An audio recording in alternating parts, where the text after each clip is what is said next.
We got an intro.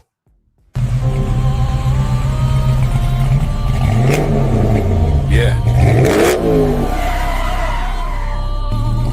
We don't do rumors.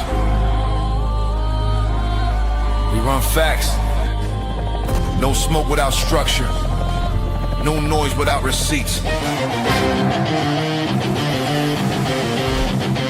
is Hit and Run. Chopper 1, visual contact, vehicle heading northbound. I walk through deserts with boots full of sand. Carry more weight than most men understand. Steel in my spine, cold in my chest. You test what we built, you better come correct. This ain't no gossip, this ain't no show. We don't chase clout, we chase what you owe. Stand on the line, never cross it for fame. We say what we mean and we mean what we claim. Seen men fold when the lights got bright. See truth drown in the headline fight. We pull it back, break it down slow. Facts hit harder when the ego go. I've seen too many lies dressed up like kings. Too many weekends pulling fake strings. So we step in the ring, no mask, no bluff. If it's truth you want, we call it rough. This is hit and run. Stand your ground till the job is done. No retreat, no second guess. We break it down, expose the mess. Hit and run. Hard truth overloaded guns. Say it straight, we don't sugarcoat none. We hit the facts, then we run. Fearless from the field, learn how to bleed. Fourth quarter pressure is the air we breathe. Helmet cracked, ribs taped tight. Still showed up, ready for the fight. Boxing gloves, knuckles scarred. Discipline built in the backyard. Martial code, no cheap shots thrown. We don't bark loud, we hold our own. Marcus listening, I know your grind. Carrying weight on your back and mind. Bills on the table, world on fire. Trying to keep your name clean in the wire.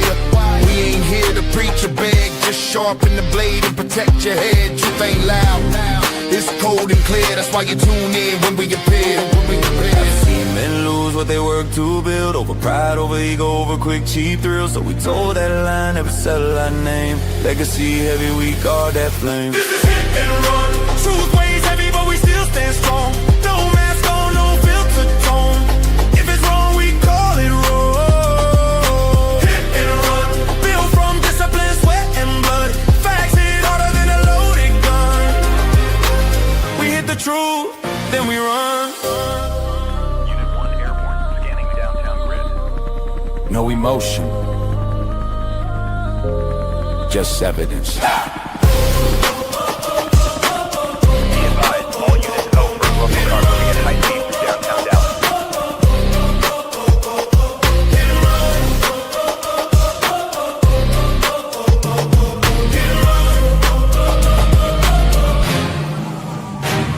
We the roam. What's up, fellas? Hey, what's going on, guys? Welcome back. Yes, it's done. We are live. Hit and run. Soon to be back to be calling Lions Den. You can see all three of us back up here, all three individuals reunited again. This will be the last hit and run as far as on a maybe a Friday or Saturday. We're still going to do some side shows on Wednesdays or Thursdays or whatever. But I want to welcome my brother, Black Man Travels back, Unfiltered Perspectives. And I'll let him tell you your story, where he's been, and we're going to welcome him back to what will now be called the Lions Den once again. We are all back. Yeah, thanks, man. Great to be back. I know I've been gone for a while. I've been dealing with some health issues, but pretty much 99% back. So it's just been a long recovery, but I'm glad to be back. I'm glad to be moving around, and yeah, I'm ready to get back into it again. So,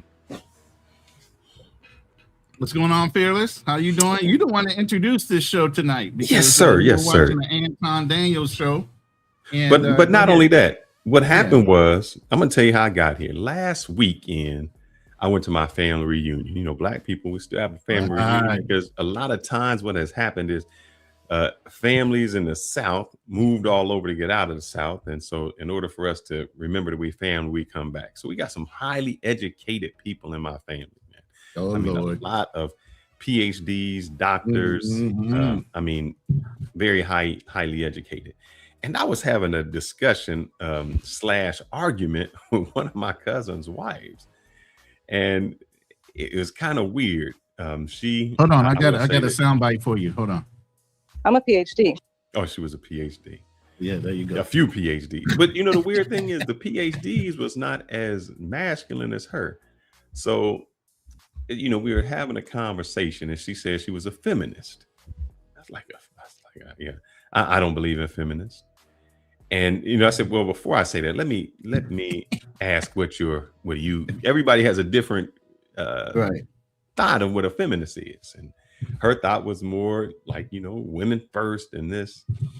And the strange thing is she has, two athletic kids. And both are in college. One is starting a basketball scholarship. The other's playing football. No, let me take that back. Both are basketball. So both have basketball scholarships. But we got into this heated argument, man. And I really wanted to invite her on the show, but she works for the feds and she says that, and she has to get it cleared to come on. Oh, we can blur out her image. We don't necessarily have to have her on like that. We can blur out her image.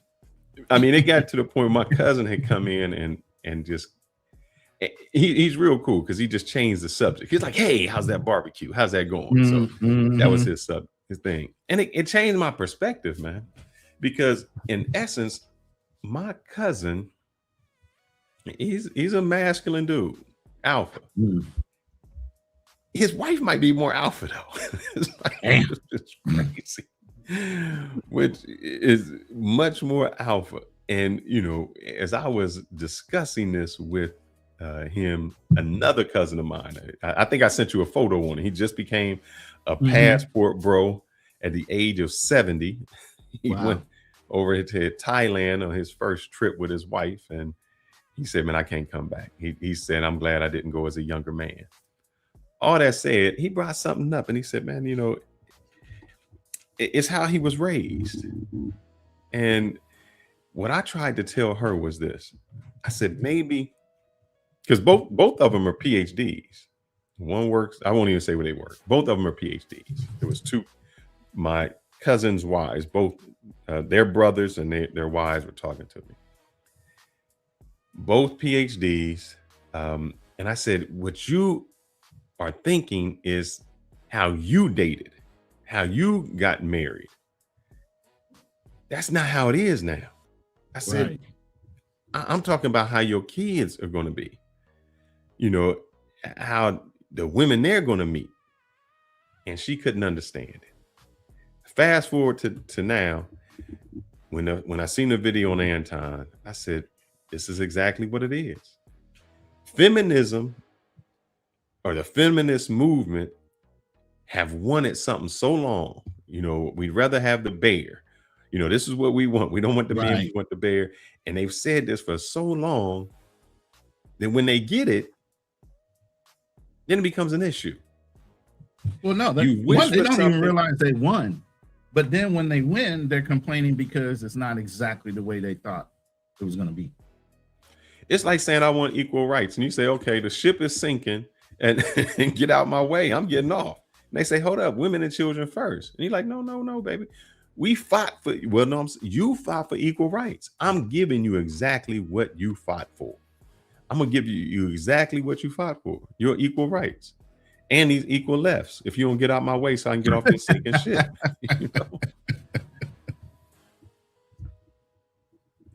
All right. So this conversation. And maybe we need to print. I know we're talking because we've already kind of seen the video we're talking about. Maybe we need to play it as a premise, and we can play it a few times, but maybe we need to let the audience understand exactly what it is we are referring to. Right. I'm gonna set this up, and this first part of the video is basically a voice recording a woman played as a way of getting back at this man for being honest about what he was expecting, for showing up or allowing her to come over to the home, or him being invited to her home. He wanted to outline some expectations. Ain't nothing wrong with that. That's being very analytical. That's being very forward thinking. And dating nowadays, women say, you ain't got to lie, Craig. You can tell the truth, right? So here's the thing. He told the truth. He said, here's a preface of what I'm thinking if I'm going to come over there.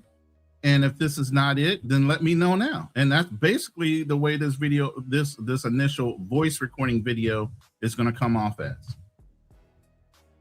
Because it's like easier than like texting all this. But anyway, had a good time tonight. Definitely think you are lovely. However, I would love to, if we're going to go to your place on Thursday, I mean, I am looking to have that physical intimacy to see if like I am sexually compatible with you.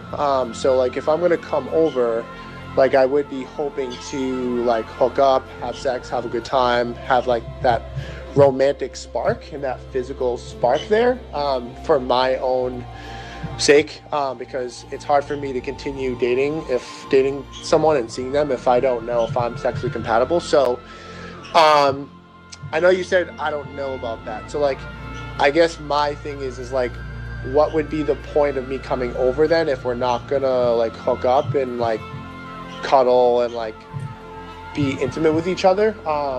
And if that's what you don't want, that's fine. But like, I think we should just like end it here then, respectfully, just because first date, that's fine. Like you want to get to know each other, I'm all about that. But like, I am looking to have that physical aspect there, and I don't want to continue seeing someone if I don't know if that's good, if that's not there or not. So up to you. Let me know. I'm happy to, if you do want me to come over, I'm happy to do so. Would love to have a good time, and you know, we can have some wine, hang out and chill. But if you're not trying to hook up, then like I think we should just go our separate ways. Don't take, you can bring it to the back, but I want us to play this and almost go over it again, because this is what happened. And a lot of times women don't understand. They're saying, hey, do you want to come over to my house? Right. And a guy, women say, I don't want you to come over and I don't want to give the wrong impression. But she invites him over. And so his thing is, well, what am I coming over for? Because that's what a guy would think. You invited me to your house. I don't want to just come over there and not understand what's going on. I don't want a miscommunication. Plus, and I think we talked about this to the other dude, he's not going to be a serial dater. He said, I'm not going to be a serial dater, meaning we've already been out a few times.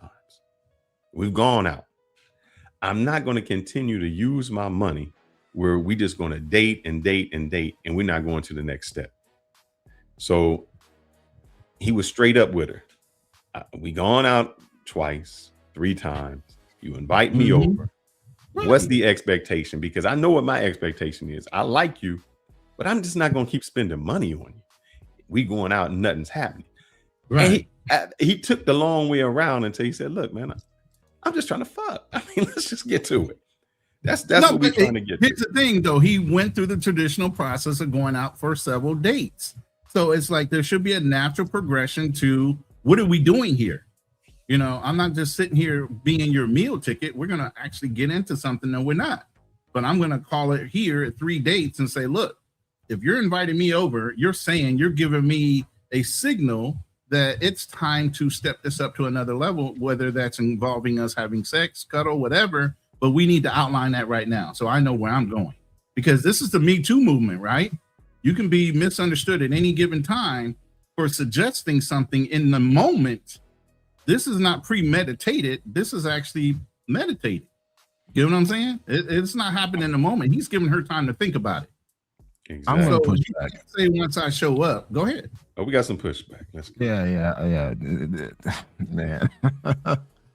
I mean, first of all, there are certain things that don't need to be said. Back in your day. No, let him get the question out, bro. Let him get the question out. Come on now. Let him back in my days, I was single not too long ago.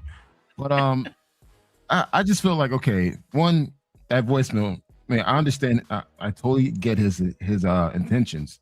Mm-hmm. But man, it was bad. It was very, very bad. You think it was?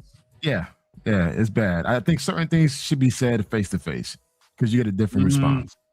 I don't think everything needs to be put on the face, on a voicemail or a text.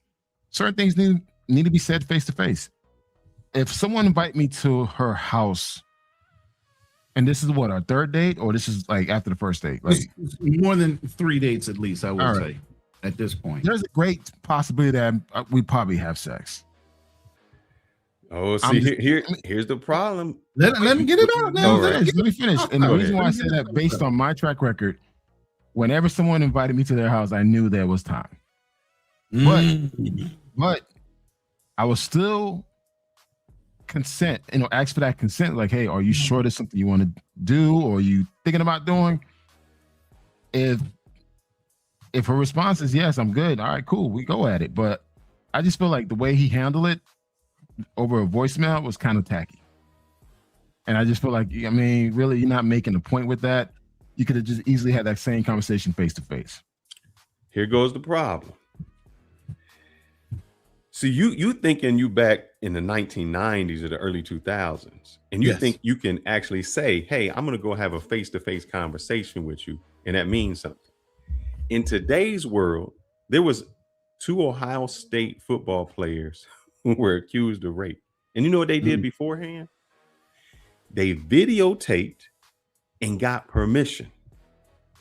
You know what she said? I was given that permission under duress. When I told them they could, that was under duress.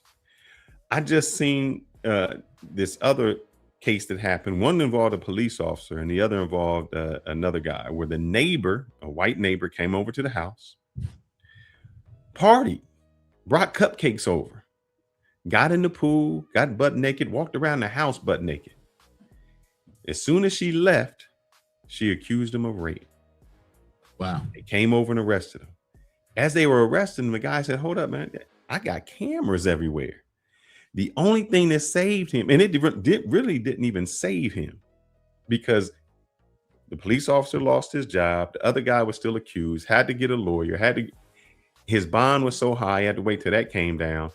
The police actually tried to go into his house and erase the video footage. I guess it kept it for 90 days. They tried to reduce it to 45 days where it would erase it. All of that said, he had it on videotape where she's free to go at any time. She's walking around. She's in the enjoyment of the moment, and still happened. So when you say, oh, we can have this conversation, that conversation doesn't mean nothing. That conversation means you think you can go in and you're going to have a consenting adult conversation. And you think that because you agree that this is what we agreed to, that's what she agreed to. Right. You know how many women after it's over, they go talk to their friends and they say, girl, what he did to you wasn't right. Or she gets upset that the relationship wasn't what it was supposed to be, or you didn't. Mike Tyson didn't walk the girl down. She come over at 3. Hold up. You just said if you invited over to a house, it should be consensual. If you get invited to a hotel at 3 o'clock in the morning, that should be consensual, because that's what I would be thinking.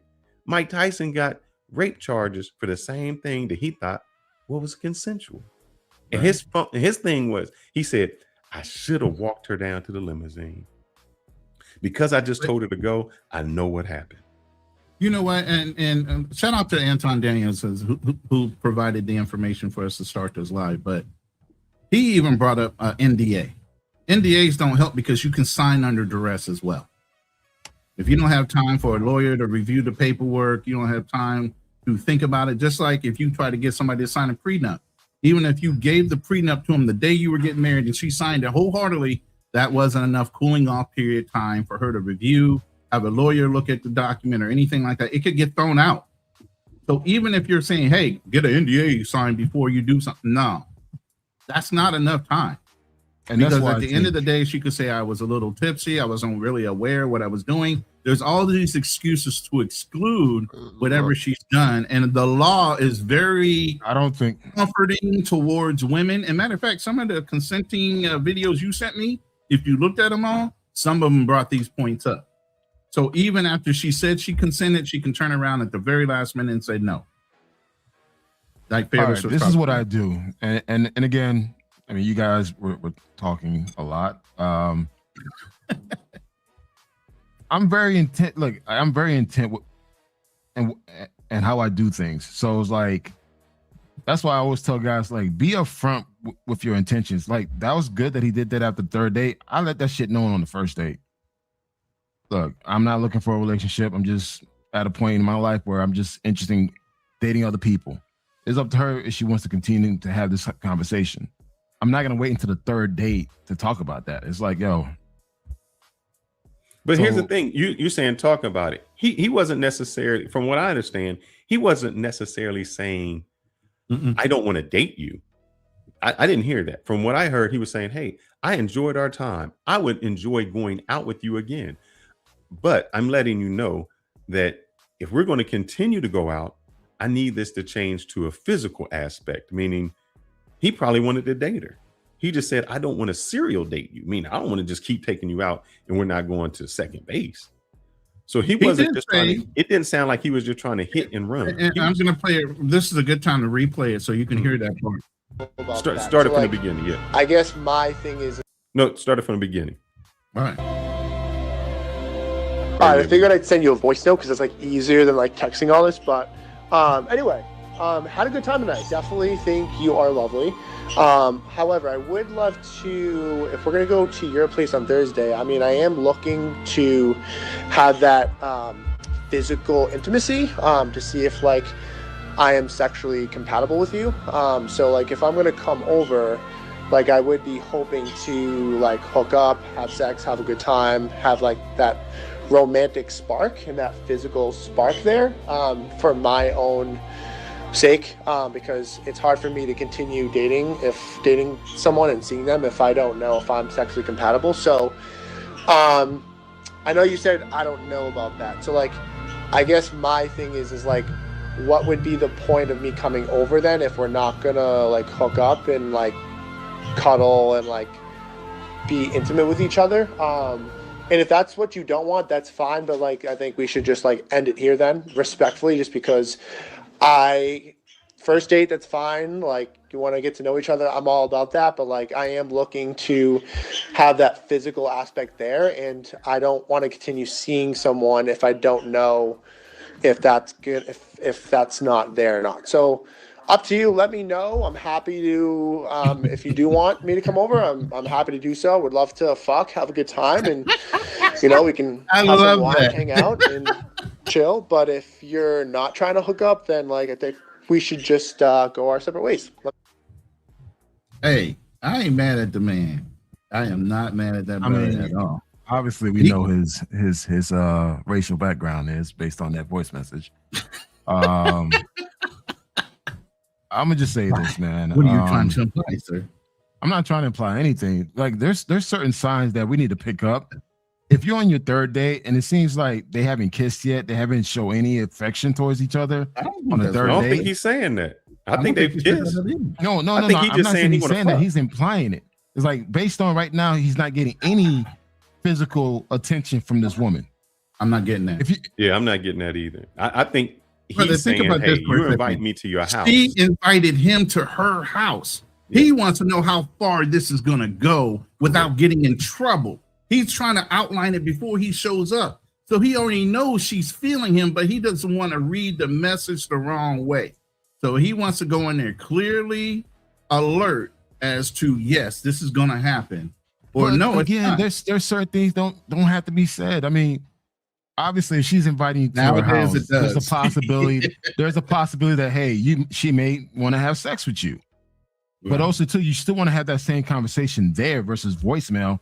I mean, just listen to him. Like, dude, what the fuck you doing, man? You could have easily still go to the house, have a conversation. If based on the feedback that you get from that conversation, leave the house. Why? But here's the thing: why waste your time? Why not know before I even step into the house what I'm getting into? Because you get over there and then here's what happens. You get mixed signals. You know, I kiss him, but we can't kiss this far. I get butt naked, but you know. Thank you. There's a comment in there. She's not feeling him. Trust me, they're probably at that age now where she wants to fuck, but she's probably trying to play it out as long as she can until she allowed it. But based on what I'm hearing is the imply is like they have not been affectionate or touchy with each other, and he's desperate. He's ready for it. I don't think that is. No, I think she's a feminist, And the audacity of Oh, him being no, straightforward. come on, man. The audacity of him being straightforward on a voicemail. Bullshit, She man. thought this was going to be an embarrassing moment for her to teach somebody something. So she puts it out on a voicemail. I don't think it was leaked just because she wasn't feeling him. I think it was leaked because she got her ego hurt. I want to play Over this the just fact that he was because being two straight things. up. Somebody said, you said, I'd be surprised if he's black. I just want to say, what happens to black men? Earlier today, Lena Lai shares new information about this case and how it's bringing to light the issue of consent on college campuses. One day after 2 Ohio State football players were charged with kidnapping and rape, the university announced that cornerback Amir Reep and safety Jocelyn Wendt were kicked off the team. In a statement, head coach Ryan Day confirmed the players' dismissal, saying in part, "I am not making any statement on the criminal charges, but it is clear they did not live up to our standards and my expectations." Charges are outrageously false. The attorney for Wendt denies the claims in the criminal complaint, in which the accuser reports having consensual sex with Reep, but then decided she did not want to continue. She told police that Wendt then entered the room and said that Reep grabbed her by the neck, forcing her to have sex, and that she was held down while Wendt forced himself on her. We will have evidence of her motive to lie, I'm sure, once we dig into it, because she is lying, unfortunately.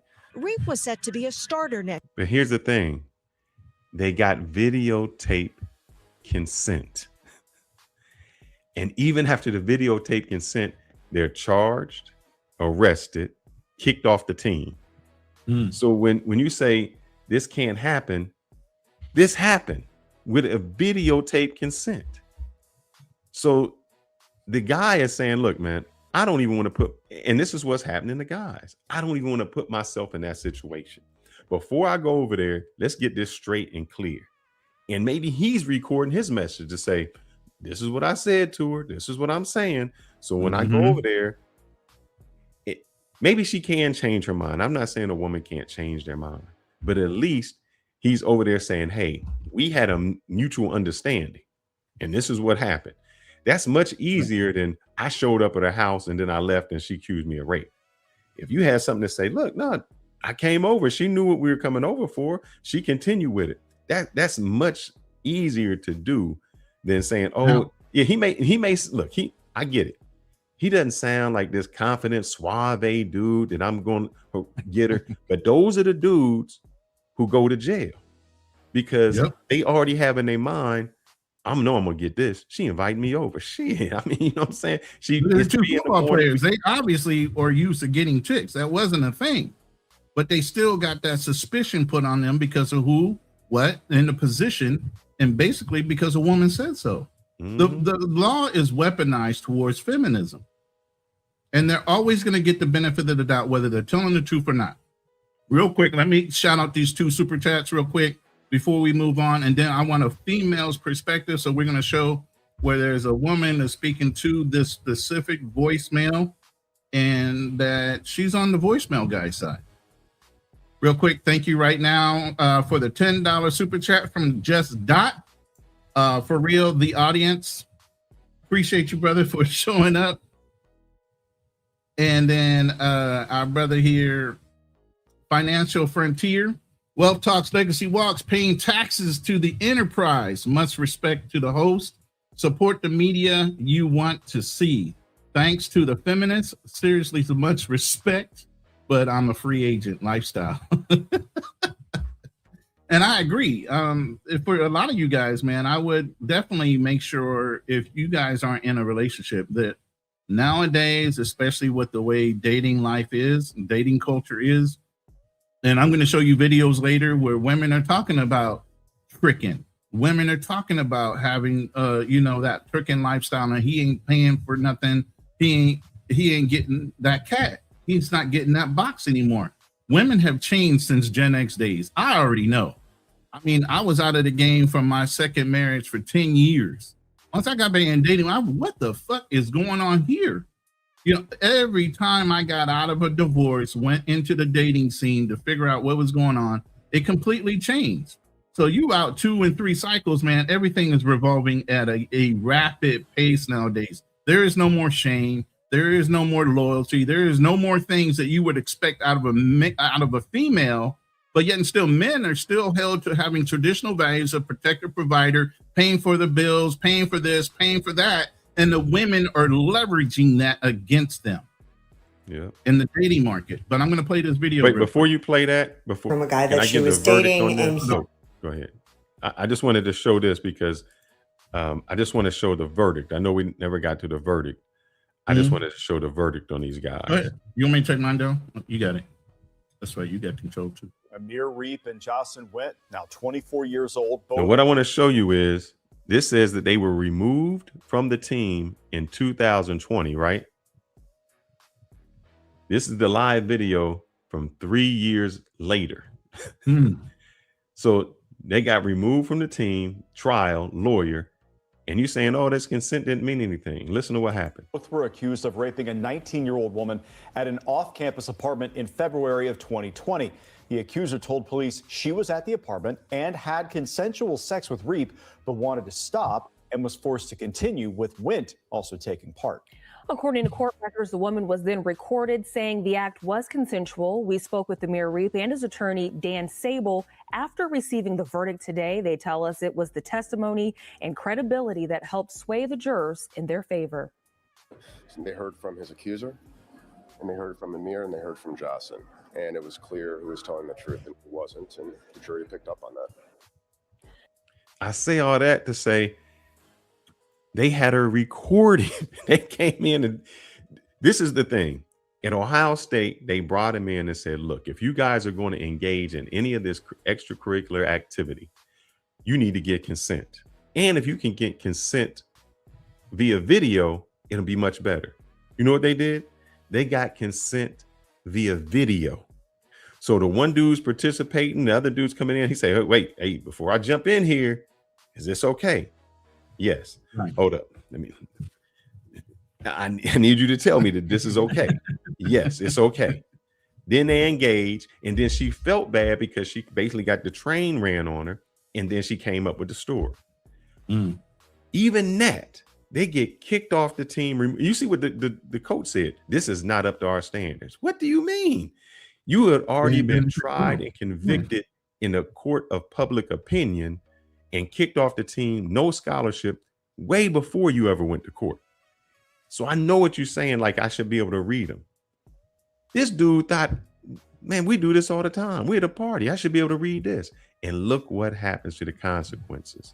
So I think that in my day, we didn't have that. It was like, I mean, back in the day, it was like, shoot, dude be like, well, I'm a convincer. I got that suave tongue. I'm a sweet talker. What we used to say, I'm a sweet talk them panties off of her. That was the mentality back how we used to roll. We thought we had the golden tongue, but nowadays it ain't like that, man. If you did, they looking for secondary payouts. Yep. It's kind of funny with that story because my oldest son, he's in college. And I always tell him, listen, if one of your boys bring a girl back to the apartment, you walk out. Walk out. I don't want you staying there. Like, no, if I don't care, you tired, just walk out. Because anything can happen. I don't want you to be part of it. So yeah. But let me go ahead and play this one video real quick. Appreciate everybody joining the live. Add to the chat. What's your comment on what's going on? If we're going to continue hanging out, I just want you to know that I am seeking a sexual connection. And if you don't want to explore a sexual connection, then we should probably just end this now because a sexual connection is a priority to me. And this was presented as a negative thing, and the comments were littered with people saying men aren't lonely enough, etc., etc. And I was sitting there thinking, this is what consent looks like, y'all. Like, we discuss the concept of consent so much, but I don't think people actually understand what it looks like. And that voice note is what consent looks like. It is blunt. It is raw. It is obvious. And that guy gave the girl a chance to be like, oh, okay, this is moving too quickly for me. And that's not how I want to conduct us dating right now. It should be that fucking easy. Consent, especially sexual consent, should be blunt. This is a great opportunity for y'all to increase your sexual education a little bit. I am 37 years old. I have done a lot of dating and a lot of sleeping around, and I have faced a lot of sexual abuse and trauma because these conversations were not held beforehand. But you know, the crazy thing is, women say, I just wish he'd be honest. Why can't men be honest with me and just tell me what their intentions are? The guy was honest. He said his intentions, and you see how look, it's not even the women throwing him under the bus. We kind of throwing him under the bus. I mean, I can't. Not anymore. I just know how women are now. There's no way I can always just take a first story. Let's look at the brick lady. That wasn't even sexual. She just wanted money. She found an excuse and a good lie to perpetrate in order to grift off the population and the sympathy or empathy that they give women right off the cuff. So, all right, Roland and Fearless, if you guys were to relive your dating experience now, how would you approach today's dating? I would still be honest up front, but with a lot of caution. I would make sure that I would not put myself, I forgot who it was. It was, Trevor Noah. Trevor Noah had said that a woman came over to his house and she said something about she was unsure whether she wanted to go all the way. And then she said, I want to go all the way. And he said, no. Nope. You got to go home. Think about it. Yeah. Yep. And she's like, why? And he said, we're not even getting into that conversation. So in today's age, you can't even be as upfront and as masculine as you would want to be. Example, I've seen people where they've gotten the phone number, you're getting the girl's phone number and then you call her. And they like, what are you calling me for? Like, they're not even used to the phone call. I talked to my, I guess it would be my second cousins, both football players, both out there. They don't even talk to girls like that. I was like, how can you communicate? Instagram. He wants a paper trail. If a girl gives you her number and you call her, she thinks that's weird. We text. We don't even call. So everything. But you know what? It's smart the text part, because now you got a paper trail of what was. But the problem is, Ronan, have you ever had somebody text you and you can't read the emotion in it, so you don't really know what they meant by it? You can interpret it 3 different ways depending on the words that are being used, on whether they do or don't mean it, or the inflection of the way a word is pronounced means something totally different.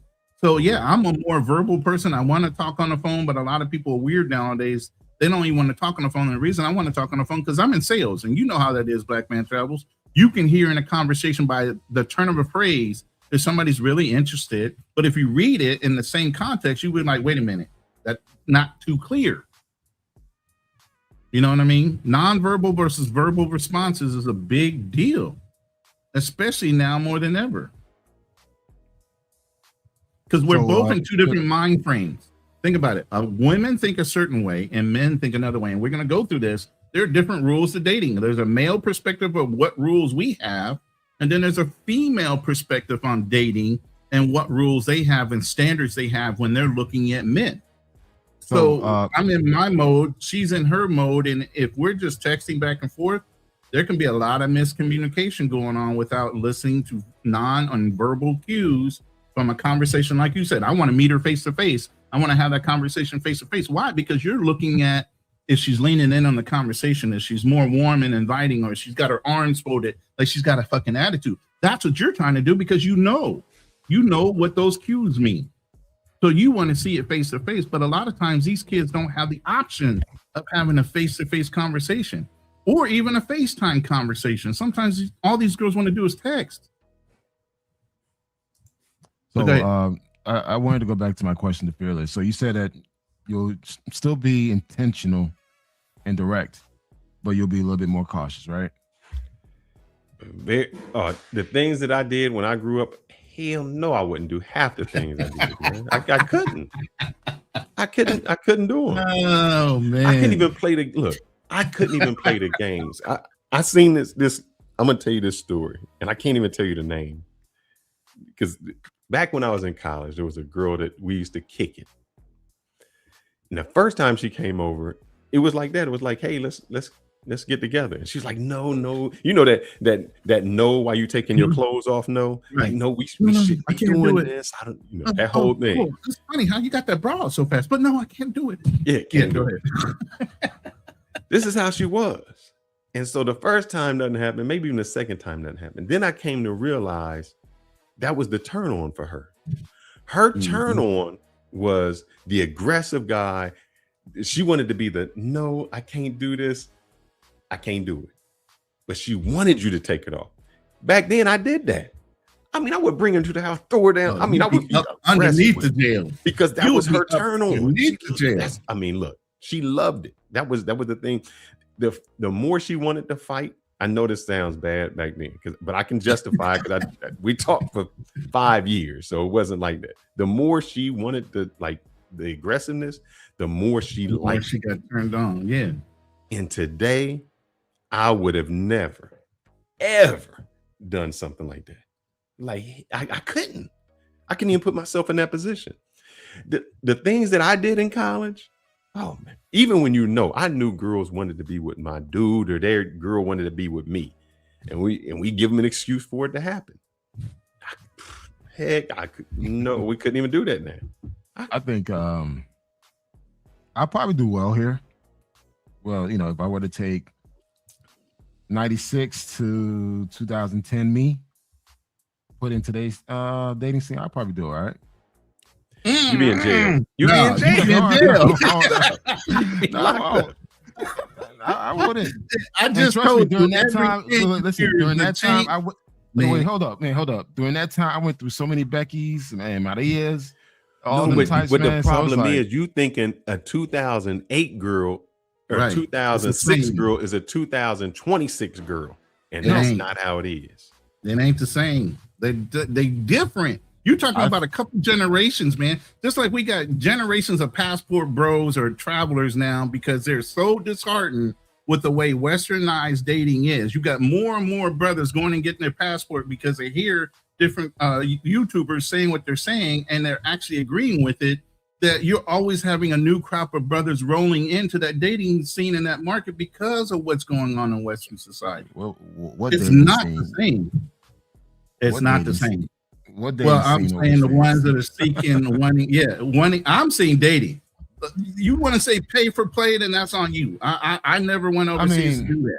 You know what I mean? But at the end of the day, I totally get the whole voicemail situation. I mean, it makes sense, but I just feel like I like to have that conversation face to face because I like to see the facial expression, the body language. I like that's your sales thing, right?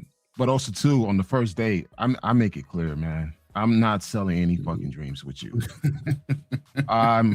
This is where I'm at right now in this stage of my life. If this not cool with you, it's all right. Nice knowing you. Keep it moving.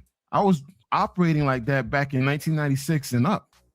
So that's a 20-year gap. Like O.B. Davis says, that's a lot of difference in 20 years, bro. You got whole kids that were kids that are women now, considered women. They grew up in a whole different lifestyle. They grew up with no shame. They might have grew up with their mom working in a fucking strip club. You don't know what those women came from in order to be 20, 21, 22 now. So it's a different era. There is no shame in a lot of shit that's going on. Most women standardly carry 2 to 3 fucking phones, and you already know what that means. They're running, and I'm going to play a video where a woman's talking about she's getting divorced from a guy that caught her cheating, and now she's trying to run up a bag from her husband with the lawyer saying she deserves everything because he embarrassed her for catching her. That's the lack of shame that we're talking about. But real quick, let me shout out David Dice, my brother, my family. $10 super chat. He goes, I agree. I'll be honest, direct and straightforward with females of today. They respond differently depending on your consistency, approach, and appearance. So I'm good 7 to 10 times out of 10 times. So, and I agree. That's what I was before I started dating the one I'm dating now. I kept a roster, 3 to 4 chicks that were on a roster. They all knew about each other. If I was taking a trip, I told you I'd take Sand to the beach. So if I was going to take a trip, they knew what the pecking order and all that shit was. But at the end of the day, I never would, even when I was in the Marine Corps, if you were drunk, I wouldn't sleep with you. If you didn't look like you were 100% with me, and this is back in the 90s and 2000s, if you didn't look 100% legit, like you were down for whatever we were about to do, I took your ass home. I wasn't that goddamn desperate to sleep with you and wind up catching a case over it. Same here. Same here. I think for me, like even when I was going to graduate school in Chicago, I mean, I was dating. I would literally ask, like, "Hey, is this something that you still want to do? You want to continue to move forward?" I always do that, even if we out drinking or whatever. I still want her to say, "Yeah, it's okay." You know, I never really try to make any assumptions. So Right. I understand the reason behind, asking for that consent because I was doing that back then.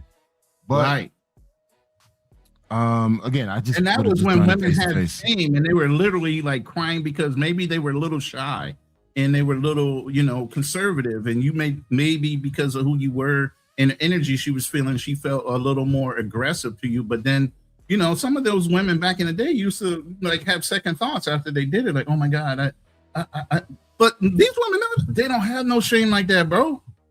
Not in the Western mentality, they don't. But you're generalizing though, man. It's like not when You you're talking are. about everybody wanting to go Kinda out and do are, though. wild girl summers and everything. No, they don't have the same. See, the problem is they don't have the that same regard on their problem virginity. is that you And if you don't have focus the so same much regard what on you your see. virginity. No, listen. If you don't have that same regard on your virginity, you don't have that same regard on your Well, shame. you're making assumptions, man. You're making Really? some crazy assumptions, man. Okay. Are you currently talking to the young girls today? The girls in their 20s now here in the States? I'm currently talking to young men and my own sons in the United States that are dealing with And those what they same telling women. you? Yes. And what they telling you? Tell me, you got a son that's the same age group. What is he saying? Nothing. He's not having any difficulty. I know No, he's not I having any mean- difficulty. Wait. Let's be clear. He's not having I can't any. again. Listen, I can't let me, speak. let me be Listen, clear. wait, hold up. You can't. No, listen. You're not gonna do it. I can't speak for everybody, but based on what my son and his friends his friends comes over here and I talk to them, I don't see the big difference, man. It's just like, okay, yeah, they still go out. As much people think that everybody's online on social media, no, people actually fucking go out. They still go to the bars, they go to the to the clubs, to the parties, the frat parties. That's still happening. People Yes. still hooking up. So Yes. it's just like, I think you just got to be extremely careful in regards to like, hey, just pay Brother. attention to the signs. That's a key word. signs. Extremely. Kanal, let me ask you something. If you had a girl, your side chick rolling with you, and then we're gonna play Trapper. You had a girl, she rolling with you, man. She down. Look, this your side, this your girl. She doing everything you wanted to do. You like, look, I got a girl that wants to roll with you. She cool with that. I got a dude that we can bring over because she want to do that. She down with that. I want you to film me. She down with that. You saying in today's age, you get all the consent. Didn't P. Diddy get consent? Didn't he have consent the entire And time? NDAs. And Didn't he NDAs. have the girl call the dudes and get consent? Wasn't she doing it with him? What are you talking about? Now you see, who is that? Tigger, you see all these other guys that you're saying, oh, you don't know. And they're talking to the women. These are high, guys that are out there. So P. Diddy videotape, got the girl, got him calling, and he still go to jail. So how you gonna tell me that what can't happen? Because all she has to do is say, what did she say? Yeah, I was kind of forced into it. Forced into it. We got you on film. What's your girl's name? The other one that was with P. Diddy, the Asian girl. Oh, not wasn't that Daphne? 50 Cent's ex? Daphne What? something. Yeah, wasn't she like she really couldn't say nothing because he was still paying her rent, but she was still like, I ain't what I wanted to do, but I did it and I didn't. And she said I didn't know I was getting videotaped when she on there looking at the video, the camera doing this. So when you say, would Fearless be back there? No, Fearless would be this guy. This was the 2006. So that's the guy that I would be. I would be like, any kind of precautions, you throw me any kind of red flag, I Yep. can't even roll with you. No, I got too much to lose. Yep. I'm just gonna agree. Yep. How many chicks No, did you deal with hell that no. didn't have as much to lose as you? If you're saying you was in Chicago in graduate school, how many chicks did you hit that maybe had a high school education? That you took them somewhere that they had never been? And they just get mad because you were that upfront with them. See, you think because you upfront that you solved the problem. Some chicks get mad that you was that upfront.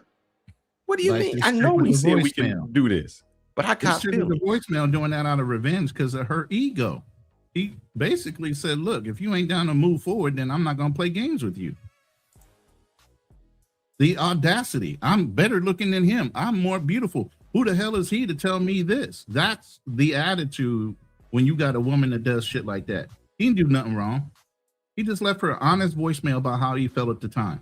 She chose to put that online because she felt insulted by him saying, I'll eliminate your ass if you're not ready to move forward.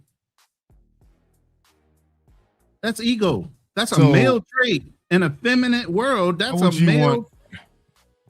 How would you want today men to actually approach this? Fearless?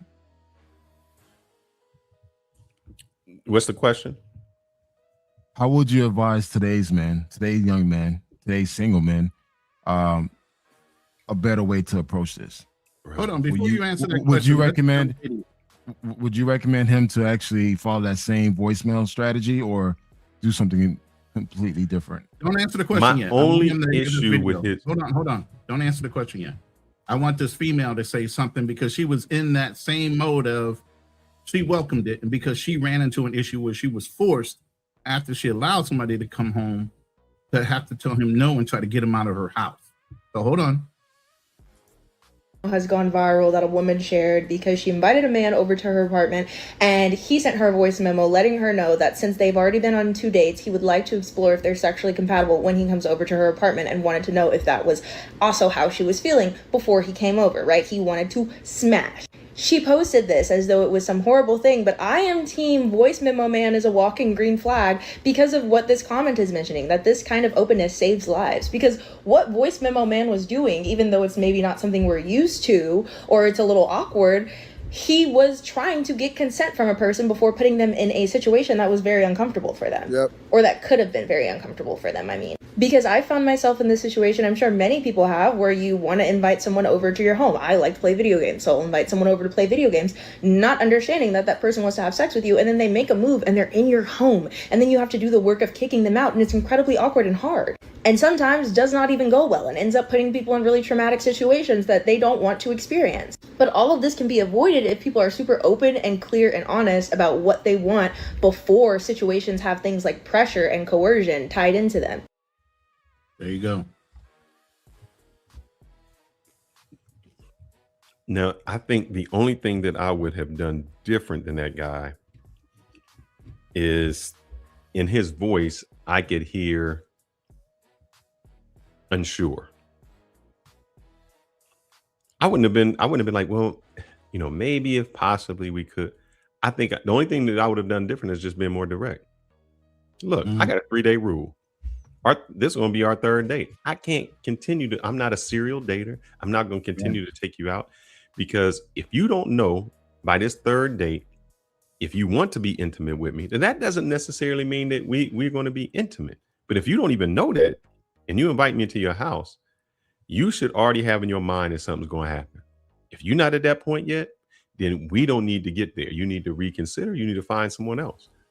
I think that he was trying to be polite, and in his politeness, it sounded like weakness, whereas I would have just been more direct. This is where I'm at. I'm too old to play games. If you don't know by now that you're ready to take the next step, that's fine. Until you know, when you call me, that means you're ready. If you don't call me, I understand. There's no harm with that. I think that was the problem, that he was just, I wouldn't say beating around the bush, but he that's how he had to let her know. And then even in that sense, you still got to be cautious, because They can change their mind at any time. They can say, this is what I feel. I didn't feel this. You can be, and let me tell you, bruh, you big and black. The worst thing you should be doing is saying I'm gonna deal with these snow bunnies like that. Man. Look, that got him off. He done dropped off when I said that. No, that was my fault. That was my fault. I was trying to set up his video for consent. Hey, bro, you go to court and you a dark skinned dude, 6 foot tall, over 250, and then you got this little girl. She 130 and she blonde hair, blue eyes, crying. Yeah, man. I used to have them. Because they didn't say nothing. Because back then they were scared to let their daddy know they was with a black dude, but now they daddy know they with black dudes, so she ain't even scared no more. So she like, shoot, yeah, him right there, him. I ain't missing. Look how big and dark he got an all white jury. Oh, dog. Here's one of Kanal's own videos that he sent me for us to play. So we're gonna go ahead and play this one from Happy to not be a man in this day and age. I just watched a video on men asking for consent because since this Me Too movement thing, it's got a lot of men scared to death to just be men. And men don't really know if you like them. They don't really know how to read you because women have acted like they really like the dude. And then tomorrow he was on the news. And I just want to say, ladies, the reason, not saying all, but, you know, you should start initiating contact if you feel that way about a guy instead of waiting for him to make his move on you because a lot of men just want to make sure you're comfortable, and you cannot penalize men for being gentlemen. Why are we penalizing gentlemen? You know what I'm saying? For wanting to make sure that, you know, I think asking for consent is a little lame. I think there's a way to do it, but men are just trying to be safe and make sure that they don't get in no trouble. And what makes it really bad, besides the lie, is there's so many women out there that really get abused and really get SA, and now they can't come forth, or they're afraid to come forth because of all you liars that do it for money or clout, or because the guy don't really like you like that. So now I didn't really want it like that, or I had too many drinks. Guys, I apologize on behalf of all women because they all over the damn place. And if a woman want to get in the comments and say, don't speak for me, go to hell. Get the fuck out of here already. Because if you got a brother or an uncle or a dad or anybody, it can happen to you. Shout out to Shay Shay, man. Look at what he went through. All over some money. You know what I'm saying? You can't even trust the women that take payment. You got hoes out here lying. You're a hoe. You're a 304. I paid you. You still gonna call the popos? Are you serious? And the reason why I'm speaking on this is because I date women. You come in my house, baby girl, that's consent. I don't care what nobody say. We already know I'm not no villain or nothing like that. I don't move like that. This is why I get to know women so. But let's stop right there, because even with her saying that, she's a female. She's going to be looked at different with that kind of attitude. You come to my house, that's consent. If a man was to say that and you invited a woman over, oh, hell no, you're not getting away with that shit. No, hold up, Roland. You can get away with saying that. Go ahead. Let me help you out with this one, because y'all might know this lady, but I'm going to show her to show that women don't even know what they want. This is a woman who said she started to understand men and felt sorry for men once she started dating women. I'll let this is her exhibit C. And I say that because this is a woman, and a woman is saying, hold up, another woman tells me this is what I'm supposed to get, and I didn't get it. So if women can't even understand other women, how is a man supposed to understand that? Yeah. So I know. So let me ask you, brother. You asked me, and when I ask you, I'm going to be changing locations because I'm going to be outside here in a moment.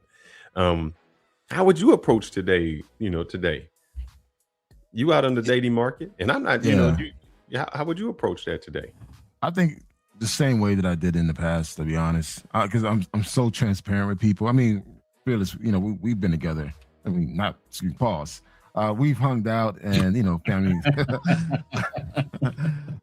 spending time meeting face to face. So I'm very direct, transparent. And I think that is lacking in today's society, especially in today's generation. So I think I will continue to be direct. Hey, this is what I'm looking, this is my expectations are. If it's not for you, I'm okay. We could just be friends and keep it moving. This whole on that. I'm sorry. I got to push back on that because I'm sorry, women now are scammers as much as men are. I disagree. Especially depending on where you meet them. Now, listen, let me finish. Let me say this first. You said enough, man. You said enough. Depending on where you meet them, but a lot of chicks that these guys are attracted to, big booties and a smile, or you meet them up in the club, they got ulterior motives, bro. They are not that straightforward and honest up in the club like that. What motives is that? Like stretching you out for $1. Yo, you want to take me home? Hey, give me some money. Hey, pay for this or pay for that. A lot of dudes in the club know there's a transaction going on if you trying to take a chick home. It's not straightforward like that no more. You gonna pay for their time. You gonna pay for their effort. There are other places you could go to meet people. Too.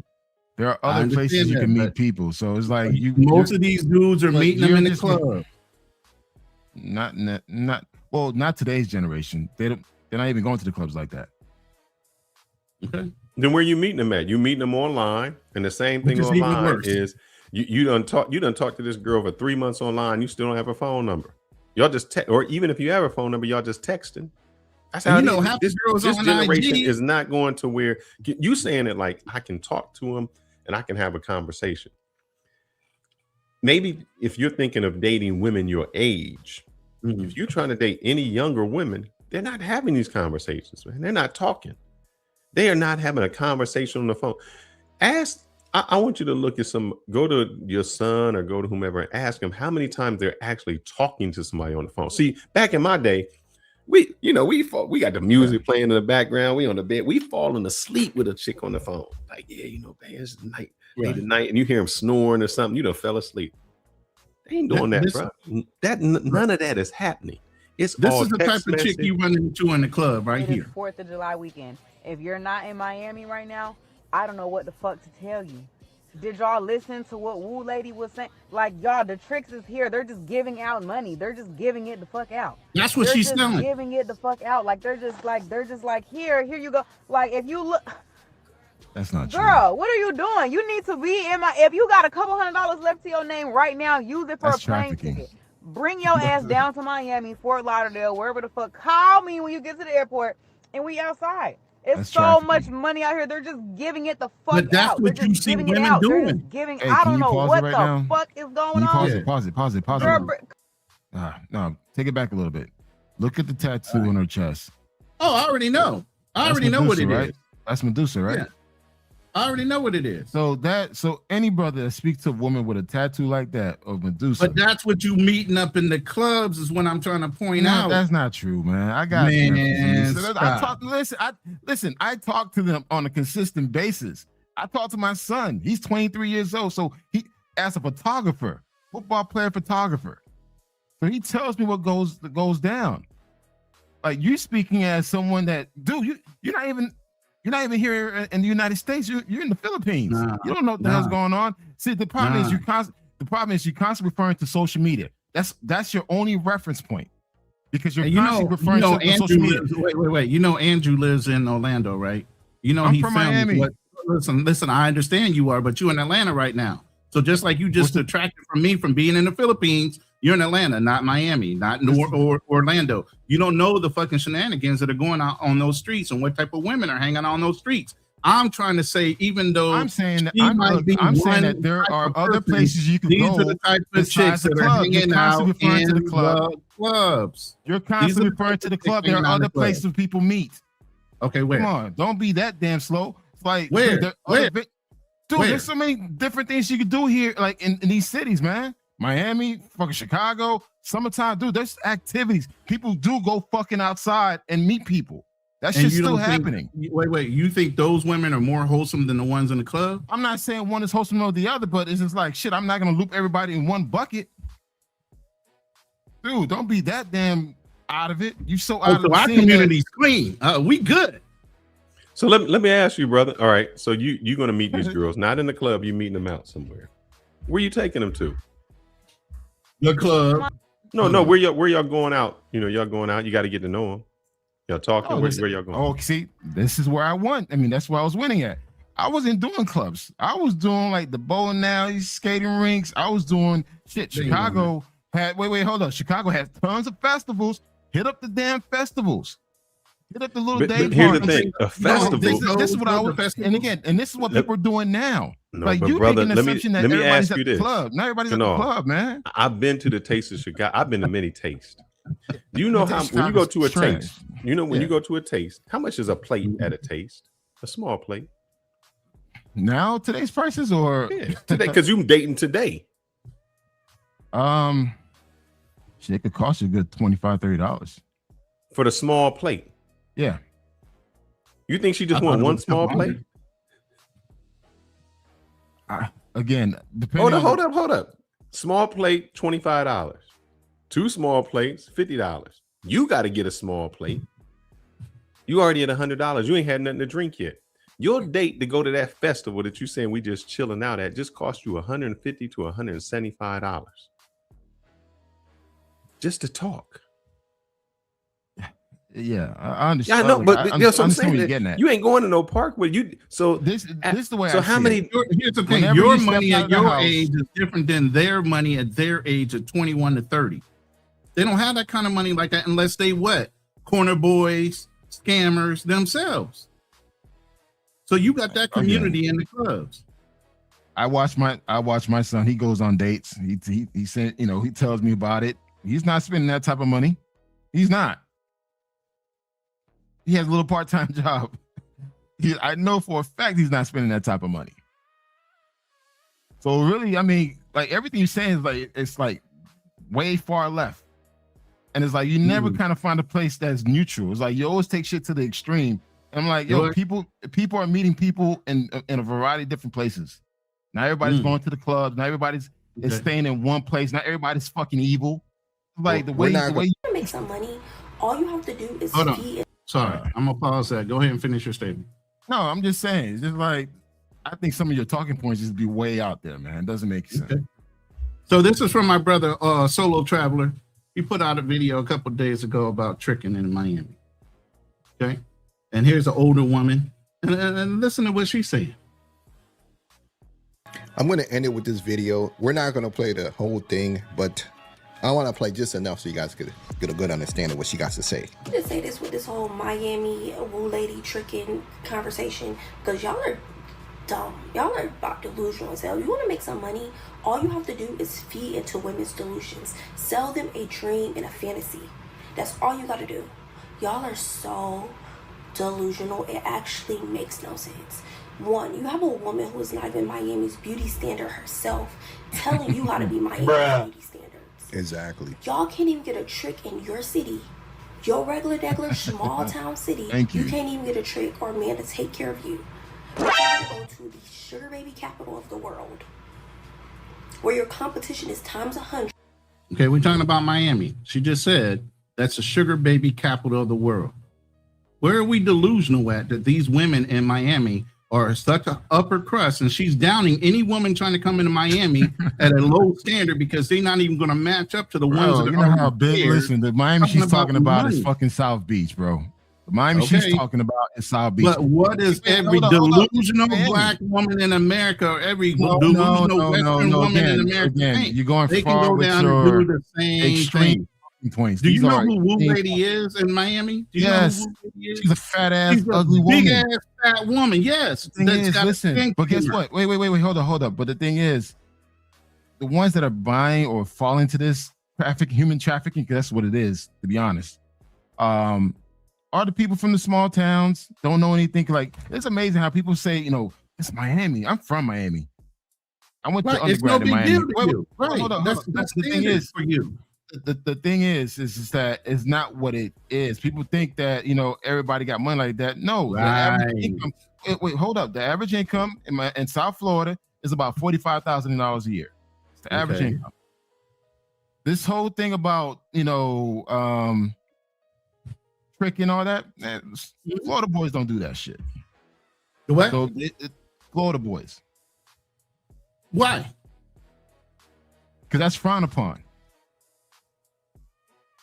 So then what do? You make the place look so big and so hot. You No, bring no, people no. from out of Let me finish. People. You bring out of towners in, the vacationers in, to try to take advantage of them in your environment because you're selling the dream, like people on YouTube, baby. The guys in Colombia, the guys in Brazil, the guys all over the fucking globe that are selling the fucking dream. That's what they're doing. But they're doing it in the local culture of America. That's not part of Miami culture. You're talking about. That's a projected culture that they're putting out as online. of right now, as of today, as of this new topic. But before, it was never known for that. And just like we said, dating has changed. 20 years is a big. But that has nothing to do with dating. It doesn't. This is not dating. Tricking is not dating. Tricking is not dating now. Oh it's absolutely part of dating. Most motherfuckers are tricking in order to date. You talking nonsense? They are. I'm absolutely right. Most men are tricking in order to date nowadays. They got to pay for their hair, their nails, and all these other things before they can go out on dates. Listen to these men that listen to you. I'm not telling no tales. Listen to her. To get a trick. You have a lady selling you an ebook saying she has 80 names of tricks in this ebook. And no woman, nobody on this earth will ever just give out men that are taking care of them, give out tricks. It would never happen. Now you got these men putting I trick in their bios on TikTok, ready to trick y'all. Oh my God. And then you have the tricks that she's showing, right? Now they on TikTok live all day. And y'all, I promise you, I kid you not, I witnessed it with my own eyes, y'all. One of the biggest tricks that she say, right? He was on live, y'all. Why were the women gifting him? Why were the women sending him money?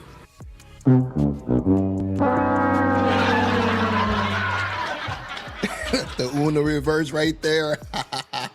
They are getting it in on y'all. Y'all are getting tricked out y'all money. This is funny. This is hilarious. So going back to what you just said. This is what I said. So you say dating's tricking now. That's what you're saying. That's your argument now. A lot of dudes are tricking, not dating. They think they're dating, but they're literally tricking. And they're being played by these same women that I'm sitting here telling you about. And that's not just in Miami. That's all over because everybody thinks a lot of these fucking closeted dudes that are just sitting at home waiting and desperate just to go out on a date. The other women have already been trained up. These women are not stupid. They're not emotionally inept. They're actually way smarter emotionally and know how to gaslight men way better than men do. Look, man, I think you allow on social media. Oh, I'm not. Yeah, it is. It's kind of distorting how things really is because, like, I've been going out, just going out, grabbing a drink or whatever. I'm seeing people out.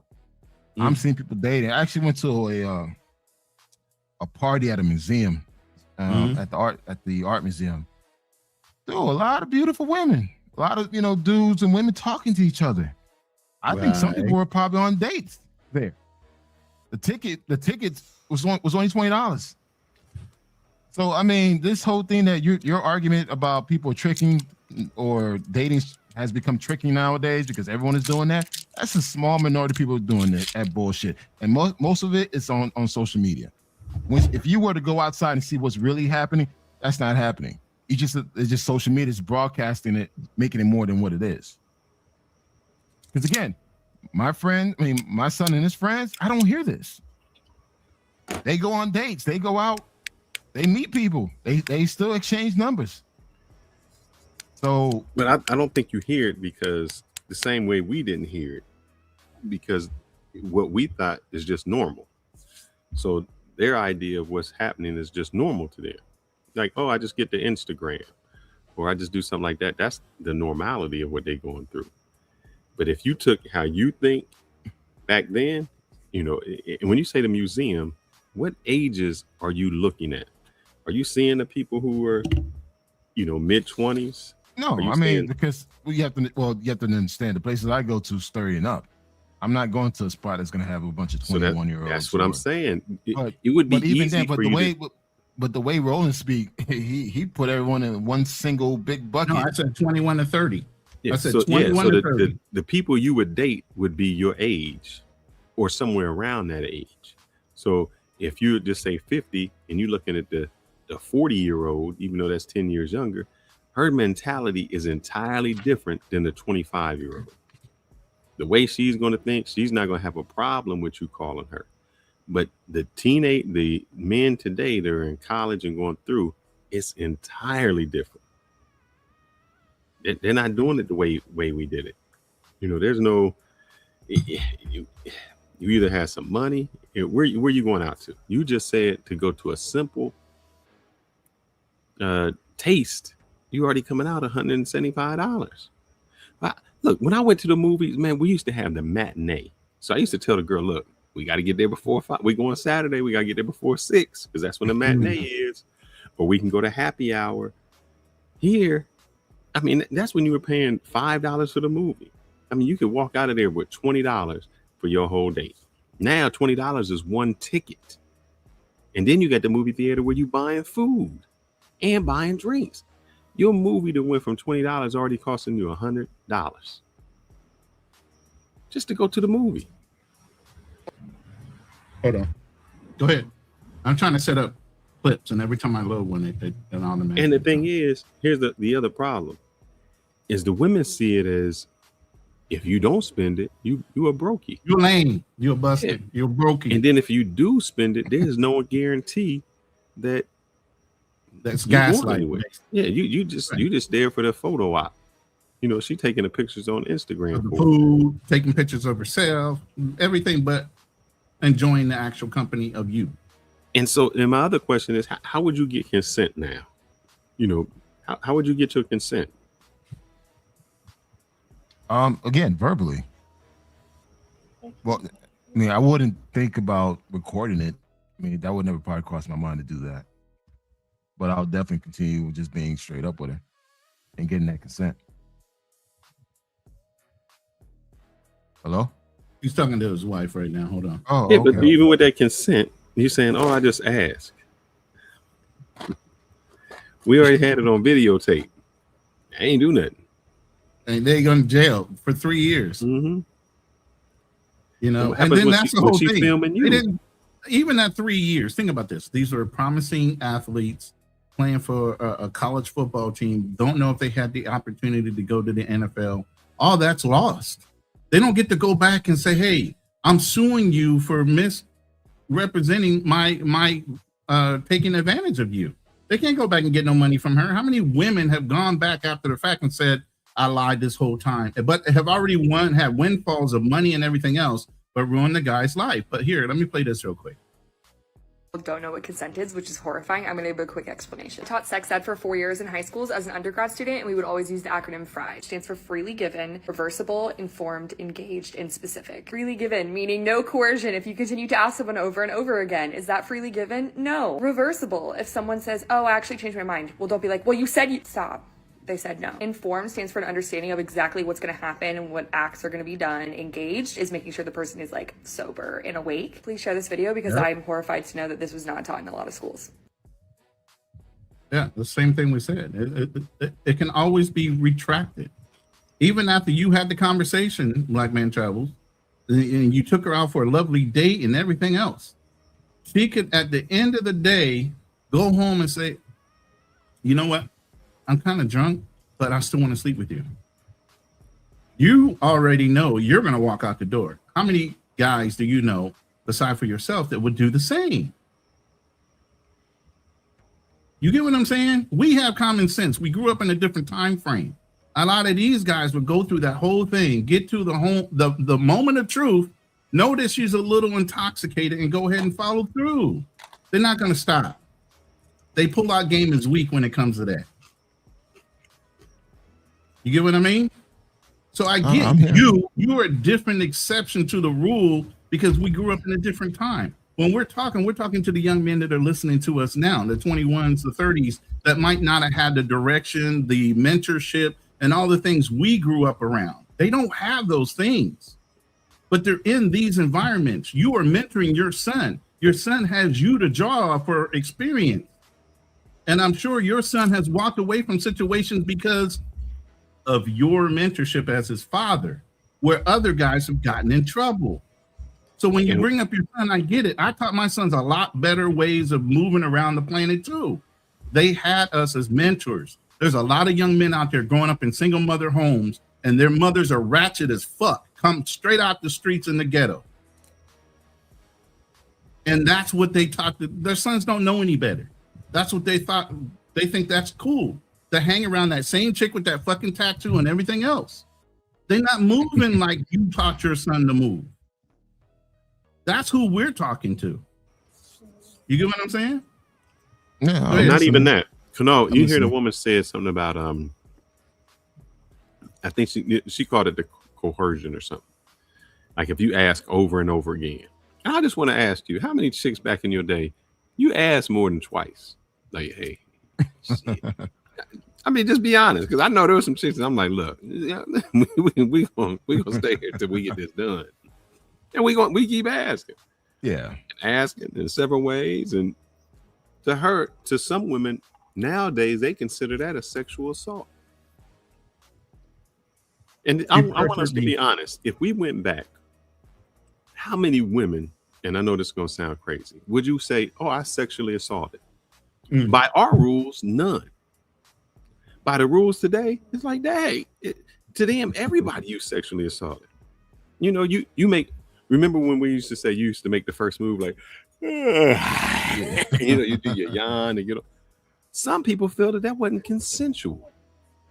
You didn't consensually put your arm, you know, that was our game. Like, you know, I'm watching TV and I do the old yawn to get the arm around. You know, that was the game you played. Now, first base, now that's the sexual assault because you did something, you touched them without their consent. We'd all be in jail for doing that. What we just thought that was the game, you know, the tired game, or you know, and I know how you gonna get in trouble. You did the massage game. Yeah, boy. Boy, you just got that massage, boy. I have a massage oil and all, man. Hey, You know, I was good at giving massages. Go ahead, give me that massage game, and you got them almost butt naked, and that's how you know we were already butt naked. You wound up did get them butt naked after you started giving them the right kind of massage. And now you're going to jail for that, bro. You know what? I actually took a class in massage my freshman year, and it became very beneficial later in life. But now you're gonna be giving old Bruiser a massage in jail, or he's gonna be giving you a massage. And that's what I'm saying today. And it's not saying that we were bad people. I'm sitting here listening. Like, is it really that extreme out there? Yes, like, it's absolutely the single mother's fault. Yes. How dumb is that? How no male Stop. How this is a single mother fault? How this is being blamed on single mothers now? It is. How? We're talking about the dating scene. I'm just saying. He's trying to relate it you back and your to that. extreme I'm going to say that. Talking points. That doesn't make any sense. How's that? Very, very extreme. Man, I don't know. You probably entertaining your audience or something. I have always been an advocate for young men growing around male mentorship. And that's a whole different topic, man. Even as you're growing up, if your mother is telling you don't listen to any man and keeps you in that environment around cackling ass women, you're gonna act emotionally inept. You're gonna act like a fucking female. You're gonna do shit that a female would think is okay, not a male. What does this have to do with the topic? I'm just answering the question. You didn't have to break form. You could have just let me answer that man. You act like you're defending him. I mean, and his comment. I'm not defending him. Just stay on topic. Yeah. This shit's going left because extreme talking points. I can go. I'm on topic. It's you. I'm on topic.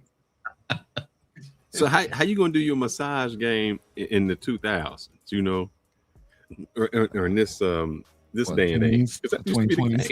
Because I'm telling you, and this is what I think you not failing to realize in a bad way. We have the mentality of how it used to be when we grew up, because everything I'm telling you is what we did. the yawn game, the massage game, my hand ended up on your thigh game. It would start off at your knee and then it went up to the inner thigh, and all of a sudden we in the crevices and we just waiting for them to say no. All those little things is what we did. Also, too, I used to cook dinner. I used to invite women back to my spot. I'll cook you dinner, make them a nice little drink, have a great, lovely time. Back then. Now, we in a mentality that's how it works. Them girls are now saying, I don't want to come to your place for dinner. I'm just trying to get my food and go. And they trying to get as much out of you as they can. I still think it's a small percentage of women that do that and start doing that, but hey, I could be wrong. So, how many women do you think give out their phone number? Not only give out their phone number, that's the easy part. That you call them. You call them. Like, you got their number, and the first thing you do is give them a call. That's what I used to do. See, you keep saying what you used to do. I'm talking about. Well, today. I can't do it now because I'm married. I'm just saying, you got a girl's ask your son. Yeah. You get a girl's number, and then you call them that next day.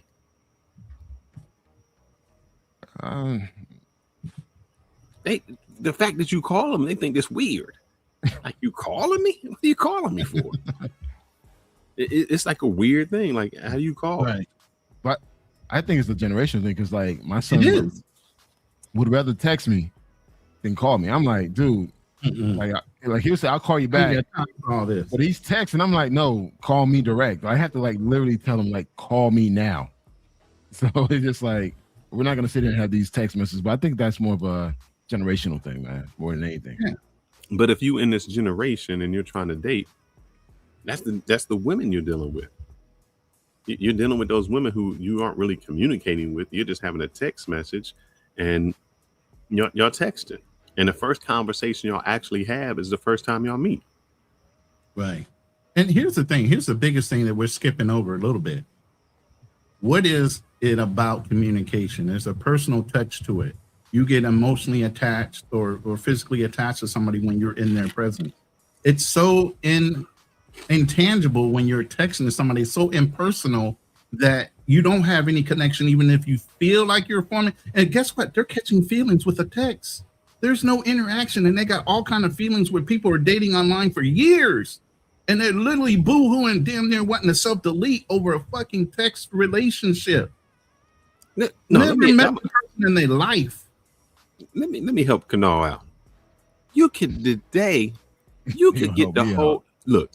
You could get a what's up picture of the whole proposal, or the whole thing, opened up wide, showing you. You could get the masturbation video on WhatsApp, and she'll do the delete thing, and she could still act like she ain't giving you nothing.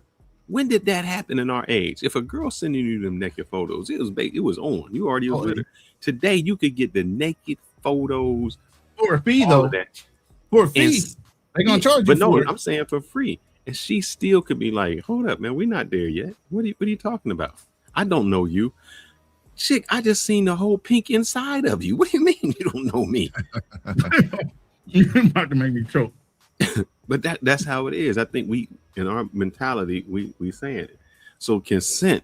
I know we're going back to the consent. Think about this. Think about how women see men. When the question was asked to the women, would you choose the man or the bear? What did they say? The bear. They said the bear.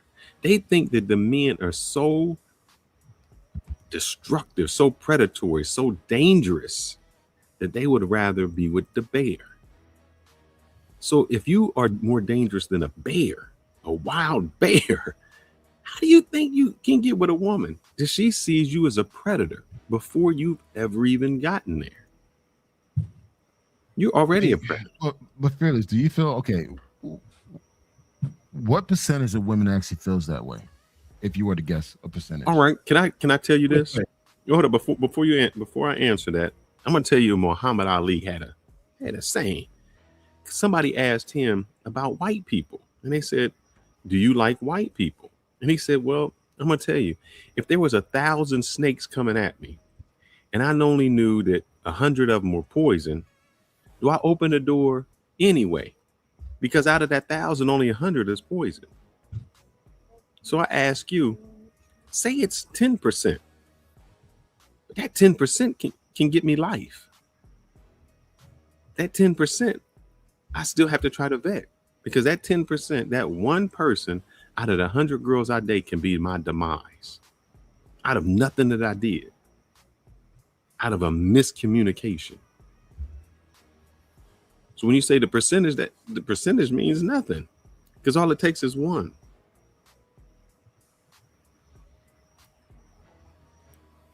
And it's always that chick you never think it is.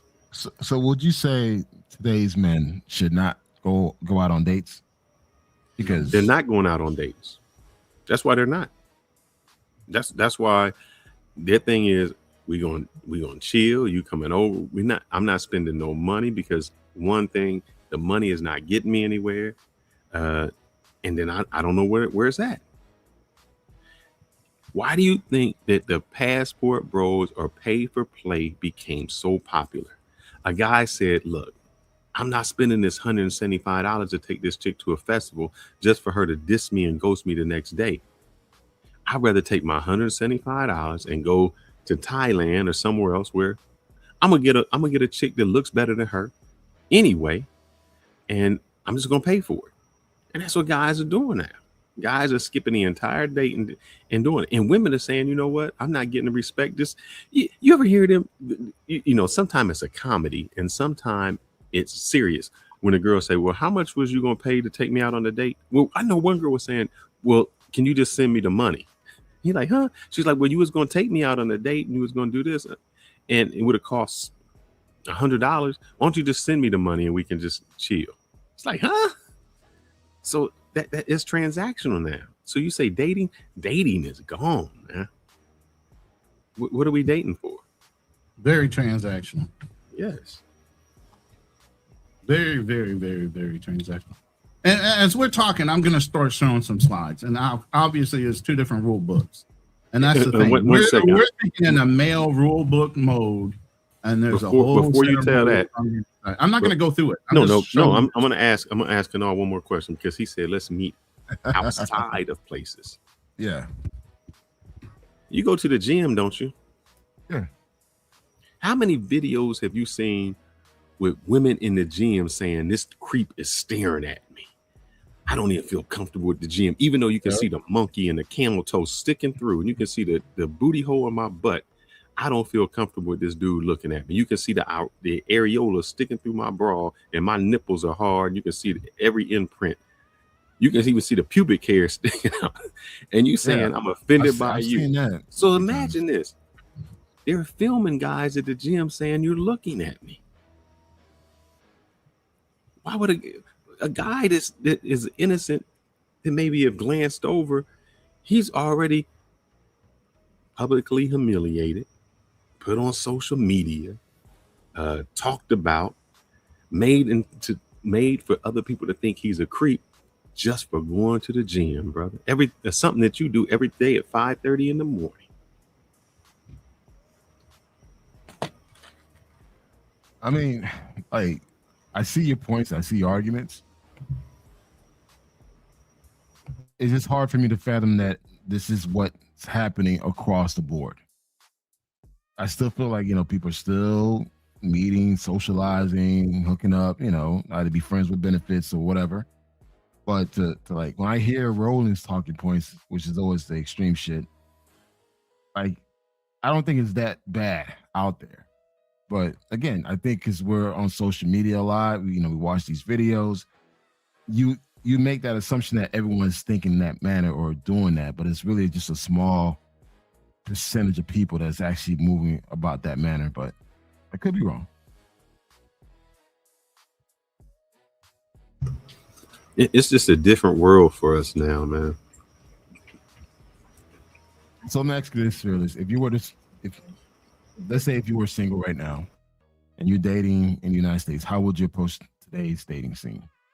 At your age, your mindset, how would you approach it now? Oh, I'm cleaning up, bro. The reason I'm cleaning up is this. No, I mean, because commitment. There ain't no commitment in you and your pride. As far as because what has happened is I see it on the dating apps. I see that because now you're talking about the women who are married, who maybe have children, and those children are grown, and now they want to get out and live again. They got married younger, and now it's like they're saying, I don't want a commitment. I just want to go out and enjoy myself. I want to have fun. Maybe they are looking for a commitment, but at this time, boy, you could do whatever. But you're talking about women who are over the age of 40.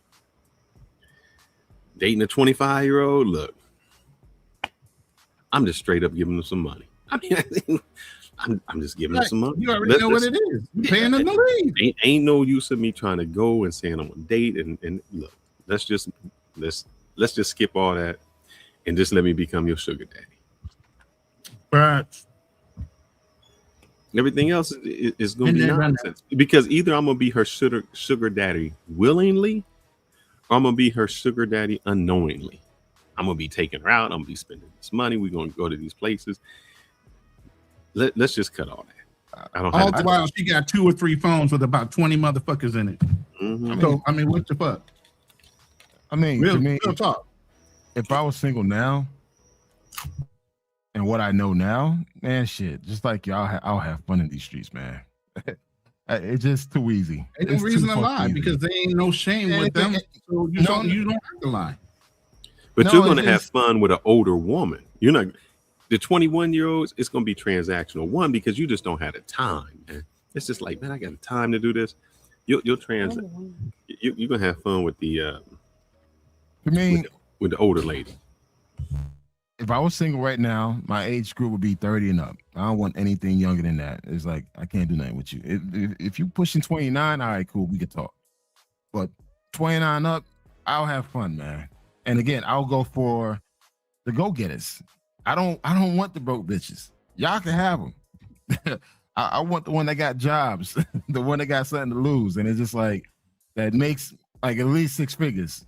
I'm going to be like so fucking targeted. Like, yo, you got to make 6 figures. You can't have no damn child. You got to live in this certain area. That's what I'm going to go for. And it's just like, I don't know. I don't see the difficulty what guys are complaining about in today's dating scene. I just don't see it. But remember now, here's what you're getting. You're getting a woman that's already had that trauma, that's already been through shit, that somebody done did her. And either she's at the point where she's like, look, I'm just trying to go out and have fun because somebody done broke them. You get the woman who bringing a little trauma to there because a whole bunch of stuff done happened to her already. So you're not getting that spring chicken where it's like, oh, she's a fresh woman that you can mold. Which means she's toxic as fuck, and you got to deal with split personality. I'm trying to tell you. You ain't telling me nothing. She's toxic as hell because she's been scarred and traumatized by all her past relationships, and she gonna relive them through you, waiting for that other job. If I was single right now in Atlanta, shit, man, I'll have a field day, man. But you're gonna be broke because them chicks want to go out to them nice restaurants. No, he said he gonna be broke. And I'm not bringing up nobody up from the past, but even somebody like your girl Maya, what was she saying? I get $600 on a date. Dude was taking me out for $600. Think about that. And then feel like inviting, and that's not nobody who that's not a 6-figure person. That's entitlement. Yeah, she is already saying, I get my drinks. I'm getting these 25. Matter of fact, what she say about it? I'm getting these drinks. It's $25, and I'm getting like 6 of them. And you're gonna do this, and then and you ain't getting none. That's entitlement, man. Of just somebody who isn't 6 figures. And I'm just saying an average person. The average person said that. So imagine what a woman who has class, has money, has career is saying. You're not taking her to Applebee, man. She making 6 figures too. Hey. And your 6 figures mean you got to pay child support. Because your 6 figures really ain't 6 figures. Your 6 figures is you paying child support. You got to pay for all these other expenses. Her 6 figures is I'm making 6 figures and I'm getting child support for my kids. I'm getting a bonus on top of it. Yeah. So her 6 figures is more than you, and you still got to spend it. And most of these women at 30 and 40 years old, if they're successful 6-figure earners or owning a business, these are all boss B personalities. These are all women wanting to floss. None of these women are not trying to publicize what the fuck they're doing. A lot of them are out there hanging out there trying to No, floss. they're not. They're home. They're home. No, they're not. If they got okay, so you're dating single mamas. You're dating No. single mamas then. You just said a 6-figure. What? Over 30, 6 figures, over 30 years old. Okay. Most and what likely else? own companies, might have No. teenage You said kids. something Hold about- on. wait. Most likely have their own companies, acting like boss bees, have teenage kids at least, because they're not without kids. And they're gonna Okay. have some fucking trauma behind them being single, and they're gonna have demands on you to even be in their presence because they're gonna think they rate it. It's dating. It's fucking dating. I'm not taking you serious during the dating phase. So even if you come to me with threats and all this shit, like, all right, fuck off. Listen, like I said, at this age and what I know now, I will block your ass in a minute. and not get Exactly why one dudes are getting passports and traveling. What you mean? No. I mean, no. Again, I think men forgotten their place and understand like, yo, how much power that you have. Like we walking around like we have no power, no say. It's like fuck that. It's like, listen, this is what I want. This is what I don't want. If it's not for you, fuck off. That's it. Right. No, I get it. That's us. No. The problem is a lot of guys want the women that they can't have. So they'll do whatever it takes to fucking get her. Even though she's fucking a dude that's beneath you. Correct. So again, understand your value as a man. Understand, like, listen, okay, this is what I want, and this is what I don't want. If this person's not about it, fucking move on. That's it. Yeah, but when you have an incel or kid that's sitting in a fucking garage or a basement of his mom's house, just as a figure of speech, self-development, and that's 75% of the population, by the way. A lot of these dudes ain't dating; they ain't doing shit.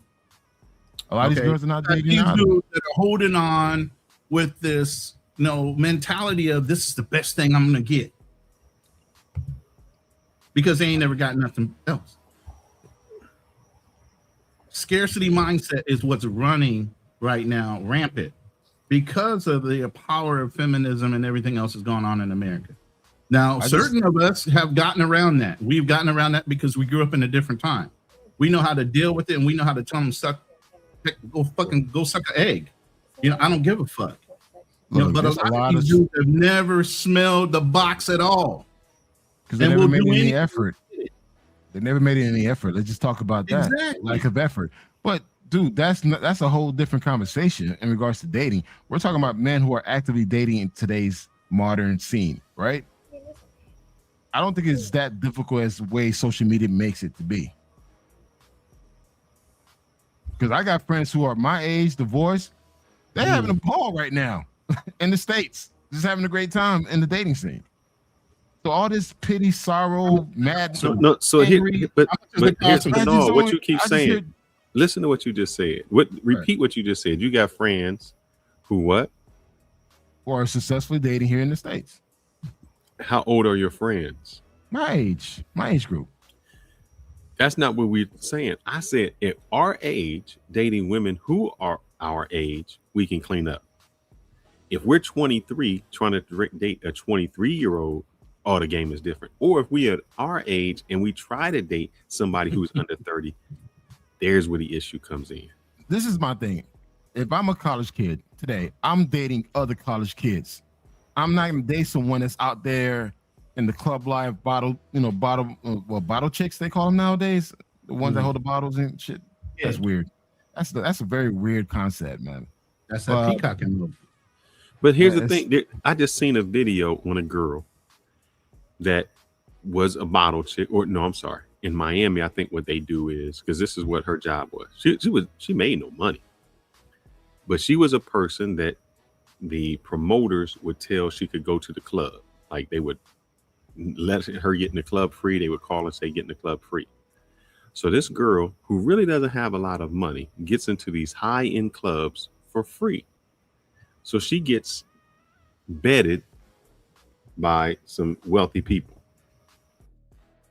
Do you think that the college dude who doesn't have any money has any type of chance with this type of girl when 3 days out of the week? Of course not.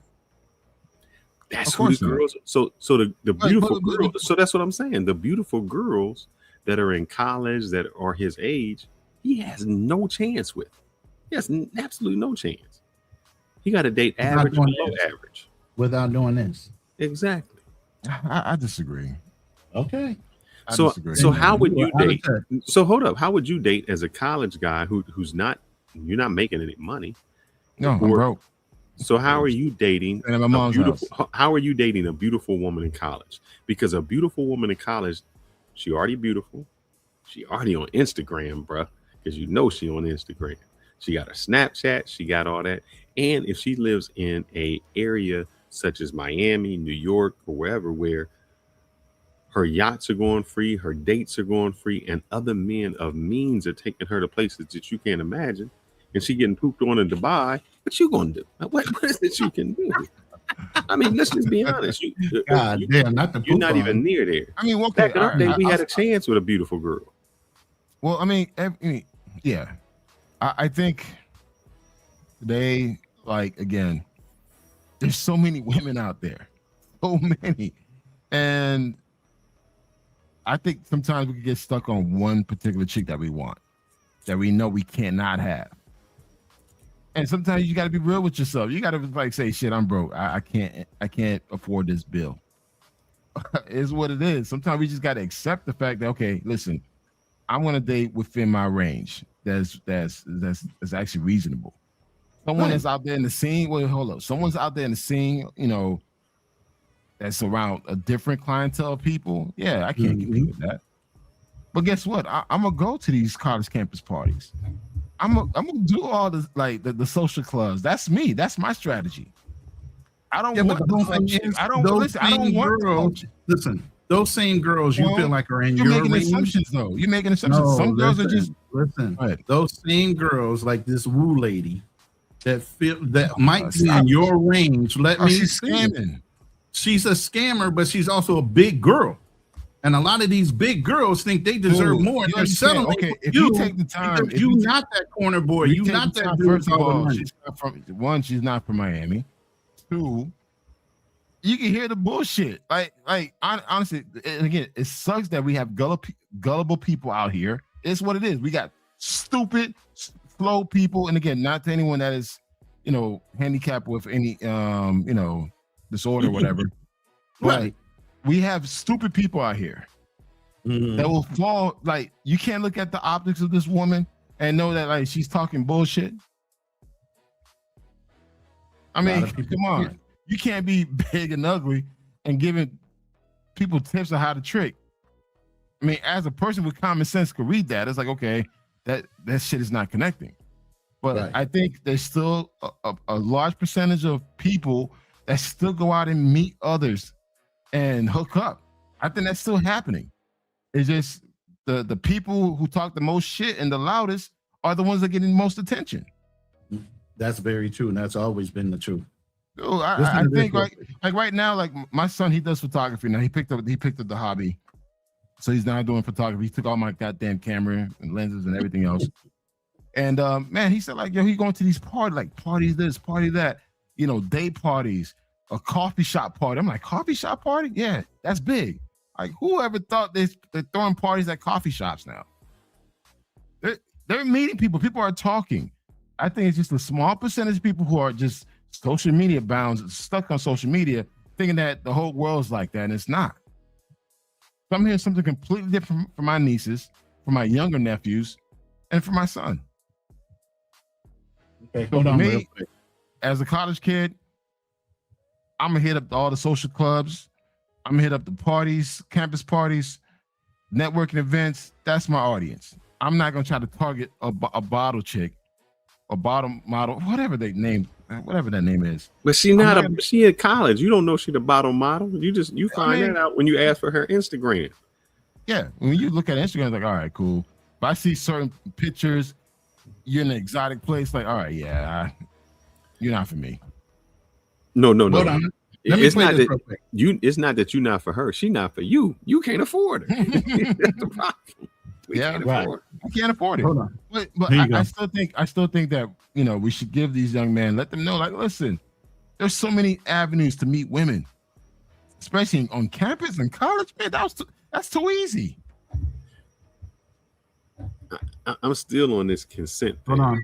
Willing to take care of you, the kids, and the household, but has no ambition worth staying with. When you say take care of, what do you mean? He pays all the bills. He take care of the kids. He step in. How he do that with no ambition? No, he got money. I want more. You know what? He's complacent. This is your 30-year-old that you're looking to date right now.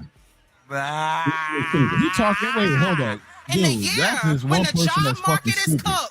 When the housing market is cooked, when people are She's walking away stupid. from their children, You you just got one person somebody to at represent all home that is women? paying your bills. He is taking care of you, and he is taking care And of she your don't think kids. she wrong. Look at and her you are face. figuring out, should I leave him? Are you cool?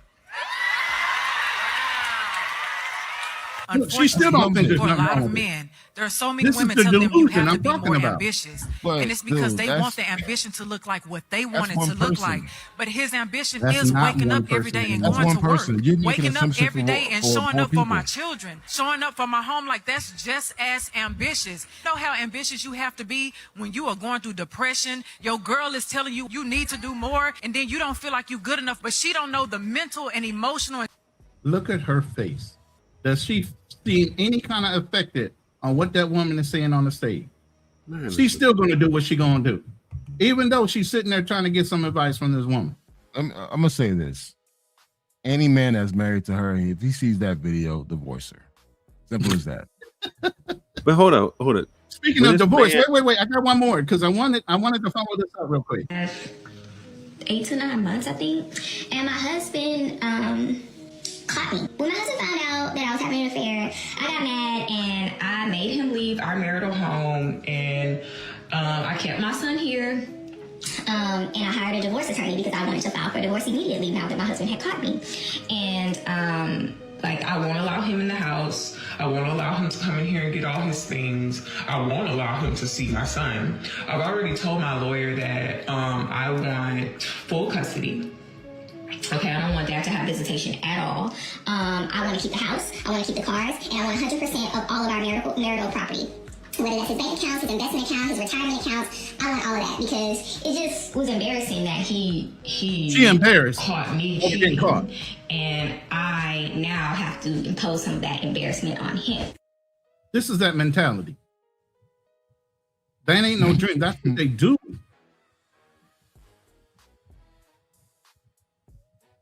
Just like, and I hate to bring this young woman up.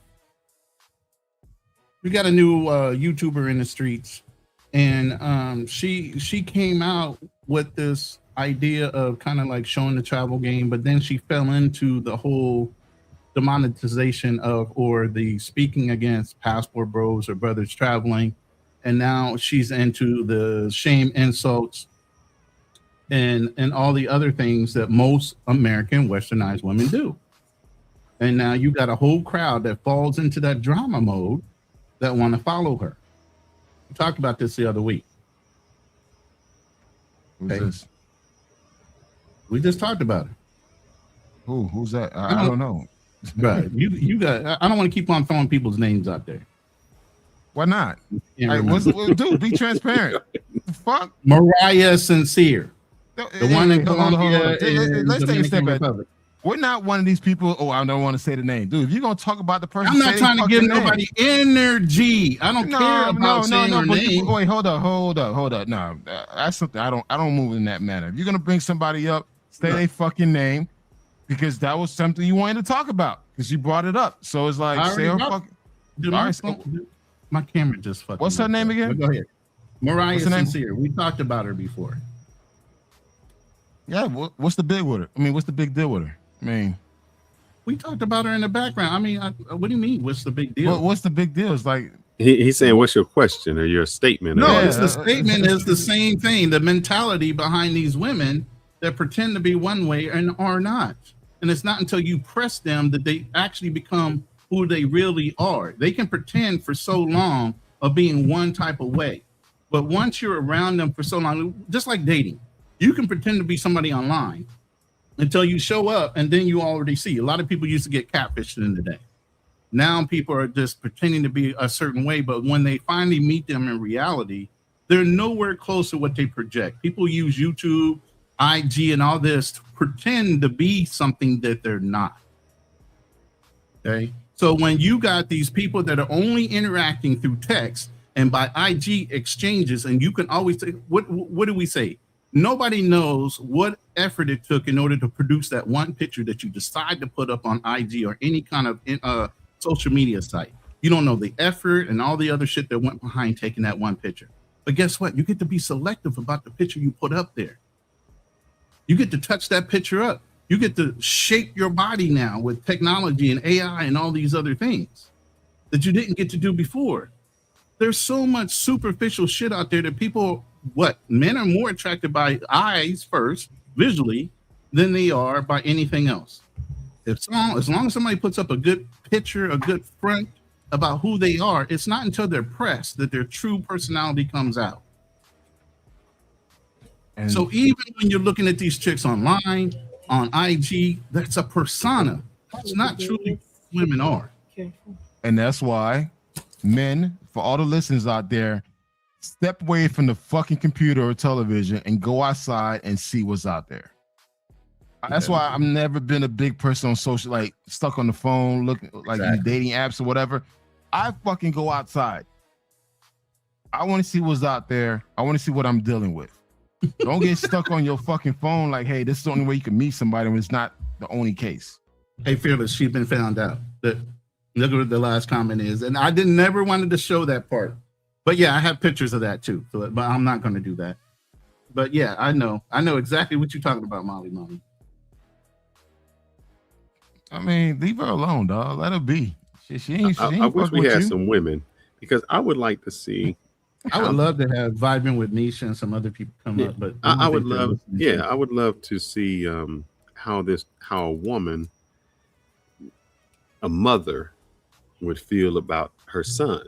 Meaning, if she's a woman who says, yeah, I get that money, I get this from these guys, how would she feel if her son was doing that with women? If the requirement she had for men is the same thing her son had to do. So I'm interested, and especially when it comes to consent. How do they feel about that with their sons? Because it's easy to do it, as a guy, that's our image. But, like I have a daughter, and I would always say, I don't want you to even put yourself in the position. Don't put yourself in the position that there can be a misunderstanding. And I think that's what happens with a lot of either women today, that either they didn't have a father to talk to, or they put themselves in a position where there becomes a misunderstanding. Because if you grow up with male energy in your house, and I think this is what you came back to when you were saying the single mothers. If you grow up with male energy in the house, girls who grow up with brothers, entirely different. They're entirely different. They see how their brothers act, how their brothers react, all of that. And the way they approach guys are entirely different than that single girl who grows up with just her mom. An entirely different approach when you grow up with that male energy. And I'm always curious as to how, a woman who says, you need to have this consent, you need to have this, how she treats her son, if it's different. Yeah, I say the same. I don't want to. Yeah, that's one thing that's a turnoff to me when you say you feminine, but yet the way you talk is very masculine. Right. I don't like that.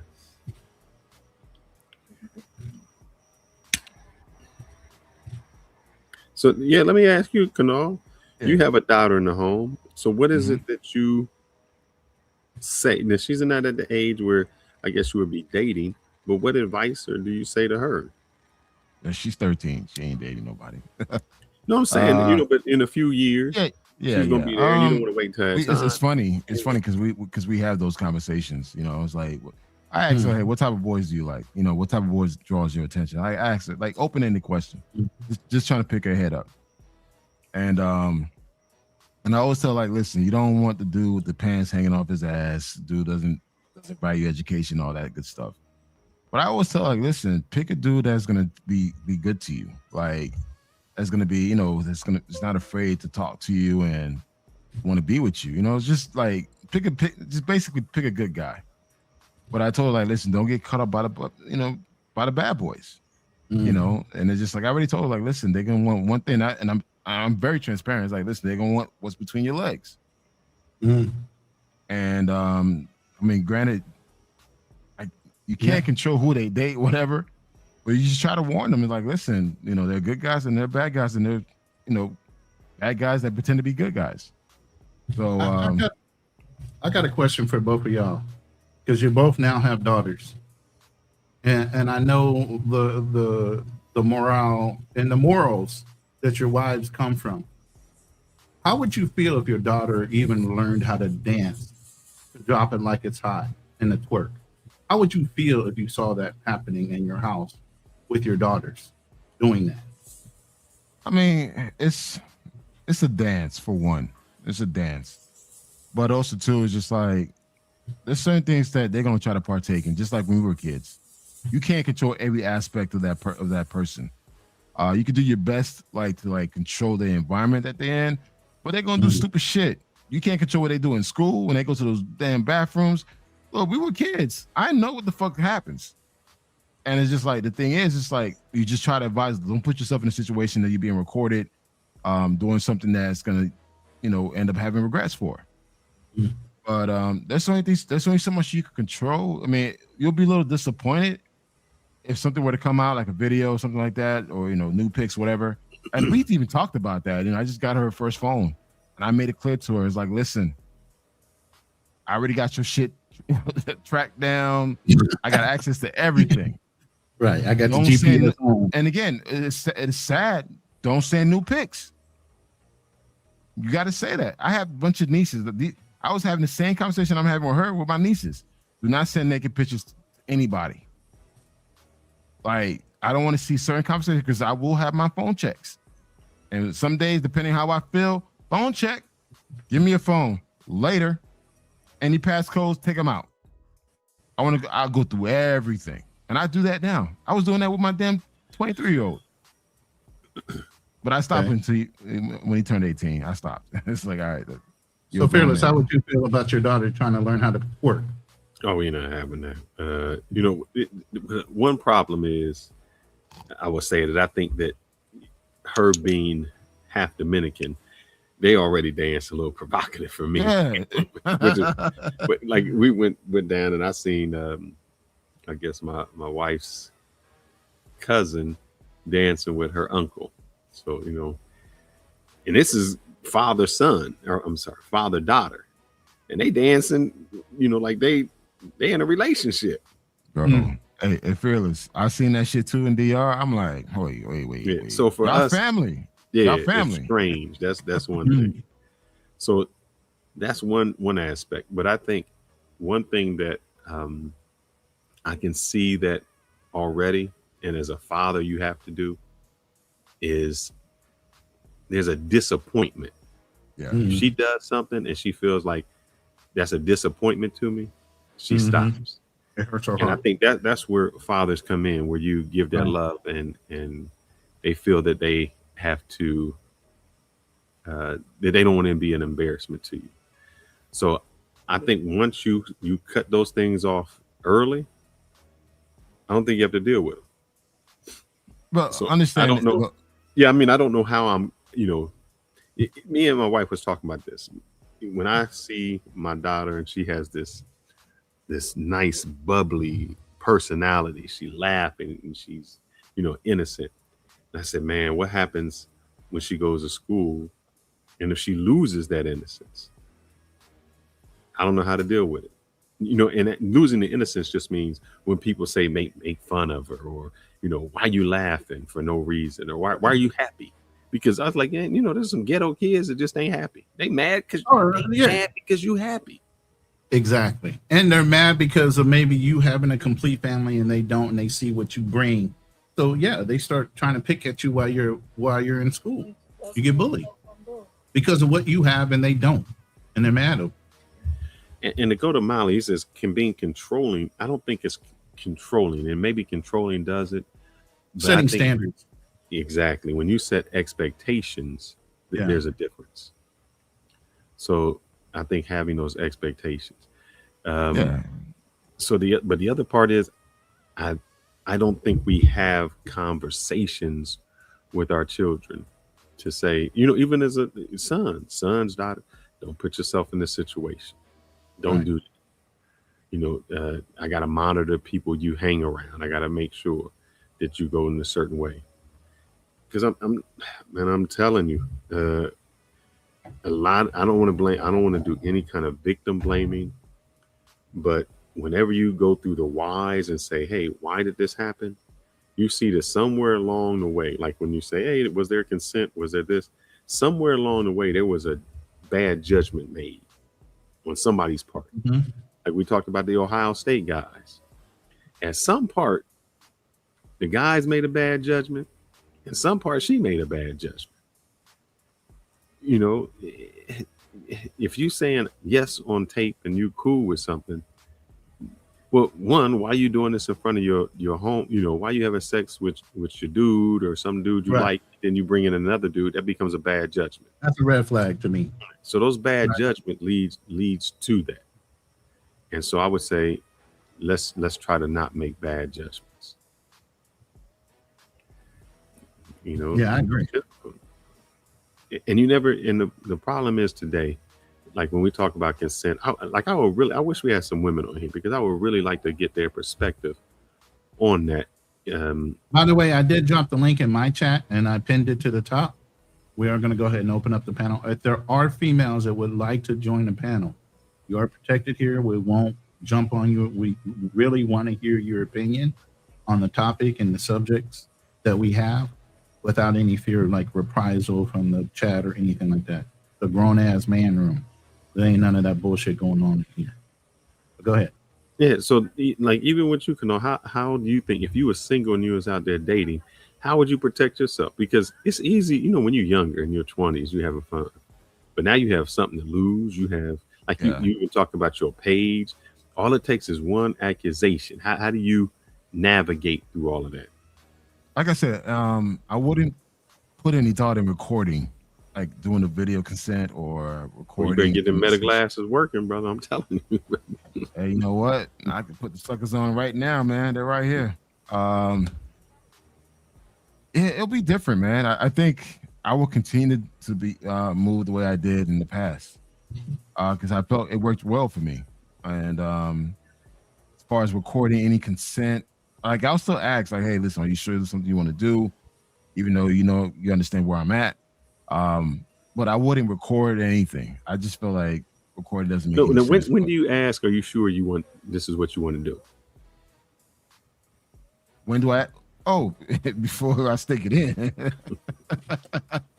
Jesus. You gotta get that person all wet.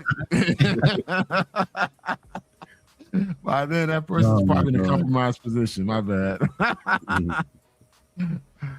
So what does she say? No, and then everything she said that you did, did her to get there. You got that port wine out with her. You got that port wine.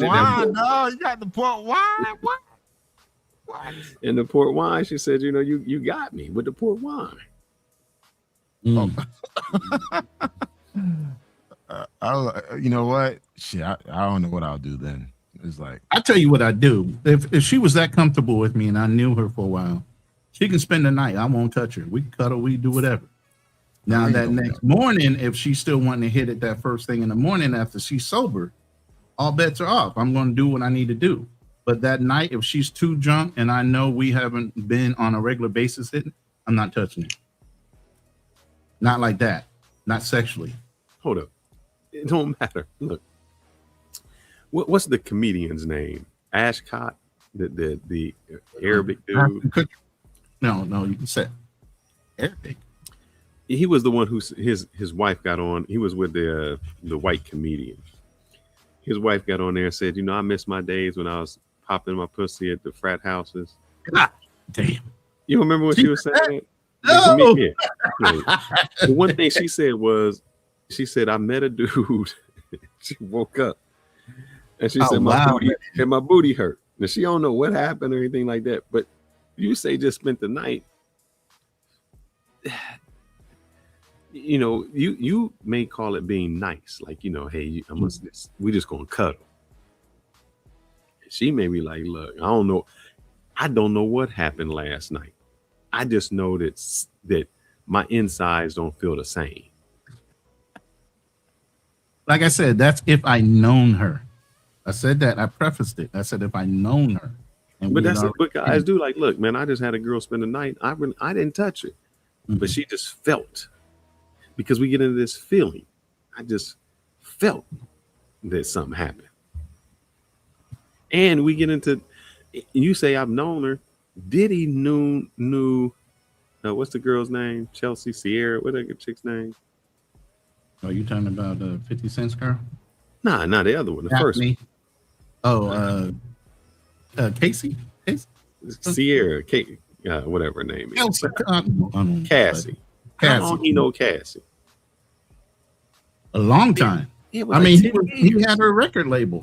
He had her contract, didn't he? Like for 10 years. So you saying I spent the night, man, it's getting to, if there's a financial advantage, and I think in the beginning it wasn't even about I'm going to try to. Fearless, we know. You know. If you're in a certain realm of understanding and intelligence, the women you keep around you are not that type of women anyway.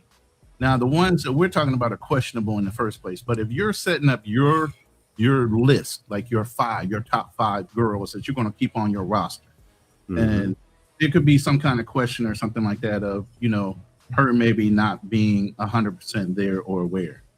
You trust her enough to be around you in your circumference. Sleeping that night. Now I can see like this dude, he didn't know her well enough. They dated three times or so. He's wanting to progress the relationship more into that realm because she invited him. So he's seeing a signal. He's testing the signal to make sure that that's properly what he's seeing. Play that again. I just want to hear this dude one more time. Play so people know what we're talking about. Yeah, by the way, the panel is open. So while we're playing this, if you guys want to come up, the link is in the chat. Oh no, I'm gonna bring it up right now. All right, I figured I'd send you a voice note because it's like easier than like texting all this. But anyway, had a good time tonight. Definitely think you are lovely. However, I would love to, if we're gonna go to your place on Thursday, I mean, I am looking to have that physical intimacy to see if like I am sexually compatible with you.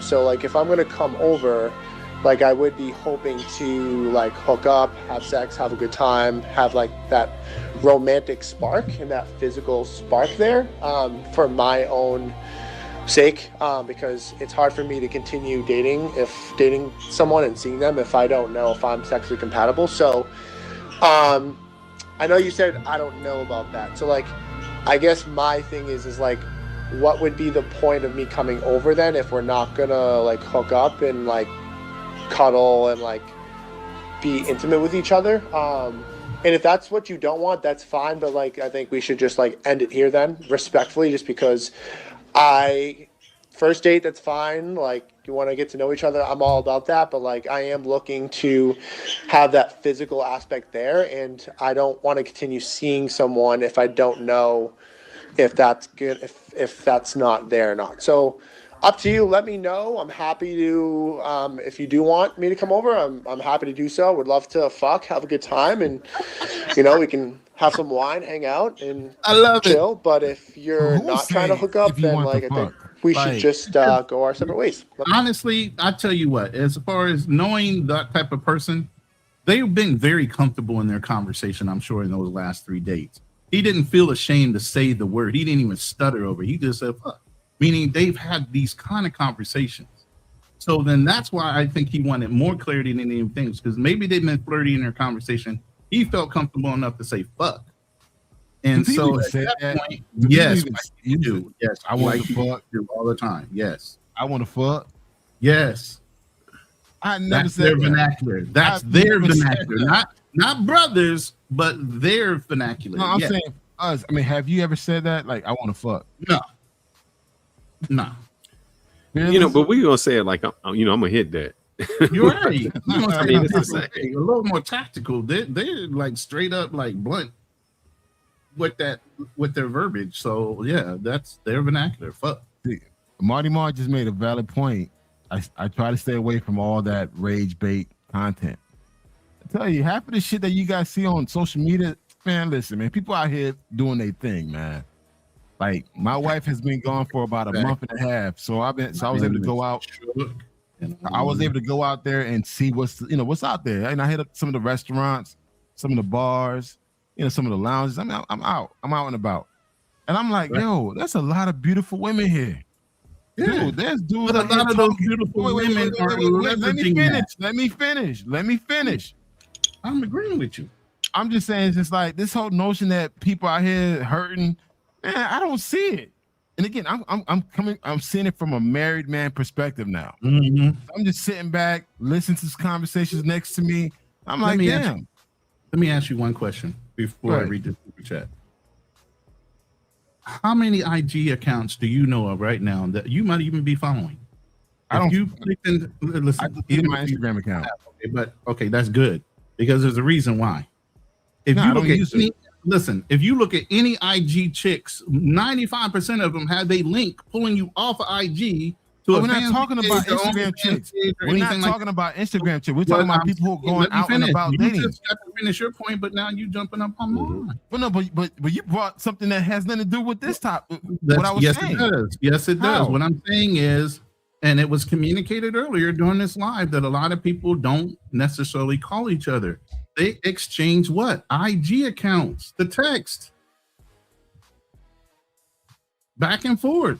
It's either a Facebook page or IG account. It's some kind of social media where they keep in touch, but they also get to research who that person is, and they also get to see the links that drive them to the other pages that these chicks have. Like I said before, I'm not on Instagram, so I can't really speak on that.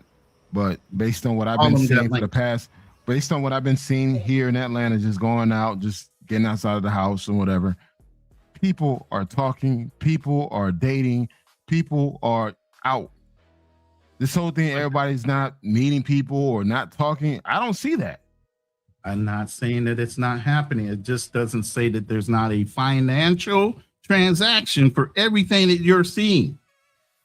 You don't know if somebody paid that person to sit down, that you're witnessing them talking. You don't know what went on in the background before they I agree. Have that conversation.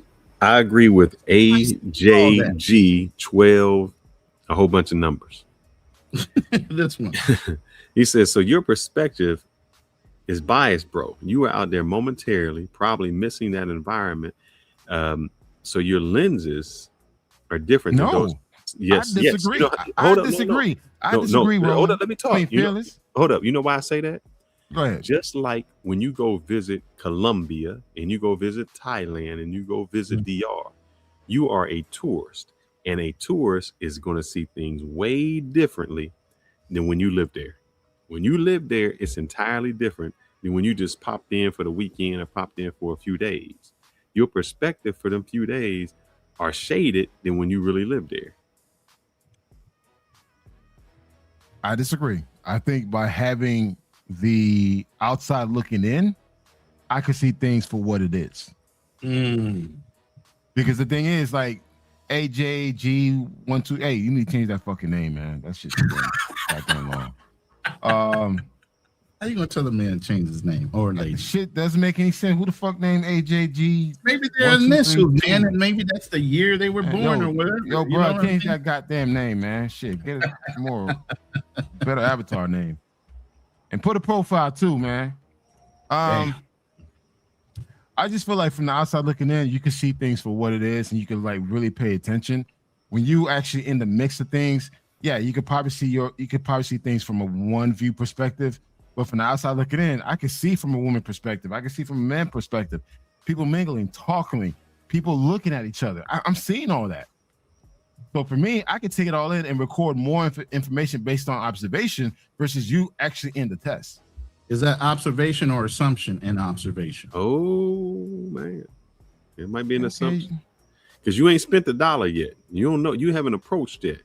You know, and then Ronan has seen my other video on my other channel talking about. I don't buy drinks for chicks, bro. I don't. No, I'm saying the power of the wedding ring. Sometimes the power of the wedding ring is a woman see a wedding ring and she like, shoot, I know this can be temporary. Yeah, we can share. Yeah, it's a whole different perspective because they already know what it is when they coming at you. You know that, and you've already been vetted. I'm sure he's run into that theaters. I know with him having a wedding ring on, he's gotten just as much attention with that ring on than without it. Without it or with it, it don't fucking matter. Look at my goddamn hands. Look at them hands, dog. Look at them hands. Do you see a wedding ring, Mark? Did you take I never it had off? one. You never I brought set my situation up that I'm allergic to metals, so I can't wear it. Yeah, you can buy other type of rings. I don't wear plastic either. I ain't wearing no goddamn plastic one. So, like, hold on, let me read this super chat real quick. I appreciate it. Snitzerville, $5 super chat. Thank you very much. New subscriber here. I mentioned moving to Colombia to my folks, and they said I'd do better in New Orleans. Your take? Bam. I would say, what is the purpose of you moving to Colombia? That would be when you say do better. I mean, there are beautiful women all over the United States. That's not the problem. If he's talking about women or he's talking about, like, for instance, exactly. if you're saying, hey, I'm moving to Colombia because the cost of living is lower, because he said moving, not just like the date women. So I'm moving there for cost of living. You're going to do way better in the country if you have United States dollars living in Colombia. You're going to do much better. You are going to have your status is going to be higher. So, you know, if you average dude here making 50,000 over there is going to put you way up to another level. Yeah, 5 to 1 percentile, depending on what your income is. Yeah. Correct. I think that you may, you know, hey, New Orleans got them red bones. They beautiful down there. That's what I said. They're beautiful. Yeah. Won't take anything away from. Are you a colorist? What you mean? Oh no, I ain't hey, I'm a colorist when it comes to red bones. They put a little. I dated one. They put a little something in my spaghetti. So I know about half your family probably red bones, man. Stop playing.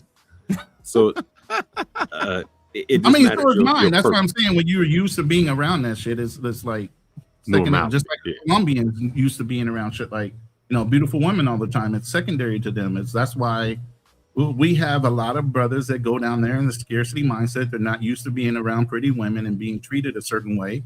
And that's why they succumb to a lot of the fucking things that are going on, because they're just not used to that environment. But if you come from an environment like that, you grew up in an environment like that, it's a little bit easier for you to be dismissive of what they feel like is leverage against you. I will say that you won't have a problem. You won't have a problem talking, because I can barely understand any motherfucking thing that them people from Louisiana say. Dude told me he wanted an orange, and I was like, "What the hell is an orange?" Orange. Yeah, exactly. Well, he said orange. You know what? It's funny. It's funny. Yes, I'm Haitian. Yes, I'm not an FBA, but I did pick up some of the language, and it's just like when I say orange, I used to say orange. No, it's just like you from the East Coast. Listen, you might say soda, or you might say pop. I'm from the South, though. I don't represent the East Coast. I'm just saying. No, I'm saying even saying soda pop versus soda versus get me a Coke means all the same thing. It just depends on what region you're from. No, but it's just like brother, spell orange. I just need you to spell orange. Yeah, I used to say orange. It's spelled properly like an orange, so you just pronounce it. I think it's a South thing, man. Because in Miami we say the same thing. We say orange. Like, give me an orange soda. Orange soda. So it's like, yeah. So what's your perspective on that? We'll get to Ronan last because he's already out of the country. What's your perspective on answering that question for that young man? Colombia. I mentioned moving to Colombia to my folks. They said I'll do better in New Orleans. I mean, he has a more survival rate in New Orleans versus Colombia. I mean, for one, I mean, like, what are your plans are in Colombia? Like, that's the first thing. Like, what are your goals? What are your means of sustaining an income to live this lifestyle? Because even you living overseas, it still adds up. I don't think. But here, I'm gonna ask you, since we on this topic, just not to switch you. I'm gonna let you answer. Yeah. Do you think they have a consent issue the same that we have in the United States, in Colombia, or Latin America?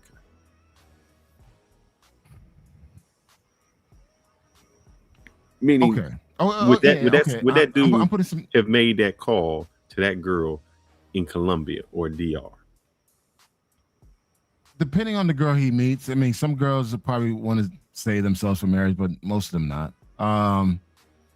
No, I don't think you probably need to have that conversation. If one thing I've noticed, like just traveling in these countries when I was single, if a woman is interested in you, there's no buts about it, man. More than likely, you guys are gonna have sex. Is what it is. There was no pushback whatsoever. She gave you the sign that she was interested, and like sex overseas is nothing. Like we it's only here in the United States and probably in the Western part of the world that thinks that sex is like so sacred or so like something you gotta earn. Most countries, man, they so fucking liberal with the shit, man. They're like, yo, I'm into you, you into me. I'm horny. Let's go. That's how it is. It's only primary like United States, Canada, UK, but even fucking Ireland's they wide open, dog. They be like, yo, what's up? So it really depends, man. So why do you think we had this consent problem in the United States, or because we try to be we try to position ourselves to have these ethics, these moral ethics and stuff like that, and not be perceived as a easy person or whatever. Knowing damn well she has the same needs as you. And one thing about being overseas, particularly especially in Latin America, if she's into you, dog, 95% chance you guys are probably end up sleeping together. And I think the difference is, I've been there, seen it, done that. The women there, and I'm not talking about women even at the club. I'm talking about women at McDonald's. I'm talking about people at the bank. Yeah, I've seen women at the bank with them tight black pants on, with the cleavage, the shirt buttoned down where you see cleavage. And it's not even looked at as provocative. Like your clothes, here we would say, oh man, she's dressed in a certain way. So the women there dress provocative even in business. And you don't get the same type of, I need the consent. I need that. So what, and they don't say, hey, the guy's the bear, I'd rather be with the bear. I don't know if they have bears over there, but whatever wild animal they have. So what is it about the United States where a guy has to jump through all of those hoops just to have a relationship with the woman? I mean, was it like that for us, Fearless? Here in the States or over there? No, here in the States. Like, was it like but that? But not during our time. We just didn't have. Okay, but hold on, Fearless. But Fearless, what changed everything? Like, what was the pinnacle point that changed everything? Because again, it wasn't like that for me, for you, even for Roland back in the 60s. Damn, you put him back in the 60s. Bruh, come on, man, stop. But I'm just saying it just. Yeah, in 1960, Malcolm X, Martin Luther King era. Man, I wasn't lying, but I was a baby. Okay. But I'm just saying, like for us, when we were single, it wasn't like this. Like, what changed everything? What changed the dating market or the dating scene to make it cell phones and making it convenient, internet, all that stuff linked people on a global scale and made the world a lot smaller and more convenient. No, but from what Kanal's saying, it doesn't matter if the world is small because it's not the same way overseas in that sense. Mm-hmm. So I don't know. Was it social media? I don't know what changed in the United States or the Western culture that made it. I don't know what changed that made something acceptable. Are you talking about for our culture specifically? Yeah, I mean, but everything. I'm just in general. What I used to do as a youngster, why was that acceptable? even though it was not illegal and it was consensual on both parts, why today would that be shunned? And that goes all over. I told you I watched the episode of what was it? The Jeffersons and the Sanford and Son. And I was like, God, dog, brother. I mean, at the time it's nothing, but I look at it now and I'm like, man, you can't say that. You would have been canceled. Yeah. You would have been in living color. If you would have, I just seen Tom and Tom, the white guys, and they said, what's a black dude in a three-piece suit? He's like, a defendant. Like today, you can say anything like that. So I don't know if we became so politically incorrect, but if you have the answer, Kanal, let me know. I don't, because the thing is, like, for me, it's like, okay, I was single, 18, 1996, single in Miami, single in Chicago, single traveling for work all across the Midwest, East Coast, West Coast, everything. I never had any issues, man. Like the whole consent conversation was kind of like, yo, I'm into you, you into me. You know, if you will come to my place, you know what's about to happen. So right. It wasn't a big deal back then. It really wasn't. And again, we didn't have social media back then, you know, and exactly. It's just like, even when I became single again at 2015, I became single again after my first marriage. The dating scene changed slightly a little bit, but I was still like, yo, this is where I'm at. I don't give a fuck. It's like, I just come off from a damn divorce. I ain't looking for anything serious. I just want to have a good time. If that shit ain't for you, keep it moving. And they didn't have any issues meeting women, like just being so transparent and blunt with it. But I did notice a big difference overseas when I was traveling. Like, hey, if a woman was into you and she's vibing with you, though, you smashing. 98% chance that you're gonna smash on site. It wasn't even a question. I think because I think we view sex differently compared to what other countries view it. We tend to have more of a conservative view when it comes to sex, and that's why, like, when you have those liberal mindsets that's really like having sex and like, hey, if I'm into you, I'm gonna have sex with you on the first night. Yeah, that's a small percentage of people that's actually doing that. So yeah, I wish somebody could tell us, you know, somebody put social media, but is it social media that changed us that much? Yeah.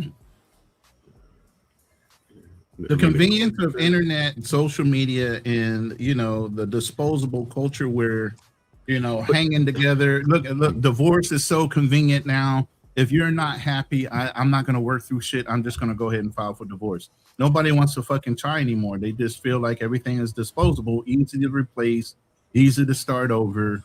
There's no investment in a relationship that much anymore.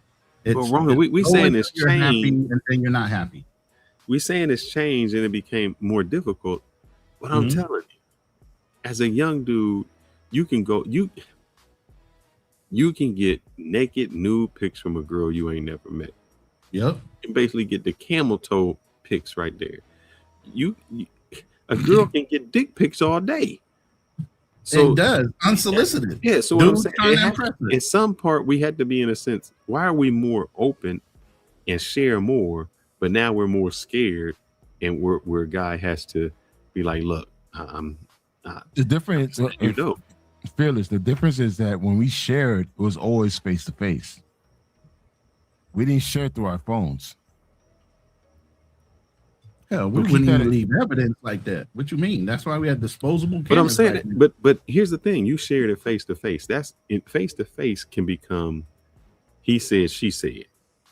Your phone becomes, nah, this is what you said. Evidence. Big timestamps. So now that we have the evidence, why does it still become even more difficult for a person to do it?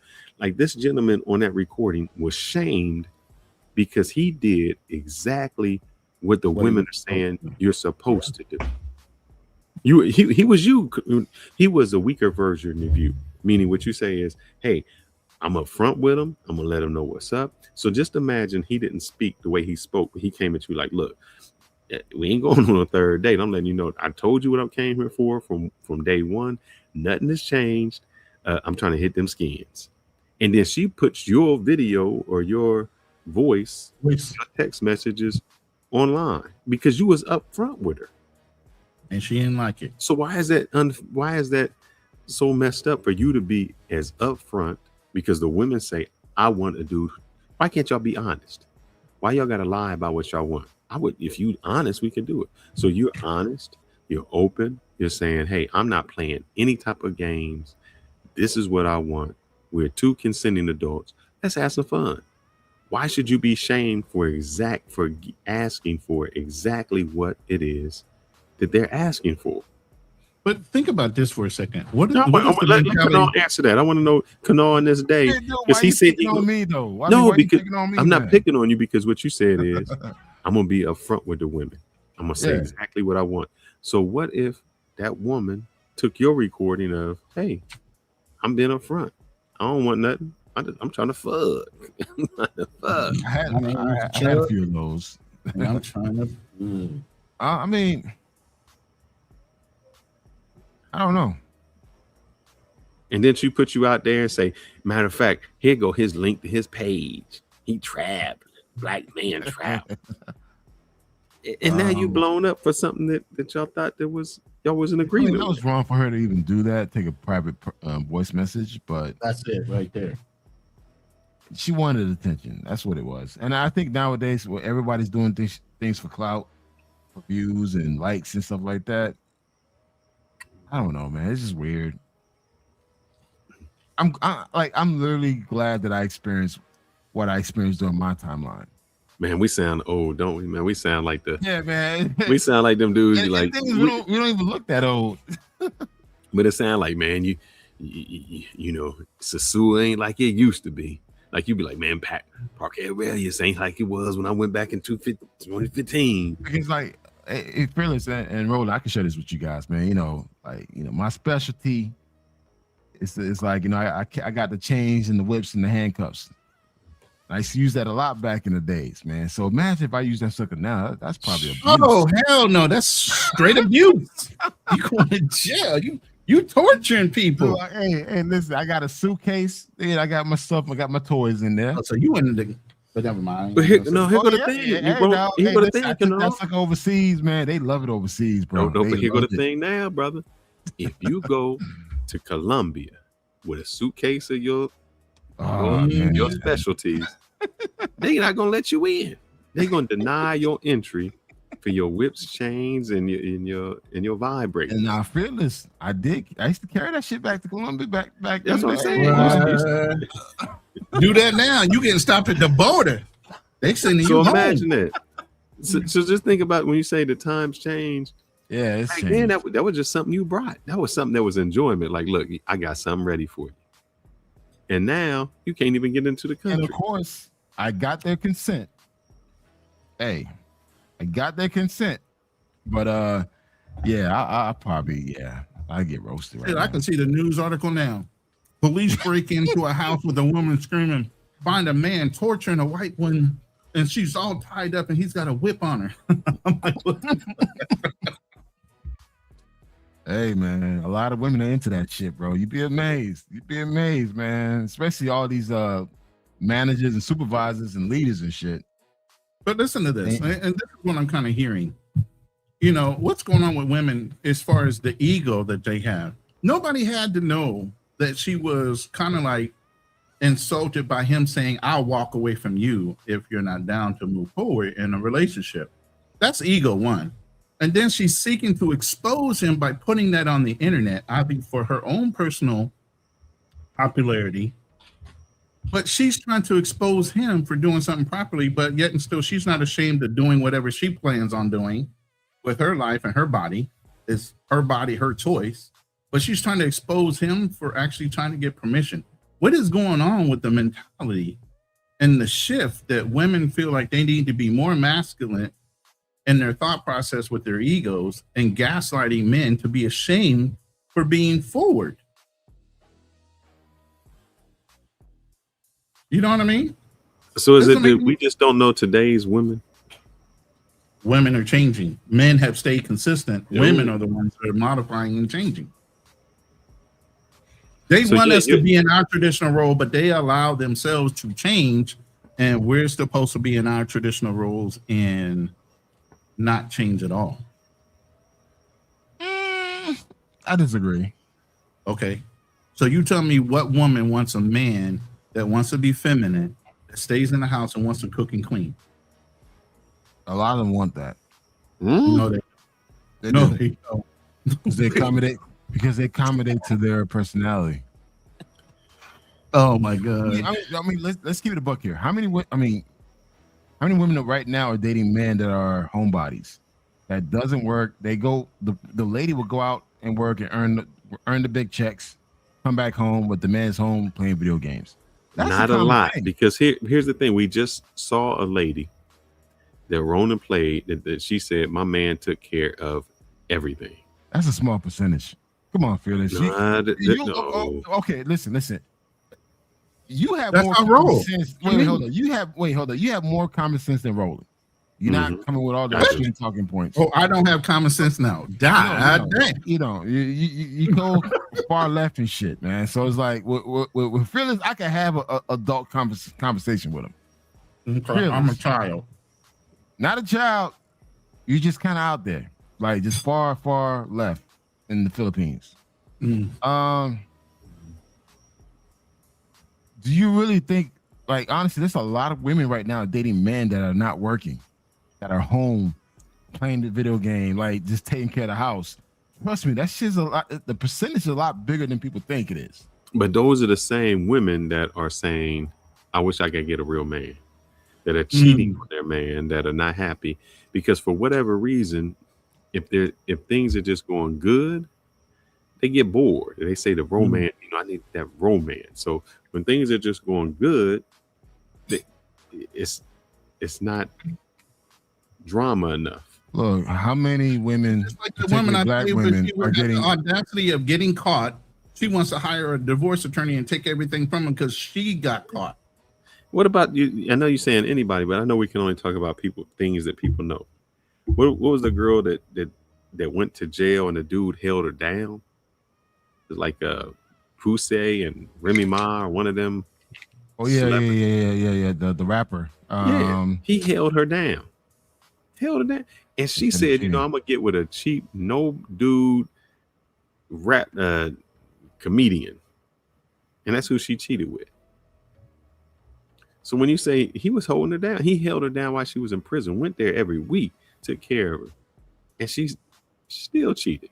But he's winning now. Guess what he's with? He's with No, Clarissa. he winning. But you saying a guy can do everything and still. No. I said a lot of women are dating these type of men that are not working. That's okay staying home and just driving her to work, using her car, playing video games. That's But those are the same women. When shit goes down, she's like, "You can get the fuck up out my house. I'm paying the bills." So she has a sense of control.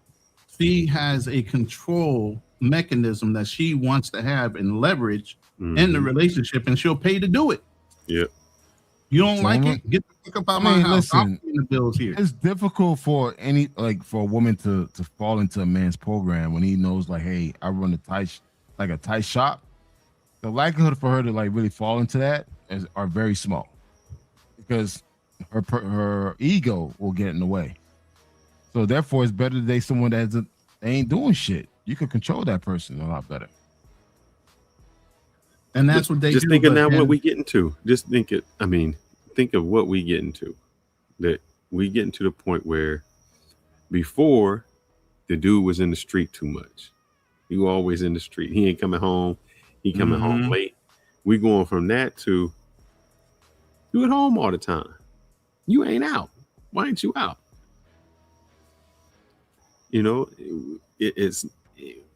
I'm telling you, I think for dudes today, it becomes very difficult. I mean, just to be like, man, look, I'm trying to get with you. I can't even get with you because I got to go through every single layer to make sure. And I'm just saying, because I can only talk about the people we can say that are famous. Your boy, Fresh and Fit, the dude, he said, look, I'm just trying to fuck. That's it. And then she come up with I'm pregnant. Ain't pregnant. Yep. Just to put But like you said, everybody makes their mistake. Why was he freeballing it? Yeah, Why he I put a damn admit that, Greyhound? but I'm saying the conversation never ended with them. They do Alba and Preach, where it's like, he hitting a whole lot of chicks, and then it's like, well, I'm pregnant, and the first thing she does is, I got to get popularity for this.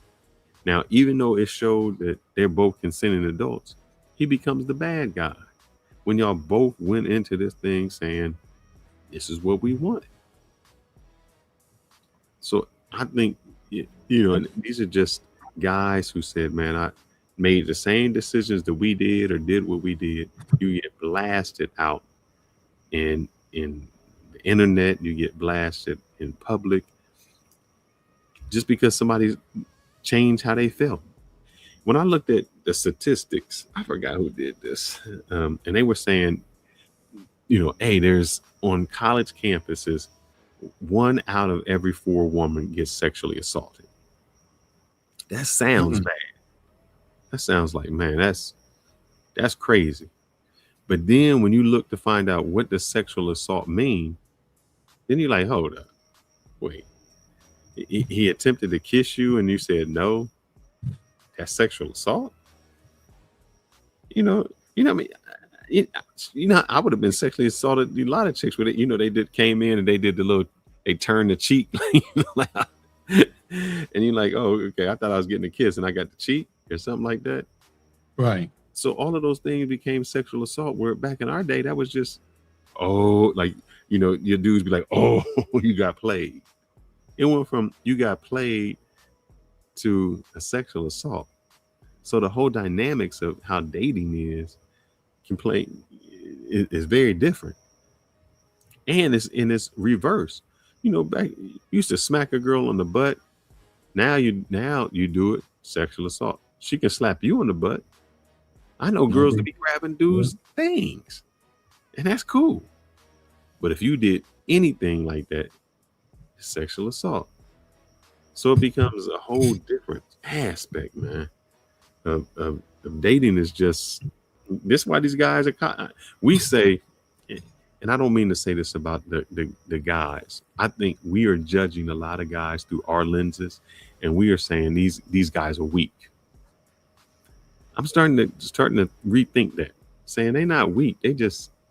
They are becoming very, very cautious, because what they do at 18 can prevent them from getting a job at 28. Facts. Nothing. And they're just like, you know what? It's not worth it. Or like those 2 dudes in the football team, they got stalled out for 3 years, or even living their life. Man. Yep.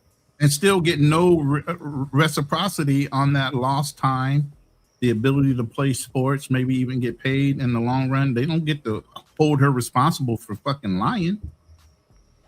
And that's why even now they're making it mandatory for even DNA records. I mean, you got to have a mandatory DNA test damn near now when you have a baby, because too many women are just calling out names just to lie on dude. Too many brothers don't know that they're not raising their own kids. So I know you. But let me read the super chat real quick. I think it came in for somebody. But anyway, DC's code is Jenkins 5868. Thank you for the $5 super chat for the live. He goes, I deserve better than Pookie and Tyrone's leftovers. Facts. Okay, stepfatherhood is not an option. Not non-select BM black men. Get your passport and explore. Amen, brother. But he's saying that. But here's the thing. Wait. No. Finish before you. Hey, hold up. Dog, why the fuck you fucking with chicks that deal with Pookie and Tyrone? Yeah, he's saying it like this. He's saying the Pookie and Tyrone leftovers. I would ask you, would you date Cassie? Because she's left over from somebody. Would you date the chick? Would you date 50 Cent's baby mama? Daphne. Because she's really she may not have dated a Pookie and Tyrone, but she's basically was just somebody's side chick, and she got ran through. So you saying that, but then what? And then at what age when you say you don't want to become a stepfather? If you dating around, 21, okay, yeah. Now let's say when you're 45, There's not a lot of chicks out there who have not had a child. You may not be the Especially going overseas. If you listen, listen. I know a lot of these dudes selling you niggas. Excuse me, you FBAs and brothers. Damn. A fantasy. No, a lot of women overseas have kids, man. Especially Asia and Latin America. They have kids. They have a shitload of kids. They have them young, extremely young. And others watching so one. Whole thing about, hey, wait, hold up. This whole thing want to attack single mothers and shit, bro. Take that same fucking energy and go to Latin America. Go to Asia. It's worse. It's worse. Like y'all want to talk shit about American single women or single mothers? No, it's 10 times worse overseas. Primarily in Latin America and Asia. Europe, they kind of had that shit under control. But no, and Africa, shit. Africa, Latin America, Asia. Listen, most of them will probably have kids already. I'm just gonna go ahead and just burst your little fantasy or bullshit that these other YouTubers want to fucking sell you. Most of them got fucking kids. So before you start talking shit about American single mothers, you about to get your ass on a plane, go overseas to these countries. All right, brother. And deal with the same shit. Wait, hold up. Deal with the same shit, but 10 times worse. No, not 10 times worse. Stop lying. No, please. Stop don't lying do that shit, dog. In the Philippines, don't stop lying. Don't lie to them like that. Come on, don't man. Don't lie to them like that. Man, listen. Why let me say why it's not worse. Hold on. No. See, I've been in more places. I've been more places than you. I can say these helping to take care of their kids versus American. One at a time, fellas. One at a time. Hold on. I go first. First of all, you've been talking. I've been to more places.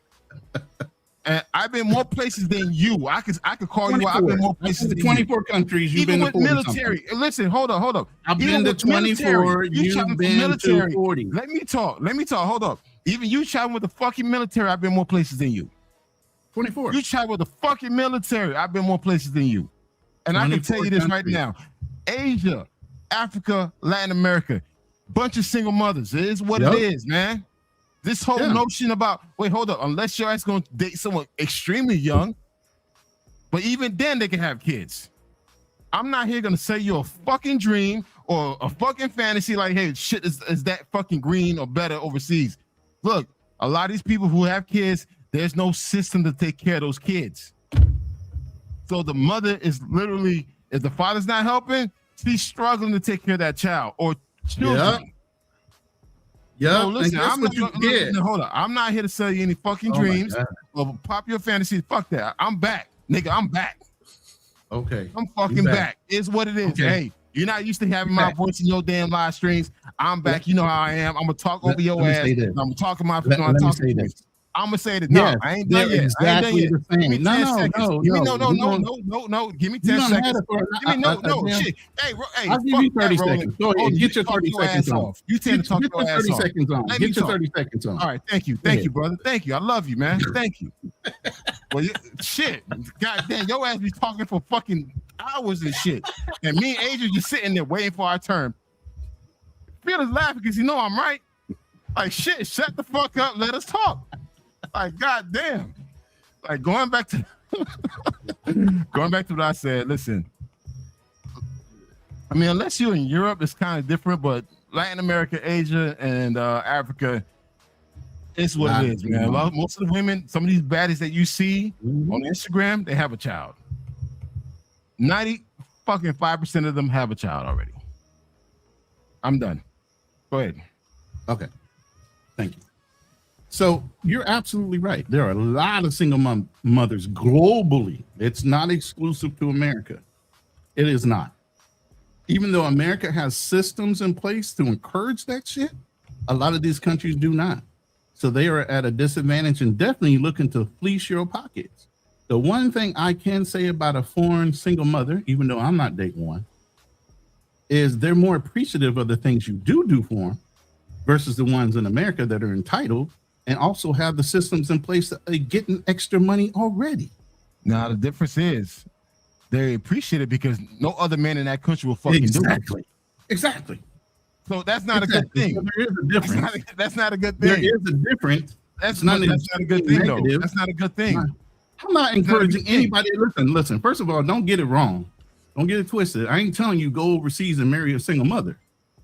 First things first. Let's not even talk about that. Why are you looking for a single mother overseas? I don't think you're looking for the single mother. Yeah, thank you. It's just most of the women are. And sometimes you don't even know because, like, I knew a girl that was in Banal, and this is in Dominican Republic. I never seen her kids. Her kids live with her mother and never seen them. Like, they didn't live with her.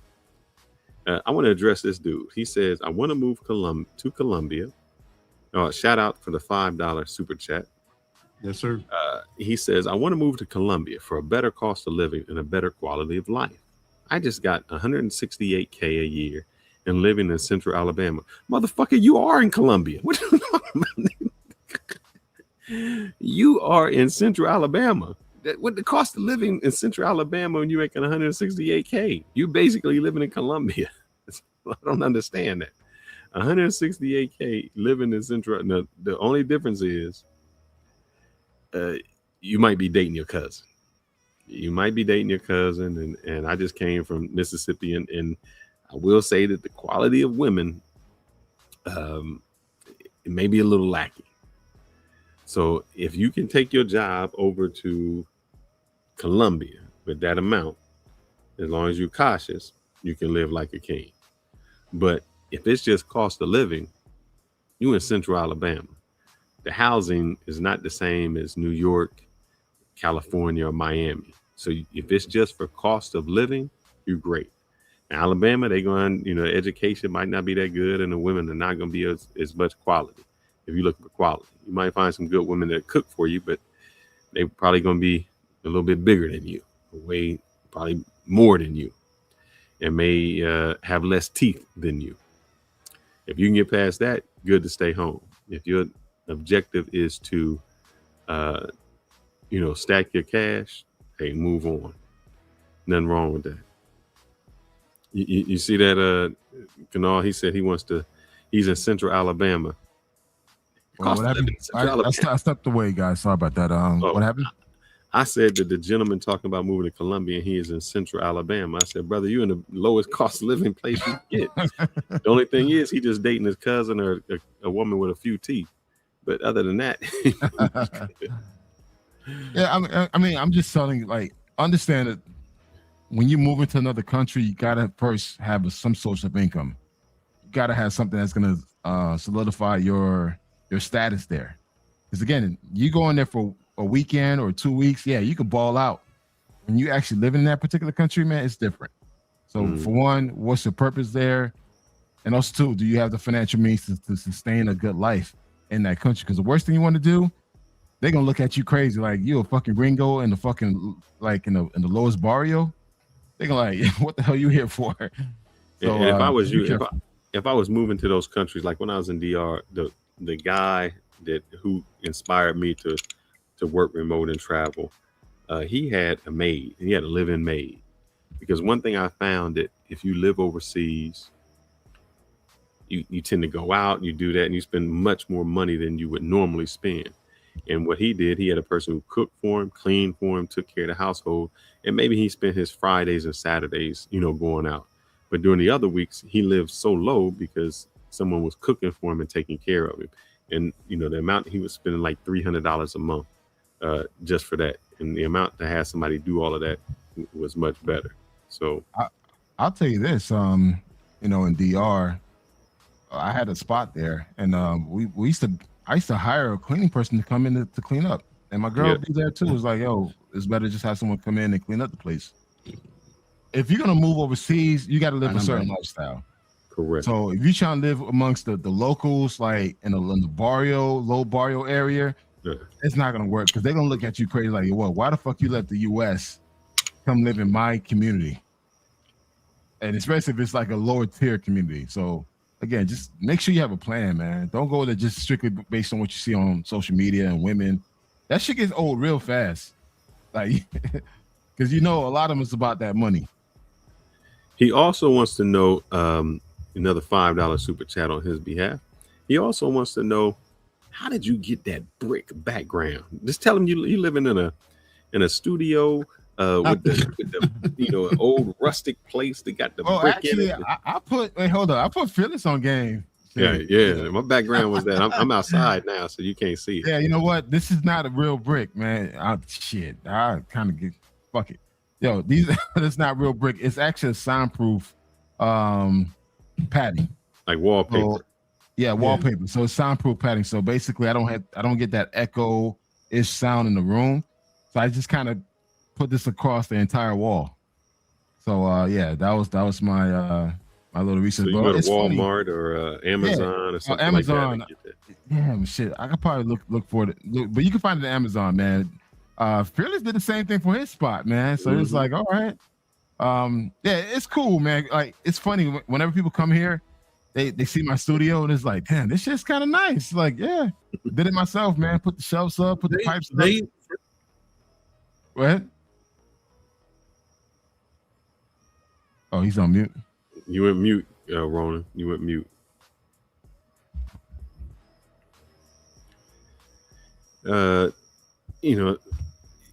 Just to go through some of the things, the one thing I think you won't get by moving out of the country is, I still think that they're years behind us. When I say years behind us, I don't think that feminism is getting there, but it hasn't caught up in those other countries. You don't have a lot of those feminist views. And here's the thing: the women there work. They work outside the home, but they still take care of things inside the home. You just don't have a lot. I dropped the link if you want to hit it. I don't know why you don't see it, but yeah, the links is in the chat. If you want to join the chat, you're more than welcome to. I actually spent 4 weeks in Colombia where I worked remotely. I was working remotely out of Medellin in Cali. And it's cool, but yeah, you got to have a job that pays you American dollars, man. So because it gives you a certain lifestyle where you're not living the typical life that a Colombian would probably live, or a Dominican or Brazilian or Thai. Hey, I had to walk away. I saw the $168K in Central Alabama. Was that money that he can make out of the country, or is that just money? No, I clowned him a little bit. I told him that 168K in Central Alabama is probably more money than more money than he would make in Colombia. Because if you're quitting a job, hopefully you can make that overseas. If you're making 168K overseas, you're murdering. You're making the same in Alabama.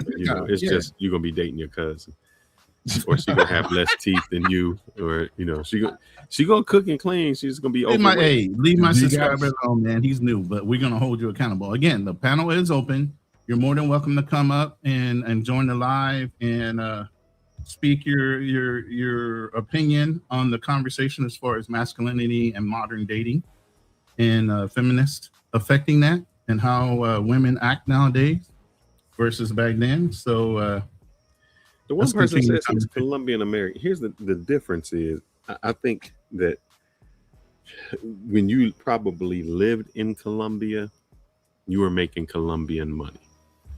And so if when you say, hey, I'm Colombian American, you don't want to move to Colombia, if you are making what the locals make, you probably wouldn't, because you're going to be living how the locals live. Right. But if you go there and you are making, like in DR, if I went to Dominican Republic now, I'd be making like not 10 times, maybe 50 times more than what people would normally make. And so if you're making that much money, you live a different lifestyle, and you have a different, you can do what they can't do. And to you, it's entirely different. I'll say this. I have friends right now that live overseas across Costa Rica, Colombia, DR. These guys making about over 200K. The life they living is completely different compared to someone's life is making 50,000 or even less than that. So again, you, as a foreigner, you don't want to put yourself in a position where you living amongst the locals. Like, at least put yourself in more in the middle class tier, upper class tier. Anything below that, they're gonna look at you sideways like, why the fuck you here for? We're trying to go over there. to make the money that you make. So yeah, and then you're gonna be, mind. and don't be the guy. Look, if you making 168K in the United States, you're not gonna live in the hood, and there's a certain level of woman that you're not going to date. Yeah. What happens is guys do not take that mentality overseas. You take that mentality and you dating a girl who live in the straight barrio hood, and she's hood, and you expect her to be something she's not. That's not gonna happen. Thank you. And I'm gonna say this. I never liked chicks that had a bunch of tattoos. Never like a chick that they didn't go to school. They didn't have a formal education. There's certain things that I have. I'm very adamant in keeping on staying on the type of women that I like to date, even overseas. I don't date that tattoos on the neck, like ain't working. Like, what do you do? It's like, I gotta know. You gotta have some type of substance. I mean, Fearless, your wife back in DR, she had a very strong position. Mm-hmm. My wife back in DR had a strong position. So for me, this is a circle that I'm used to being around. I'm not gonna go to another country and date someone that doesn't have education, that didn't graduate from high school, not working. If she's working, she's like doing something very extremely low tier for her own country. Right. So, hey man, it all boils down to the type of people you attract, man, and the type of people you want to meet. Because if you going overseas dealing with women that doesn't have no education, can't read or write, or can't do anything for herself, you can't talk shit about American. I got a question for you, because I do see, yeah, we do have a link just to let the person know. I think you did put that link. That's real, yeah. So if you haven't seen the link, you want to come up. Someone said I'm capping for single mothers. Who the hell said that? You were a little bit, man. You were. No, I'm not. I'm just speaking the real. The thing is, like, even you in the Philippines, how many? Like, what's the percentage of single mothers in the Philippines? There's a lot. There's a lot because. Cool. But let me finish. Let me finish. There is a thing called the Catholic religion. So they're already spoken down about with abortion. Abortion is not necessarily legal. Doesn't matter. They're pregnant. No, it does matter, because if they had the same rights as far as abortion, there wouldn't be as many single mothers, because they would be allowed to go and get an abortion. There's a lot of situations. Let me finish telling the story. There's a lot of situations here in the Philippines right now where kids are being left in fields, rice fields and stuff like that, because they have to be in denial of being pregnant in the first place, because it is such a religious country. This is the one country that's still no divorce, bro. But the whole you can't point even of get this, divorced from here. The whole point of this is like this non-fiction or fiction type of woman that you're looking for is not there. Mm-hmm. Which is what? Oh, so the thing is, what he's saying is, in the United States, the only difference is the chick was just able to get an abortion. She still got pregnant. Yeah, she was still a single mom. She just didn't become a single mom because she aborted. She got rid of it. Right. Correct. So she was still out there hoeing. You know, she just got to plan. She just got to plan B. Yeah, there's a lot of them out here doing that. Yeah, absolutely. And nobody's been in denial. And that's why, and that's like when I hear guys talking shit about single moms, I'm like, in the States, about overseas is worse. It's worse. I want to go with the title, because I don't think we really addressed the title. Do you think masculinity works in modern dating? No. Yeah, I think it does. Oh no. I think now in the modern dating, the more masculine you are, you're seen as a threat. What's your girl call us? She called us Neanderthals all the time because of our mentality, the way we think. Right? But yet still, that's a standard. That's a standard that has been.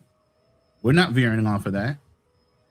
As men, that's our standard. That's the standard we're used to. But now we're being called Neanderthals for thinking that way.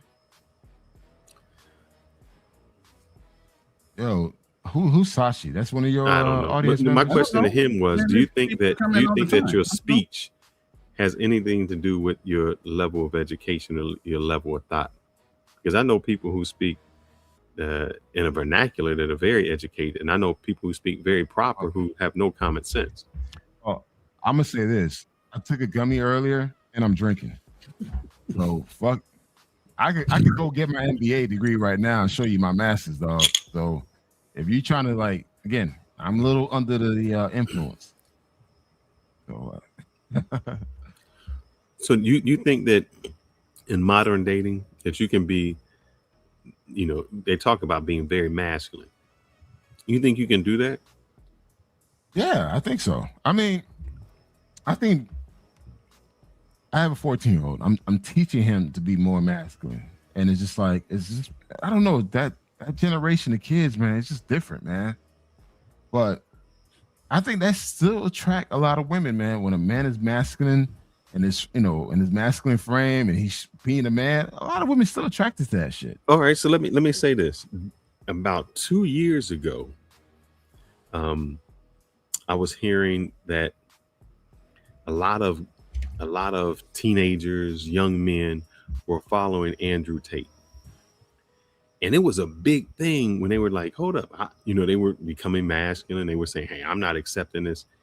And it was looked at as negative, so much negative that they wanted him banned, that they said that, I can't believe that my son or these kids are following a guy who's giving this advice to say, hey, I want this type of woman. I want this. So that those gentlemen who were becoming, who never had masculinity, who never seen a man be masculine, who never seen a man speak like that, started to say, oh, I'm going to be the top G. I'm going to speak like that. And what happened? As soon as they started talking like that, the women said, we got to get rid of him. This Andrew Tate. I mean, it was so bad that when he flew into Florida, they were like, we're trying to ban him. Just because he brought a masculine energy, and women were following that, and the young men were following that masculine energy. Wait a minute. I got a video for this. Hold on. I think his version is little kind of like, again, you spent extreme. the years between 18 and 35 doing whatever the hell you chose to do. No heat, no judgment. But you blew your youth. When your counterparts who were looking to marry up and marry well were getting married their junior and senior year in college, the first and second year after college, they were married at 22 and 23, and you were laughing at those white girls and those Asian girls getting married at 22, 23. You get married after college, that's too young. We need to go on girls trips and having our best life and hot girl summer and all this other bullshit. Now they're 10 years into their marriage, 3 kids deep, and their husband's a VP of marketing somewhere. And while you still got you and your cats are living in a loft downtown, driving your BMW in a middling career. You ain't on no career track. You blew your youth. You blew your youth. You can't get that back. You don't have time to play any more games. You don't have another 10 years to try to figure this shit out. You'll be 50. You don't have time to keep playing games. So let me go to my man Rolo. He said, do we not know about Andrew Tate? The person you just played was Kevin Samuels. Yeah. They just said the same thing about Kevin Samuels. Yeah. When Kevin Samuels told men, this is what you need to do to level up to become a high level man. Every woman that called in argued with him. I want this type of man. I want this. But what did they do? They argued and disagreed with the majority, even though they knew. Even you take someone like a Kendra G, when she came onto a show and he said, Kendra, you're not getting married. You are this boss B. You want this. You are not going to find a man. And she disagreed. And to this day, she still didn't have a man. What's the one lady that was in love with 50 Cent? The one, she was in love with 50 Cent. Wait. She's older now, black lady. Oh, you're talking about the the actress. Yes. She talked about Kevin Samuels and said how bad he was and talked about him so negatively, and what came true. She's 60-something years old, still talking about, I need a man to take care of me. This. Ebony K. Williams, who said, I can't date a bus driver. Yeah, Vivica A. Fox. Thank you, sir. Asriel, the link is in the chat, bro. If said you want the to come same up. thing, that, Kevin Samuels was this. He talked down on women, and everything he said came true.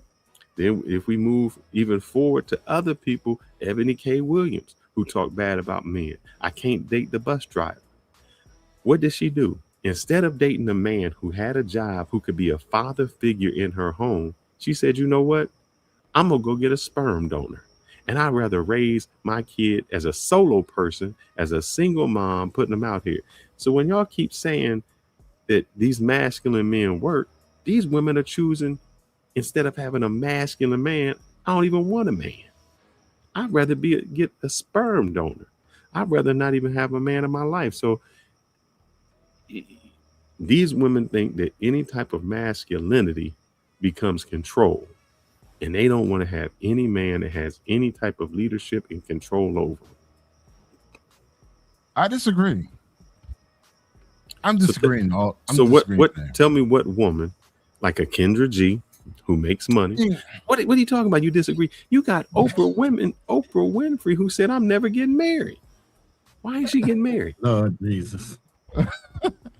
I mean, these are like a small percentage of women. I'm telling you guys. Wait, hold up. I'm telling you guys, a lot of women love a masculine man. I get this shit a lot.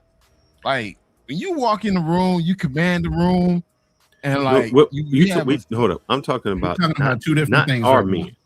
Our men, yes. I mean, the people in our day. I'm not talking about, even though I gave some examples of those. I'm talking about in today's world. It's like these women who are 21 or something are like fearing these guys. If you rather be in a forest with a bear than with a man, somehow you fearing a masculine man. Because one thing is, a lot of them have never seen a masculine man in their household.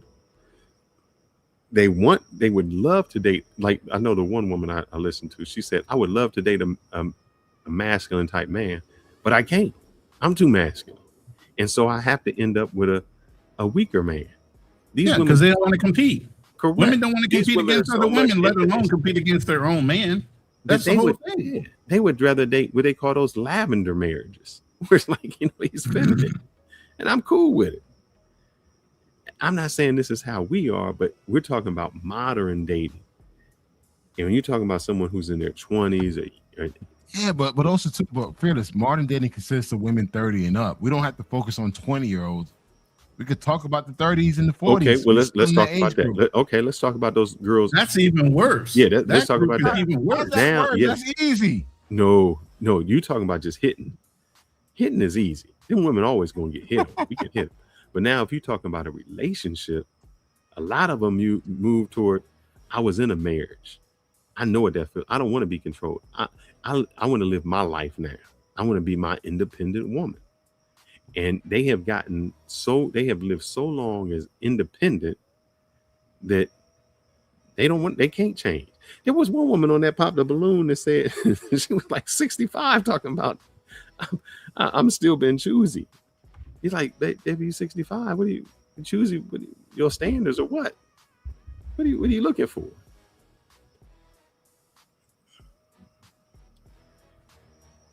The thing, yes, I do agree. Women are attracted to masculine men. The issue is when I just use a Kendra G because I just had listened to something that she said. She is attracted to a masculine man. The problem is her status is where she can't date somebody because she feels if I'm dating you, I have to give something up. And I'm unwilling to move because of my monetary status, my popularity status. I can be attracted to you, but I know, and this is what she said, I know that by dating that type of man, there are things that I have to be willing to accept. If I'm dating a man who makes as much as I do, he's not going to be faithful to me. I'm not going to be his priority. I'm not going to be that. So being attracted to a masculine man is very different than saying I want to be committed to the masculine man. He said that. That's a very intelligent self-reflection, that she understood that dynamic, that's what she would have. Basically, it's a damned if you do, damned if you don't. And she understands she's in that situation. I can speak to my last situation when I tried to date a woman who recognized my masculinity and would say as much. You're such a leader, you're such a man, and all these things. It's that desire. It's still in them. And she gave me signals. And I said, okay, she likes me. I like her too. She was attractive, very attractive. And then when you start getting a little deeper, you start seeing the cracks, show themselves very quickly. She had this weird complex where on one hand, she was extremely attracted to me and how masculine I am, how muscle and all this and tall, all this other stuff, just gassing me up. I'm like, okay, cool. But let's see how much you like me being a leader. Since you say she recognizes my leadership energy. I began to assert a level of dominance, and then she would fight back against it. It started off kind of small. I'm not gonna clip you. I'm not gonna do that. And then she had to step back and say, "Ooh, I didn't mean to say that." So you see this weird Mr. Hyde thing going on in their mind, in their psyche. And I'm like, I'm not a psychiatrist or a therapist. I can't. It can be as simple as you just submitting to this very thing, this essence, this energy that you say you want. What you say you want in a man, and submitting to that and trusting me to be what you're attracted to. But she was fighting against the very thing she said she was attracted to. I like ice cream. Oh, I don't like ice cream. I like chicken. Oh, I don't really like chicken. It's like, you say you like this thing, so just enjoy it, right? Sit back and relax. Submit to it. She couldn't do it, and that wasn't the first time I dealt with a woman like that in America who had that sort of complex. They're fighting their feminist ideals, but their biology, whatever that is internally within them that draws them to a man, was like, I want this. But whatever conditioning that they have outside of themselves says, I don't want this. So you're seeing this play out in real time. It was freaking me the hell out. So I distanced myself from that. Now, I will say, to be fair, white women, they are a lot less like that. They still have elements of it, but it's not as strong as the black woman I've dated. And then you go into Latinos, it's a little less than white women. Then you go outside the country, it's even less than American women. So it's like levels to how a woman reacts and responds to a man based on culture, based on how she was raised collectively as a I guess you could say, as an ethnicity. Black Americans, then you have white Americans, then you have Latino Americans, then you have, for my case, Brazilian Americans, not Brazilian Americans, but just Brazilians. And I haven't been anywhere else outside of that, so I don't know. But I'm seeing things kind of like this dynamic, where it's depending on where you are, parts of the country, where in the country you go to, and outside the country, it's all different. Hey, Joseph, so I thought it was just kind of sad to see that. Yeah. Joseph, one thing to keep in mind that in Brazil, it's a new wave of like feminism that's being pushed. What's that? Like women's rights, all that good stuff that you guys tend to complain about. Brazil is picking up a lot of steam around that. Yeah, feminism. But here's the difference. Brenda Create says there's nothing wrong with feminism, and I can't disagree with her more. There's everything. There's nothing wrong with it. Brenda, I would love for you to come up, because here's the thing. What I say, when you say there's nothing wrong with feminism, I don't say nothing wrong with feminism. Oh yeah, you know why? You know why I say there's something wrong with feminism? In your mind, you thinking feminism means equal rights. Yep. Their mind, they're saying no, it's priority rights. Example. Exactly. Equal rights would mean if you have a child with me, that means I get it 50% of the time, you get them 50% of the time, or something like that. That's not that doesn't happen in feminism. Feminism means I get more rights than you. I'm not fighting for your rights as I get to leverage that child over your head so I can control you. I'm not fighting for your rights as a father to be equal. I'm fighting for my rights to have more than you. That's where the difference becomes to. It's not equal rights would mean, hey, if we're going for in the military, then you got to pick up, you got to do what I got to do. No, it's I need special rights so that I can get through. See, feminism didn't create equal rights. It said, hey, I wanted special rights. And if my right, and I'm only going to fight for the rights that I feel are unequal for me, I'm never going to fight for your rights to be equal. Hold on, I got a video. That all women want. People will tell you that they want money, they want someone tall, they want someone stronger. The reality of hypergamy for a woman is only by one metric. It's our ability to manipulate a man. Yeah? We will only respect men, we can't manipulate a man. You can be shorter than us, you can be poorer than us, you can be dumber than us in all other regards, but if we can't trick you, we'll still give you some respect. But if you're richer than us, taller than us, got more degrees and more qualifications, but we can trick you and we can manipulate you, we cannot see you as a body to respect. The problem with men is they are far more naive than women. Majority of women, if you tell them that I saw your boyfriend talking to this girl, within 2 minutes she's investigating, and within 5 minutes she's screaming down the phone at him. You tell that to a man. I think somebody said I'm getting all my points from the talking points. Well, let me ask you this. If feminism meant equal rights, why am I paying for the first date? Why am I paying for every date? Why is it that if feminism meant that me and you are equal, why is it that I have to ask you out? Why wouldn't you ask me out? If we make the same amount of money, why is it expected for me to pay all the bills? If you make the same amount of money as me, shouldn't you be paying? I tell you what, you say I'm just making all my talking points. I agree. How many dates totally do you go on? Hold up, Kanal. You say that. How many dates do you go on and say, let's split this 50-50? And the girl, you're not getting a second date. Because feminism should be. Come on, Fearless. Come on, Fearless. No, hold up. Man. Feminism means equal rights. See what you just did is this.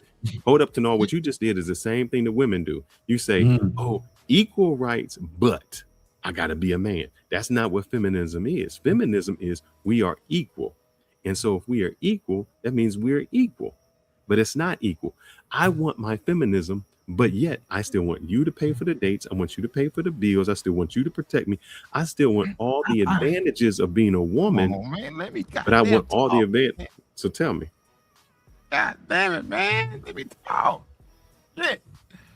I agree with what's the person name? DJ Torch Live. I agree with you, man. You Well, what the fuck that's supposed to mean? What the fuck that's supposed to mean? Finish it off. No. You said you crossed out. No. Explain yourself.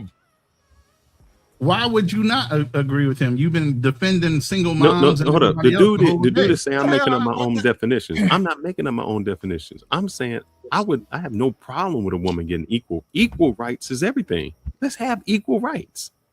Let me Google what. Let me do what he said. What is feminism? Because to me, feminism means equal rights. It is absolutely what it intentionally. The initial is the belief. Was that. Oh, hold up. Feminism is the belief in and advocacy for social, economic, and political equal rights of all genders. Equal rights. So that means we're equal. If I went out with Kanal, who is my equal, Kanal would never expect that I pay all of his dinner, all the time we go out, all of his bills, because we are equal. Why would a woman who wants to be my equal expect me to pay for everything? If we were to go to custody court, and it's still in here, why is not a woman fighting the court system in custody battles to say, hey, no. It's unfair that a woman gets the child 80% of the time. That's unfair. It should be split down 50-50. It's unfair that and you know how I know it's not feminine? Because as soon as a man gets some type of alimony, what do women say?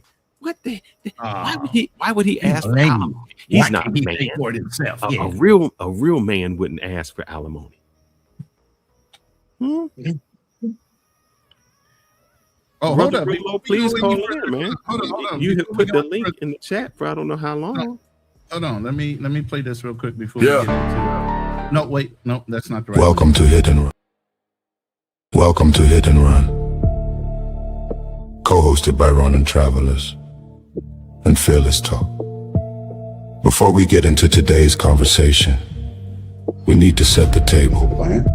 The views and opinions expressed by our guests, callers, panelists, and contributors are their own. They do not necessarily reflect the views, opinions, official positions, or policies of Hit and Run. Ronin Travelers Fearless Talk. Looking at something. Its hosts, producers, affiliates, partners, or platforms. This program is produced for entertainment, commentary, discussion, and educational purposes only. Nothing said during this show should be taken as legal, financial, medical, political, or professional advice. We discuss real topics, real events, and real opinions. But every viewer is responsible for doing their own research, checking the facts, and making their own decisions by appearing on Hit and Run. All guests, panelists, and contributors acknowledge that their voice, likeness, image, name, comments, and views may be recorded, live streamed, edited, clipped, republished, and used in future episodes. Promotional content, thumbnails, shorts, reels, social media posts, and other media connected to the show. Participation also grants Hit and Run, Ronin Travelers, and Fearless Talk permission to use that recorded material without expectation of compensation, royalties, ownership claim, or additional approval unless otherwise agreed to in writing. Now that the grown-up business is handled, pull up a seat. This is Hit and Run, where the conversation moves fast, the receipts matter, and the panel says what it means. Let's get into it.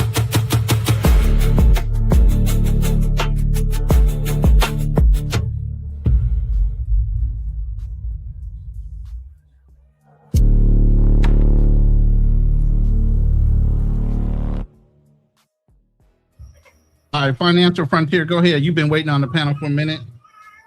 That joint was lit. What's going on?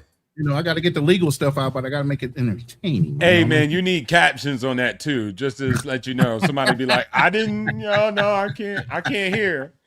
You know, go back and hear the transcript. All I have to do is say, go back and look at the transcript. There it is. Yeah, but go ahead. Facts.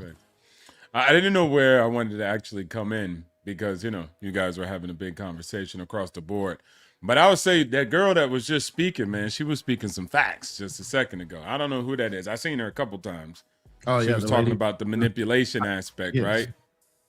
Yeah. Exactly. So that's just valid, right? Regardless how tall you are, how much money you got, that's something that you need to actually be able to understand in the realm of just life, not even only dating, but especially with somebody that you're interested in romantically. If you can't understand that, then you're probably going to be just a victim. But I think, like I said in the chats, in the super chat at the beginning, shout outs to feminism. They kind of saved me at the end of the day. So I'm not really mad at it. You feel me? But, there's people who's going to do that. They're going to say one thing and then want another thing. But I think a lot of stuff we see on the internet, kind of what the Black Man Travels was saying is cap. A lot of people are just with normal people that they met at work, and then that's it. And then you got a lot of people yapping on the internet, talking about they'll take a 666 and all this other nonsense. But they're just with regular average people. And so I think that's the bulk of society. No matter how many people say online that is something else or is going in a different direction. Most people are just with a bunch of people. Most people are fat and overweight in America and they're dating each other. So it's not like that stops the dating market from happening. So I think that's just, it's just a bubble. But it's a long-standing bubble, don't you think? Thank you. Which part? Thank you. Everything says is 100% correct. It's just a bubble. That's it. But it's a long-standing bubble. It stops being a bubble after it lasts so long, though. It's never going to pop. Let me rephrase. Let me put it this way. The laws have reinforced it now to where it's almost damn near demonized if you go against it. You know what I mean? That's what I mean. Yeah, I hear that. Yeah. No, I hear that aspect. I think that's true. But of course, men conceded and men gave women that power. I mean, they didn't beat you guys up and take it. So at the end of the day, probably the most of your enemies is guys who look like you or who live in scarcity. You know what I'm saying? A lot of these guys, they coochie communists. They live in scarcity. And so they make concessions against you all day, every day. Yeah, you remember I said that last time. So that's the problem. But for the grand scheme of things on a daily basis, I just say not a bubble. I'll say it's a smaller segment and a smaller group, right, of people just perpetrating the fraud and that information. But I think Pearl Davis was saying something. She got a bunch of women on show when she used to do those girl shows, and they would talk all that stuff about 666 and they demand this. But she was like, they were with regular average men when they went back or, got the Uber back home or their boyfriends picked them up. They were regular guys. So they were saying whatever they were saying on that show, but in real life, in a real way, none of their life was made of that. So that's the reality. And don't think, I'll tell you as a guy who is 6'6" and all that other nonsense, they're not coming to me just doing whatever I say. They're not going to want to be with me because my rules or my requirements are going to be something that they don't want to live by. They want to rule me. So at the end of the day, they're probably going to choose another guy that they can rule and manipulate, as the girl said.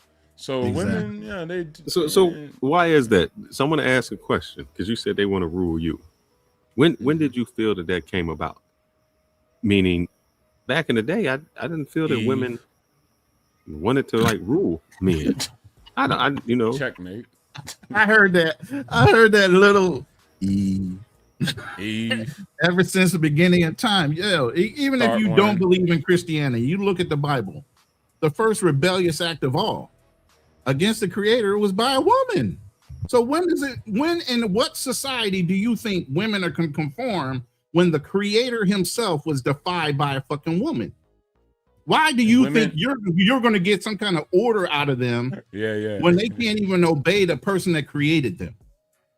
And that was kings too. Kings had to deal with it. You know, kings had issues of their mothers trying to secede power over them. Kings had issues, or prince had issues where princesses, they wanted the actual rights and claim to power. So all groups of people throughout all history, just because they have a cootie cat doesn't mean they don't want power. That's just, you're not really thinking and giving them humanity. They want power just like anybody else.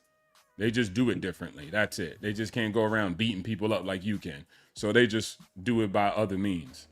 Well, Frontier, the power was just what the woman was speaking about, which is that they don't have physical power. They can't overtake a man in a way that we can physically dominate them, such as in wars.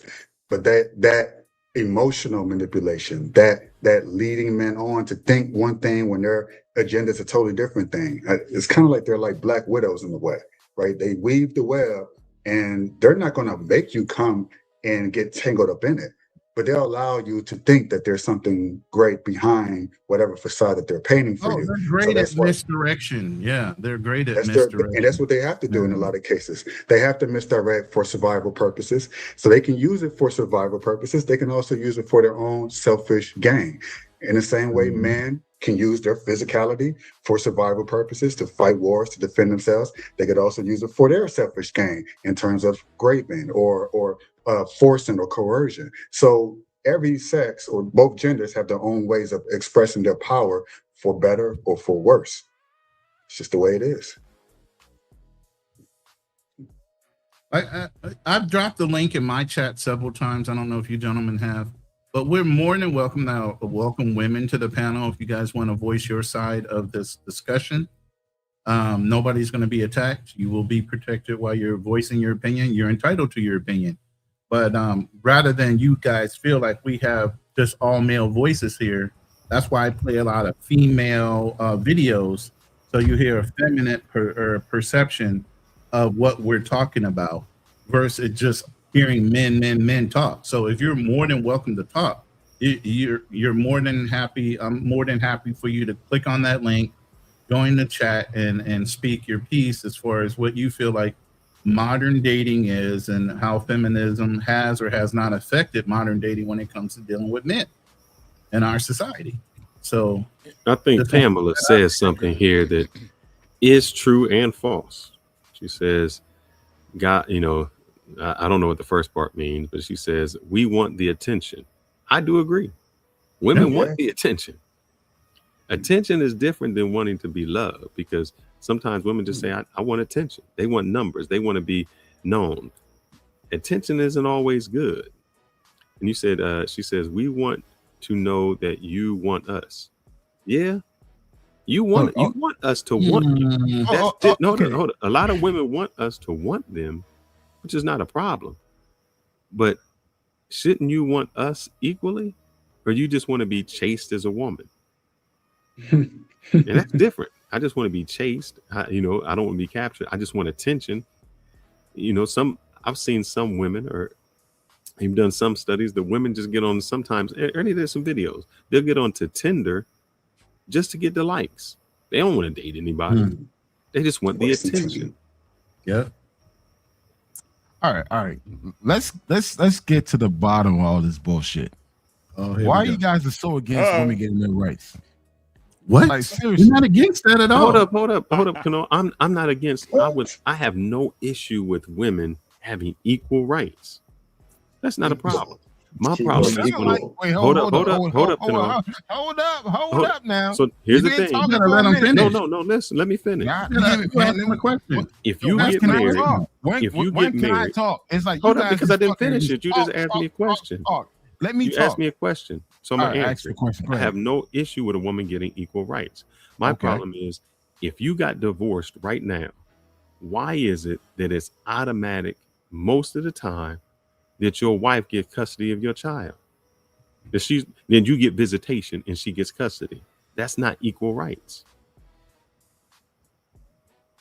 But that has nothing to do with feminism. That has nothing to do with it. It does because women say, I want to fight for equal rights. Why aren't they fighting for your right to have 50% custody? That's part of jurisprudence using that's influenced by feminism. It's called Briefolt's law, where the assumption is that the woman is, once there's a separation, that is the assumption that the woman is automatically the better caretaker, quote unquote, and after the dissolution of the marriage. Right. I mean, this dude said it's because the woman became out of her. That has nothing to do with it. It doesn't matter. No, you can look it up. It's called Briefolt's law. Hold up. That's like saying the corn came out of the ground. Let Azriel talk. Stop talking to the chat. Go ahead. And it's funny. I don't know if you guys watch Mad Men, right? Prior to I would say the civil rights movement around that era, like if a man divorced his wife, he usually took the children and then just moved on to another woman. I mean, it wasn't until it was funny because one of the I think it was the first season, they showed a woman that was divorced and she had her kids, and it was a talk of the neighborhood, like, oh, a divorced woman in the suburbs where there's nothing but it's white women that are married, right? Granted, the men are doing their thing and cheating and whatnot, but it was so unheard of, a woman being divorced, owning her own house, and having the kids with her. So that was the thing. I mean, but you can see how it's affected.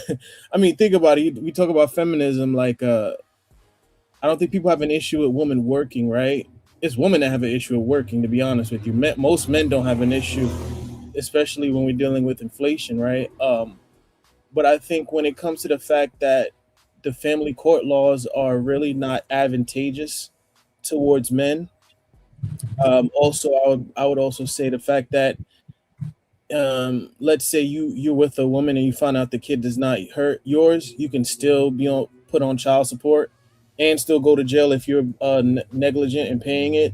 I mean, you also have situations where if you're a stepdad to a kid and you and the woman break up, she can put you on child support because she could go under the guise of, oh, you were considered a parental figure to the child, and put you on child support, stuff like that. And I mean, people want to say, oh, it's out there. There was a guy in Detroit, a black dude in Detroit, that got arrested because he didn't pay child support, but the child wasn't his, but it was because his name was on the birth certificate. He was forced to pay. Right? It's a multi-billion-dollar industry, and I don't even have kids. Right? I believe that America is very anti-marriage and anti-family. So, I mean, it's biting them in the ass, especially with a lot of white people. They're not having kids for several reasons, and that's definitely one of them. But I have a question for you. Do you think people overseas getting married? I believe they are getting married, and they're not getting married, but at a higher rate. Yes, but you know what they're not doing? They're not keeping their kids away from their parents. Oh man, shit! You got a statistic for that instead of you just saying they're not? Because let's keep it a buck here. Most of the guys here probably traveling to Latin America and Asia. They don't get married in those countries. They don't. Well, culturally, they don't get married, but they stay together for a long time. I mean, but move the goalpost. They don't get married in these countries. They don't. It's too expensive. So what they do is they move in. Yeah. And cohabitate. That's what they do. Let's put the information out there, man. It's like, shit. If you're gonna put the information out there, listen, if you're gonna put the information out there, dude, they don't get married in these countries. They don't. Okay, even if they don't get married, it's a thing called common law. So even after a certain time of cohabitation, they're not married. They are married. Yes, they are. No. By government standard, they're not married. Common law is a government standard, and yes, after a certain period of time, they are common law married, which is legally married, which means they're. You guys like and everything else. I wanted to say this too. Black Men Travels. The UK just passed a law stating that like if you're with a girlfriend for like something like a couple years, I think it's around 5 years, like it will be considered a common law marriage as well. So I mean, keep in mind, most of these countries that you guys try to position as so-called religious. They follow all these, morally standard bullshit. We're not Most saying of these that countries they do not get married. They have kids out of wedlock. Hold up, they get kids out of wedlock just like the United States, but there is 10 times worse. Yeah, but no. But here's the thing, though. No. They might not do it. You gotta. You know what they're saying. I want to hear it. You know they're saying, don't look a gift horse in the mouth. I'm shattering a lot of dreams right now. No. I'm shattering a lot of dreams right now. Chill out. I'm at a point. There's a Frontier. Can I? Hold on. Frontier. No, let Ezreal get his point. Hold up, Ezra. I'm gonna let you speak. Frontier. Am I shattering a lot of dreams right now? No. Nobody's delusional. Obliterating the dreams. That's what you're doing. You know what I get a lot, and I was talking to somebody about this yesterday. People think that in this, because of this space, that we're telling people, oh, you just need to leave and wherever else that you go is going to be perfect. We don't tell people that the world is just a utopia outside of America. But if there are certain things that you want, right? If you want a family, if you want to be able to kind of curb or hedge against inflation, your best bet would probably be to relocate, right? I mean, if you want to be able to have an intact family, or if you want to be able to have a woman that didn't grow up in a culture that encourages her to hate men, it would behoove you to possibly deal with women outside of the country, is what I'm basically implying. I get it. What Thomas Sowell said, there's not nothing that's absolute pros or absolute cons, it's just trade-offs. I'm paraphrasing. We understand that it's not going to be perfect, right? So for example, if I wanted to move to Brazil, I would get there will be a different infrastructure, right? I would have to deal with not that most ideal top of the line infrastructure compared to America, even though America's infrastructure is not as great as a lot of Asian countries. But there'll be plenty of bureaucracy that I have to deal with. But it's about give or take. It's like, what do you want? What is something that you feel as though is a deal breaker for you? And I feel, for speaking for myself, having a family is a deal breaker. I don't care about the money at this point. It doesn't make sense if I'm making $150K and I can't have a family and all I just have is money to my name. That's an empty life to me.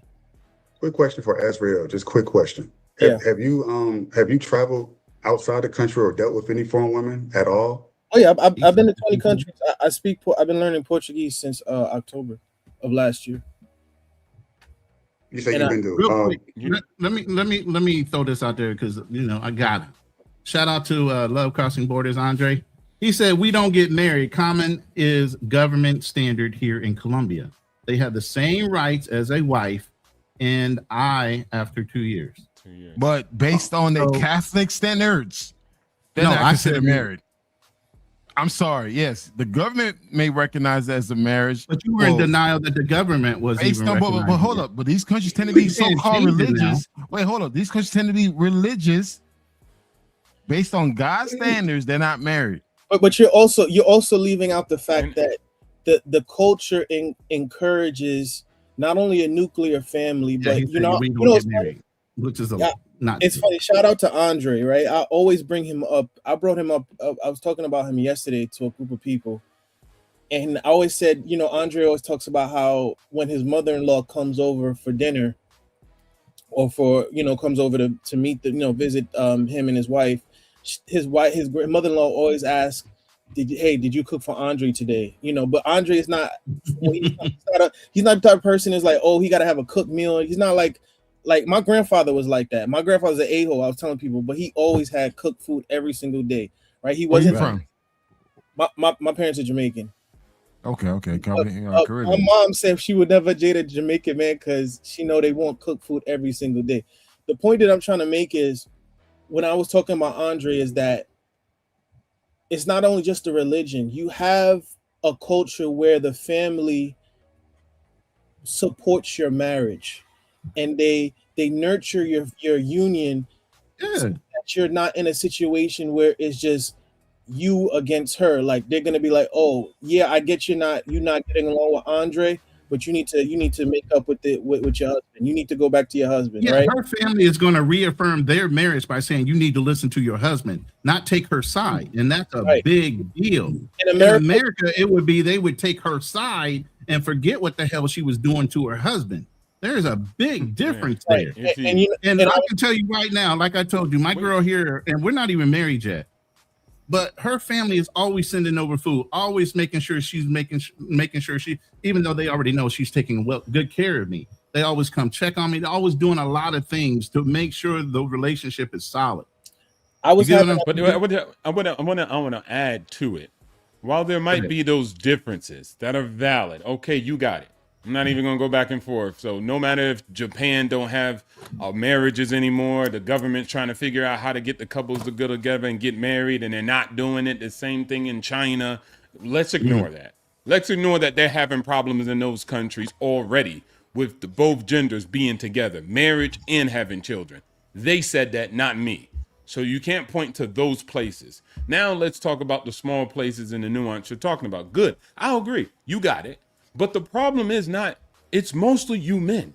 The reason why it's like that in America is because you allowed it to be like that. Exactly. You guys made the concession. None of you guys were on this, let's stand up as brothers and do this, until some girl did something that you don't like. And now you all on the airwaves talking about, man, we getting screwed out here. But if we would have said, if Fearless would have came up to you and said, hey, it's not quite right that we both just don't have the same custody, you would have been the person who was like, well, the mother's the first children and the first teacher of children, and she should be able to have it. You would have been arguing against Fearless. And not until you get divorced, until you lose your girl. Now you want to rage and be blue pill rage and go all over and be like, we need to stand up. What I'm saying is you'll go to the next culture with those docile, submissive women and go over there and tell them, your local men oppress you. Over in America, we treat women better than this. So you'll change the standard over there too. That's why girls specifically date you, because they know I date foreigners because they're not like the local guys. They're not misogynistic because they know that you're going to be on that freedom, liberation. You know, you are a gynocentric type of dude. So at the end of the day, stop blaming the lawyers and all these other people. The problem is y'all, you men. You have the power. You just give it up. Let me address Financial Frontier. You know why I agree with you? I dated a woman in the Dominican Republic when I first got there. You know what she told me? This is after we had stopped dating and were friends. She said, stop. She said, you American are messing up the game. I need you to go out with my brother. She told me, she said, I need you to go out with my brother. I said, why? She said, then you will really see how men treat women. And I was like, oh, the brother, look, he had his chick was fine. He cut her off. She at the club trying to talk to him and get in her face. That's that scarcity mindset we talk about. Yep. He was like, look, y'all too scared to lose that another fine one of you asshole. tomorrow. He didn't give her a chance. He's like, I don't talk to you. And she said, this is how Dominican men are. There's no second chances. They get cut off. They go. They keep going. And I was like, whoa. So she let me know as an American man, what you doing is messing up the entire game, because that's what make Dominican men strong. That machismo is because of how they act. Hey, Fearless. Like Ronan said, there is no scarcity mindset. I get another one of you tomorrow. Speak on that, man, bro. Listen, I've dated girls in Brazil, DR, and Colombia. I've dated all three, and the men there will put American men to shame. Because like the way they treat their women, I'm like, how the hell do you do that? Because they don't give one flying fuck. Nada. Man, I'm like, shit. And the thing is, wait, hold up. They hold up because they know, like, listen, you could be replaced Like, right.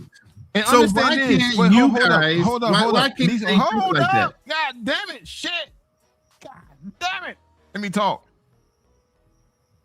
In these countries, dog, if you're 25 and up, you consider old. In these countries, man. I'm like, dude, 25 and up, you can sit, dog, don't hit 28. You old. You are fucking old. And they will treat you the way they don't give a fuck. So when American or foreign travelers go to these countries and put these people on these pedestals, man, the locals looking at you and laughing at your ass. You stupid. They laughing like we you don't only do that 44. shit. You still young. You 44. You still young. That's what American man would say when he come. But okay, I want to just say something. There have been a lot of stretched assumptions because I'll just say for myself, I don't have the.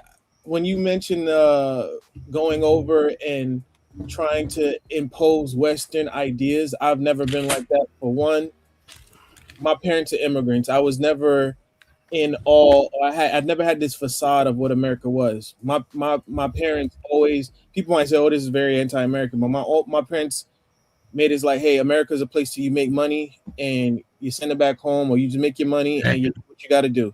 That's how it is. It wasn't no thing of like, oh, the land, pursuit of happiness, or they were. I'll put it this way: they were pragmatic. They were it was calculating, cold and calculating. So, I wouldn't be trying to be the forebearer of bringing Western ideology to another country, because I consider I don't see myself as saying like, oh, I am the purveyor of everything that's Westernized, and no, I've never been like that.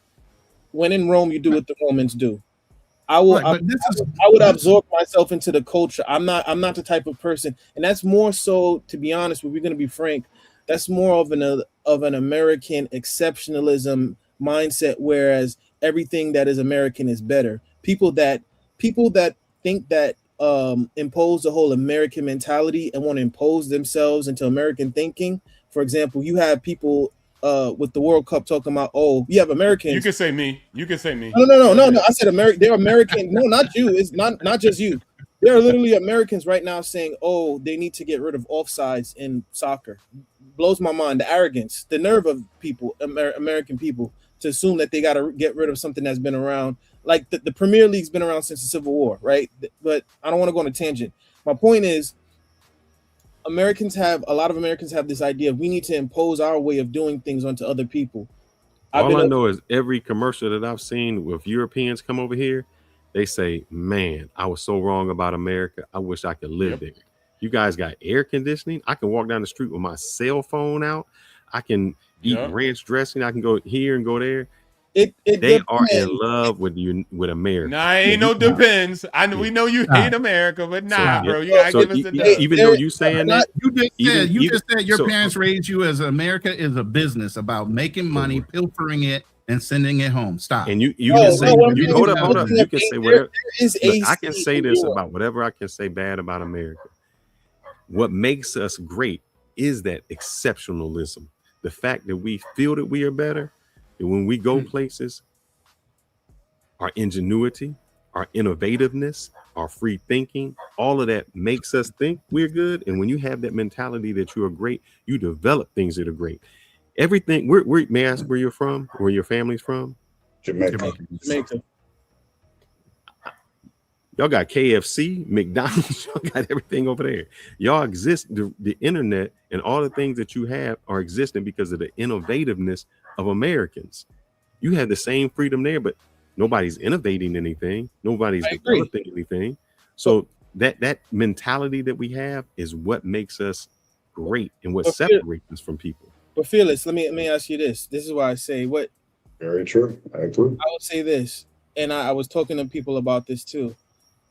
America doesn't even rank number in the top 20 in terms of the happiness index, right? And people say, "Oh, what does that matter? You make your own happiness." What the hell does that mean? No, in other words, it's like, why is that even a stat that matters? How do you even calculate that, bruv? I don't even understand why that's a what device. device. They What device do you Koreans, use? Koreans work almost 13 to 15 hours a day. Half of them sleep at their fucking desk. They're worked to death. That's Korea. You know, so it's not only our nation that has issues with approving of their happiness, and maybe it's because they don't have an appreciation because they've only stayed in America. But once you globally travel, you see all the advantages of all the people and immigrants that want to come to this country because of the advantage of America and all the things we give away that we don't even feel entitled to, but they do. There's so many advantages of being in America that most of the people that are born here don't appreciate until they leave the country before they realize, oh my God, we have so much fucking stuff here that we don't even pay attention to. A lot of people bring up, you know, so many people want to come here. Like they literally were at a. This is the first. Oh, don't say it's any different because it is. No. Look, Ariel, let me ask you this question. Let me just say one thing. Let me say All last year was the first time that since the Great Depression that we're at a net negative for migration. And people say, oh, well, that's because Trump is kicking out people. It's like, no, people are not, even illegally, people are not trying to come here as much as they would maybe 20 or 30 years ago. Okay. All right. Now I'm gonna say this also. In the last year, we've literally had 3 government shutdowns.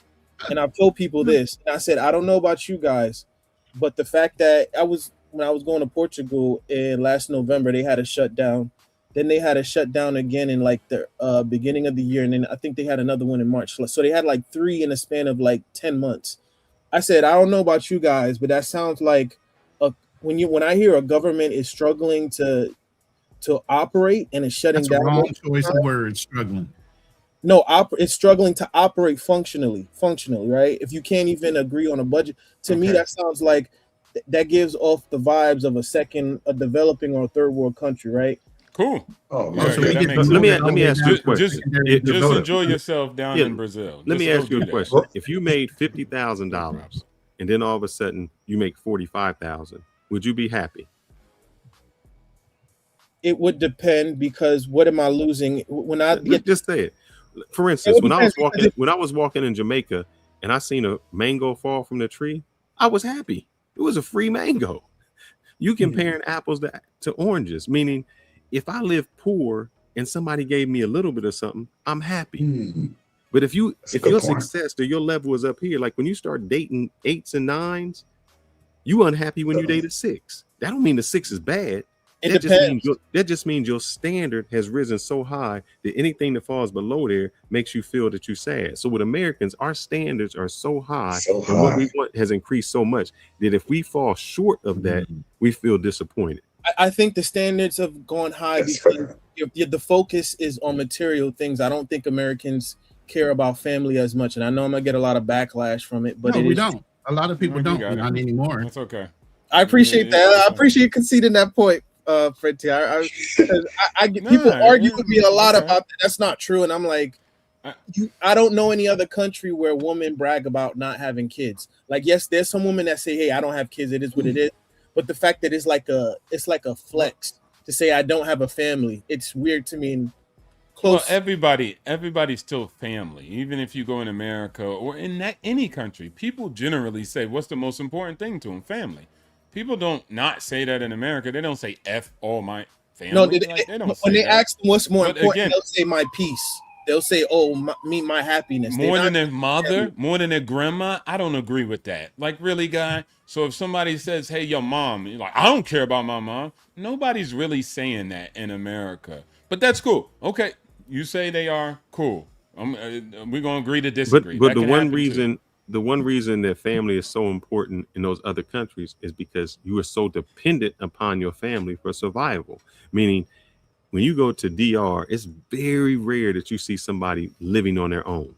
Even when you go to Jamaica, it's very rare to see someone who's just a single person. Even in Arab nations, they have compounds. They have compounds of family keeping their wealth together. So when you live, they live in generations. Your grandmother, your mother, and their kids. So family becomes important because that's your very support system. You're not independent of your family.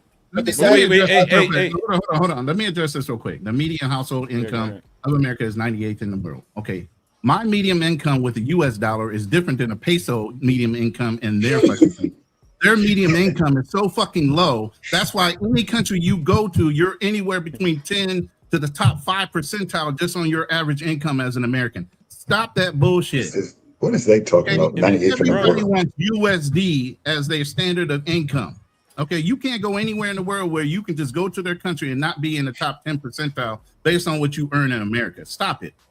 And Rona, this is the cool part about America. And so, I don't know if you're listening, but this is one thing that I acknowledge, right? That you're right about. This is the cool part. This is what you're missing. You could come to America and do what you want to do because your parents said, get the money. No problem. And then you could just leave and go and live in Brazil. That's an American dream. Nobody said it had to be in Ohio behind a white picket fence. You could do whatever the heck you want. The government's not going to say you can't leave. You can't take your money out. Here in Thailand, if you make money, you can't even have that much money leave the country. It's called capital controls. Yeah, they have capital controls. China has capital controls because they don't want a lot of people fleeing and sending money out of the country. That would be disastrous, right? So they have capital controls. You can only put so much money in foreign bank accounts. You can just leave. Well, there's that's what I'm saying. It's not about the reason. It doesn't matter. The end result is, if I'm a regular citizen, I want to leave just because I want to. I don't care about the reason. If the government says, well, this is the reason, it's irrelevant. Listen, what I'm saying is you're in a country that says, hey, you came here, you made your money. Oh, you want to leave? Okay, go live in Brazil. Go live in Thailand. Goodbye. End of story. And you could just get on the plane and live your dream. So just go do it. That's the upside of it. But here's the rationale. But I did not know that. No. But there's a rationale before that. It's because they want to. It's protecting your country's industry. Okay, but again, I'm a regular citizen. Do I give a damn if they want to protect the oil industry? I have freedoms. I have a choice. This is why we United States of Americans, right? Because we get this. But you don't. You're trying to justify it. Well, they're trying to protect the industry. Well, if I'm Thai and I just want to live in another country, do I care? Am I trying to protect the steel industry? No, I just want to go somewhere and live somewhere. I'm a free human being. You don't own me. No. Here's the thing. Everybody wants to talk about these different things with the economy. China just shut down their banks to protect themselves from going belly up when they had a major issue with their economy not more than 2.5, 3 years ago before I came over here. They literally locked off the banks. People were trying to rush the banks because of the crash when it came to their real estate. Because that's what they do. They invest their money in real estate for their legacy. And when that market took a dump, the Chinese banks closed them all. When have you heard of America? Wait, let me finish. When have you heard of America closing down all its banks? Because we failed at something. That's how you talk about no, hold on. No it's going to ever happen. They didn't close down the banks. They just allowed the banks to fail. And what's wrong with that? That's called competition. Lehman Brothers and Merrill Lynch. So I mean, that's called competition. So what? That's the way it's supposed to work. No, but no, I'm saying he's like, we didn't allow them to feel like. No, yeah, I get your point. But see, this is the one thing I would say, Ronan. People always do it, man. You justify anything if you want something so bad. I'm over here in Thailand. No, wait, let me just say this. I'm over here in Thailand, right? And there was a foreigner who had an accident on a motorbike, right? He didn't have his helmet on, right? And the foreigners were saying, you should have your helmet on. And then the guy said, well, Thai people don't have their helmets on. He said, it's their country. They're allowed not to have helmets on. It's still against the law. The pavement don't care if you're Thai or if you're a foreigner. But we'll just look over it because we're just trying to justify whatever we need because you know what? I came to Thailand and it's a utopia. So no matter what I see out in the public, meaning Thai people struggle, I'm still going to be on YouTube like, Thailand's affordable. It's cheap here and everybody's happy. Even though people, they got coup d'etats, people are being overthrown, people are being silenced, we ignore it. Because what we're trying to do is just justify whatever the heck we want to live. So shout outs to you, A. But you want to justify it, just go to Brazil, bruv. We got you. We're not mad at you about it, right? You ain't got to challenge the banks and families don't matter in America. You mentioned you brought out a point of, they don't control, they don't what's it called? arms string Capital control. No, yeah, I mean, no, well, that's technically not true because that's the reason why Trump had the tariffs. He's basically trying to strong arm companies to stay in America and in fact, when that happens of him trying to force the companies to stay in America because of globalization, who gets the He's not worried about that. No. You're right. I didn't think about that. Thank you. Hey man, you're right. I'm super a smart. thinker. You was super Likewise, smart. I learned from the best, man. I'm fucking sarcastic, bro. I don't want to get No, off, he got it. Hey, You never no, argue. I don't Go want to ahead. get us off No, topic. but I mean, too it much, is. 'cause I we mean, get am I way off lying? topic. though? Am I lying? Let's bring it back into the dating market instead of the finance side. But before we do that, Talk. Ronan, before we do that, Yeah. if you can read, you have a $5 super chat that's kind I of do? addressed to me, Wait. and I'll go ahead and show that. This is Snitzerville. He says, "Fearless, can you go more into debt with your earlier statement about making $168,000 in Central Alabama and dealing with a certain class of women?" Well, my thing is the medium household. That means a household usually consists of 4 people in Central Alabama is $64,000. The single person household is $32,000. That means with the income that you will make, you're making 5 times more than what the average person makes. And by making 5 times more, you can basically do what you want. With that said, I was just in Alabama and Mississippi. You will get a different class of woman, meaning the Southern woman, the nice woman, the woman who, with that type of income, she's going to stay home. She can cook. You can take care of your entire household. The problem I seen was, as in Mississippi, as in like Alabama, I think Mississippi was like the most obese, one of the most obese states in the union. Alabama doesn't rank high in education. It doesn't rate high in health. A lot of things, you know, they still on a lot of fried foods, grease foods, overweight people. So I wouldn't say the class, the type of woman that you would want to meet, you know, even though your income is higher, you still would be living in a state where your selection is very few and far between compared to going to, you know, basically a 10 in Alabama is about a 6 in Miami. So you might find a woman who is attractive there, but compared to the amount of money, and you might with the amount of money you make, you're gonna get you can get an attractive lady, but you know it's a needle in a haystack. You're going through a lot to get to that level. Now the class of woman, I found that they still have, you know, because it's below the Bible Belt, it's in the South. The majority of the women that I have seen still have a family orientation, a Southern mentality, a submissive attitude, though that is changing. So that's the class. The other part was, like I said, you're gonna be marrying your cousin, or she's gonna have more teeth than you. Man, that's just. I'm sorry, brother. Man, you just had to throw that back in there. When I seen it down there, that's what I seen. It wasn't. It looked like a lot of people. You said your fourth cousin removed. Yeah, I'm telling you, I was down there and I was looking, and it looked like a lot of people were either like inbred or they didn't.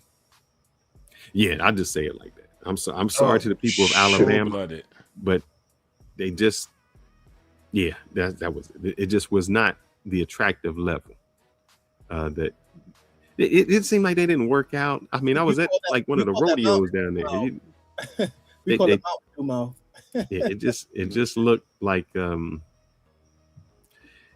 Yeah, that's just what I'll leave it at that. I don't supposed to be selling him on the idea.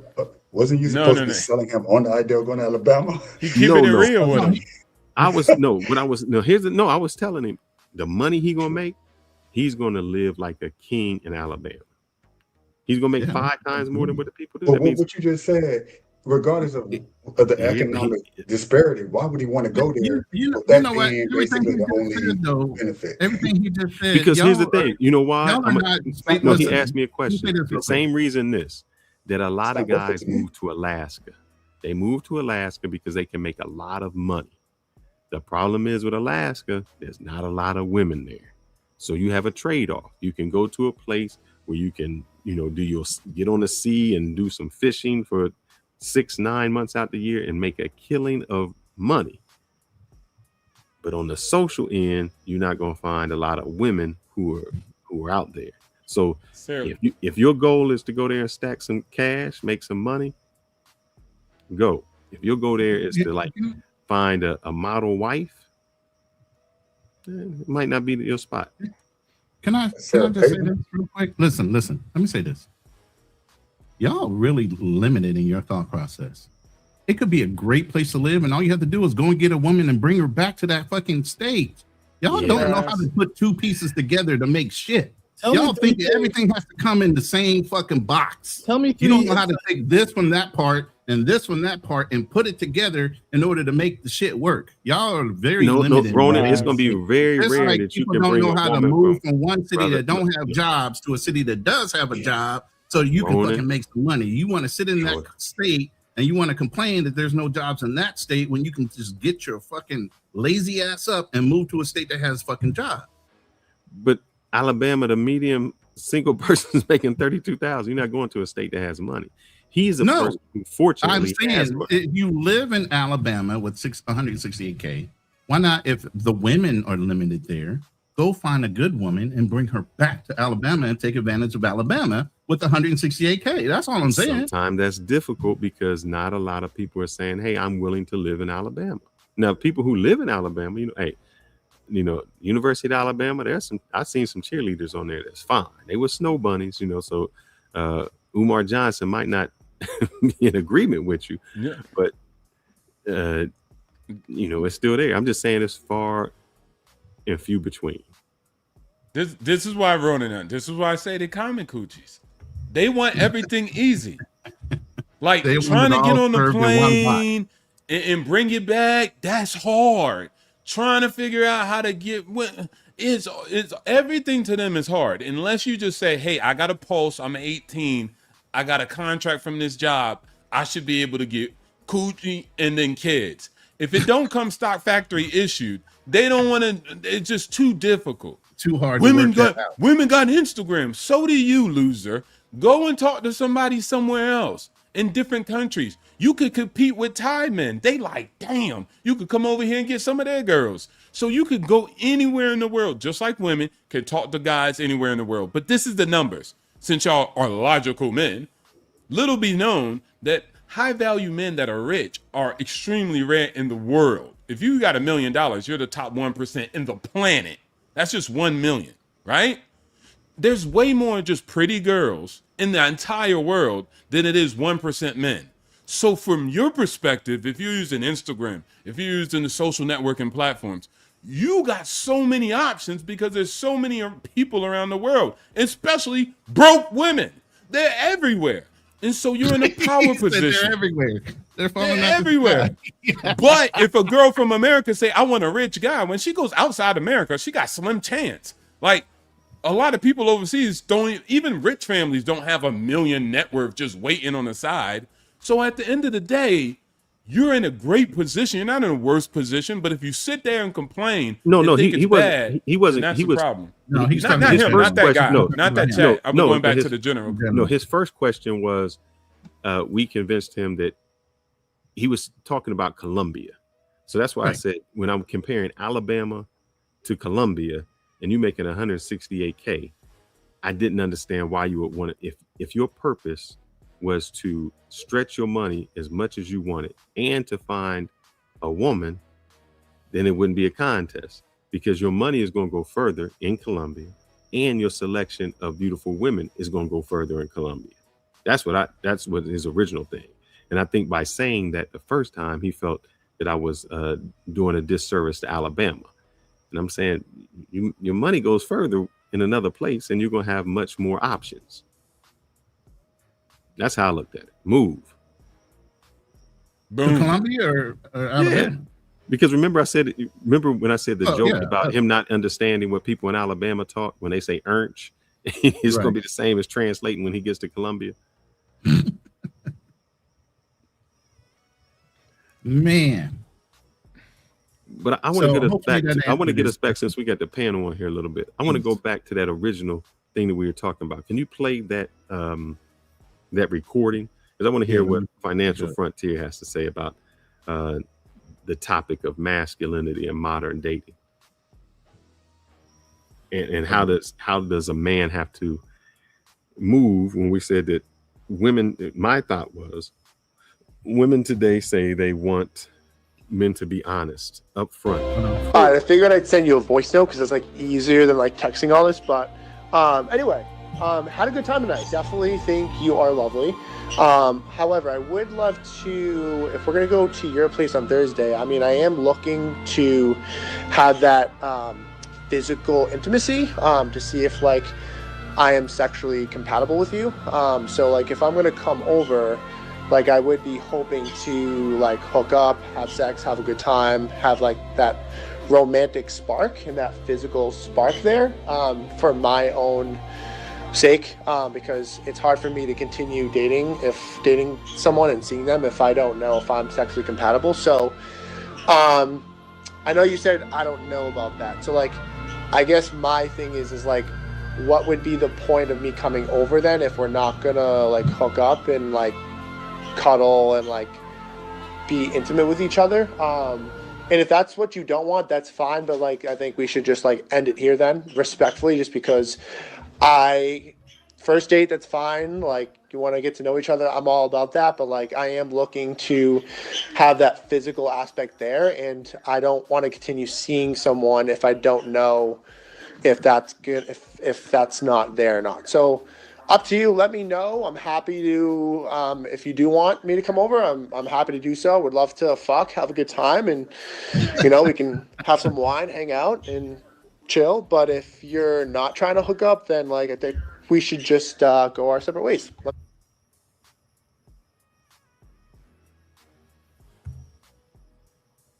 He said a lot for. He could have just. I don't know. He said a whole lot for it. Could have said all that in what 10 seconds. He was kind of dancing around it. Yeah.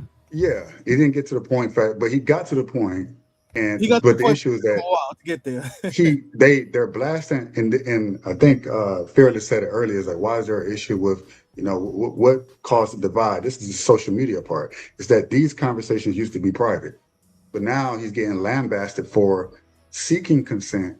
It's like, but then you got men who get lambasted for supposedly not seeking consent. So it's like, so what do? Do you not try at all? So that's not right for him to be blasted like that. When I thought it was respectful, it was as it is what it is. But the fact that the woman felt like she needed to put that out there, that's the risk that men take. You send a text message saying anything about anything. You don't know, it'll be viral. You'll be like, oh shit, that looks like me. Oh damn, that is me.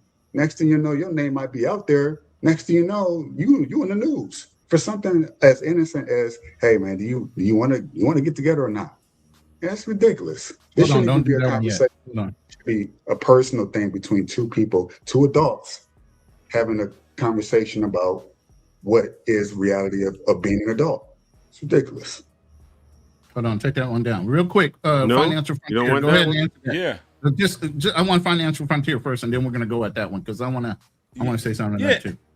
Yeah, shout outs to the white brethren. Okay, shout outs to him. You know what I'm saying? Keep the hope live. Keep it strong. Now, of course, I would have said it different, but I'm not about to, what's it called? Backseat negotiate his box. Like that's the message he had. So that was the message he said. And I think regardless of what people on the internet are saying, I don't care. I'm gonna be me. And then if she did that, let's say she did post it and give it to everybody, you just saved me a legal lawsuit. Shoot. Imagine if I would have actually slept with you. You the type of person to do something like this. Thank you. I'm glad the guy, like, that really was a deterrent for him getting caught in some sticky icky stuff.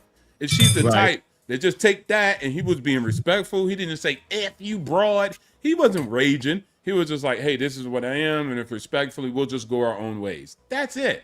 Now, she's the type to say, I'm going to put that on the internet and put you on blast. She just saved you, homie. It would have been worse if, you know what I'm saying, y'all just went in, you went to go see her, and y'all did do something like anything could have been misconstrued. Right. She's the type that would have blasted you. She saved you, actually. So sometimes I count my blessings, bro. Y'all might count it as an L because people are saying, I say, thank you, bro. You saved me.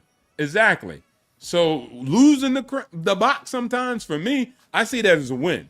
That's something sorting out. So I'm going to be me. I'm going to say my message regardless of how it actually comes off to you. That's your personal business and your personal feelings. I respect that, but I'm going to go my way because I ain't do nothing wrong. Exactly. Wait, hold on. And I got to say this. Guys, you can't say you want masculinity and you want to be masculine and then be afraid of the consequences that come with it. If you stand on that masculinity, then stand on that masculinity. Exactly. That is called masculinity. Not as insurance that you'll be safe and nobody will say no. But then that begs the question: why is it being punished then for being masculine? Because of her masculinity. Bro, and watch her this. Ego. Watch this. If you were a punk, that would be criminalized. I'd rather look. I always tell people both of the roads. Wait, watch this. Both of the roads are hard. Choose your hard. You can go out like a sucker and they gonna clown you and say you sus and you sweet and sour chicken sauce, or you can go out here and be a man and they can call you whatever. I'm dying as a man. Oh, two things. This one, and then I'll address Rolo when he says, you think it's respectful after one date to tell a woman, hey, I need sex with you on day 2 or have nothing to do with you. I think it's much more respectful than anything. I would rather, and I'll lead into this. How would you feel about someone treating your daughter that way? Is he still the one? I would love for somebody to treat my daughter that way. You know why? Because if they treat it in the way we used to do it was, I'm going to lie to you. I'm going to run game on you. I'm going to do all of that until I sleep with you. And then I'm going to get rid of you. So I'd rather somebody come on the first date and say, this is what I'm looking for. This is what I want. So that she has the opportunity to say, I know who you are. I know what you want. And now I have a decision to say no. I want to, I'd rather you be upfront, honest, so she can make a decision than being deceitful, read around the back, hide their feelings, play with their feelings, make you think, oh, you the one, I'm in love with you, and then dump them afterwards. I would love for somebody to do my daughter like that. And here's the thing. He said, do you think it's respectful for a man to ask for sex on the first date? I know women that ask for money before the first date. What are you talking about? Nobody talked about that. When a woman said, I need money to get my hair done, my nails done, this before I even see you, or send money. What they do is, you got to send me money before we had a date as a contract. Is that respectful? No. So here's the thing. As a man, he's saying, look, I would rather have that. I don't want to spend my money. I don't want to waste my time. This is where I'm at. Women at one point said, I want a man to be honest. I want him to be open to me. I want him to be upfront. And the moment the man is upfront, honest, and says exactly what he wants, he's demonized. You can't say what you want, and then when you get it, you say, this is wrong. All the while, y'all out here with these type of women that y'all going to go see. It is 4th of July weekend. If you're not in Miami right now, I don't know what the fuck to tell you. Did y'all listen to what Woo Lady was saying? Like, y'all, the tricks is here. Y'all running to give money. They're just money. giving it the fuck out. They're just giving it the fuck out. Like, they're just like bunch here, of lies. Like, if you look, that's not happening, girl, what are you doing? That's not You need to be in my. If you got a couple $100 left in your name right now, use it for a plane ticket. Bring your ass down to Miami, Fort Lauderdale, wherever the fuck. Call me when you get to the airport. See, and we that's outside. Human trafficking. There's so Human much money out trafficking. here. They're just giving it. What we're seeing right now. Here's the thing. It doesn't matter what it is. There's no shame in her saying it. That's the fucking problem in America. She don't got no shame in saying that out loud and proud with her whole motherfucking chest. Come on out here and be a fucking hoe and trick on these dudes. You won't get paid. What the fuck is going on? You looking at the surface level? Oh, it's a scam. Relax. No, it's social media. It's social media. That should be shameful for them to say it in the first place. I have to say this. That's social media. You look That's not real. No. You protect women that way, Kanal. You don't demonize a woman for getting out and saying that with their whole. No. Let me say. Can I say this in Black Travels? Right. That woman that you noticed in that video, she mentioned a woman called Leeway or Low Lady. Yeah, I got her. I got videos of her too. She literally has an ebook out, right? She has a super huge following on TikTok, and she literally do consultations with women and talking about like, hey, a fat ugly woman. Like, hey, I found a trick the girls are going to her like, hey, I found a trick, but I That literally tells when, you. hold on, That, let me hold finish. on, hold Let on. me That tells you the amount of people who are fucking gullible. No, How the fuck listen, you gonna take? you Wait, let me- hold up, you hold up. let- I'm from Miami. That fat bitch That will doesn't not mean get that. anything. Wait, hold up. Let me Wait, finish. it does mean something because I'm from there. That fat motherfucker will not get no attention at all in Miami. Let me finish what I was saying. I'm gonna keep it a buck. Can you let me Listen, finish? listen. Wait, hold up. Y'all motherfuckers have been talking all day. I'm gonna talk. That In port Miami, wine I'm kicking from in. there. What? Mm-hmm. What? What you I said? said What that you port said? wine kicking in. Hey, Finish, watch Let's yourself, talk. dog. Talk your Watch shit. yourself, dog. Talk your shit. I'm drinking Go whiskey ahead. today. But- I ain't drinking that port wine. I got some money. So I'm drinking some whiskey today. I got to give him props because at least it ain't watered down there. Fearless. I know he's drinking it straight. Hey, I'm from Miami. That fat motherfucker will not get not a single attention. I'm telling you right now. Dude, she's selling a gimmick on social media and dumbass people from these small ass towns are fucking falling for it. It's not like that. It's Florida dudes, people from Florida, dog, you paying for pussy is something that's frowned upon. Yeah, I ain't again, from Florida. I can't verify or deny. Somebody from Florida. has to Shit, I'm chime from up. Florida. Goddamn, I don't care where you from. I'm from Florida. I'm talking Shit, about you- recently. You ain't from Florida Your right ass now. from You in Kansas, Atlanta. dog. You in Atlanta. You in Atlanta from right now. Kansas. When's the last time you Get were in your ass from Florida? Kansas or Kansas or Baltimore? Which part? Shit, I'm from there. I'm from all over. Yeah, Go ahead. all I'm saying is like that shit that the shit that you guys seen on TikTok lady. is all bullshit, man. It's all bullshit.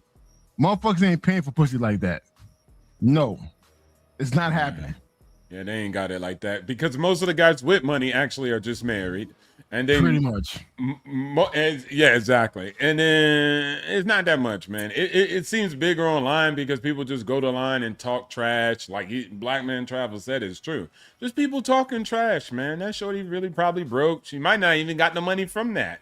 She probably got it for something else. But that's a thing. That's a corner of the segment of the market. It's kind of like when you come to Thailand, everybody's like, yo, you in Pattaya. It's the pros out there. Like, bro, you know how many women just work at 7-Eleven? If you go to the hospital, there's women that actually run the blood test. It's only like a couple the male doctors. But watch, they'll say the whole place is pros. Everybody's selling the cat. And it's like, really? Frontier. They Yeah, go don't ahead. know. This is another side of Pattaya. Everyone thinks that Pattaya like is Just red, the it's central. red light district. No, there's other areas in Pattaya where there's none of that bullshit that you see. None but you of have to that. pay for Oh, he's pussy. right there. Yeah. But they don't think that. They be like, it's all everywhere. It's the whole Thailand. Then they got places where people just farm. They never even seen no money or no cash like that. But that's what it is. That small segment takes over the whole image and the whole message. And every shorty is slinging that thing. And then it's like, nah, not really, not at all. Small portion. Everybody ain't on OnlyFans. Like, come on, man. Thank you. Relax Thank a you. bit. It's a small But hold up. But how do you feel? point- How do you feel about meaning in this modern dating that men are saying it's becoming to the point where a man has to say, "This is how I have to give consent. I have to let you know exactly what I want so that it protects me." Well, I think, with all societies, agrarian, industrial, everything interaction always change with humans and how they relate with family and romantic relationships. So if that's what we're going to have to do, cool. That was my style anyway. So y'all just up to date. I mean, y'all lacking. I used to tell shorties if I go back to my house, I'll be like, hey, come back to my house. It's not like that. I'm not trying to sleep with you or nothing. We just going to chat and get to know each other. We could go back to my house, right? And she'll be like, hey, I changed my mind. I do want to sleep with you. I'll tell the broad, no, it's not going to happen because I gave you my word. And I feel like a slime, because you could use that. And, I wasn't always doing that. But sometimes you could use that and be like, man, I'm going to tell her it's chill, but it's not really chill. I'm trying to be on that. So again, that changed. And I learned that that's a better strategy. Just keep it real, keep it transparent. It saves you in the grand scheme of things. So if that's what it is now, cool. Men, just do it. You rather not deal with the BS. And there's always going to be tricks. There was always tricks in Rome. And I'm not trying to disrespect them and call them like, but that's just the word we're using. But that's always been that small group of people who's going to sell the kitty cat and those are going to buy. It is what it is. And some of those places you bros be talking about, you passport bros, man, bro, that's how little kids used to come into rites of passage and sleep with women. They used to take them out to the brothels in some countries. So at the end of the day, it wasn't no sweetheart from high school. It was somebody from a brothel. So it's just a small segment of society. The whole society ain't dead. Most shorties are just probably getting a degree and they don't want to rock with you like that. That's it. And it's probably because you ain't shaved your face and your upper lip stink. So you're going to have to change some things. Am I allowed to speak now? Go ahead, Azriel, man. You got to jump in here, man. You know what I'm saying? Yeah, for sure. And you can't be living in the closet. Go ahead, Azriel. Well, I don't live in a closet, but I mean, it is what it is. I'm messing with you. Yeah. All right. I'll ignore that a comment, but yeah, that lady that we were talking about, she has a huge following on TikTok and Instagram. I mean, she'll have people coming on and say, "Hey, I got this guy that's tricking on me, but I don't want to give up any cat." And she's like, "Well, no, you have to do." She said, "After the second time you meet him, they're gonna want something from you."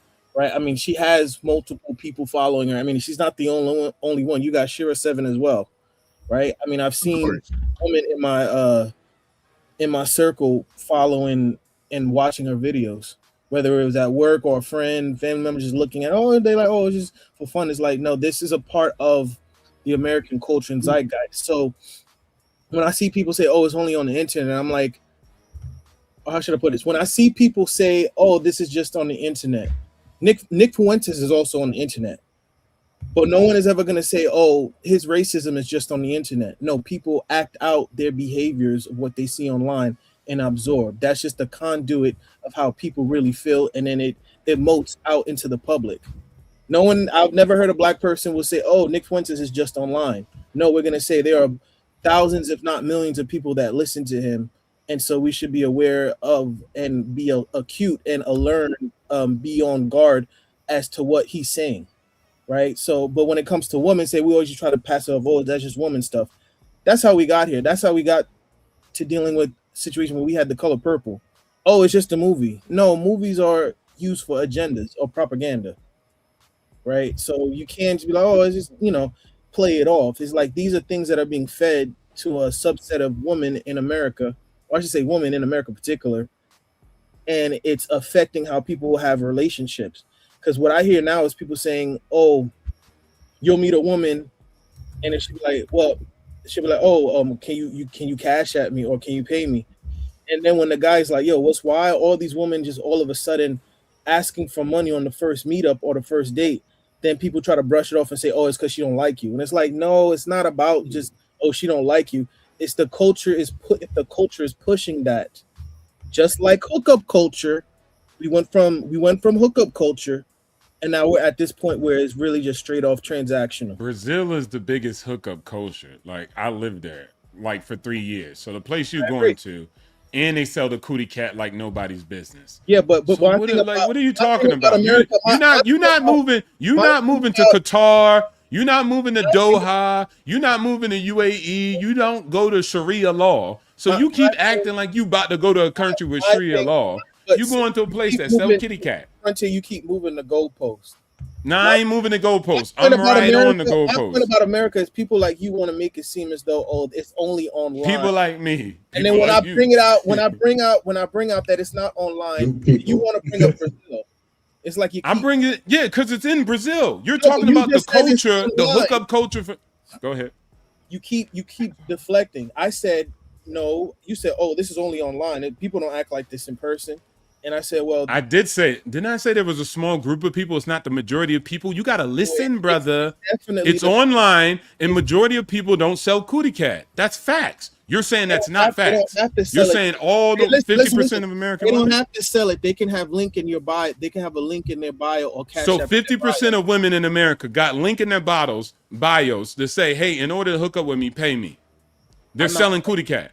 I couldn't give you a definitive exact percentage. Okay, so just it's a guess. part of the culture, right? You said it's a problem. That's like if I say. So what is it? What percentage? if I say hookup culture is a part of American culture, and then you say, are you telling me that every woman is smashing on the first date? It's like, obviously. No, I said what percentage? You're trying to make it. You're trying to have a straw man argument. To be honest with you, I don't care about those words. Listen, what percentage? You don't care about those. Would you give me 10 minutes? What percentage? You said they're selling Kitty Cat. Nobody's got a timer on you, bro. You can look it up and give them You back some. You want me to give you a percentage of the women that are? You could just guess. I mean, like whatever you think it is. You're the one who's saying it. You can't make a claim and say, I don't know nothing. I don't know the percentage. I don't know if it's majority or minimum. You made the claim that all the shorties are doing it, and it's American culture. 2 out of 10 women in America from the ages of 18 to 30 or have an OnlyFans. All right, so that's about 20%. Okay, 20%. Okay, cool. Is that enough? I'll accept it. I'll accept it. I'll accept it. All right. Now, the same type of, you can rest your case. I'm going to continue to go. Now, the same type of hookup culture that this guy is telling you to be. Wait, hold on. I let you. You just finish your point, my brother. Come on now. So the same type of hookup culture is in other places. It's not America specifically. It's in Brazil. It's in Thailand. It's in other places in the world that people hook up. That's called human life, buddy boy. And then also paying for boxes in other places. It's not the majority of people that are doing it. And even let's say they are. It's their freedom. What you about to do? Go on a crusade and stick them to the post in order to change it? It is what it is. It's a free will.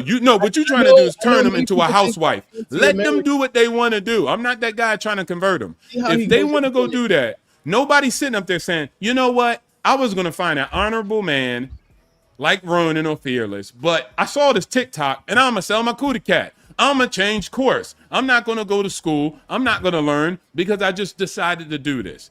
Does it influence some people? Yes, but they were already going down that road. And there's so much information that's not influencing them to do that. So there's massive amounts of information, bad incentives and then positive, but not mainstream. Are they mostly promoting that?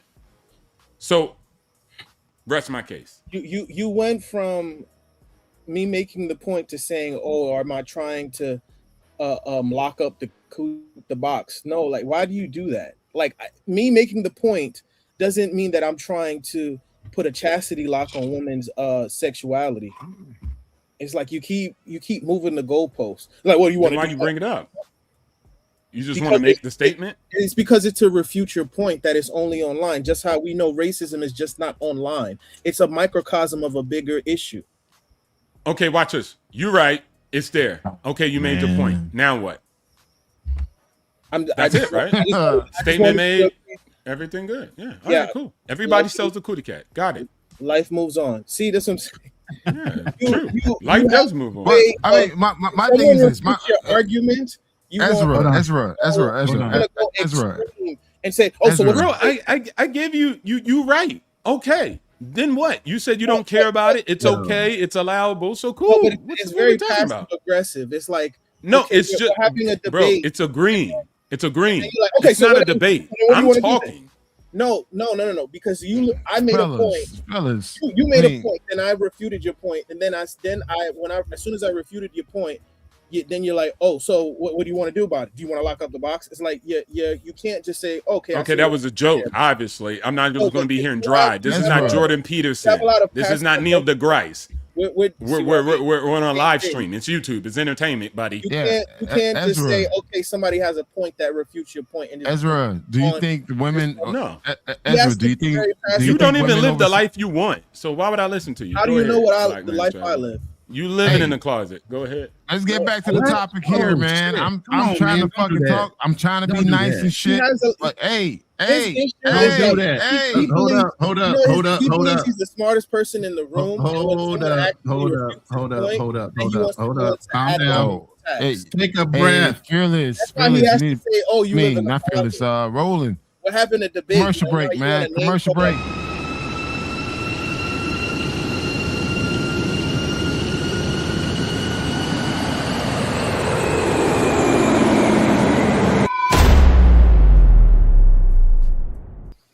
Don't you listen to these funky ass niggas tell you shit. Hey, you know what, dude?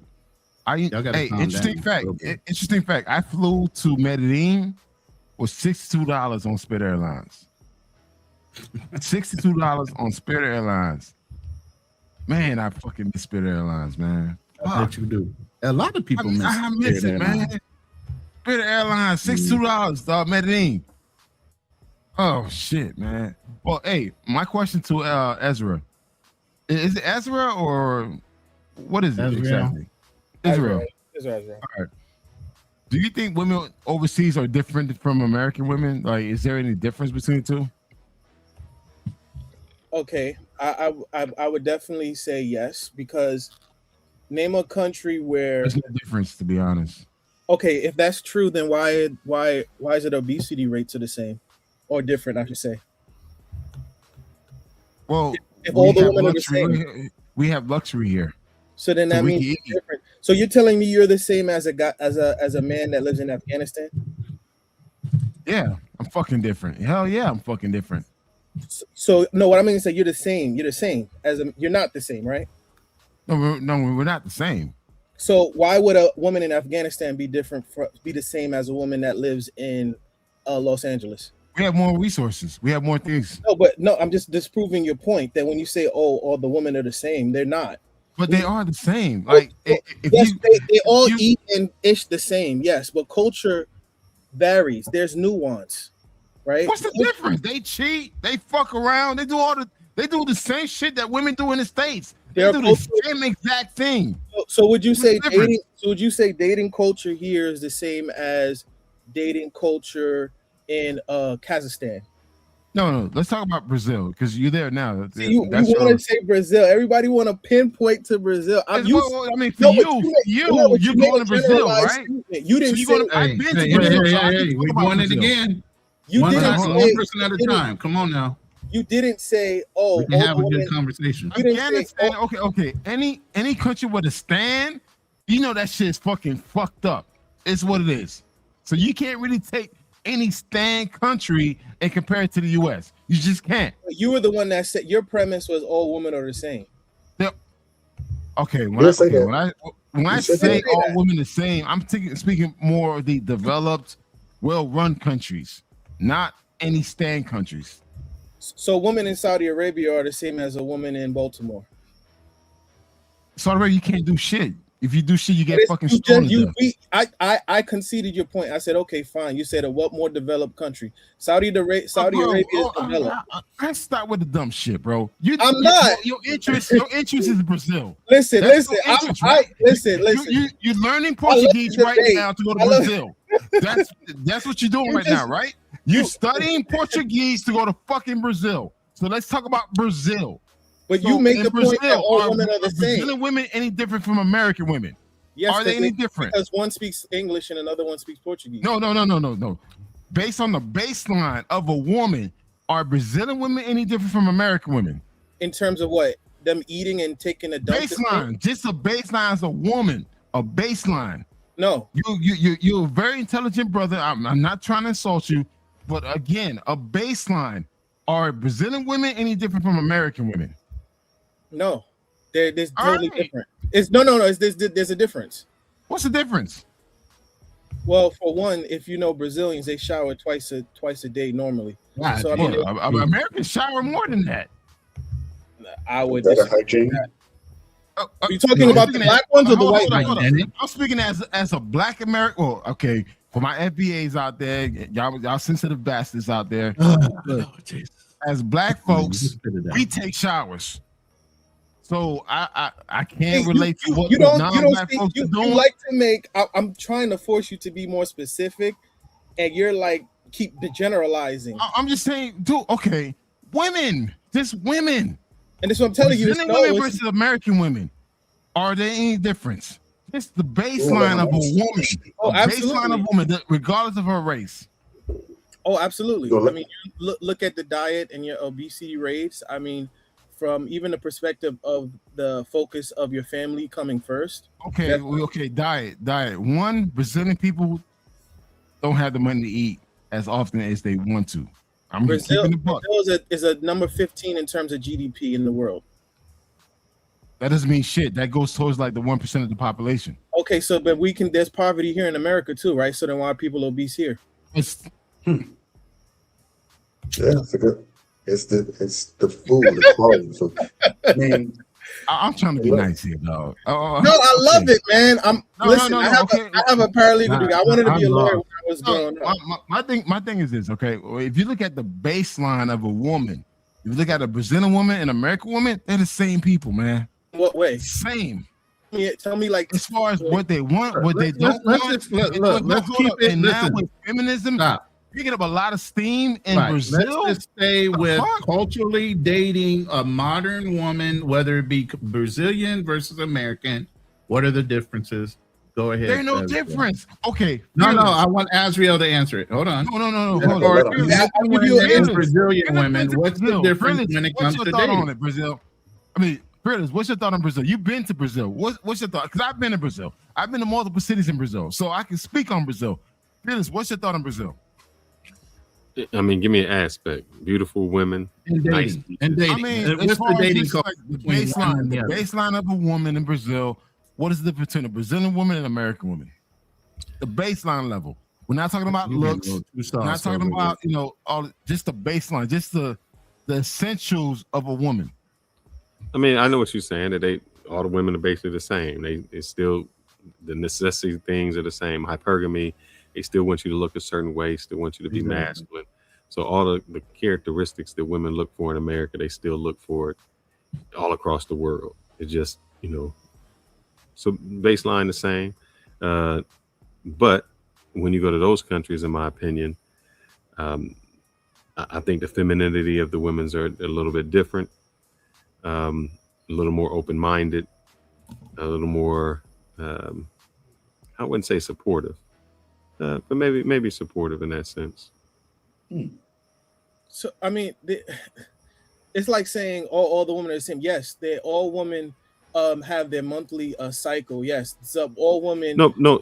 In essence, wherever you go, there's going to be certain characteristics that all women, not just physical. I'm talking about, for instance, men, we like a more feminine type woman. We like a more submissive type woman. Does that mean everyone in every culture? No. But overall, that's what men enjoy. Let me ask you, Fearless, this. No, wait. Before you ask that question, let me get in here real quick. I want to read this super chat. First of all, Sinisterville has been a nice contributor today. I want to make sure we read this $20 super chat, but it also goes towards the question. So thank you for the $20 super chat and your subscription. He says, financial. My 44-year-old co-worker goes to Rio, Brazil twice a year. His last visit, he met a 21-year-old chick who gave him the burning desire. I guess hopefully that's not the negative one. Says he's never had that and thinking of marriage and a kid with her. Your take. Let me say something real quick. Going to Disney World is not the same as working at Disney World. Right. And here's the thing. A lot of American men, because of the Western mentality here, are not used to what regular treatment is by a woman honoring a man in their culture. Okay. They're always going to cook. They're going to serve a man first. They're going to do the certain things that they're taught to do because that's the way they're raised. They're not going outside themselves to do it to make you feel special. That's the way they've been trained.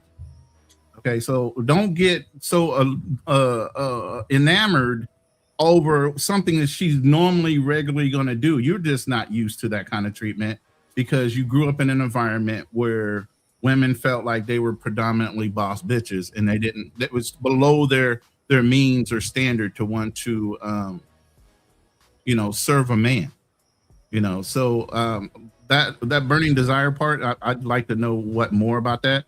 But go ahead. Financial. He asked financial. Oh, go ahead. Yeah, he asked financial that question, but I wanted to kind of put my 2 cents, and then you can go to Fearless. Yeah, I'll keep it brief, man. I mean, dude gonna do what he's gonna do, obviously, because if burning desire, I don't know what you mean by that, but if that means what I think it means, he gonna do what he gonna do. So you know how they say, don't save her.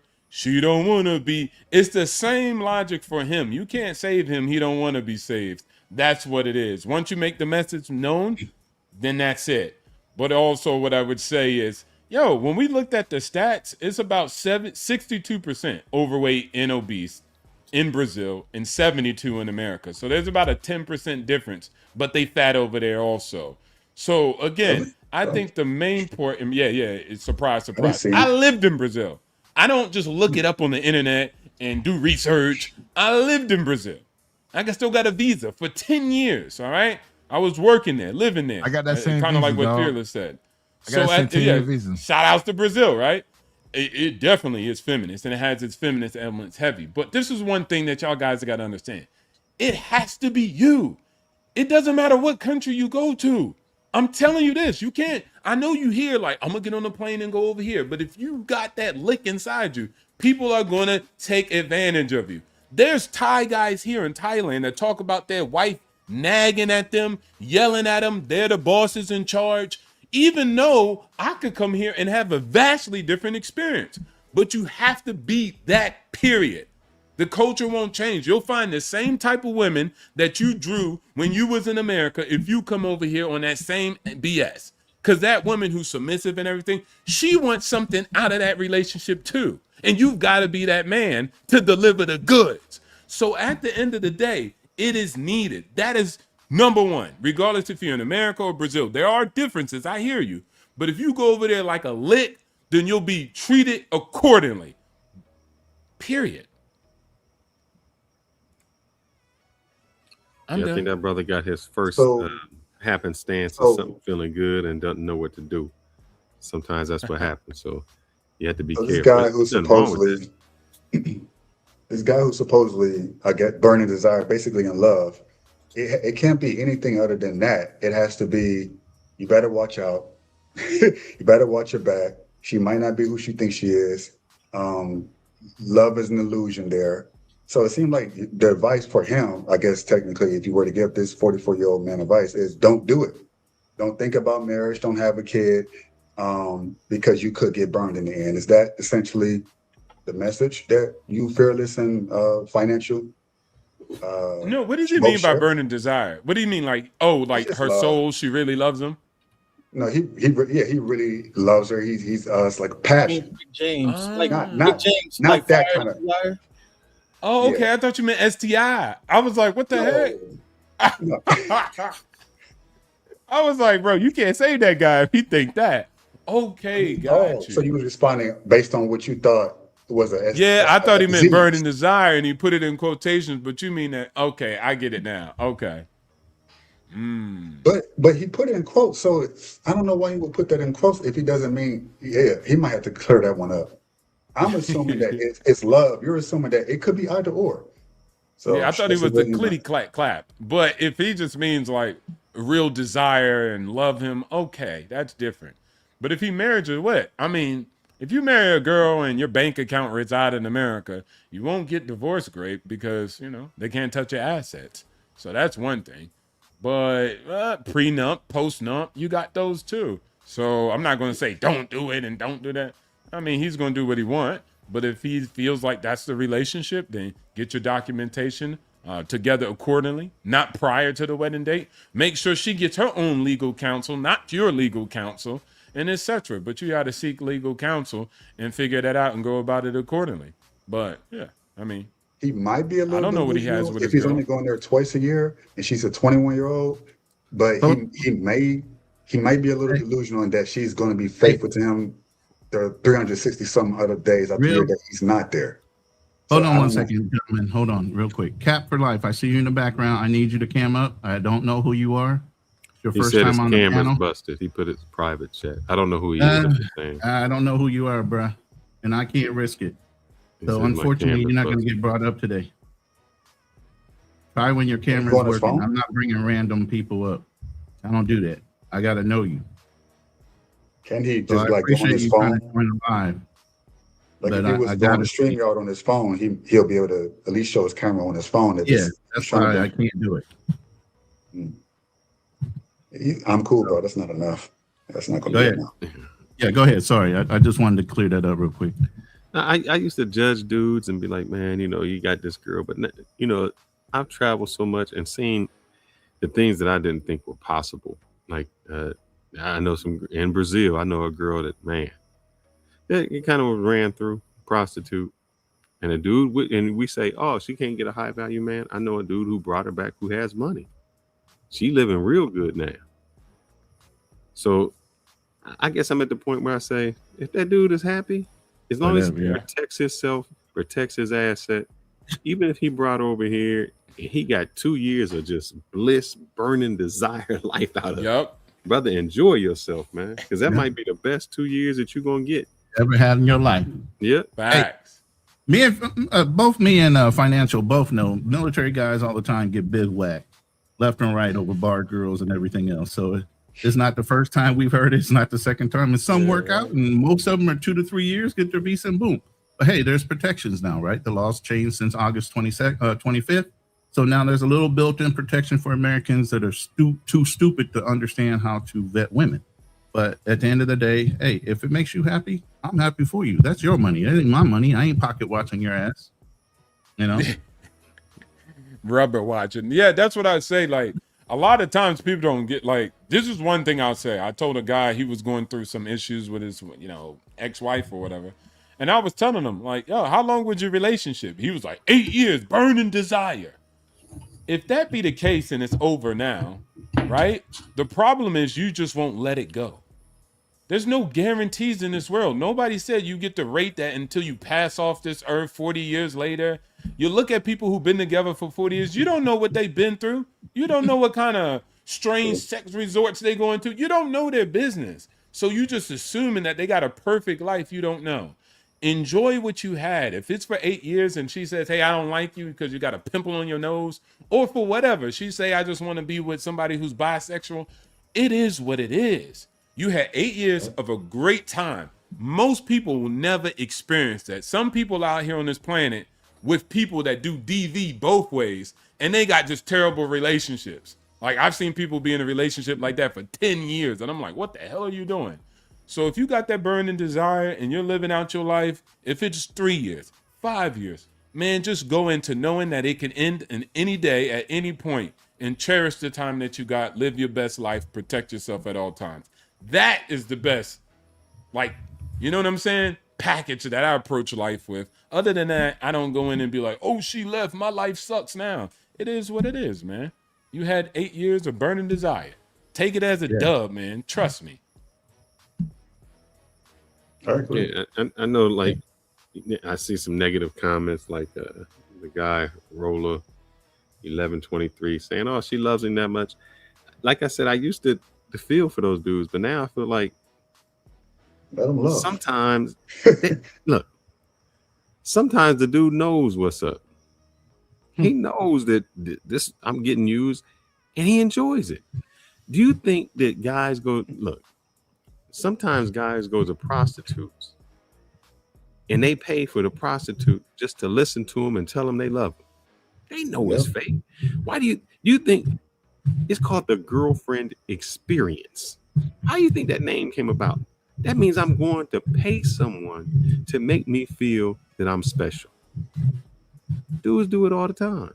So if his thing is, I'm getting a girl and I'm going to feel on top of the world, and for the moments that I have, this is great. I can't even start to say how dumb he is. Man, you have your good time. You know, some people want the fantasy or the illusion, and some people are content with that illusion. Me personally, I'm not. You know, going to a strip club, I can't enjoy it because I know it's an illusion. But I know a lot of guys who go to a strip club and they say, I know it's fake, but I want to feel like I'm somebody for this moment, and that's okay with me. And that's just everyone's prerogative, right? You can say me. To be real. You can say me. You know what I'm saying? No, I'm just kidding. but you say that, but how many people do that anyway? Just for Joseph, how many people for that one night that don't have no money, that twice a year they get dressed up and they go to that fancy restaurant that they can barely afford? Right. They just go to Applebee's. But why do they do it? But why do they do it? Because for that one it's called treating yourself. Yeah, they want to feel special. They want to feel like they've made it. Why do we do that? They know it's a fake experience. They know tomorrow they're gonna go back to they place where they at in their regular life. But they do it because for that moment they want to feel good. I'm not against that at all. Not at all. I mean, I think we've all done it to some extent. And there's nothing wrong with that. I think the issue could possibly be if someone chooses to live in that perpetual state of fantasy and illusion, to where they delude themselves about something that isn't real, but they now think it's real. So there's a difference between that and enjoying it and say, you know what, I know this is not the thing, whatever, but I'm going to enjoy it and go back to my own thing. And, but then you got some guys who really think that this is how I'm living, flaunting money they don't really have or can't afford to spend. Or trying to give. I think that can be dangerous, but even that, to each their own, right?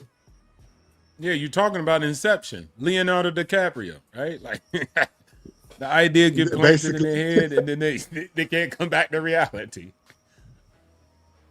You spin a little top at the end. It's like, oh, is it real? Is it not? Yeah, y'all need to get the little token so you can spin the top, make sure you're in reality or not. Yeah, I don't know about that. That is a weird place for me to be.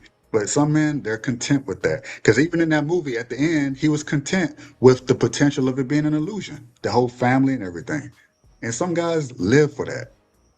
And that's okay. If they're happy with it, I'm happy for them. Right. But don't you think that's half the dudes who travel overseas for that? For that few, like he said, he going there 2 weeks. A lot of guys go over there. I mean, I know some dudes who are like celibate for 9 months out the year so they can work as hard as they can to spend 2 months somewhere else. Yeah. Well, there's no issue with that. Delayed gratification. It's like if you're going, for example, if you're doing a bodybuilding competition and there's a meal or a snack that you like, you might just delay it until you finish that. You know what I mean? I mean, boxers,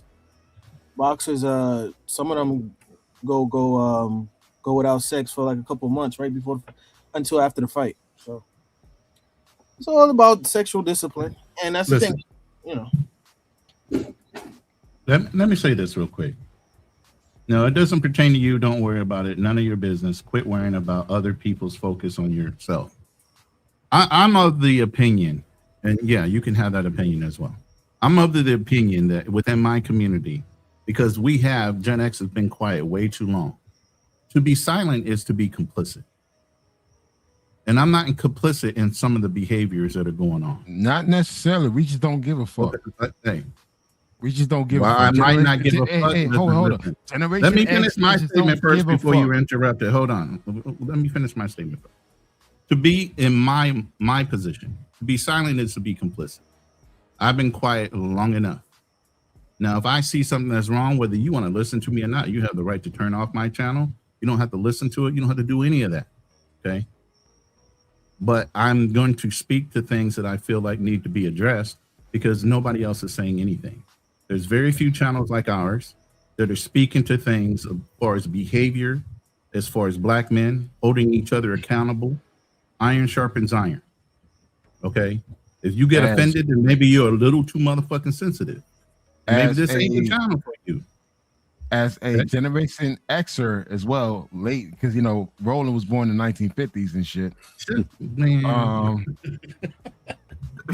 It's what it is, bro. 67, bro. Okay, 67. I was born in the 70s, so I'm at the tail end of the Generation X.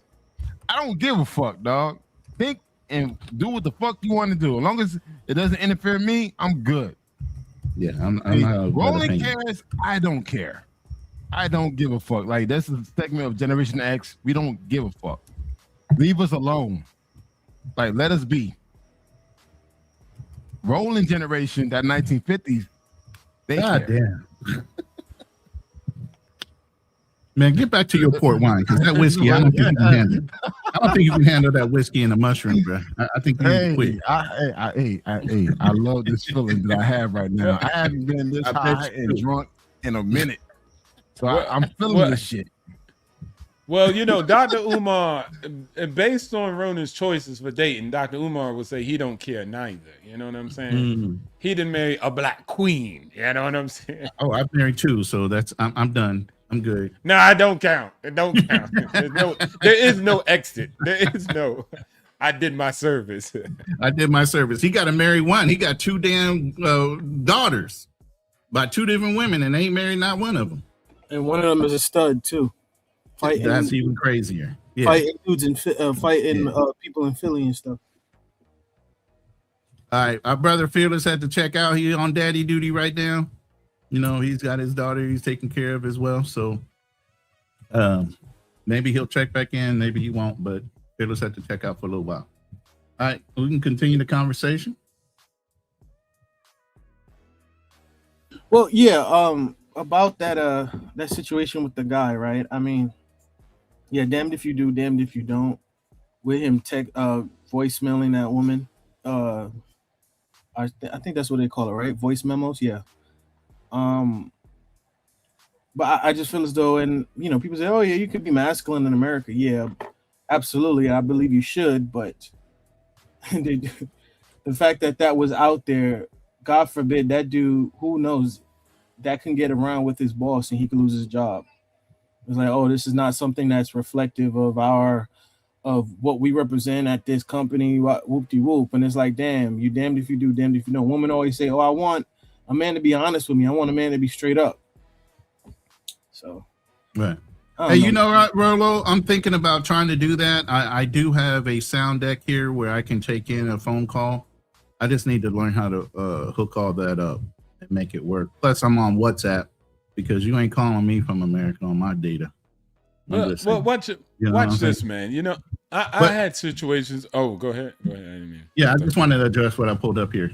Do you think feminism is as a subtle cause of men having masculine expectation of women? Well, if you're looking at feminism as far as equality, then shouldn't women, if they're taking masculine roles and jobs, act a little masculine or be a little masculine? Or are you going to keep them in their feminine frame while they're performing a masculine job? You tell me. It's a good point. They want to be But police Patrick, officers. I see you in the background, brother. I need you to cam up so I can see you. Oh, no, I don't see. Okay, I see you now. All right, Patrick, I'm gonna pull you up. You misbehaved one time, and I'm dropping you back down. I'm doing this in good faith. All right. All right. Go ahead, gentlemen. I'm gonna pull him up. But I always think like when people say something like, "Man, you know, girls can say whatever if they're masculine or not." But at the end of the day, like, peep this. If I say I'm more manly than Ronan just because I make more money, most people wouldn't agree with that, right? Because there's more qualities, more characters and traits that establish what a man is. So boom, we got that established, right? So if a woman makes money, she's not more masculine than me. Y'all just get it twisted. Y'all just be talking to rude people. They just be rude. You know what I'm saying? And people say they're masculine and stuff like that, but that's just somebody being rude. And so there's a complete difference. So I never felt threatened if a woman made money or if she was working. Like, I'm still a whole man, a combat veteran. Like, I got like, it's so much more that define me than just the money. But somehow, once it transfers over to women, if she makes more money, she's more masculine than you. Like, that's a negative. And so you got to start seeing it like that and moving like that. Hey, I want to say something, man. Listen, I'm used to dating doctors, lawyers, engineers, executives, and guess what? In the bedroom, I dominate that shit, man. I've never been intimidated by the woman's money, her positions. Like, I don't give a fuck. Yeah, I'm just saying, I don't give a fuck. That shit don't intimidate me, man, because I know, like, at the end of the day, I'm bigger than you, I'm stronger than you, and I could dominate you if I wanted to. So it's like, for me, it's just like when I hear and dudes talk about, feminism and all this shit, that shit never if anything, I probably dated a lot of feminists. Yeah, right. right. Guess what? In the bedroom, dog. Hey, they need to get their rock off too. Actually, in the bedroom, listen, in the bedroom, she's not being feminist. I'm telling you this right now. Dude, it's genius that you brought up like that's people being rude.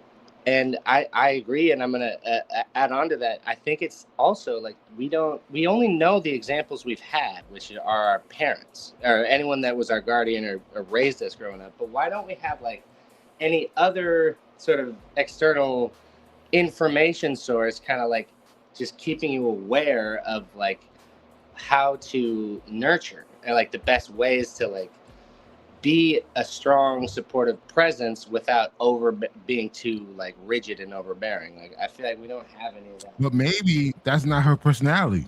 Maybe that's not her. Yeah, exactly. You Well, I mean, find a woman that does that shit. but I'm saying like No. Maybe that's not her. Maybe she's not the nurturing type. Maybe she's not the feminine type. So maybe you know what? Go find somebody that can meet that can actually do it. I get it. Exactly. You know what I'm saying? I I get what you're saying, but then it's like, okay, then it kind of the point is mute. Then that woman is not that's not a feminine woman.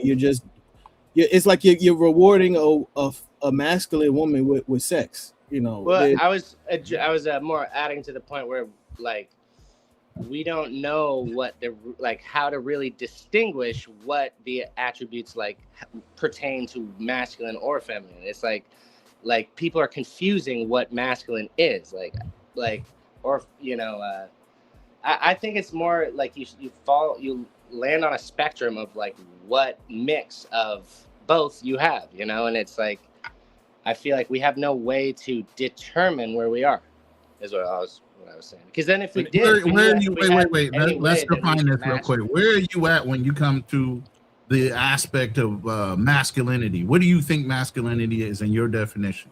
Because you're new to the panel, so we don't know where your mindset is right now. So I think masculinity for me is like what like a immovable, invulnerable presence, like stability, but like soft, welcoming, not like over needing to throw my weight around because I know I can prove I could back it up. I don't need to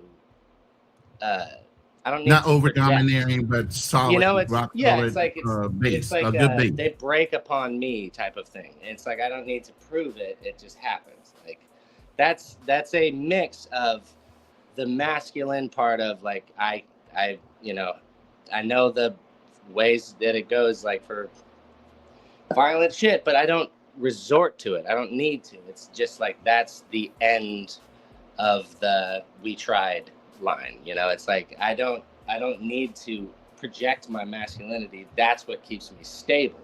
It's my I guess more feminine side that makes it so that I can really listen and not have to project so feminine much. Side? Stop right there. What do you mean by feminine side? Well, okay, so like in, let's say in like the Hindus and like in a lot of spiritual teachings, like we have both. There is a feminine and masculine side. That's where the terms come from. It's not a social construct. It's a psychological it's like that's not purely a like colloquial thing. That is like a psychological thing. That's a mannerisms thing that does link back to like people who studied parts like of us, like human being a house of a bunch of different aspects. It's not just one singularity, or it's like we are insanely complex. Like even down to our digestive systems are a biome. You know, it's like we need like things to live and be a system inside of ourselves. Like so why can't that apply to different aspects of like, oh, this is the more masculine parts that I like apply to myself, and these are what I like that about the femininity that is a thing and real that I think. Here's the thing I'd like to cipher with you. Mm-hmm. Instead of using the word feminine, there's different levels to masculinity without it having to go into the femininity side. Okay, you can go from stoicism to full-blown aggressive warrior style. Mm-hmm. Okay, there's different levels to that archetype of saying you're masculine without saying you're feminine at all. Let's leave that side out because that's a woman. Okay, altogether, I don't believe in that aspect at all. There's a reason why there's an X, Y. Wait. Let me finish. Let me finish. There's an X and Y chromosome for a reason. Okay. Now, while we might have both, you get what I'm saying? At the end of the day, there's different levels to how much, whether you say testosterone levels that you want to exemplify, or push out there or not. Right. But I wouldn't say we're feminine at all.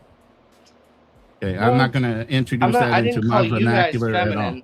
Hey, Black Man Travels, you're muted. If you're trying to talk to us, you're muted. Yeah. Look, listen, a lot of you guys need to fucking get off the internet, get off of social media. Let me guess. Go out there and talk to people. Touch grass. Like, go fucking hug a tree, take your shoes off and touch grass. It's like, man, the shit that I hear from you guys, man, I'm like, what the fuck? If it makes you feel any better, I walked home today from work in New York. So, dude, I just don't get it. I don't get it, man. It's just like, yo, I'm sitting here and listening, and I'm trying my best not to be rude and disrespectful because I had a gummy and I've been drinking. So, you know, I'm on some fuck shit right now. But man, fuck, man. Like, get the fuck outside the house. Go out there and talk to people, man. This whole feminist, dude, what, bro? A lot of women are open to speaking with you. A lot of women are open to fuck with you. Just fucking go outside and fucking make an effort. I never said I was like trying to search for anyone. I'm a widower, bro. Like I got married. I almost had children. They both passed away. I found stillness within myself. Why do I have to go and find somebody else? Because you got drunk. And you don't have to if you don't want to. You were just telling me to do it. That sounds more. No. I don't think he was specifically talking to you, Patrick, in your life. He was talking to the point. Responded to the feminine. You said to the point. Out. To the point. No, he was talking to the. That wasn't addressing. No, he's addressing you. We don't address people like that unless we say it. We see how the eye Frontier. Listen, I was not directing anything towards you directly. I'm speaking in general. I'm sorry. We're talking to a whole. I took that wrong. Not just you. Yeah. No, it's all good. But for someone who has experienced a loss, my condolences. Eventually, you really want to go outside, man. Like, you really want to go out there and just continue your life. I am. But I'm open now to like being not so destroyed and like want to destroy because of grief. That like I think that I'm receptive to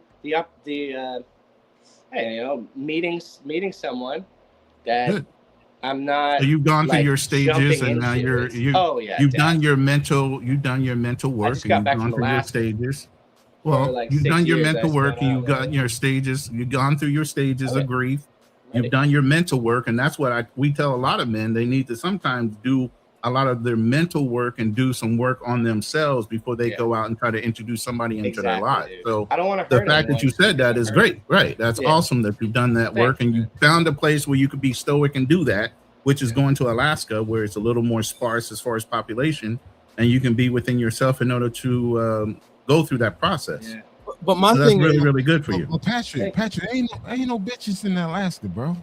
No, I lived like it was me and my dog for 6 years out before. So Oh, I mean, I but, know it. no. But then see, I came back here ready to. I'm in Oregon now, ready to. I'm in like the. Ready to run I'm it in up. Portland, like ready right. to. But Patrick, you want to go outside, man. It's like you don't want to go to a place where there's less people. You want to go to a place where there's many people, where you can go out there and be. But he had to listen. He had to go through his process of grief. I understand that. Okay, but I'm just saying, but you don't want to keep yourself in that environment and that stage of your life. Like, eventually, you got to move on. Oh no, I did. I graduated. Like, I moved to Portland, and think he said I'm in a city now. I've got a job. I'm ready to. I got a move question. on and, you know. I got a question for Patrick. Are you familiar with the book "Call of the Wild" by Jack London? Yes. Were you living that kind of lifestyle? So, I mean, yeah, I can tell you anything you need to know about, like. It's not good, man. Time out. Frontier call it out. Frontier call it out. That's some incel talk. That's literally talk. That's literally a book that I had to do a thesis on in college. Oh yeah, with Thoreau. That's Thoreau, right? No, Jack London. It was about a man and his dog trying to, like, brave the winter in Canada. Did you see Into the West or Into the Wild? See, this is what I'm saying. You can't. We're having an intellectual. This is what I had to do for my thesis for my 2 degrees. So go ahead, let's see it. It's like, and he always has a way of negging and trying to be negative. Yeah. We're literally I'm having a conversation about a book that I was able to had to do a report on, and it's like he comes up with these on your thesis. He had to come up with these derogatory comments that were unnecessary. Like, what's your issue, bro?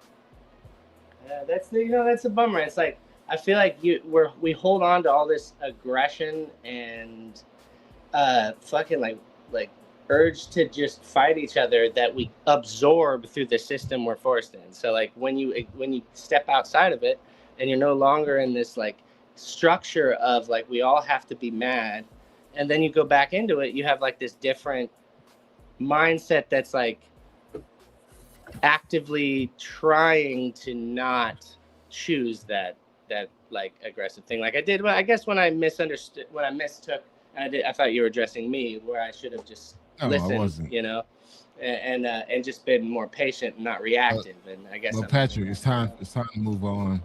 Yeah, time for you to like mingle, get some tail. What he wants you to say is, you know, go out and get some bitches.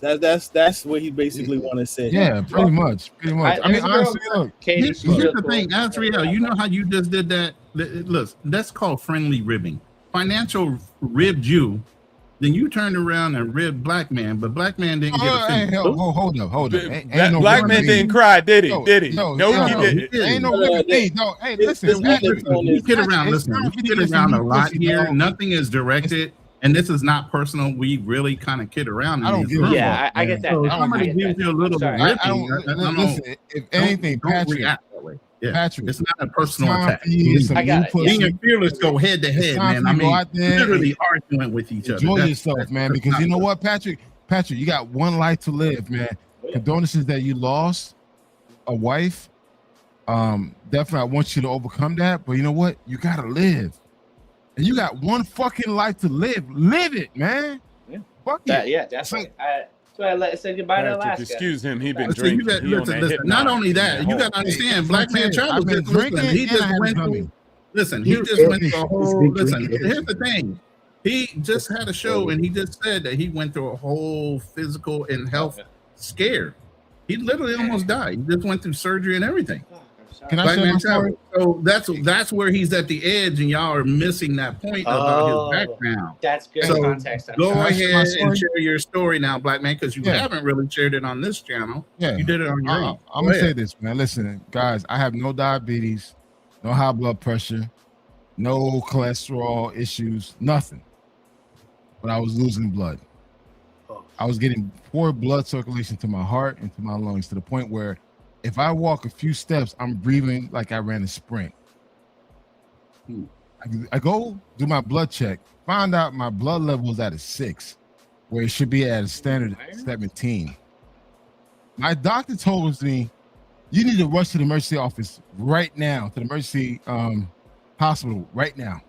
My wife takes me to the hospital, found out that I needed 3 blood transfusions. Not 1, not 2, but 3 blood transfusions. Because I was losing blood from my side. I'm a big dude. I'm a big guy. If you see me in person, I'm a big guy. And it's like, for my side, since the fact that I have a blood level at a 6, I needed 3 blood transfusions. And for me, and even after 3 blood transfusions, my blood level was still at a low count. Meaning that if I were to get into any car accident, anything, I would die. Dude, yeah. Fuck. That's scary. So, found out I had to stay in the hospital for 5 days. And during those 5 days, I had to do like CT scans for my legs, my lungs, and my heart, because they're in my intestine. Because they wanted to look for blood clots. Like, what's causing the blood loss? I had to do a colonoscopy. If anyone who's gone through a colonoscopy, that shit's painful. You literally have to shit all day. That's all you're doing. You're just shitting all day to the point where you shitting water. It ain't comfortable either. And they found out, hey, listen, you experience blood hemorrhages in your lower intestines. Found I had like 3 hemorrhoids in my lower intestines the size of golf balls. They had to do surgery. And I'll tell you this, dog. I would not wish this upon my worst enemy. after the surgery, the amount of pain that I experienced. They for 6 weeks, nothing but pain. Like I was popping opioids like candy. Yeah. It got to the point where my doctor had to call me on my cell phone directly. It's like, listen, you can't continue to get what you call when you re-up your subscription. A prescription. Refill. Yeah, that's what they call it, pain management. I was getting a refill every week. I was getting refill every week. That's how many pills I was taking per day because the amount of pain I was going through. When my wife is only 5'2", 5'3", I'm 6 feet. She had to like carry me to the bathroom, carry me anywhere I need to go. She had to carry me. My best friend, my mother had to come to help. Look at mom. And it's like, for me, it made me realize, like, again, I was in pain for 6 weeks. No, don't go take a shit. That's the most painful experience. You're in so much pain, you can't even pee. I bet eating anything had an ominous feeling. Oh, you're scared to eat because you know it's gonna come out. I didn't want to eat. Yeah, I didn't want to eat because I knew this shit was so much mental. It was crazy. But it was for 6 weeks. I had to go through it after the surgery. And when I tell you this, man, I could have died if I didn't take care of this. Glad you did, bro. And to this day, I'm thankful. I'm blessed. I'm happy. You know what? I look at things from a different perspective. Like, yo, listen, you got one life to live. Fucking live it, man. Like, yes, you experience the loss, go through the phases of loss, but you got to move on. Because at the end of the day, man, at the end of the day, the world continues. The world continues without you. Exactly.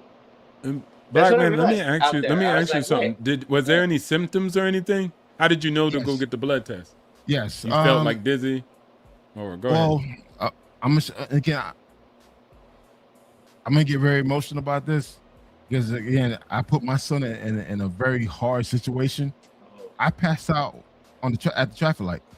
I was driving. Oh shit! Oh wow! And I passed out. Damn. And it took a bunch of horn, like the cars behind me honking at me to wake up. I had my 2-year-old son in the backseat. I had my 2-year-old son. Fuck, man. Mm-hmm. I had my son behind me, and I put his life in danger because I didn't go to the hospital. The next day I go to the hospital, find out, like, listen, you got to go to the emergency room right now. I go to the emergency room now. To the emergency room at the hospital. You need blood transfusion. You're not going anywhere. Yeah. I spent 5 days in the hospital. I left the hospital on my birthday. Whoa. In a wheelchair. My wife had to push me out in a wheelchair. And it's like, man, fuck, man. Yeah, man. I feel like we have these moments that I'm gonna say this, man. You got one life to live, man. Whatever issue you're going through in life, get over it, understand this, and move the fuck on. Because at the end of the day, the world continues. The people around you continues. So go out there and fucking do it. If you want to fucking travel, you want to find a love, you want to do anything in life, fucking just do it. Because again, I had no health issues. I had no diabetes, no cholesterol issues. I'm healthy. But somehow I'm losing blood. I don't know why. I had to figure out what's causing the blood loss because I couldn't walk up a flight of stairs. I could not even chase after my 2-year-old son. I have a 2-year-old son. I couldn't chase after him. Then you find out, like, yo, you're not getting enough blood into your heart, into your lungs. So it's like, man, for everyone, if you got insurance, go see the doctor, do the blood panel test, do everything. Find out what's happening to you. So where are you at now? Are you like pretty healed up and recovered? I'm healed up, man. I'm back. Good, He back on his bullshit. Back, drunk. I'm back to that fuck shit, bro. You know, I'm back. And now you got all this future time with your son. Like, brother, see, you said like time, like the world goes on without us, but you're still here, and that's such a fucking blessing. I'm still here. It's like my wife and kids are currently in the Dominican Republic. That's awesome. I told them, hey, listen, go out there, go spend time with your family. Let me recover on my own.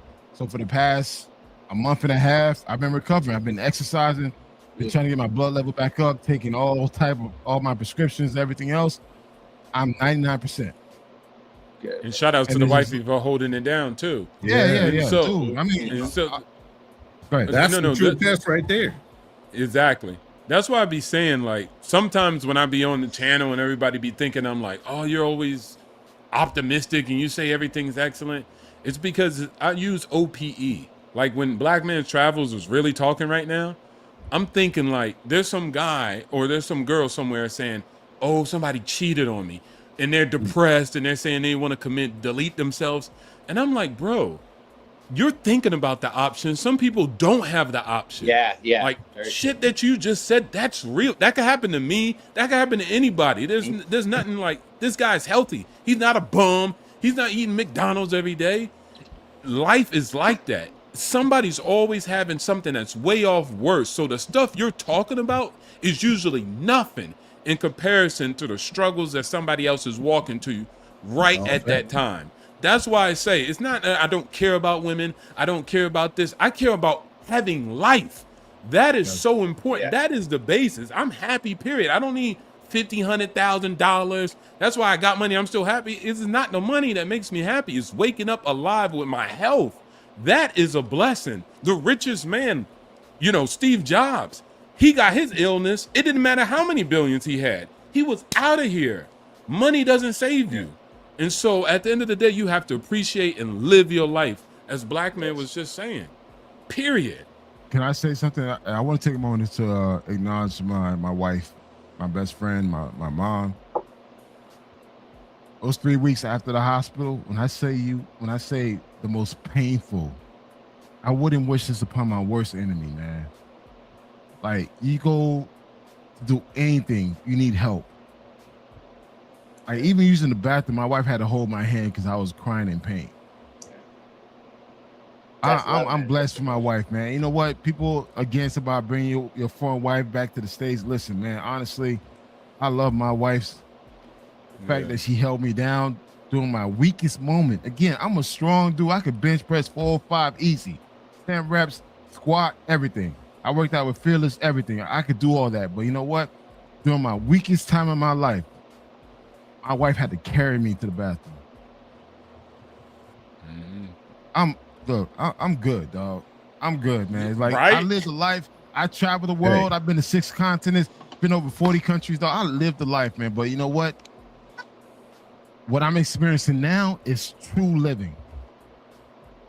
Perspective. And I wish every man to experience the same thing that I'm experiencing right now. Like going out there, doing what you want to do. If you find a good woman, fucking if she's loyal to you, fucking marry her, have kids. Hey boys, my live your best life. I'm gonna go. But I mean, again, at the end of the day, I appreciate you stopping in, Patrick. Yeah, catch you guys around. At the end of the day, do the fuck you want, man. Whatever makes you happy. But at the end of the day, man, you got one life to live. One life. Fucking just go out there and live it, man. Get off the internet. Go outside. Touch the grass. Hug a tree. Go fuck a bitch. Like, do something, man. Get out the house. Yeah, right. I'm sorry. Right. No. You ain't got to be sorry. No apologies for that. Ain't no apologies needed. And one of the things I think that's like, I'm not even going to say younger generation because there's older people that do this, but when you see somebody that's like successful and is doing what he wants to do in life, I just shut up and listen. I don't need to argue about him like, you don't understand my struggle though, because I was born in 2000s and it's different. Nah, whatever game he's lacing, I'm writing down on a fucking notepad. I'm trying to be like, all right, cool. Only because he's doing stuff like having able to get his wife, that ride or die for him, going through struggles, being able to, migrate to America with his family and being able to be successful, got a whole family that's successful. So when he talks, I'm just listening. I'm not about to debate him, especially if I'm not where he's at and I'm trying to get there. But a lot of people want to debate, want to go back and say, all right, I got the statistics and I'm about to pull it up. Like, bro, just listen to the people who have done it. Take what you can from them, learn, and try to implement what they're telling you because they're living it. Damn talking. Damn a debate, bro. This is about winning in real life. People online will make you think it's all about debating and winning political points. And now you like, I'm with the Andrew Wilson team. I don't care. I'm about winning in life. That's the only thing that matters. That's the best form of intelligence, is the ability to want a life and gain that life. So when you hear people living that life, listen to them. Hey, these stories here, these are the archetypes. These are the things that you guys are striving to do. Yeah, you guys call us OGs. You might even call us haters in the space because we've been there, done that, and we're trying to tell y'all, hey, man, there's a better way of getting it done. You don't have to go that path. But at the end of the day, man, you already seen people invent the wheel. Why do you have to go back through and try to stumble to reinvent it? Take what you know, take what we learned, and move forward with it. This is my wife. This is us in Colombia together. The place called Bosco. We did a glamping experience. I'm not sure if you guys ever heard the term glamping. It's glamorous camping. We actually were up in the mountains of Colombia for 4 days with nature, like sleeping inside a cube. Dude, to this day, I'm blessed. I'm happy that I met this woman, the fact that we've been together for 10 years. They were able to do things, have children together. And man, dude, for her to help me out in my health situation. Again, I'm a very strong man. I feel like I could do anything. I believe and feel like I could do anything. But for her to come into my life and help me in my situation, again, this is the same woman had to push me in a wheelchair, carry me to the bathroom. No complaints whatsoever. So again, if you want to go out there and find love, you want to go out there and do whatever you want to do, like travel, space, business, whatever, go fucking do it, man. Because you only got one life to live. Fucking live it. Don't go by what everyone else is saying, man, because honestly, their experience should not affect your experience. So just always keep that in mind, man. That's it.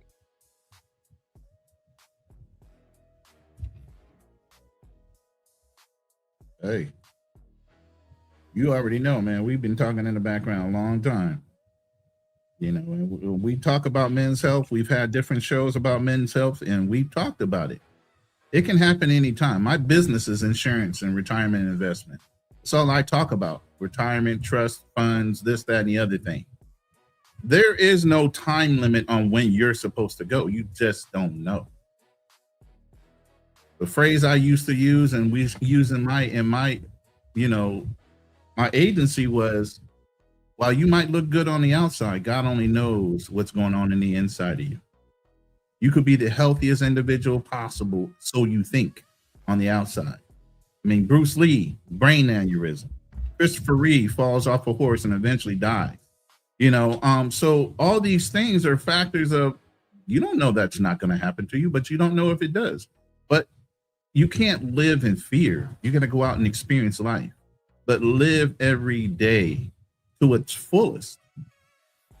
Watch, feel the energy coming from people, feel the energy of the experience. Like I live vicariously through my lady now, because there's a lot of things she's never experienced in her life that I'm exposing her to, but I'm also careful about what I'm exposing her to and being responsible about bringing that to her little at a time. There's a lot of things about dating people in other cultures. They're not used to dealing with some of the things you're used to as second nature. So while I'm respecting her culture, I'm also bringing her up to speed of what I'm getting ready to expose her to. I'm taking her out of a bubble. You get what I'm saying? And you got to do that gently, or you can scar somebody. So like Black Man Travels, I mean, you have to value your experience here on this earth. You have to value your time with the people that you love.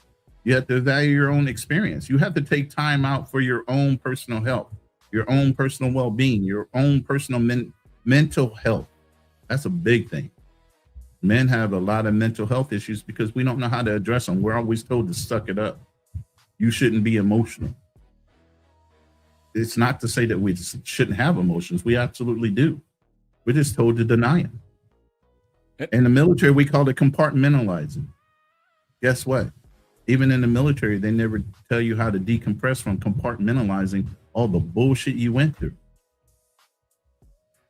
We have to teach ourselves that. Hey, Roland, and we need help to do that. Go ahead. Roland, I got a picture in the back. I want to just share this. I see it. Yeah, we've been together for 10 years, man. 10 years, 7 countries travel together. This is what we took this in El Salvador. Who that beside her? When was you looking like that? You look like you about 22 or some shit. Yeah, I'm like, what, 41, 42, 43?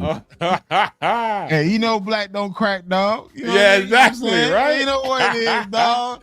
I can't speak for light-skinned dudes because they tend to hey, like spoiled milk. God, you know, light-skinned niggas, dog. They be on that spoiled milk. You swap this shit up out the way. It ain't even bothering me. Get on out of here, guys. Hey, black don't crack, man. But yeah, we've been together for 10 years. We took this picture in El Salvador, man. And yeah, man, bro, listen, man. You can find a good thing in overseas. And you can find a good thing domestically. But at the end of the day, man, you find a person that kind of match your energy. And it's like, again, we've been together for 10 years, man. So it's like, at the end of the day, for her to do what she did, and I to this day, I still thank her, like, yo, thank you for being there. Thank you for carrying me in the bathroom, carrying me around the house, push me in a wheelchair and at the hospital. It's like, yo, it's a tough situation to put someone in, man, to take care of somebody. And I'm blessed, man. I can't, no complaints. I miss her. She's been in DR for 2 months, man, with the family, with the kids and everything else. But yeah, man, you can find it, man. Go out there, live life, man. Touch trees, touch grass, get some ass. Hey, dude, just go out there and live, man. Right. Facts. Talking about that, I need to go out here and hit the gym and clap my ling-ling's cheeks because I need to live life because y'all just reminded me, man. Yo, touch grass, man. Yo, y'all ain't never lie about that. I think there's more upside than there is downside. I'll say this before I go. I think there's mad upside. I'm sorry. I'm not going to be doomeristic. I get it. I hear other perspectives. This is why I don't be on the internet listening to a lot of stuff. That's an attack on my psyche and my mental, man. They hear all these points and this and that, and it's the destruction of society and everything. Yep. I can't do it. And I don't even live that life. I'm not saying you're not right. You probably live that life. That's why you speak like that. So I'm not going to take that from you. But at the end of the day, there are people out here living amazing lives. And there are people that you could find that really going to type in and lock in. There's nothing but opportunity. If you want to go anywhere in the world, go. I wish you the best, and I really do want the best for you. But you got to go out there and deserve it and earn it and cultivate it. Right here on earth is the Garden of Eden. I don't have to wait until I die. I'm going to get it right here, right now. Shout outs to Ronin Traveler. Shout outs to Black Man's Traveler. And shout outs to Hit and Run. What yeah, the Black because Fearless do? definitely hit that panel up and he ran off with the plug twice. What's up?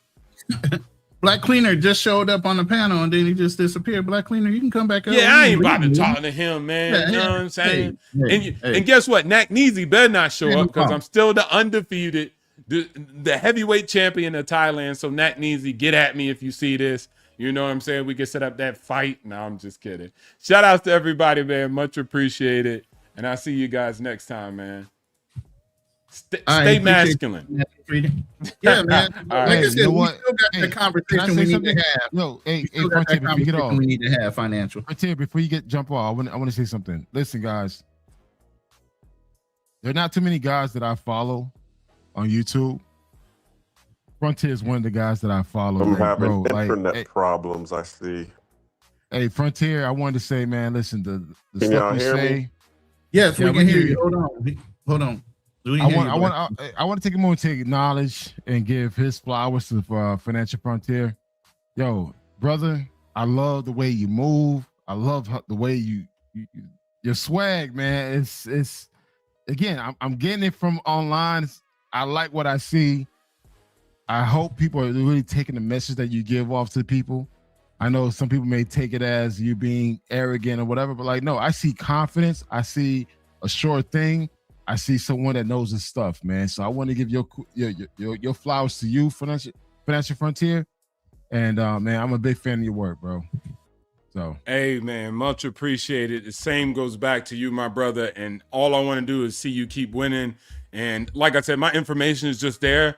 How people take it is, I mean, that's their journey and free will. But I appreciate when there's brothers who can acknowledge that and send mad respects. And remember, we had a little going back and forth, but it never meant anything to me because I know you generally want me to win, and I want the same thing for you, brother. And I really appreciate that. And I'm glad that you're here, man, and you're still alive, and you're still going to add massive amounts of value. So I greatly appreciate it from the basement with the Tigger set up. You know what I'm saying? But I appreciate you, brother. Really. I think we don't give each other enough flowers while we're still alive. Yes. So I'm going to pay the same respects back to you. I salute you, my brother. And that's real talk. Truest story alive. Thank you. All right. Peace out.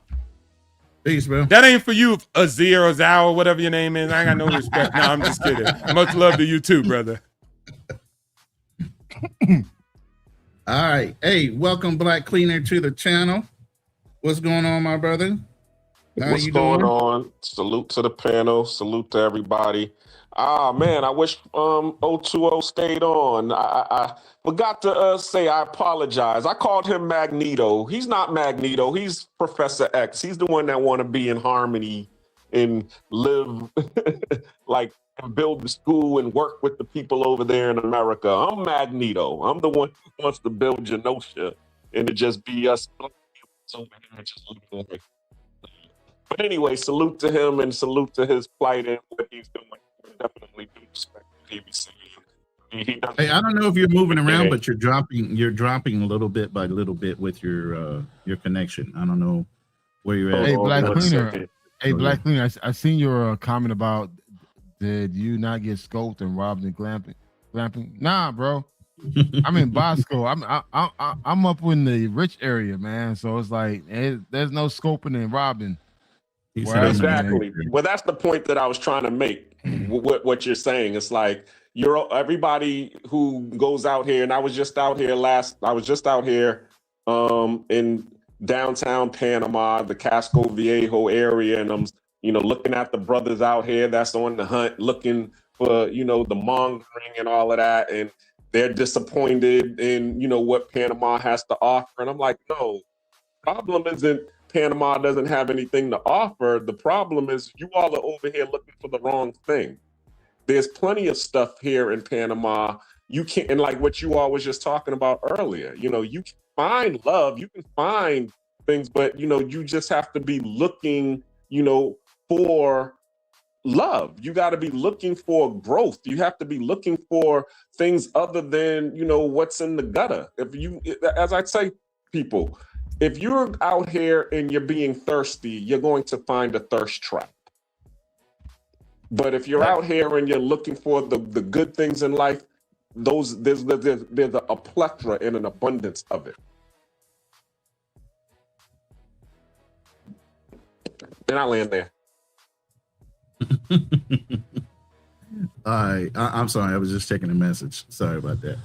But yeah, so what did you think about were you able to hear that voicemail that the man left to a girl that he had been dating for a while, as far as kind of clarifying, whether they were going to have sex if he came over to the house or not? He was just kind of like, trying to get consent or figure out what's going on with it. You know what I mean? Before he showed up. Were you able to hear that? No, I haven't. I just got in the house. I was, coming in from, well, it's a short, so it's a short clip. So I'm going to play it. So I want your honest reaction. Great. And all right, I figured I'd send you a voice note because it's like easier than like texting all this. But anyway, had a good time tonight. Definitely think you are lovely. However, I would love to, if we're going to go to your place on Thursday, I mean, I am looking to have that physical intimacy to see if like I am sexually compatible with you. So like if I'm going to come over, like I would be hoping to like hook up, have sex, have a good time, have like that romantic spark and that physical spark there for my own sake, because it's hard for me to continue dating someone and seeing them if I don't know if I'm sexually compatible. So I know you said I don't know about that. So like I guess my thing is like what would be the point of me coming over then if we're not gonna like hook up and like cuddle and like be intimate with each other?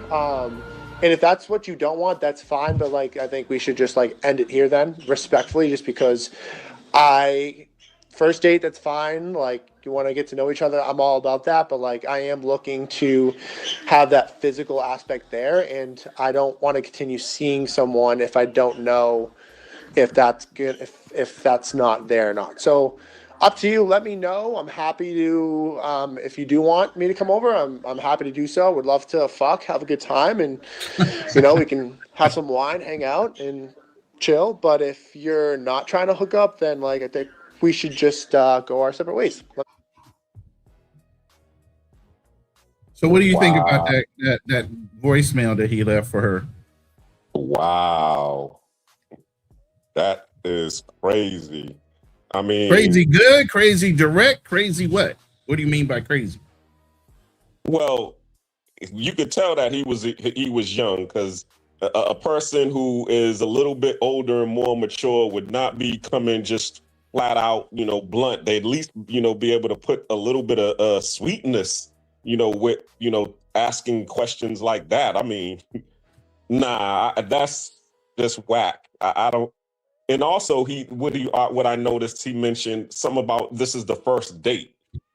So no, it wasn't. It wasn't the first date. It was her inviting him to the house. So he was referring to the fact that you're inviting me over to the home. So now we need to talk about what the expectations are. It's kind of what he's saying. He just said it in a kind of brash blunt way. Yeah, exactly. Right. So I think the verbiage could have been different, but him trying to set a standard or expectation before he shows up, I don't see anything wrong with that.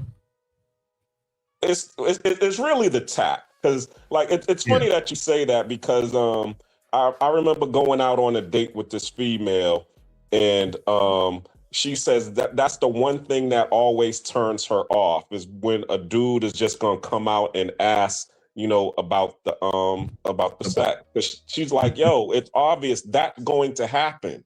So why do we have to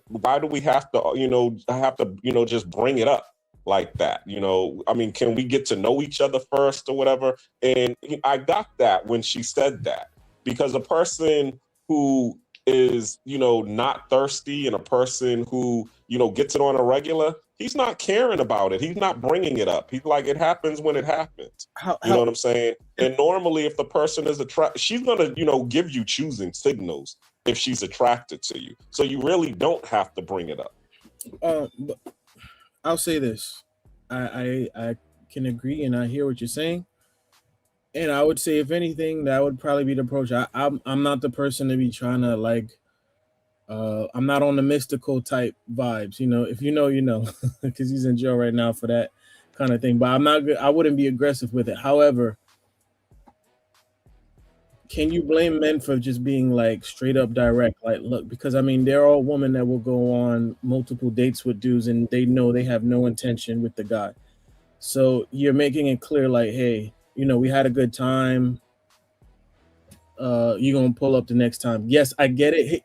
He didn't say the most smoothest, but most people are not gonna be the most smoothest when saying something in that particular I say subject, right? And I get it. He sounded young, and I get it. But I commend him for being straight up. Women always want men to be quote unquote assertive, and they want what they say. Oh, I want a man that knows what he wants. It doesn't get more knowing what he wants than that, right? And it wasn't like he's like, "Hey, bitch, well, you gonna give up the what?" He didn't say none of that stuff. Excuse my language, but he wasn't on that type of tip. He was cordial with it. He was like, "Hey, if we could do this, we could do that. I'm fine with that." At this juncture, especially in America, I know people saying I need to touch grass, but at this juncture in America, you have to be direct with these women, or else they will exercise plausible deniability. Right? And I get it. People say, "Oh, you'll know if she like you, if not." Yeah, but then at the same time, there are women that will laugh at your jokes, like you on a date, and then like literally you going on dates with her multiple dates, and she's dealing with another dude.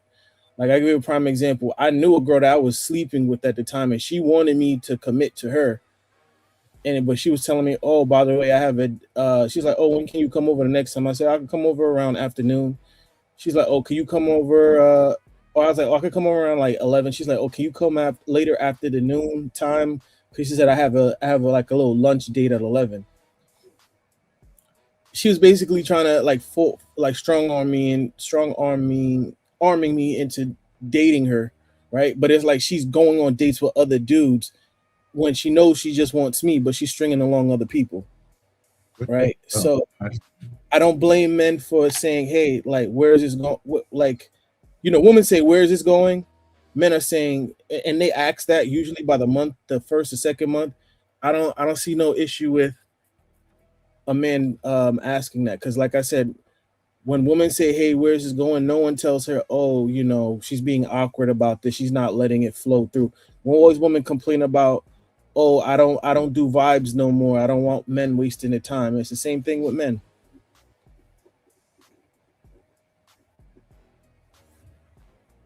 I think he's asking you that, Black Cleaner. Is he still here? Did he drop off again? He kept going in and out. Yeah, he's having phone. Yeah, I know he's having phone problems.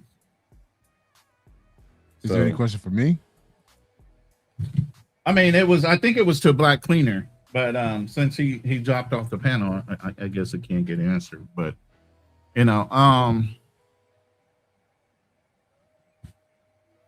I think women sometimes their ego gets ahead of them. And before you answer, Black Cleaner, because I want to make sure you're rock solid and not dropping off, I'm gonna play this little video, and it kind of speaks to the way women perceive that men should submit to them in a way to be the good guy, the better guy. Even when he's not wrong. That's not maturity. That's stupidity. It's called keeping the peace. No, it's called rewarding bad behavior. So you rather argue than apologize? I would rather be right than fake it to babysit your feelings. Wow. So apologizing is now a problem? Apologizing when you're wrong is growth. Apologizing when you're right is self-betrayal. That's your ego talking. No, that's self-respect, something you clearly don't like. Men are supposed to lead. Leaders don't bow to nonsense. You're just making this relationship harder. No, you're just used to men being easy to control. So there's no compromise with you? Compromise isn't me losing every time just to keep you quiet. So if I'm upset, you won't apologize? If you're right, I will. If you're wrong, fix your attitude. Because if being a real man means apologizing when you're not wrong, that's not a relationship. That's you training a dog.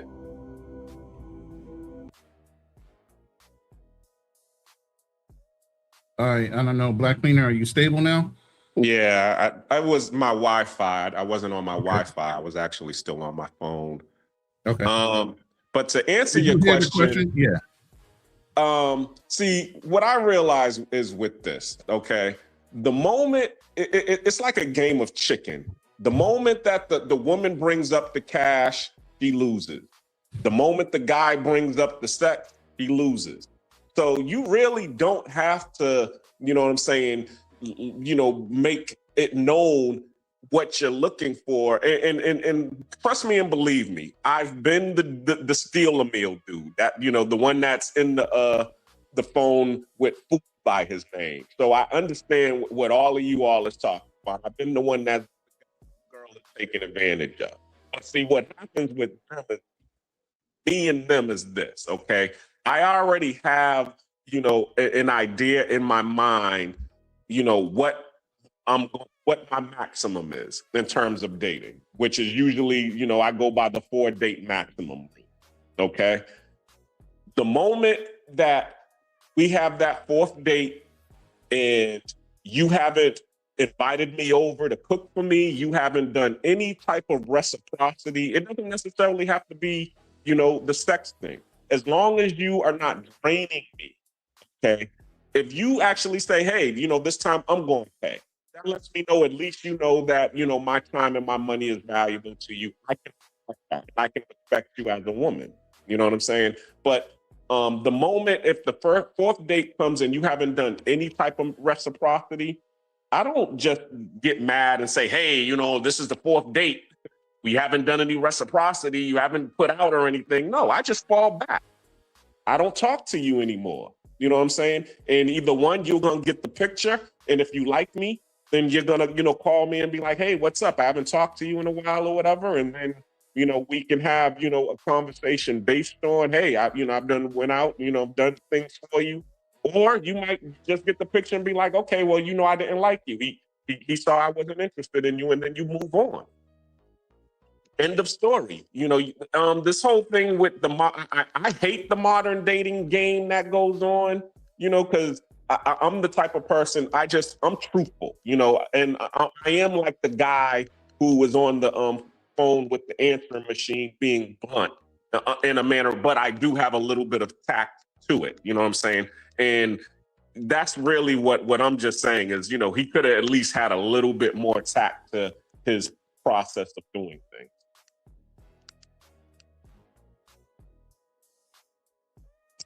Azriel, I don't know if he answered your question or not. I don't. No, yeah, I agree with you more than I disagree with. I can't hear Azriel. Did he say anything? Can you hear me? Yeah, he's saying something. You can't hear him? Can you hear me? I can hear him now. Yeah. Okay.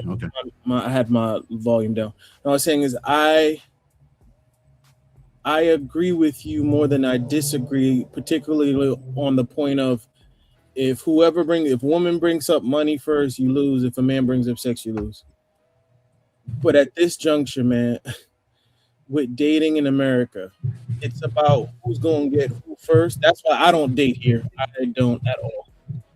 But I don't blame men for being straight up with it, especially if you're being respectful. Because these women will date a dude that they like just because he's like tall or something like that, and he don't got to do nothing.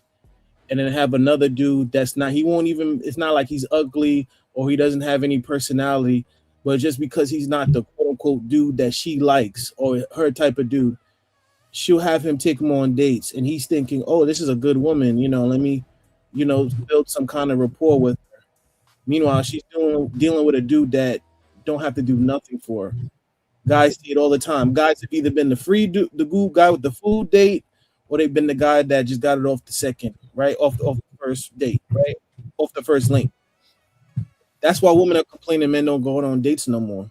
Because women kind of ruined the whole dating aspect. They cheated, they kind of cheated the game or the dance, the mating dance of, okay, we go out, we get to know each other, we eventually get intimate, we see if you want to push it further. Now it's no, you're not attractive enough, so but I'm gonna still keep you in my roster for food.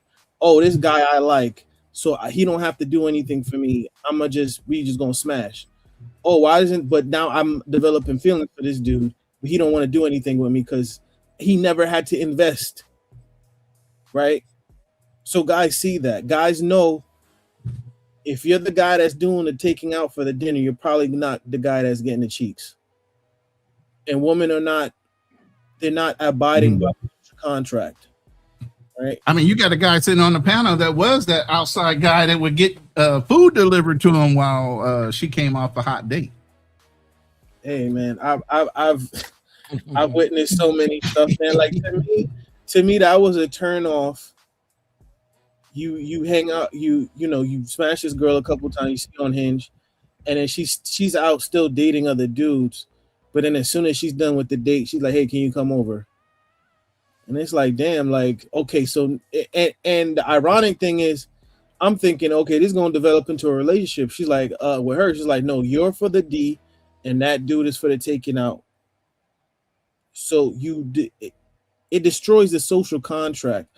Woman's incessant appetite for attention, and why does it destroy the social contract in your mind instead of her understanding or categorizing the type of dude that she's dealing with, one for taking out to eat and the one that's the better lover, the one she wants to sleep with? Why is that a problem when we do it?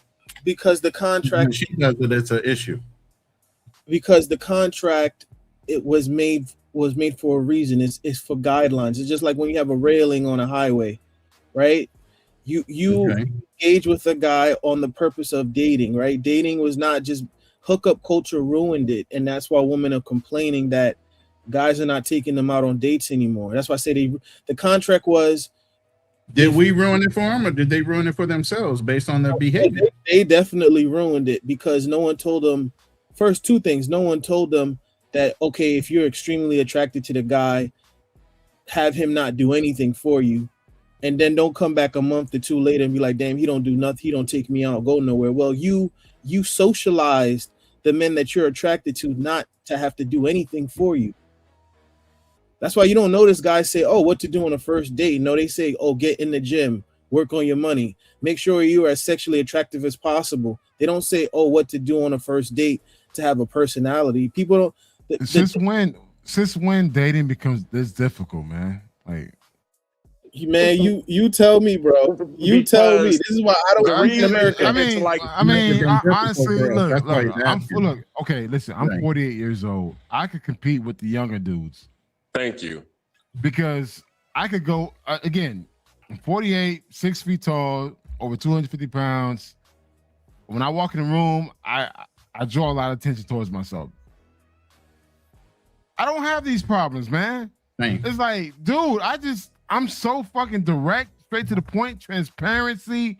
Like, hey, this is what it is. That's it. I mean, the other guy was straight to the point too, and look where that got him. He's all over it. No. He wasn't.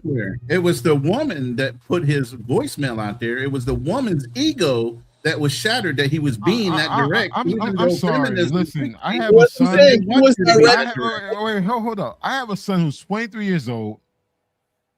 He tells me his dating stories. He's fucking. He's not having any of these problems that you're having.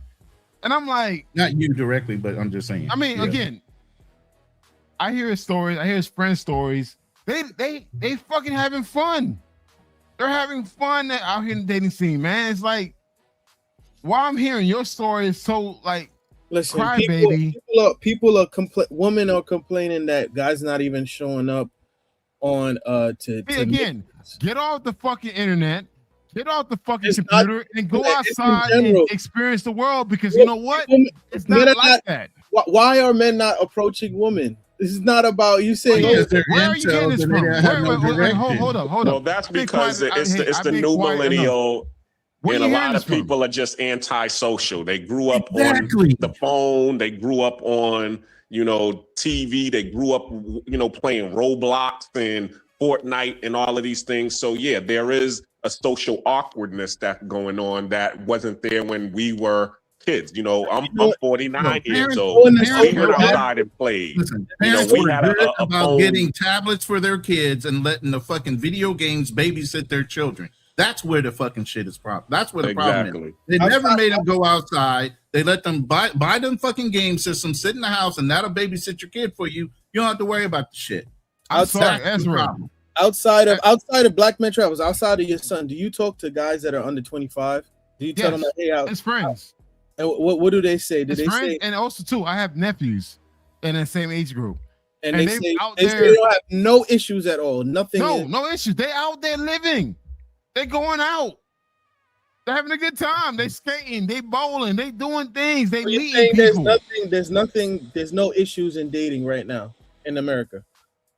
No. Let's back up though, BMT. Are they jock? Are they because well, there you go, right there. There's a difference. Okay. My son, granted he's 6'4", defensive tackle. Yeah, that's some long ass dreads. That's some bullshit. I mean, long ass dreads. Oh yeah. So yeah. Hold up. Hear me out. But my nephews, I got one nephew. This nigga like 5'4". Hold up. I got a nephew. He's 5'3". He's fucking like crazy. But at the same time, he has this attitude, this swagger about him. They're like, yo, he don't give a fuck, man. He's like, he's a handsome kid, but he's just short. But it's just like, hey, he's out there, man. I love how you leave out that he's 6'4" and he's on the foot. But it doesn't matter. It doesn't matter. He's still sociable. I mean, I'm gonna tell you this. My son ended up picking up, like, one day he came to me. He was looking at my cameras. He's like, Dad, can I take your camera out? Like, why? I want to learn. I want to learn how to do photography. 2 years later, that dude's doing OnlyFans pictures. Like OnlyFans model chicks like pay him to do their pictures. He does club pictures and all that. And he's getting ass. And I'm like, yo, because guess what? He picked up a hobby that's gonna generate pussy. Listen, he picked up photography. I want to say two things to you. Not only do I have multiple hobbies, I just genuinely don't even date anymore in America until I'm not gonna date until I leave. Yo, yeah, I don't. Practice makes perfect, bro. I don't give a fuck. I'm dating. I don't give a damn I'll what say state, this. I'll what say country. this. I stopped. I broke up with my ex, and it's 2-3 months later I started learning Portuguese. So I haven't really been dating almost like 2 years. I don't. Even when I was dating overseas, I was still dating in the States. I was still going on dates. But again, I wasn't paying out of pocket. I was like, yo, we're gonna meet up at this coffee shop. We're gonna get some coffee, or we're gonna go to the ice cream parlor, get some ice cream, get a milkshake. We're gonna get to know each other. That's what I did. I didn't pay out of the yin yang to go on a date here in the States. I didn't do that. I just American dating doesn't do it for me anymore. Like, and I know I'm gonna get a lot of backlash from Uncle Travels. I'm gonna call Uncle Trav. I'm gonna get a lot of backlash, but I'm not really interested in American women like that no more. I'm just not. It don't hit for me anymore. I mean, you can't find a good little church girl somewhere, something just to kick it bro. with. If I was single right now, be up in the club, man. If I was single right now in Atlanta, the desire is not there for me no more. It's just not there. I don't. I'm gonna say this, man. Hey, nephew, true. I need you to come up because you in the dating game culture. So I need True Prodigy. If you're in my room, you already know the link is there. I need you to pull up because we need somebody in your age range to talk some truth, man. Because how old are you? I'll be 32 in 10 days. Oh yeah, perfect. That my nephew can talk to you. And how tall are you? That's all his channel is about. I'm 6 foot even. Okay, so what do you think your problem is? Because you passed the 6 foot mark. You know, you're mature. So what do you think your problem is? You used to be the fuck boy, so I already know you ain't got a problem there. So I mean, I don't even get it. I just feel as though as I travel more, I just know my wife. I'll say two things. I definitely want to be married before I'm 40. Right now, I said I'll be 32 in like less than 2 weeks. I just know my wife is not here in America, and to me, it makes no sense for me to date here. Like I'm willing to wait until I move to another country. Why? Yeah, damn. Why? I don't feel American dating to me is too exhausting and Okay. Let me tell you this. What about? I feel as though dealing with American women is just that's the idea. I'm not saying that they're a genuinely nice woman. I know that there are in America, but it's just the thought of dealing with them is just exhausting, bro. Like I feel like a lot of them are insufferable. What type of women are you meeting? What type of women are you meeting though? Where are you meeting? I mean, like the way you describe women, like it's going to work.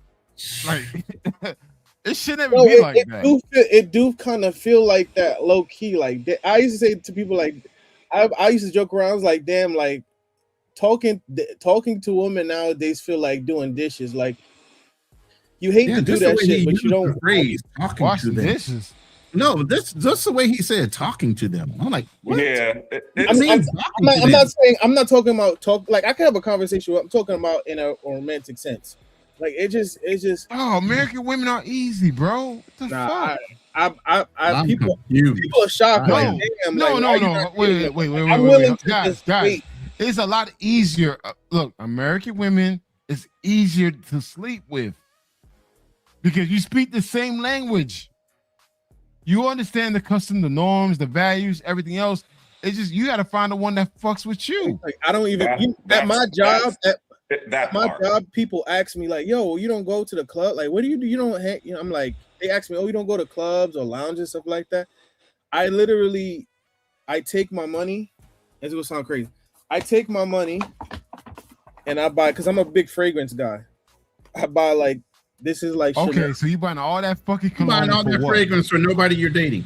I mean, And I spend my money on I got my gym membership. Of course, I'm trying to lose weight, and I spend money on my Portuguese lessons, and that's it. And I just stack the rest. That's some bullshit, dog. Oh my god, that's some bullshit. Fragrance, gym, So and basically, Portuguese lesson. Listen, dog. Look, he in this mode right here. He trying to say he in.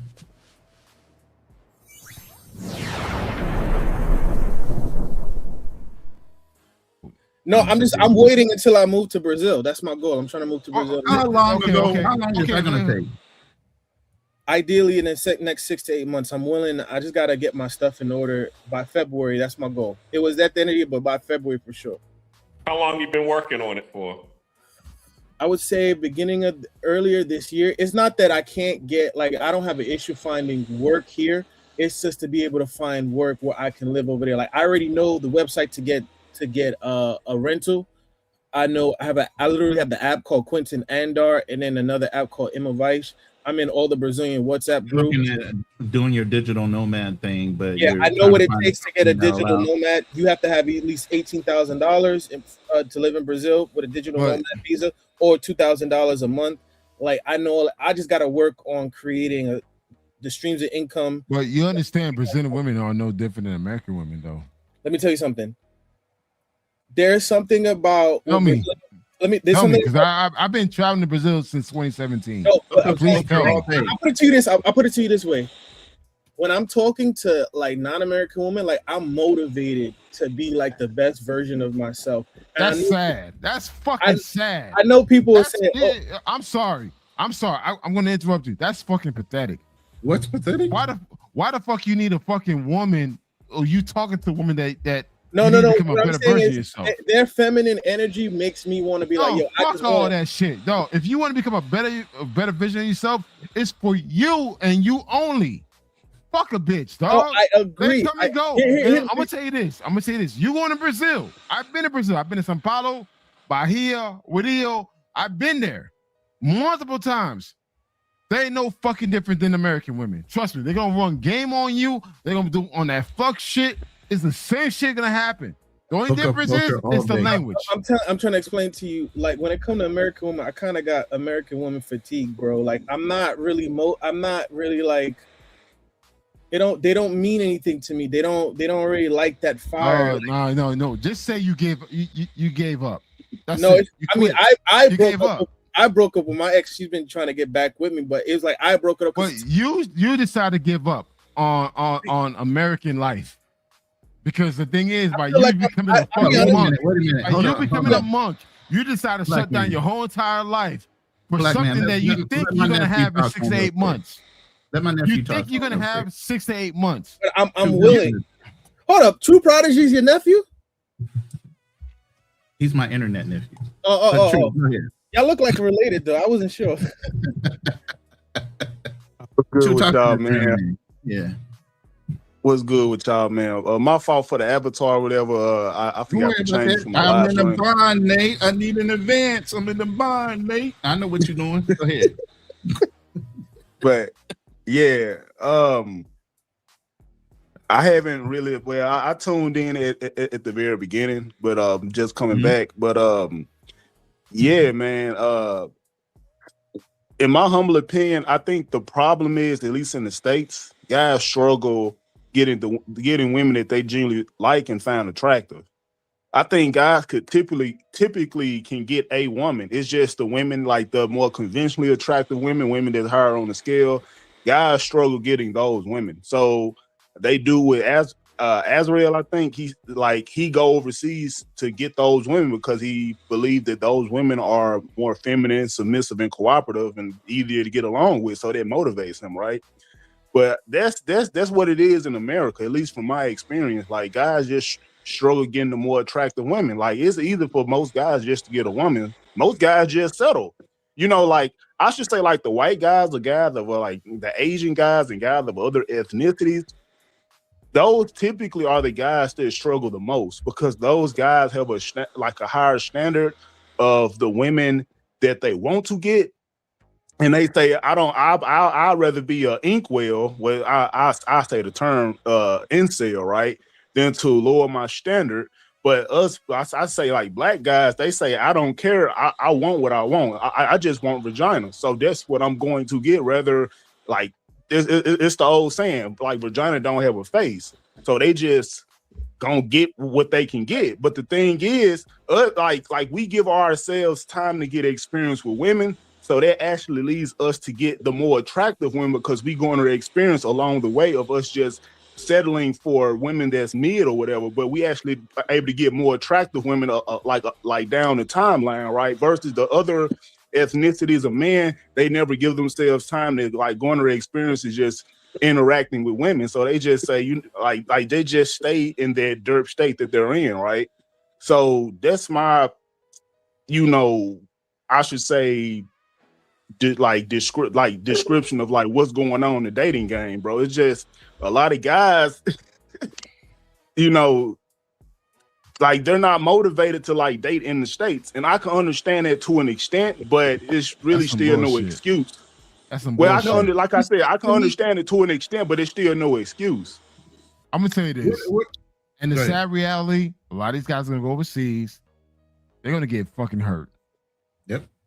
The women over there are more vicious and sneaky with the shit. You guys think like, hey, I'm going to Brazil, Colombia, Dominican Republic, like they're backwards. No, they're actually ahead in regards to life experience. Yep. They on some look. These women are on some survival bullshit. So it's like, I'm gonna hold out. I'm gonna hold out until I get to Brazil. Like, yo. Well, what if you're more desperate at that I'm gonna give you an example. I'm gonna give you an example. It's like if you hear we all heard guys, right? That say, I knew a friend. No, let me say that. You mean explain what I'm about to say. I had a friend, a childhood friend, say he was never attracted to Asian women. And me back in the day, it wasn't like I wasn't the most attracted to them. I'm like, oh, there's cute Asian women. Now I'm like, I find them very attractive. Like I like everything. Oh hell no, they flatbacks, flatbacks. Whatever. No, what you need to do when you go to I've been to Asia. When you go to Japan, don't go just to Tokyo. Go to the beach. That's where the big booty or the light. No. See, that's wait, hold up. One thing, guys, I want to be clear again. I'm all about transparency. When they say big booty chicks in these Asian countries, they got big hips. Yeah, they got big hips, not big booties. Nice little bubble butts. Yo, be clear in what you say because again, I've been to Asia, so it's like when they say big booty chick, most Asian chicks do not have big booties. They got big hips, big calves. Okay, apologies, our honorary assologist, Black Men Travels. Hey. I said he's so passionate. I'm gonna say this. I'm gonna say this right now. Like, listen, okay. I'm not attracted to Asians. I'll be the quick to say I'm not attracted to Asians. But would I fuck an Asian? Hell yeah, I'll fuck them. But I'm not attracted to them. It's what it is. It's like, hey, when I was one day you need to go to Enoshima or like any of the beach areas in Japan.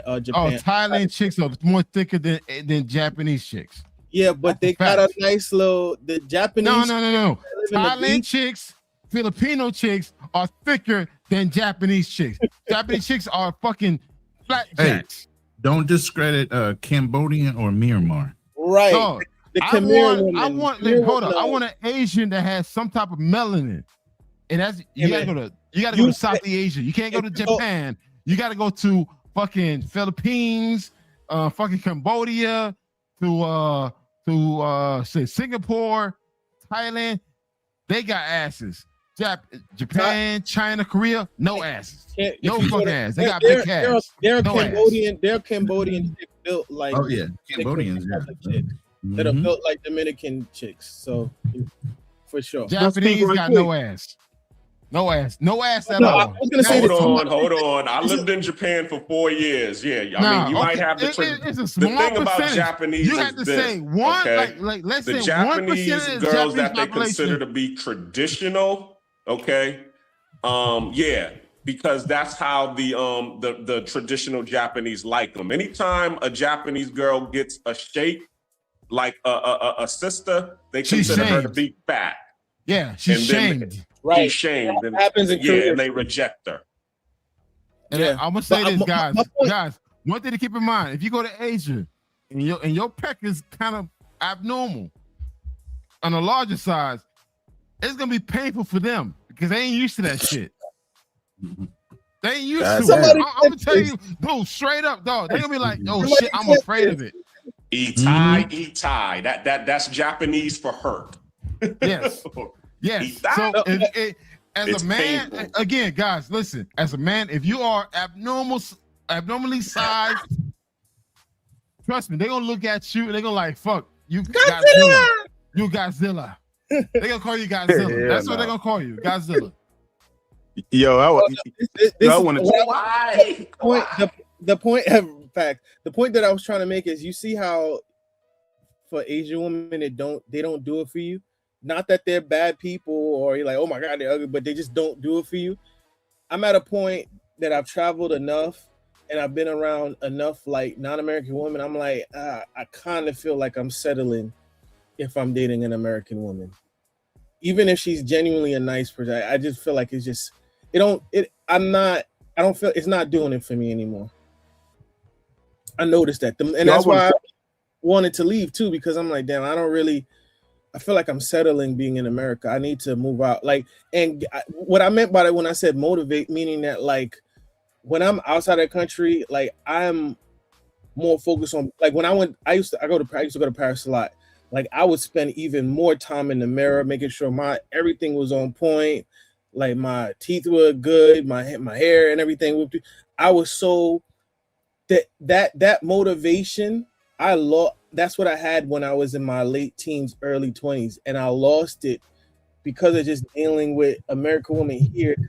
It don't really motivate, and then how dating has gotten worse. It kind of don't really motivate you to be like, damn, I want to just put my best foot forward. You kind of going through the motions when you're dating women over here because it's not fun anymore. Dating is not fun in America. It really isn't. What? I disagree. I disagree. As real, bro. Check this out, man. I went like I don't play video games like that, right? But I seen that my homeboy was playing the game, but in the title of his live stream that he was playing the game with, like I forgot the game he was playing, but in the title, right? He said that I finally I approached a chick at the gym and got rejected, right? And I was like, okay, this is kind of my lane. This is what I talk about, right? So I hopped on the game and I hopped in the party and I was like, talk to me, chop it up with me, like what happened? And he told me it was a chick that he seen that he found attractive that he approached, and he told me he got rejected. But I told him, okay, rejection is no big deal. Rejection part of the game, because he said after he got that rejected, he said he was talking to me as if he was going to end his life or something. I'm like, bro, it ain't that serious. And then I asked him another question. I told him, so when the last time you approached a woman like in any venue, like the bar, school, library, or whatever? And he told me that was the first chick he ever approached in his life. Wow. And he's almost 27. This is a fact. So yes, so this is what I'm saying. Like a lot of guys like prioritize convenience over like, and he's the dude. He don't do nothing. Like I don't think he really just go to where as far as I know, he just come home, play the game, and go to work. As far as I know, he don't actually go out and put forth the effort to like find a mate, like, and that was his first time approaching a woman, like, period. I should say period, because I don't, to me, he seemed like he don't approach women at all, but and that was the first time he got rejected in his life, and he almost gave up, like, on in dating, period, off one damn rejection. I think this is where a lot of men are at right now. Even men of like in their 30s or whatever, like, they experience that. When did men get so afraid of talking to women? I don't understand. That's why I say, Ronan, let me say this, because you're in sales, right? And see, just what True Prodigy said, people need to understand the difference between rejection and refusal, okay? Because when I was learning sales, the one thing that they said is, okay, most people when they're doing sales, what is the thing that they're afraid of? Being rejected. And then the being told no. Yeah, and being then told no. Being told like no. You get your feelings hurt. Exactly. And then the sales guy said, okay, well, when you go to a restaurant and then the person offers you dessert after the dinner and you say, nah, I'm good. This is pretty much the same thing. Do you think the waitress is going to get mad because you refuse the it's okay. She's gonna get mad about it if you don't give her a goddamn tip at the end of the damn service. Exactly. That's the only thing that she's mad about. So that's the thing. You just need to learn how to compartmentalize, you shooting your shot and being told no. Yeah, that's get over it. Exactly. I agree. And I think men should definitely do that. Now, my situation is different. Like, I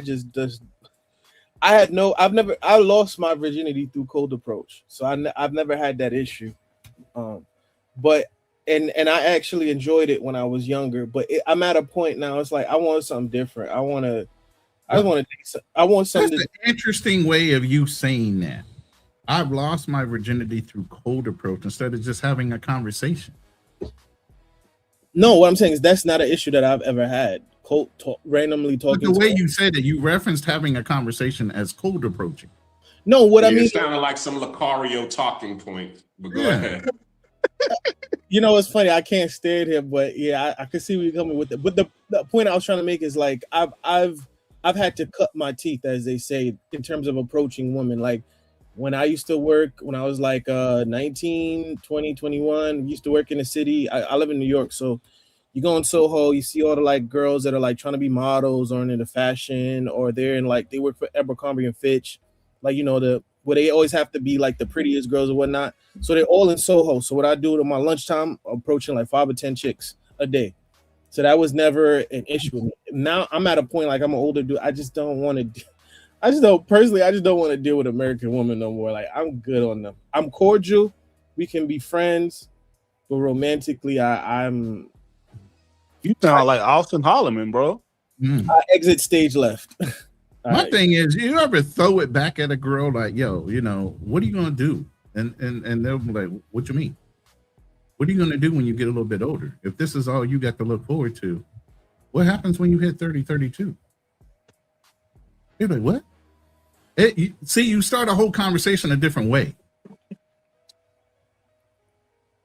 And they'd be like, God damn, ain't nobody ever came at me like that. Look, I see beautiful women all the time. That's not a big thing to me. What are you going to do after that goes away? If you got this nasty ass attitude right now. Yeah. But do you guys think most American women are approachable? I never had a problem having a conversation. I mean, with me,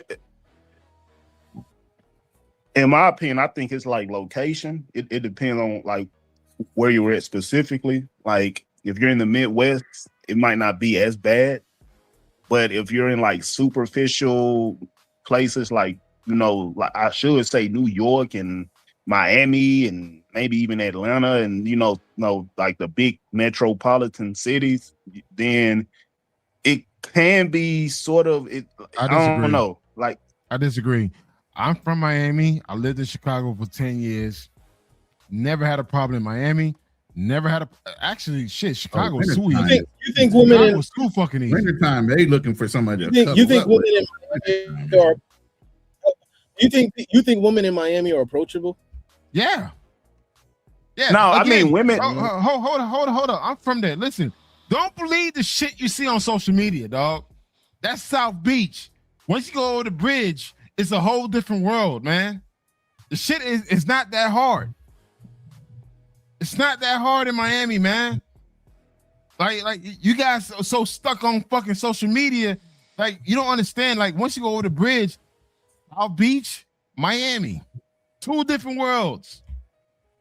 Can I ask you if you go over the bridge, are you in the hood? No, it's Miami. It's Miami. Little Haiti. You talking about Little Haiti? We know. Hold up. Little Haiti. Most of the content you fucking see on social media is South Beach. Majority of the content you see is South Beach. Once you go over the bridge, it's Miami. I'm scared. It's the real shit. It's not that fucking hard. I went to college in Miami. The shit wasn't hard. It wasn't hard. Again, the average income in Miami is $45,000 a year. That's the fucking average. Y'all making Miami like more than what it is because you got stuck on South Beach. That's where all these so-called celebrities and influencers, that's South Beach. Once you go over the bridge, it's fucking Miami. And that's what I'm talking about. Like, women are approachable literally in it don't matter like what city you go to. I mean that the more like superficial, the more like materialistic that the area is, then it's gonna be harder. It's pretty much what I'm saying. Now, like I said, women are approachable everywhere. It's just maybe you might want to move to a more conservative city, you know, where they rely more on soul as opposed to a superficial surface level BS. So what I've noticed is this when it comes to our women, okay, all of them are going to have a wall up because every day there are plenty of guys that are thirsty and trying to talk to them. So they're naturally gonna have that defensive wall up, or even that what they call the resting bee face on them. But the moment that they see that there is no thirst or there's no ill intentions in you and you know in how you approach them, they're fine. That's really what the issue is. You know, a lot of people, they have problems with approaching women is because the women can see the thirst on them. They already see what your intentions are when you're approaching. So it's like, well, I already see what you want. What do you want, dude? And then you try to approach them and they're like, you know, are you gonna pay these bills or what? Because it looks to me, you know, that's that all you're looking to do is get some bop. And I don't got time for that. I got a life out here. I'm trying to survive.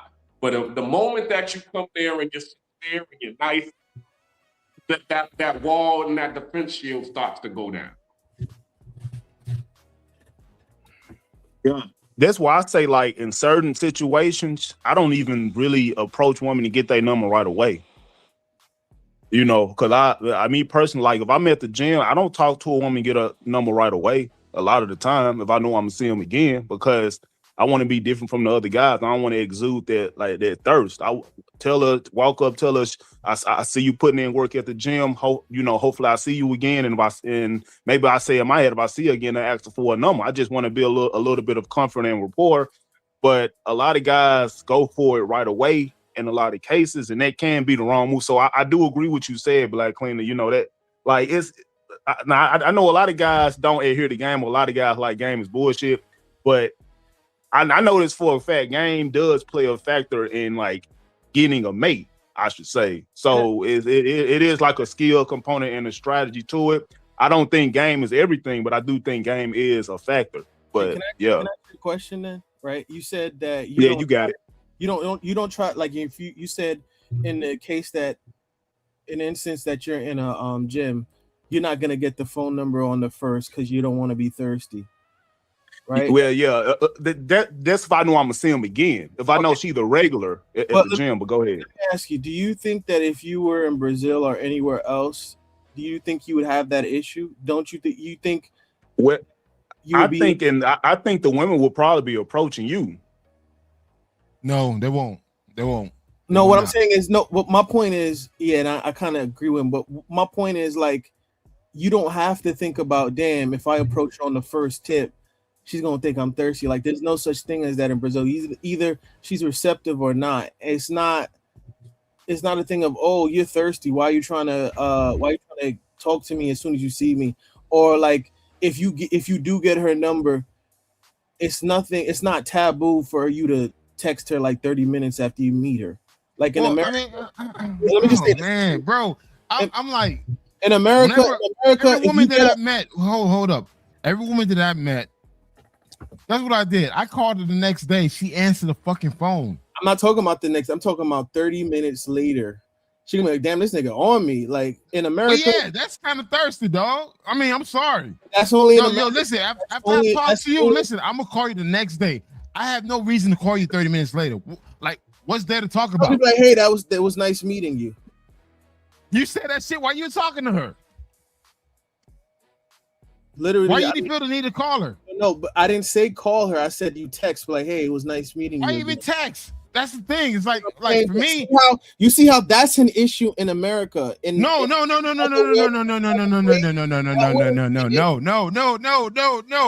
gonna do that shit. Nah, I see what you're doing.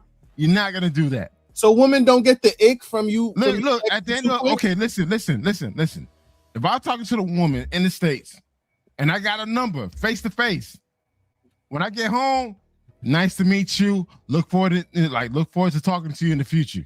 That's it. I don't need to say anything more than that until the next day. Like I said, but here's the thing. Like I said, even let's say a guy did that, you're not gonna be penalized like you are in America. Like you're in not America, gonna be penalized. No, you're just being fucking thirsty. In America, no. In America, hey, black man, hold on, guys. You know, black man. You know what I hear? I hear a lot of trauma. I just hear a lot of trauma and pain from these other brothers. Not you. Not you. Person. Name the fucking person. From Azriel. I just hear trauma, bruh. I hear trauma. That shit I hear for me. pain. That shit I coming hear, No, I hear excuses. I hear excuses, pain, and trauma. I hear bitching. I hear motherfucking bitching. I feel like I'm about to have a Rocky fight. Like it's the motivation. Dog. Honestly, look, you're doing too much, man. You're doing too much. If I met a chick at the damn bar, dude, I'm gonna text her, hey, nice meeting you. That's it. And my next text is like, hey, when can we meet up? That's my next text. But like I said, and hold up. And that next text will be, hey, I want to meet you. I want to see you like, hey, Tuesday, Wednesday, Thursday. I'm trying to speed this shit up. Okay. Let me ask you. I'm glad you said that, because if let's say you meet her today, right? Let's say it's a Saturday night, right? Like I mean, it's Sunday morning, but Saturday night, and you're trying to link up on Tuesday and Wednesday. She's like, damn, no, fuck that. I'm trying to link up on Monday. In America, yeah, in America that we live in, yes, that will be considered. You know what? Honestly, you know that what? Will be considered hold up. If I meet you on Saturday, yo, Sunday brunch, let's meet up. Let's meet up. Sunday brunch. Your ass got enough sleep. So guess what? I want to see what you look like during the daytime. Literally the next day, she could be like, damn. Fucking next day. See, she gonna be like, damn. Wait, hold up. Here's the difference between us and you. Us, Generation X, millennials, we actually lived it. It's like, yo, listen, next day, how can I see you? I want to see you the next day. I let it be known, like, hey, I want to see you. I want to talk to you. Not text, not fucking phone call. I want to see you in person. Uncle Trav. So guess what? Based on that visit, I'm gonna know. You know what? I want to fuck with you. Yo, I'm not lagging. Listen, I can get I'm not gonna do it, but I can get my lady right now. I gave her such a fucking attitude when she first approached me. If you can't fucking video call me right now, fucking don't waste your time, bro. When I was pipelining, hold up. When I was pipelining, when I was doing traveling. Dog, bitch, jump on video. Fuck all this text and shit. I want to see you. I want to see what you look like in person. Jump on video. If a bitch was not ready to jump on video, fuck you. You fucking block. That's how I move. But here's the thing. Y'all complain about pookies and all this shit, but at the same time, women gravitate to them because they have that confidence. Like, listen. They're not scared to lose that chick. And I agree. They don't give a fuck. I agree. So you gotta have that kind of personality. I'm the motherfucking prize. You know what? Stop listening to all these fucking social media sites where women like, I'm the prize. No, the men are the providers. The men are the ones providing the stability of the home and everything. You are the motherfucking prize. There are always your intent be known. Trying to climb that chain. Believe me. Let your intent be known. Let your intentions be known. Let me explain. Let her know. Explain this. The reason the woman thinks she's the prize, trying to give right, you game, is because there's plenty of thirsty dudes out there looking to hit. So the moment, and as we just said earlier, the moment that you make it known that you want to hit, now she's in her mind, she's like, okay, this dude wants to hit. I'm the prize. Therefore, let me exploit this dude. Let me see what I can get out of this dude. I know y'all gonna crucify me for bringing this up. Oh Lord Jesus! I'm gonna say two things. Fear no man is. He said he's right there. Let me explain something to you guys. I agree with you, Black Man Travels. That worked back in the day. But I'm almost done. Ain't no back in the day. It's now. Oh Jesus! Let him finish. Chill. Uncle Travis. That gummy and that whiskey got him going right now. He juiced up. What would they say? What Biggie said when the Henny in his system? Ain't no telling. Yeah. No, but what I was about to say this, and I know y'all gonna crucify me for bringing this up. Look at the Pop the Balloon show, right? Now let me explain. Let me explain. Yes, please. When they do actually match, if you ever notice, they do a thing of like a 3-month. They try to reach back onto the people with like, okay, in a month's time, they're gonna try to get back and see how these people are doing. You know, what usually happens. They match with these guys, and then the guys are trying to link up with. They say, "Oh, what happened? Have you guys gone on a date yet?" And they both look awkward, and they're like, "Oh no, it didn't work out. Why didn't it work out? Oh, he wanted to go out on a date, but I wasn't comfortable. I wanted to wait a long time, and I didn't feel like I wanted to go at this day, and I had to go back to go back home at work because I live in North Carolina and he lives in Memphis." It's like they matched with the guys on the show, and then the guys tried to get them on a date.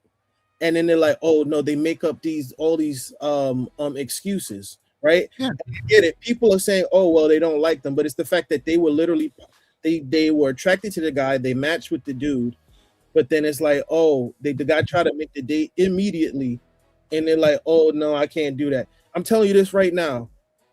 In this dating age for women under 32 and under, if you get their number on a Monday and you say, hey, let's go out tomorrow, they're gonna think, okay, this dude is a little desperate to be with me. 2, they're gonna think, oh, you don't got no hoes.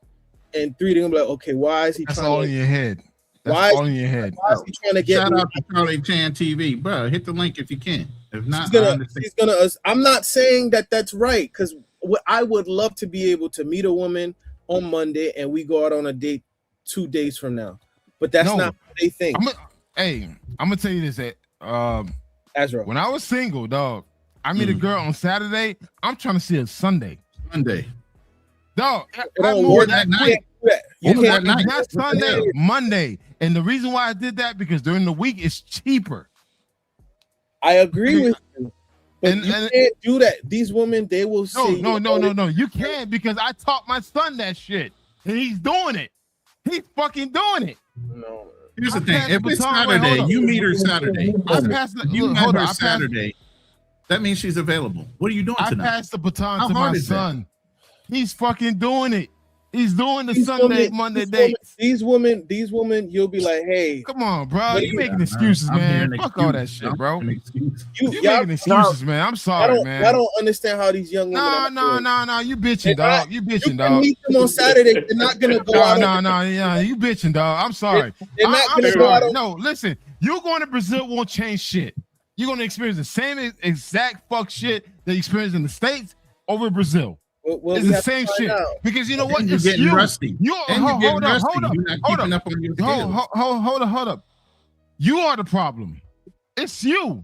It's not the women. It's you, bro. It's you. It's funny because Ronan and Black Man Travels hit homeboy with the house party full force. You know what I smell? I smell pussy, dog. Smell some goddamn pussy, dog. It's what it is. Y'all don't know. Y'all don't understand how these. We smell some goddamn pussy, dog. Pussy, dog. Pussy, dog. Smell, Black man. Pussy, dog. That's some hold on, wait. Nah, hold on, wait a minute. Me and Azrael around the same age, right? So Azrael, let me ask you a question. When was the last time you, I should say, went on a date with a woman that you knew for a fact had interest in you? Oh, I would say my ex. I don't date no more in America. Well, I'll change the question. When was the last? I know you don't date currently, but when you were still dating, when was the last time you went out on a date or dealt with a woman in any capacity that had high interest in you that you genuinely found attractive? I would say my ex. So I'd say earlier of like what, last year, like early last year. Question: your ex is what? Your ex is from where? Where's she's from? Oh, she's from New York. Her parents are FBA. White, black, what? What's she? What is she? I said her parents are FBA. She's black. I smell some pussy, dog. I'm sorry. Okay, I'm smelling straight up. Okay, pussy, so dog. you done went. Let me ask you, True Prodigy. Let me ask you this question. Go ahead. The average woman nowadays that is under our age, right? Our age or under. If you get their number on a Sunday, do you think you'd be like, "Hey, let's meet tomorrow"? You think they'd be cool with that? Okay, so I got two answers. I got I got more. So hold on, wait a minute. I got an anecdote, and I'm gonna be on some black man travel shit. I'm gonna say yes because from hold on. I'm gonna say yes. I'm gonna say hold on. I said I got two answers. So on the black man travels note, I'm gonna say yes. Hold on, wait a minute. Hold on, wait a minute. Hold on, wait a minute. Let me finish right quick. Hold up. So I'm gonna say yes. Because a lot of women I've dealt with, most of the time they'll just it won't even be on like, oh, I meet on a Friday and then she come over on a Saturday. A lot of cases she'll just come straight over their day. So for me, on my own anecdotal experience, I would say yes. But going outside of myself, looking at the masses, I really can't say really because I only can speak from my own experience. But from what I see, I guess on social media, I know black men gonna crucify me for this, right? But for what I see on the internet, I would say no. And the reason why I would say no is because a lot of guys my age and younger, they're like they've never really it's like the story that I said earlier with my homeboy that's almost 27, and he approached a woman for the first time. That's the situation for a lot of guys around that age. It's like guys like Ronan and Black Man Trap, like guys. Hold on, wait a minute. Guys like around that age range, they didn't grow up on the internet like that. They actually had to go out in real life to learn to attract women or learn how to become attractive. A lot of guys don't care about that. So it's like a severe case of arrested development, man. That's really what it is. That's a good one right there. Y'all really act like these women are just so approachable. No, nigga, it's you, dog. It's you. All these American women, they're just so friendly, so hospitable. No, I'm not. They're as friendly as Mr. Rogers. Excuses, dog. We smell pussy, dog. We smell pussy. Azrael, it's you, dog. It's you. It's not the women. Hey, I'm not the only It's not the US. It's you. Other people agree with me. All right, that's some bullshit, dog. No, Azrael, Azrael, I understand where you're coming from. Trust me when I say this. A lot of guys aren't attractive like that. A lot of guys, I know some people gonna hate me for saying it. They don't have game like that. They don't know how to maneuver in the dating game because they're not attractive. They don't they don't know how to socialize. It's a lot of things that. Okay. Nah, you got to go ahead. You get a girl's number, right? You get a girl's number on Monday. And you say, hey, let's meet up tomorrow on Tuesday. If there's a possibility that she'll be like, yeah, that's cool. But what is that a high chance where she's like, yeah, let's meet up literally. Is she feeling you? Hold up. If she's feeling you, if she's attracted to you, she'll say, fuck yeah. I'm gonna tell you this. That's what I'm saying. If she's not into you, she's gonna be on the fence. But if she's into you, she'll say yes. But then that goes back to depends on how. And this is what I'm saying. I'm glad you guys said that, and I absolutely agree with you. But that goes back to why women are just collecting numbers from dude that they. No, I disagree. I disagree with that. They either have semi-interest or barely any interest in at all. Listen, women back in our days used to collect numbers too. That's it. Yep. But at the end of the day, yo, if she attracted to you, she wants to fuck with you, she want to see the next day, dog. Yeah, They know within the first. I'm gonna share this. One of my game pieces back in the day was like, yo, I want to see you for breakfast. That's it. Let's meet up for breakfast. That's it. The next day, dude, we'll go to a breakfast spot, meet up, hug, talk. If the vibe is there, all right, cool. We're gonna continue our date. We're gonna go to the park. We're gonna take a walk. Go to the zoo. Do something. That's how we moved. Y'all niggas making this shit more complicated than it needs to be. I don't date in America, bro.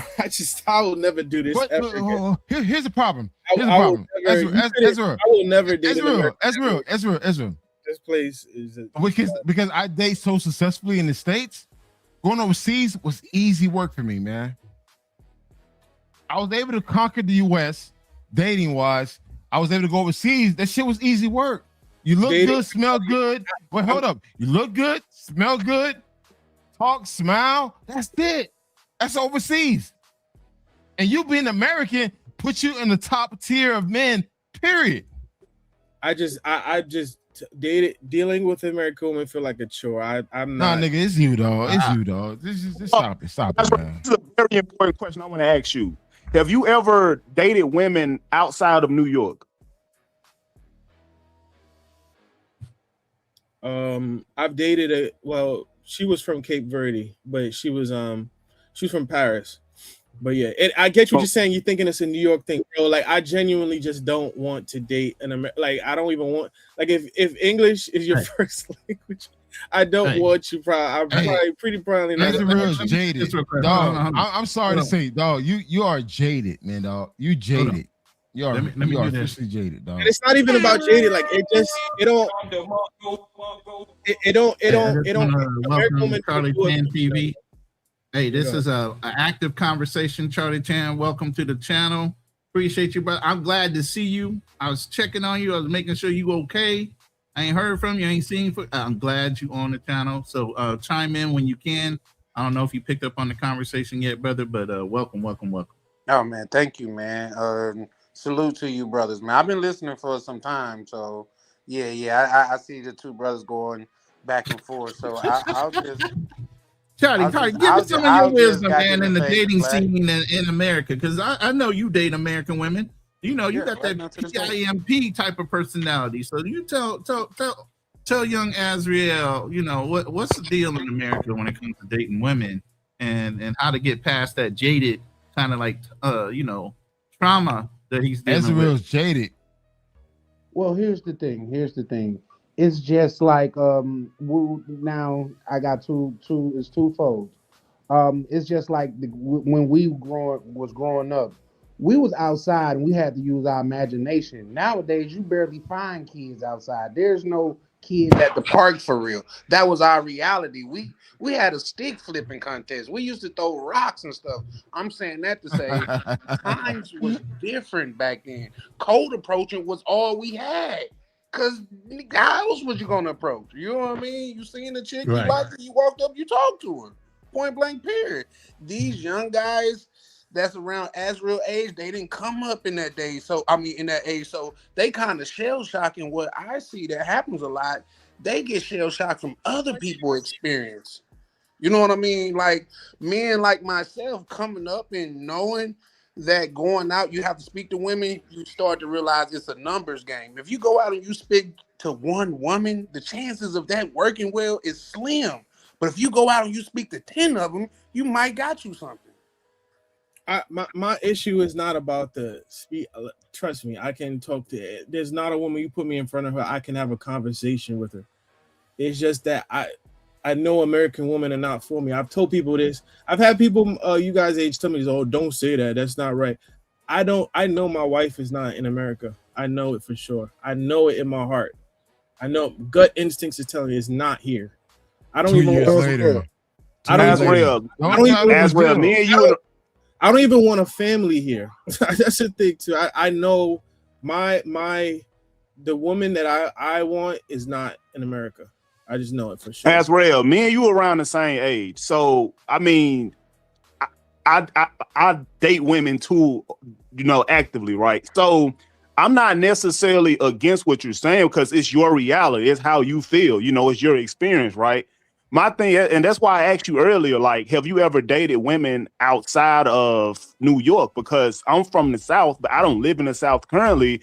I live mostly around white people. And what I can tell you, at least from my own experience, like I said, like, I've dated white chick. Well, hopefully y'all don't crucify me for this, but I've dated white chicks that was literally willing to pay my bills and all that shit. Somebody had something to say? I was gonna call Dr. Now you gonna call Dr. Umar on me? Nobody crisis. Yes. Brother, sisters forever, snow bunnies never, or whatever. But I mean, just me speaking.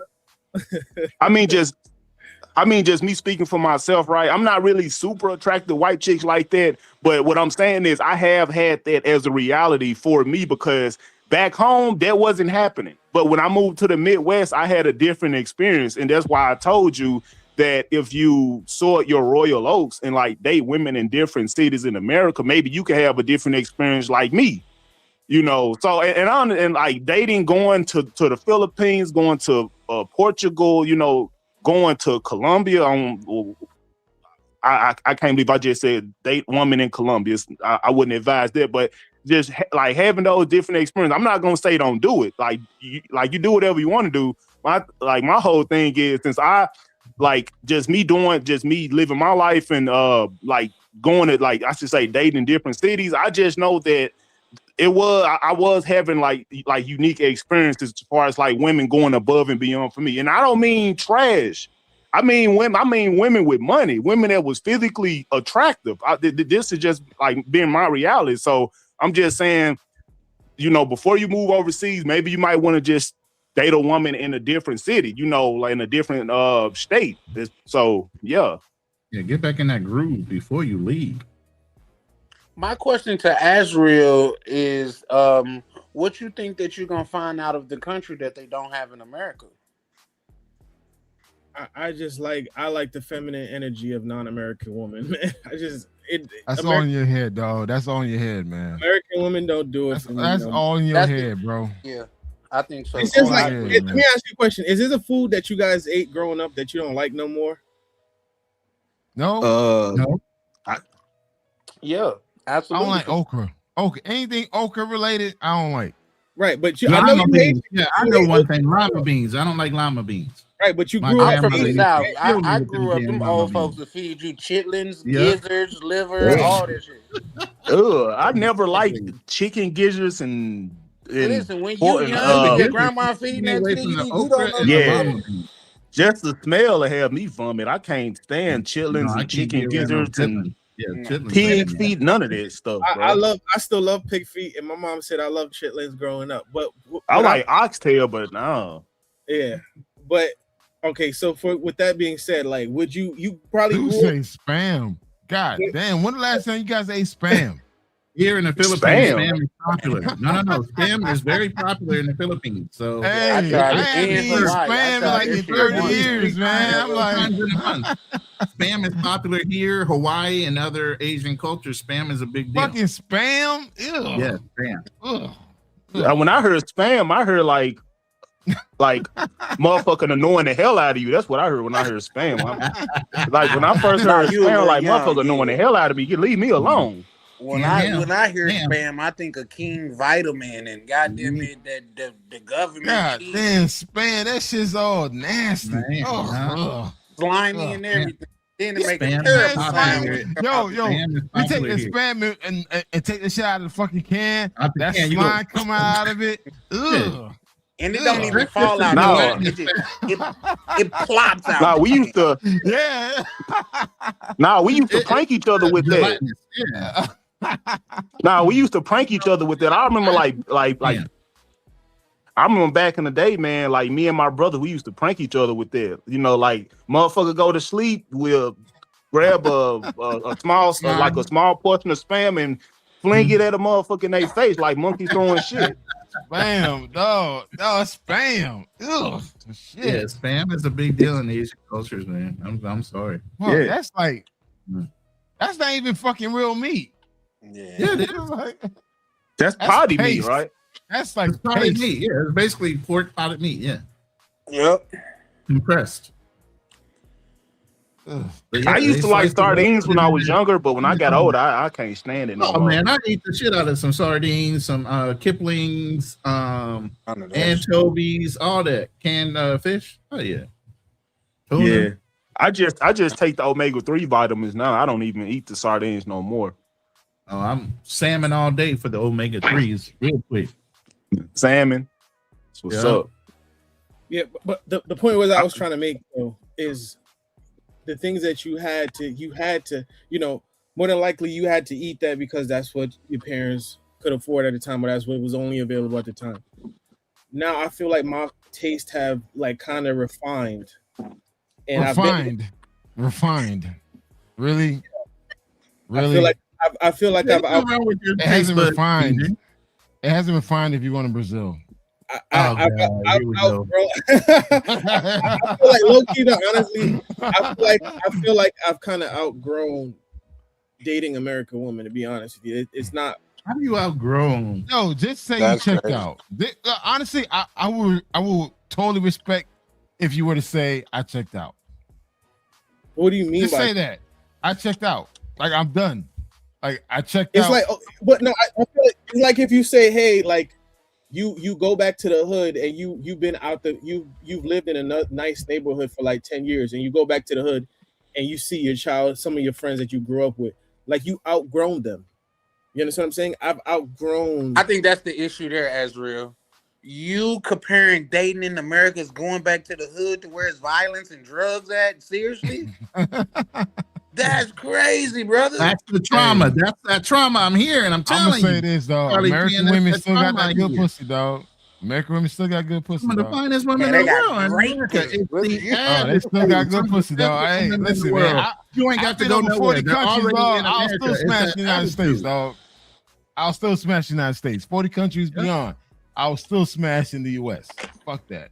It ain't really. I still have a roster in the US. Like, here's the thing, and this is not at you specifically, Adriel, but if you are an adult man that been an adult for more than 10 years and you don't got nobody that will fuck with you on GP, the problem is you, sir. The problem is you, sir. I'm sorry. That's just what it is, man. I got chicks that I used to fuck with 10, 15 years ago. Oh no, it's not like I don't. I could hit up. Let me tell you, I could literally. No, you can't. No, you can't. Oh, no. Stop it. No. I get text. You can't. No. You get no text. You get no calls. I can give you screenshots. My ex still texts me every. All right, show them receipts, dog. Show them receipts. Come on, let's see it. Let's go. You want to see what she look like? Yeah. Let's do it. Let's do it. No, we want to see the text that fuck all that talking shit, dog. We all about receipts, dog. So Adriel, you can't say that on the phone with some men. Go ahead, dog. Go ahead, man. No.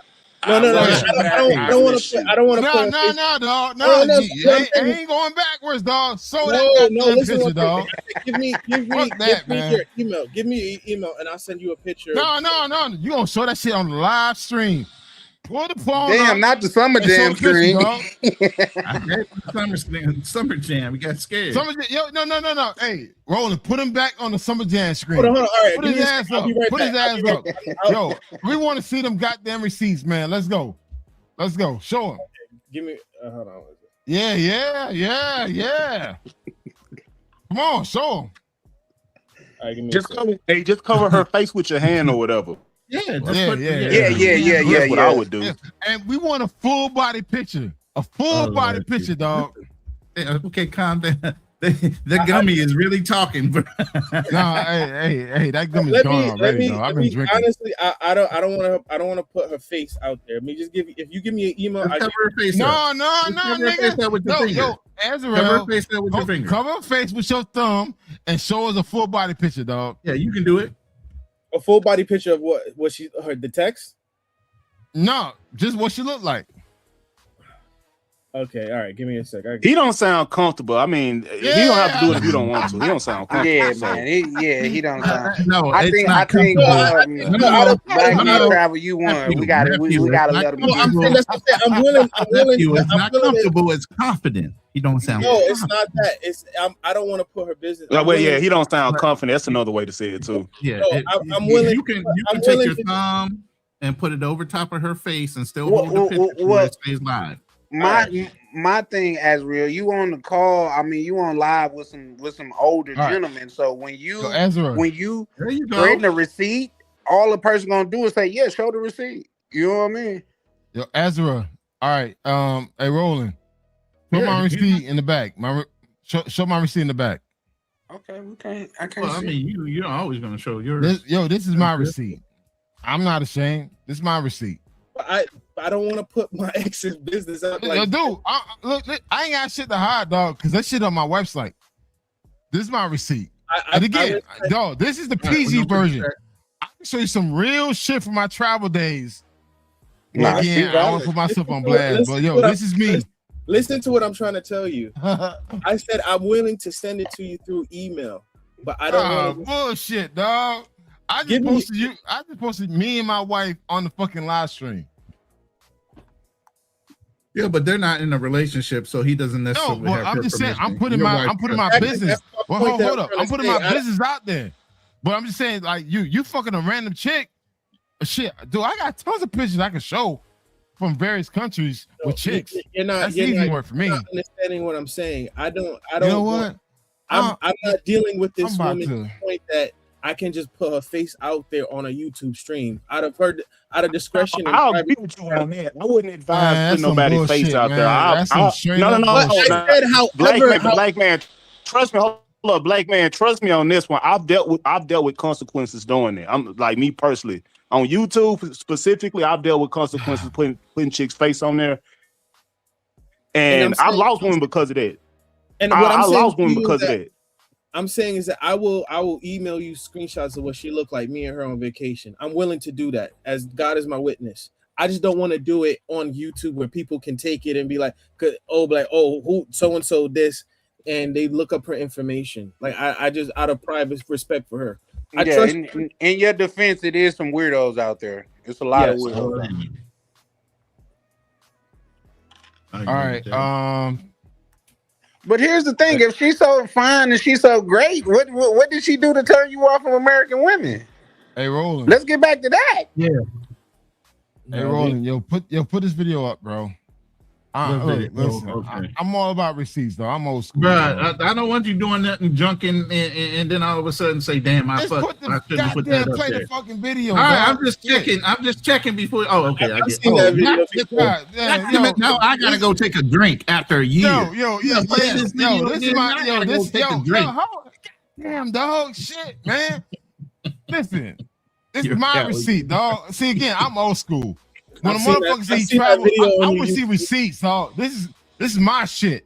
This is 2 years ago. And again, I haven't traveled in 2 years. I've seen that video on YouTube. I salute to you. I've seen it before. Hey, Azrael, every time he plays that video, me and Fearless have to take a shot. Yeah. We gotta drink up.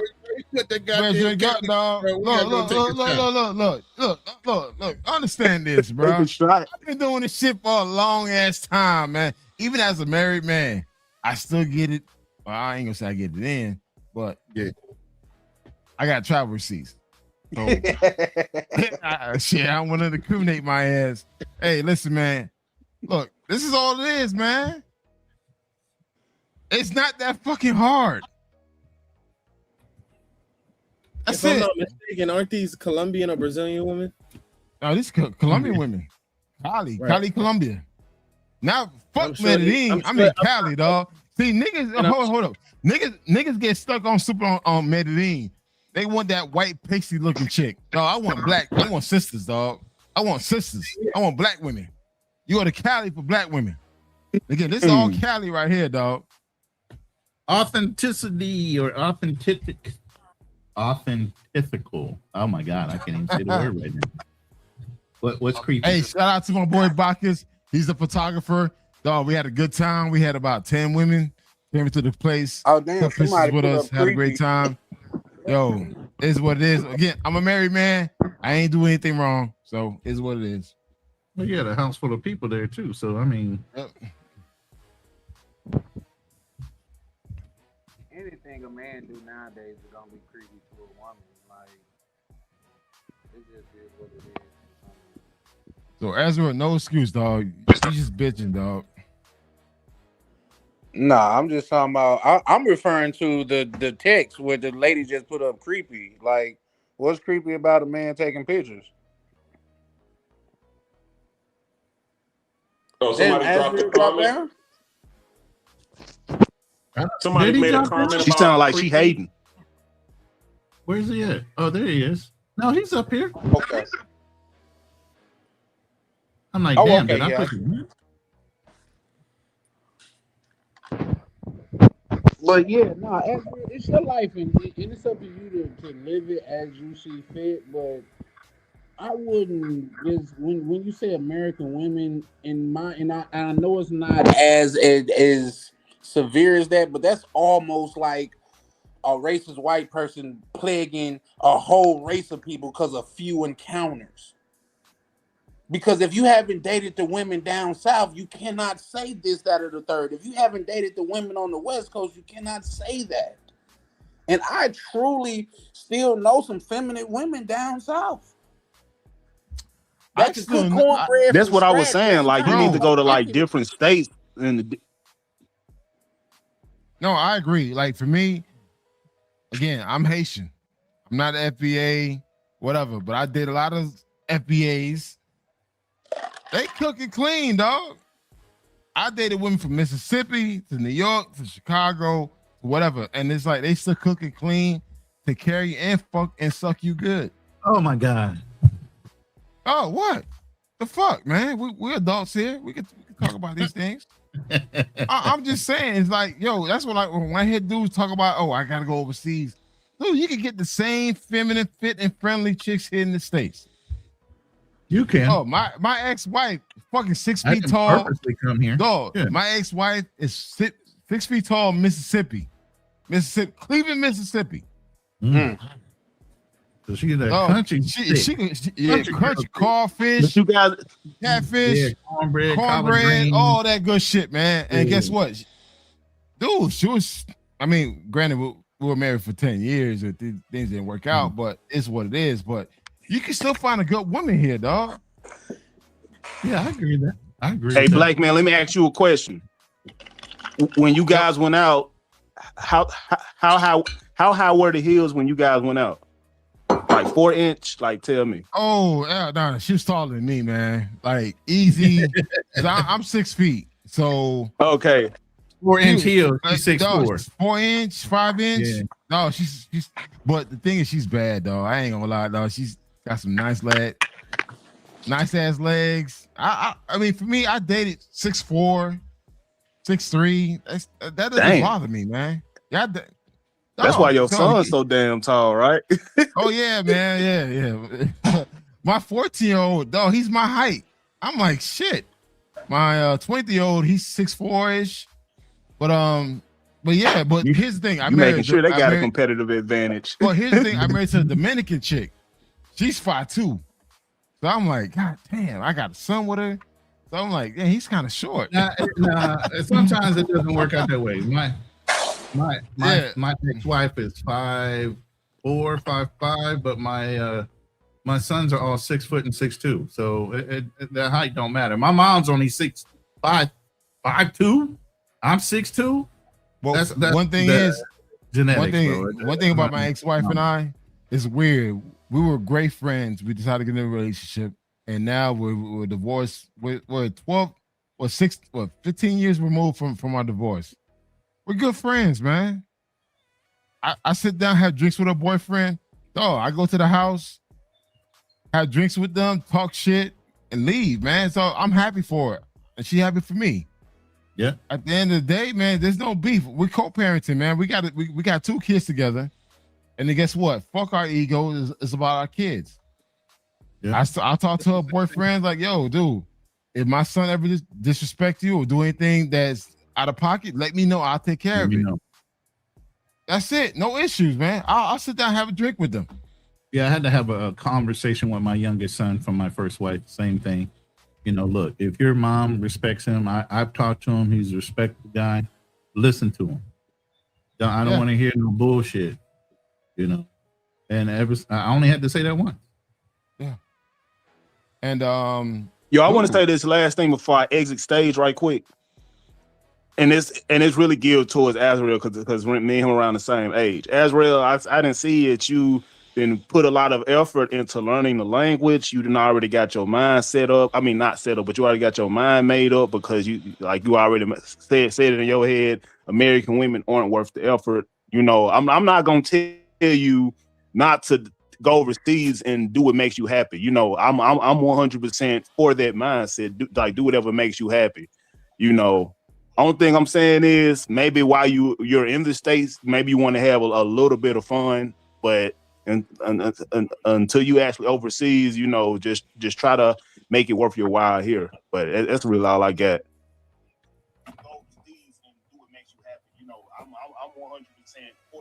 I appreciate y'all having me, man. I'm out. No problem, man. Shout out to you, True Prodigy. I mean, like I said, I think dating in the United States. I'm listening to you. I heard you. I was kind of doing some stuff, but I heard what you said, True Prodigy. It was kind of delayed on my end. Go ahead, Black Man. No, I'm just saying, man, today modern dating scene is really no different than what I experienced 10, 20 years ago, 30 years ago. At the end of the day, man, it's like, yo, just go out, talk to people, man. I mean, look, I'm in sales myself. Talk, smile, smell good, look good. That's it. That's it. It's really that simple. Yeah, that's a fact. And as a single man, you have no reason to be out of shape. Go to the gym, work on your body, work on your skill set, and go out there and mingle, dog. Pussy's easy, dog. It's really that easy. I'm sorry. You're right. No, I was saying it's not about my issue. Is not about the competency. It's about the desire. You know, if you don't, I'm telling you this: when you get to Brazil, when you decide to move to Brazil, it's the same shit. I got friend. Okay, I got my boy Marty McFly. Motherfucker's building a hotel in Brazil. He's building a hotel in Brazil. Dude, 7 figures. He tells me the bullshit that he go through in Brazil. We talk every day. He's 7 figures. So you're thinking that you're going to Brazil thinking that, oh, shit gonna be a lot better. It's no fucking difference. No fucking difference. you know what it also is. It's not just the women. Like, I don't really feel fulfilled in this country. Like, me and Charlie Chan talked about this before. There's nothing here. I was talking to my mom about this. I was like, I can't even think of 5 things I like about living in America. Damn, that's great. I know that sounds optimist, but that's going a little bit far, bro. Nah, it's cool, Charlie. No, let it go. Let it go. Or maybe it's 10 goody, things. man. I can't think of 10 things. Nah, it's good. You said 5. We got you. It's good. I was thinking about something, I was like, man, some of these dudes, basically you, some of these dudes be sounding like, no, for real. They be sounding like housewives. You know how like there'll be a housewife and the husband, he'll provide the protection and the provision. They'll have the house, they'll have the money, right? And then one day they wake up and say, you know what? This is not fulfilling. There's no, you're not spontaneous enough. There's no burning desire anymore. And then they get divorced, right? They're like, we used to do things. It's not like that. Money's not everything. I can't name 5 things I like about you. And then they get a divorce. Dudes with this American stuff are the same thing. They come to America, right? They're successful. Shout outs to them, right? They get educated, right? They got the theses. They get their job. They get their money. And then one day they wake up and they say, you know what? This is not fulfilling anymore. I just don't like it here. I can't even name 5 things that I like about America anymore. And then they want to go somewhere else. Yeah. So they want to leave America behind. America, it's just about money. It's not about money. It was about it when one point when you was working for it, when you needed it, it was important. But now that you don't need it no more, I mean, the whole country sucks. Are people allowed to grow? No, you're allowed to grow, but watch this. Just That's like not growing, when I hold women account, I say, yo, stop talking crap about men. Stop always dragging men down, saying there ain't no good men and all men are bottom feeders and all that nonsense. You want to go over to Jamaica, man, and get your, Stella got a groove back, then go do your thing. But to put the disrespect on everything, that's unnecessary. Yeah. The same thing. You want to go to Brazil, go, live, One of the be greatest happy. things about being American is because you're able to have an opinion, right? That raggedy ass opinion crying about everything, I'm gonna call you out on it. I mean, that's like I said, That's raggedy. I can't name 5 things about this country that's good. People are Nah, that's offended. cat. Again, I'm not trying to make it. I'm not, and I appreciate your service, and I appreciate Ronan's service for the military. Nah, don't say that now. I want to reiterate. Maybe you felt as though I don't appreciate it because I know people have gotten on me about that before in the past. So I hear that. I will reiterate. It's just personal. Like we all have to live our own life. It's not. Let me ask you a question. I'm a very different person. Like and not to say I'm like extremely different, but it's like I'm not. This doesn't mean anything to me no more. Like that. I'm not trying to convince you to stay though not- and right. date other girls from New York and California. I don't go to Brazil, brother.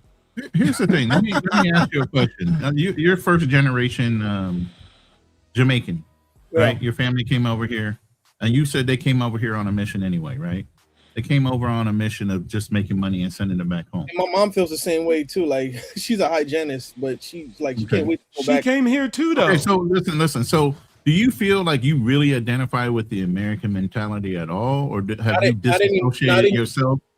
He's Or have you not disassociated yourself based on the fact that your environment and everything was always about just taking the dollars and proliferating them back in Jamaica? No. It's not that. I did definitely feel as though I was embracing it, but I just don't feel as though like what is American culture? I don't really feel as though it's something that not only is it not a conducive to building a family, I don't feel as though this is something I would want to raise. That's bullshit, bro. That's bullshit, man. I'm sorry, dog. Let me finish. Hold up. No, you can tell them your Haitian story in a second. Let them talk, though. Let them talk. Dog, I'm Haitian American. One of my exes was Haitian too. Loved it. First generation. So I can relate to what you experienced. You being a Jamaican, first generation. Dog, the shit you saying is bullshit, dog. It's complete bullshit. Some people have existent. What's it called? No. It's complete bullshit. This is my existential moment right now. No, it's not. It's bullshit. It's bullshit. Because I'm gonna say this, dog. You could come here in the United States and have a sustainable family relationship here in the United States. It all depends on who you meet and who you decide to fuck with. It's not even that. It's not only do I don't think that's possible for me. I don't want to get have a family here. I absolutely do not. I would not. You know what, man? Hey, bounce. Hey, Roland, what you call them? Let me say this. Just give me 1 second. I think American culture is very toxic, though. Bounce, Bullshit. nah, That's damn some this, bullshit, man. dog. Bounce, man. Bounce. Get Trump on this guy, man. Hey, Get Elon to tweet on this guy. TPS. Get this motherfucker out of this country, dog. TPS. Get him dog. out of here. TPS. Nah, hold on. Nah, Charlie. You know if I went to Jamaica talking that boom clotter nonsense that he's talking about America, they wouldn't let me ride out. I couldn't come to Jamaica and say, y'all got no culture. Y'all this and that. Nah, shut your trap. We heard you talk about the empire. Now this is what I... No, look, you said all that. It ain't good for families. I don't talk trash like that. Don't make me get to talking about Jamaica. Now you keep coming on America. Leave America alone and just bounce. You're good. You don't see me saying that. Where you going? Yo, you're not even going to Jamaica. That's the effed up part. Ain't that where you from? Like you goddamn traitor. You traded on Jamaica, then you came to America, and then you traded on America, and now you going to Brazil. You a bum clotting traitor, man. You a traitor. Boom, boom, boom, boom, boom. You a trade time man. You look more Jamaican than me. You Rasta clock trade time. They'd accept you before they accept me, sir. You look more Jamaican than me, so I don't know. You traitor, man. God dang, you traded on Jamaica. No, trust me, I got a lot to say about Jamaica. Like they got Ain't nobody ever heard you say nothing about no Jamaica. Hey, frontier. Hey, what do you call these Caribbean folks, the African folks? What? A tether? Tether. Yeah, that's what they call them. You a fucking tether, dog. And this came from a Haitian, dog. You a tether. Whatever that shit means. Go ahead. Let me tell you one thing about Jamaica, which is crazy. They just had their election. Was it last year? And to get the votes up, the incumbent, the person that was the incumbent, he was offering free KFC to like people, right?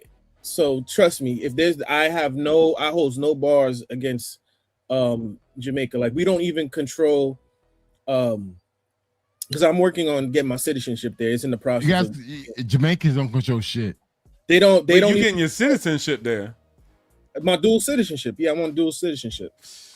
And then you have to have it in order to own land or something. He don't want to go there, but he want a citizen. Don't waste the paperwork, bro. Go get a Brazilian citizenship. My mom has been telling me I should have got it, and I should have listened to her earlier, because if I'm able to get it, for example, I paid that $100. Your mom ain't in Jamaica. No, but they're going back. That's the whole point. Once I'm able. They ain't going back. They ain't going back. They ain't going back. Until that time, I don't want to hear it. If I'm able to get citizenship from another country, I ain't going back. Dog, stop it. You have white people here that go and Ezra. You don't need a Jamaican passport citizenship. That's just worthless. Guilty by association. You want to get a Brazilian residency. American anyway. Y'all guilty by association. You run into Jamaica is not going to free and clear you from all the iniquities that America's caused. No. What I'm saying is everybody in the Caribbean is guilty by association. No. I hear what you're saying, but prime example, I had to pay that $100 to get a visa to Brazil, right? Even the same thing with China, you have to pay like almost, I think it's like 200, 300 something bucks to get like a visa to go there. If I had the Jamaican passport, I wouldn't have to deal with that. Is what I'm trying to explain. What? So it's good to have multiple passports. If you had a Jamaican passport, you wouldn't have $200. You'd be broke. See, now this is what I understand. Jewish people have dual citizenship. Hold on, Jewish people have dual citizenship. Why can't I? And they go to Israel. They go back and forth. And you ain't going to neither. You ain't going to neither. You just went one way to the highway to the red, white, and blue. You don't know. Now you traded on that. I visit Jamaica. Can I say something, please? I ain't never heard an Israeli talking about I'm going to Brazil and then I ain't going back to Israel nor America. I ain't heard that. That's a weird Israeli. Go ahead, Charlie. Charlie, go ahead. What you want to say? Because it's starting to sound like we're trying to talk as real. We trying to sell him on America. I told him to leave. Nah, we told him to leave. I support you, bro. If you don't want to be here, bro, I support you, my G. Like, it's the type of shit. If you don't want America, America don't want you. You know what I mean? It's like, I get it and things of that nature. But here's the thing: part 2 of this story, Ezreal, when you go to wherever you going. The part 2 is you're gonna find out women are the same over there as well, bro. Yo, these Brazilian women are vicious. They vicious in Brazil. No, they're not. You right. Go there. They not like that. They clean, they Christian, they virgins. Go ahead. They vicious as fuck, dog. I don't think you guys. You could go to the favelas too. So go ahead and go down to the favelas with them. Go ahead. If you don't, it's just like I know people. Go to the favelas by yourself. I know people feel as though Michael Jordan retired for different reasons, but it's like it's almost like if a person retired, if you don't got a love for the game, if you don't have an interest in it, then why pursue it? What I'm saying but is, you're not MJ. No, yeah, how did we get to MJ? No, what I'm saying is, if you Brittany Griner. So if you get locked up, we're gonna leave you down there. No, what I'm saying is, if I don't have, if I'm not interested in American women like that, why try to why try to engage with them? They don't do it for me no more. Life experience, bro. Socializing.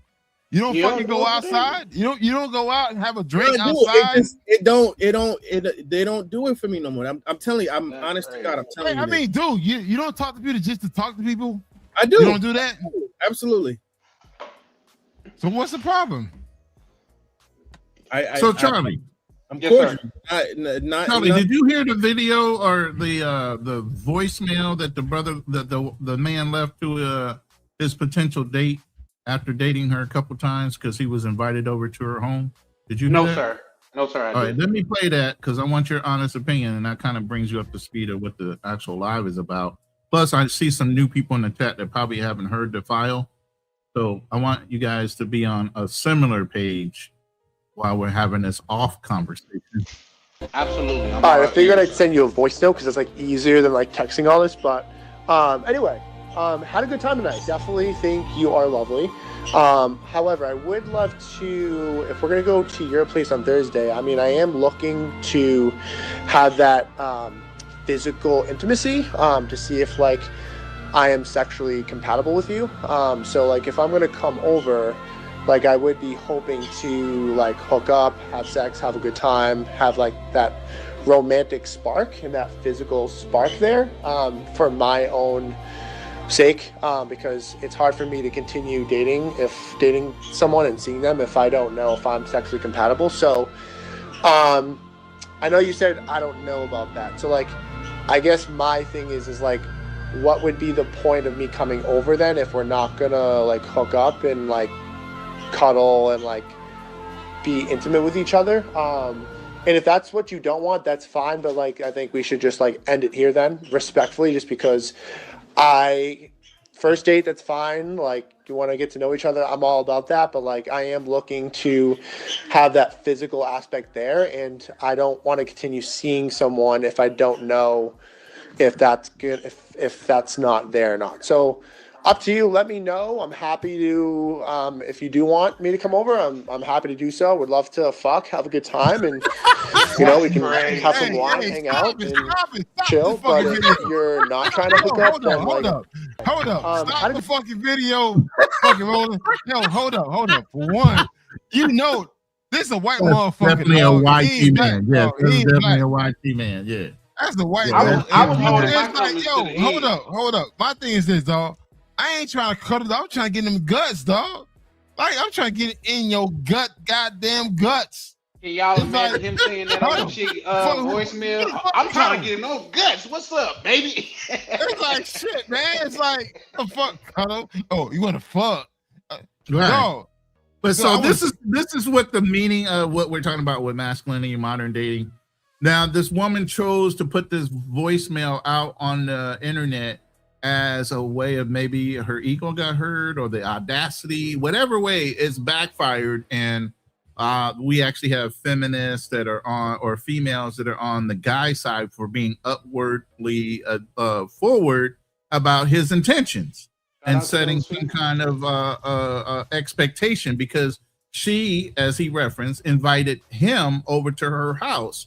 So instead of getting me too'd, he wanted some kind of consent of what's going to happen when I come over to your house. What are you expecting? Kind of thing. I'm getting them goddamn guts, dog. I want to get between her legs and smash. He told her he's looking to get in those guts. Now, why? I don't know why she would feel insulted that he's being upfront about his intentions if he was to come to her house, or why wasn't there even a suggestion of, oh, if you're not comfortable with that, maybe we can go out again outside of your house, but you're inviting me to your house, so I want to know what the intention is. Do you see anything wrong with that, Charlie Tan? Do you feel like maybe he talked too much and he wasn't blunt enough? What is your interpretation of it? I think the overall mindset was on point. You know what I mean? I tell you why, like say, like down south, like say I'll be riding, I'll be kicking it with a chick, getting to know her, and the night starting to wrap up, and I'll be like, a hotel, we could definitely get a hotel or whatever, because like I'm thinking in my mind, I don't know you well enough to take you to my home, but a hotel we could definitely get. But if we're gonna get, I'm not gonna get a hotel for us to do the same thing that we could do in the car and let's talk. You know what I mean? So I get where you're coming from. Like lay your tensions out, but He was talking like he was trying to close a real estate deal, though. My You know name what I is mean? Chuck, and I like to fuck. Yeah, he was talking like he was trying to close a real estate deal. Well, Yeah. if you don't like it, that's fine. We could do. You know, like, damn, bro, like, show some riz or something. Hey, bro. Icy said as a woman, it wasn't smooth enough.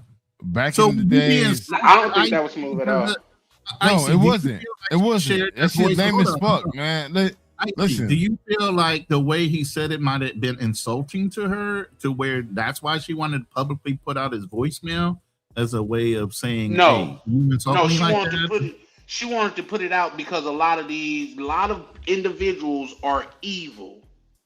That's why she. You guys, let's keep in mind this. We're So not you don't too think far it's an from- ego thing for her? It felt like No, he was women are basically evil. giving her Oh, ultimatum, women. and A lot- wait, he was giving her ultimatum. If you don't want to fuck, then let's just go ahead and cut it right now. That's an ultimatum, really. So, okay, let me ask you this then, Ronan. How old do you think she got to be for that not to be the first time that she heard that? She probably I'm been sure hearing she that would have now. loved to have She's over 3 to 25. 5 She days done heard before that that more than once. conversation came up. Hold up. I'm sure she would have loved to have at least 3 to 5 days before the conversation came up. But since it was inferred that she was inviting him over, at that point he's setting expectations. What's going on here? Well, you're inviting me over instead of saying let's go out for a second date or a third date or whatever. You're saying come to my house. What are you supposed to get from that? Nah, fuck that. Now, when I get to 3 to 5 dates of you 16 and we kids and stuff like that, but maybe you a grown woman with 2 and 3 kids. Is you fucking with me or not? Yo, I'm gonna say this, bro. I've been doing this since 1996. I ain't never came across like that though. I'm showing my age right now. 1996. I'm so fucking transparent. Yo, listen. I want to fuck. If you're not into that shit, all right, cool. You will never see me or hear from me ever again. I'm old school, transparent, direct. Dude, there's no in the window. I want to fuck you. I want to have sex with you. It's what it is. If You're not gonna be that for you, If you just met a woman and you told her that, bro, and I'm gonna tell you this. No, this how we moved back in the 90s and 2000. That's how we moved. This new age shit, all texting and what was your geographical Instagram location, shit. Black Man Charles? What happened? What was your geographical location pulling? I was that in right there? Miami. Miami, He dog. was in Miami. I'm Dade County, Florida, dog. That Dade was in County. Midwest. Dade County, Florida. Went to I went to from elementary school to college. Went to grad school in Chicago. Dog, being direct. Yo, listen, this is where I'm at. I'm not looking for a relationship. I just want to have a good time. Are you down with it or not? That's it. If a bitch ain't down with it, yo, keep the fuck moving. Hey, Black Man Travels. That Black Man Travels wasn't a Long Island iced tea, the shit back then. You got dizzy off of one, depending on where you drink it from. Right. Oh, That's They a fuck fact. them motherfuckers will fuck you up. I'm gonna tell you this, dog. Long Island iced teas, martinis, cooking dinners. Like, yo, listen, come to the crib. I'm gonna cook you a good meal. I'll have you a drink for you. We fucking. That's it. That's it. All this new age shit that I'm hearing, dog, that shit wasn't that complicated, man. Dog, if a bitch is feeling you, she wants to fuck you. That's how it was. Yeah. All that innocent, I'm saying to get married, bitch, move the fuck on. That's not me. Oh, serious though. That's definitely how Miami. I move. That's Seriously. Miami. I'm Haitian American. I went through from the AKAs, the Deltas, all them shit, man, bro. Just be honest. Hey, listen, I'm not looking for a relationship. I just want to have a good time. If you want to date other dudes, no problems. Well, but we smashing. That's how it was. Dog, I'm gonna tell you this story, right? I was divorced for a reason. Come on. Hold up. I'm gonna be graphical as possible. I'm in graduate. Listen, I'm in graduate school, getting my master's, right? I'm dating this lawyer, and she's dating some dude that got money, right? This dude, she put the dude on the phone on speaker. This dude say, "Oh yeah, I'm gonna take you shopping, do all this bullshit." Oh, this bitch give me head. why she putting the nigga on speaker, dog? I'm getting head. Why does she put that nigga on speaker? Oh, Jesus. Dog, I gotta get the beeper on. Hold up. I'm clapping my fucking hands, bro. Listen. He living life. This dude now. went out to lunch, right? He asked her, yo, what do you want to eat? She said, hey, I want to get this and that. I told her, hey, get me a sandwich or something. She got me a burger. That nigga paid for it. He came, dropped off the food. She went back to my apartment in Chicago, continued to fuck and give me head. Dog, when a woman is into you, lovely. Why didn't you marry her? What the fuck am I gonna get married for? No, why didn't you marry her? Was she wasn't a quality woman? I'm not, dude. I was 20. Listen, I was 27 years old, fit, friendly, having a good time. What the fuck am I gonna get married for? No, I'm just saying, we women like that, we act like, oh, these are no. It's nigga like you, dog. You fucking weird, dog. Is that a quality woman? No. You weird, dog. I'm 27 years old in graduate school. Why the fuck I'm gonna get married for? Hey, this is straight from a woman in the chat. She says, the reason I advocate for men to date, enjoy, to gain skills, Azriel, we're all different. It's nice to know different personalities for further reference. He, in my opinion, if that makes sense. So basically, what she's saying, I'm putting myself on camera. Don't necessarily agree with the Hold up. I'm putting myself on camera. I'm in graduate school. I'm getting my MBA in Chicago. I'm dating a lawyer. Dog, nigga is flashing his fucking Range Rover and shit. You know what? Yo, tell that nigga give me a sandwich. So while she's talking to this dude, she's giving me head at the same time. And guess what? Motherfucker came and brought me a sandwich, dog. Damn, black man travel, you bossing up. No, I ain't bossing up, dog. I'm saying this is how shit works, man. Yo, if the woman want to fuck with you, dog, again, I'm getting monetized. Hey, hold up. I'm putting this shit on private chat. Hey, Ron, shut the fuck up, man. God damn. Yo, he's blowing my channel up. I'm he's saying blowing this, my channel up and telling me to hold up, man. Yo, shut up, man. God damn, man. Go ahead, dude. Shut the fuck up, man. Yo, I'm gonna say this, man. Look, I'm broke. I'm in graduate school. I'm going to graduate school full time in Chicago. Dude, I'm not really working like that. I'm broke. But this girl bad as fuck. She was fucking with a lawyer dude, driving a Range Rover and shit. Man, but guess what? She giving me head. Why she telling the dude why she giving me head to get her a sandwich? That sandwich was for me. So when a woman want to fuck with you, she gonna fuck with you, dog. Dog. I saw, man. Listen, man. Ooh. And she getting good head too, dog. She getting some good ass head too, dog. We get the part that you was getting some head too. Now, the part that I agree with what you were saying is, if a woman fuck with you, she gonna fuck with you regardless. She gonna fuck with you, dog. It's like it's what it is, man. YouTube, if you're playing this back on the script, I was trying to hit the censor button. I'm sorry. Please don't demonetize fuck me. YouTube. Fuck you, Please YouTube. don't demonetize me. You. Fuck you, dog. Yo, man, fuck YouTube, dog. I just want to be clear that is not. That's what it is. Fuck them. TV talking. Fuck them YouTube, dog. Yo, YouTube, you owe me fucking money. Fuck you, dog. I gotta play a disclaimer again. Hold on. I gotta. Welcome to Hit and Run, co-hosted by Ronan Travelers and Fearless Talk. Before we get into today's conversation, we need to set the table. The views and opinions expressed by our guests, callers, panelists, and contributors are their own. They do not necessarily reflect the views, opinions, official positions, or policies of Hit and Run.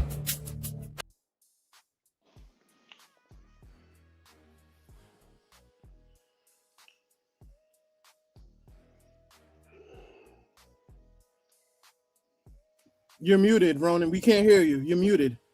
Yeah, before you say something, Ronan, I can just real shout out to my good man BMT. I can see you the man that if we in a drive-through and you made your order, I'm gonna have to make. Hey y'all, that was order one. I'm gonna be order two.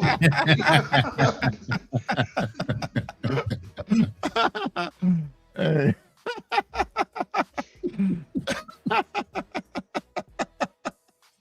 That's funny, man.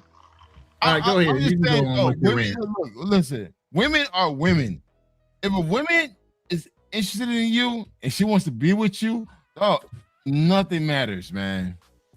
Yeah. Again, I'm broke. I'm broke Is as he shit right, Icy? in graduate school. Is he right, Icy? Authentically, yeah. I can't even say the word right now. I'm not But go drunk, ahead. guys. So you saying this on a sober mind? Ah, damn, Yeah. thank you. Like No, I mean, Roland, you know me, dog. You know how direct and transparent I am. I don't give one flying fuck, dog. You know me, dog. My poor channel. Anyway. So, Azriel, as the Yes, clock sir. tolls 8 hours, what have you learned today, young man? Hey, Oh man, I've learned not to have a gummy and look in the system at the same time. Yeah, dog. God damn, man. What the fuck? Hey, hold up. My disclaimer. Not even my Batman disclaimer. could have got that last Hold story out up. of me, bro. Oh, hold up. My That last- disclaimer. I ain't gonna lie, dog. A gummy and some whiskey, dog. That shit got you nice. Whiskey. He said whiskey. He's just yeah. Whiskey Ain't nothing and wrong with gummy. a little whiskey. No, that's some good shit, dog. That's some good shit, man. That's all I gotta say. All right, go ahead, Ezra. I mean, no, real quick. I'm gonna try to give me a gummy and some Lewinsky later on. So shout out to you. Hey, Charlie, each one teach one. That's Right. Yeah, I ain't even saying that. Shout out to I didn't know it had that kind of kick, Charles. you know? Yeah, 48 years old. Live your life, man. Live your life. Do what you want to do. Go out there and just experience it, man. And I wanted to say this because I know when you were talking, I want to say shout out to you for what you were going through. I was listening to you when you were talking about the whole, the colonoscopy and you going through what you went through, passing out. I understand that was a very traumatic situation, and I want to say I appreciate you and thank you for telling me that story. And I want to say I'm glad that you're still here with us. And I didn't know that you went through that, but I'm just glad you overcame that. So I wasn't very verbal when you were talking about it. But I just want to say I acknowledge that experience that you went through. Salute to you. Yeah. But with that being said, I love your channel. That's one of the reasons why I subscribed to you, because of that pool picture, that pool video you had. Right. Hey, and I got some real X-rated shit. Well, I can't post it on YouTube. All right, yeah. No, we was all here. You just said fuck you two. Hold up. I'm still monetized though. I still get a check every month. So I ain't trying to hurt my check, man. I hear what you guys are saying, but it's just like personally, like as much as I will try. Now, I'm not saying that I don't see beautiful women in America all the time, but it's just that desire to like date them and approach them, it's not there anymore. It's not. I don't it's something that has to, when they say you can't pull a horse to water, like you have to have that enthusiasm. I don't have that for them anymore. Yeah, shout out to you, bro. Like, and it's not none of our business to give you the enthusiasm. If you wanna catch a flight to go get some box, man, then get the hell up out of here. Get up out of here. That's what I'm saying. I wanted to say too, like I said, when I've been to Paris multiple times, when I'm there, like I make sure everything is open. Like I'm excited. I'm excited to talk to, like, when I'm outside the country, to talk to women outside the country. When I'm here, I'm not excited. I'm like, it's whatever. It's like, You know what? With all respect to you, Azriel, that almost sounded like a rookie move, because any and everything get old. I'm not gonna lie to you. Like Facts. the Indian everything get old, bro. You know what I mean? When you go out there and you out there for a week, that's still the honeymoon stage. Feel that same way 3 months later of being out there. I hear you, but I just always feel. But I've stayed in Asia for a good 2 months. I've stayed in Japan for 2 months. I've been Oh my gosh. and my thing is, I get it. But I've been other places for almost close to a month. But it's just so refreshing. It's refreshing to meet like new people and deal with like new energies of different women. It's just different. Like when I come back here, I'm like, oh, why am I back? Like I gotta settle for like a chick that's in New York. You don't got to. You could. No. Brother. Let him live, Charlie. God dang. I just feel like I'm just told us. I'm not gonna say like, oh, like there's not bad women and outside of the country, or let's say I do get messed up in another country. Like I'm willing to pick myself back up. It's just the But you're not willing to do that here. The enthusiasm to date and talk to women here, I don't have it in me. I'm telling you right now, it's just not there for me. Okay. It only take about 30 days to make you a trader. Got it. What do you mean? Honey trap secured. Any honey trap, Chinese spy. Yeah. Go get this guy. It only takes 2 months to 30 days to get him to flip on America. He done sold out Jamaica, and the next victim is America. Got it. You saying I'm a travel mercenary? That's what you're trying to say. No, you a travel sellout. That's all it is. It's good though. Yeah. Hey Ezra, you have a lot of questions in the chat, man. Dude, a lot of these comments towards you. They calling you a bitch. I didn't see nobody say that. No, they implying that shit. No, they getting close. Yeah. Hey, look at these comments, man. You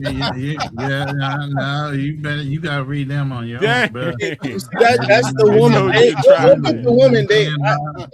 Instead of saying, you know what, they hunting you down, bro. They hunting you down.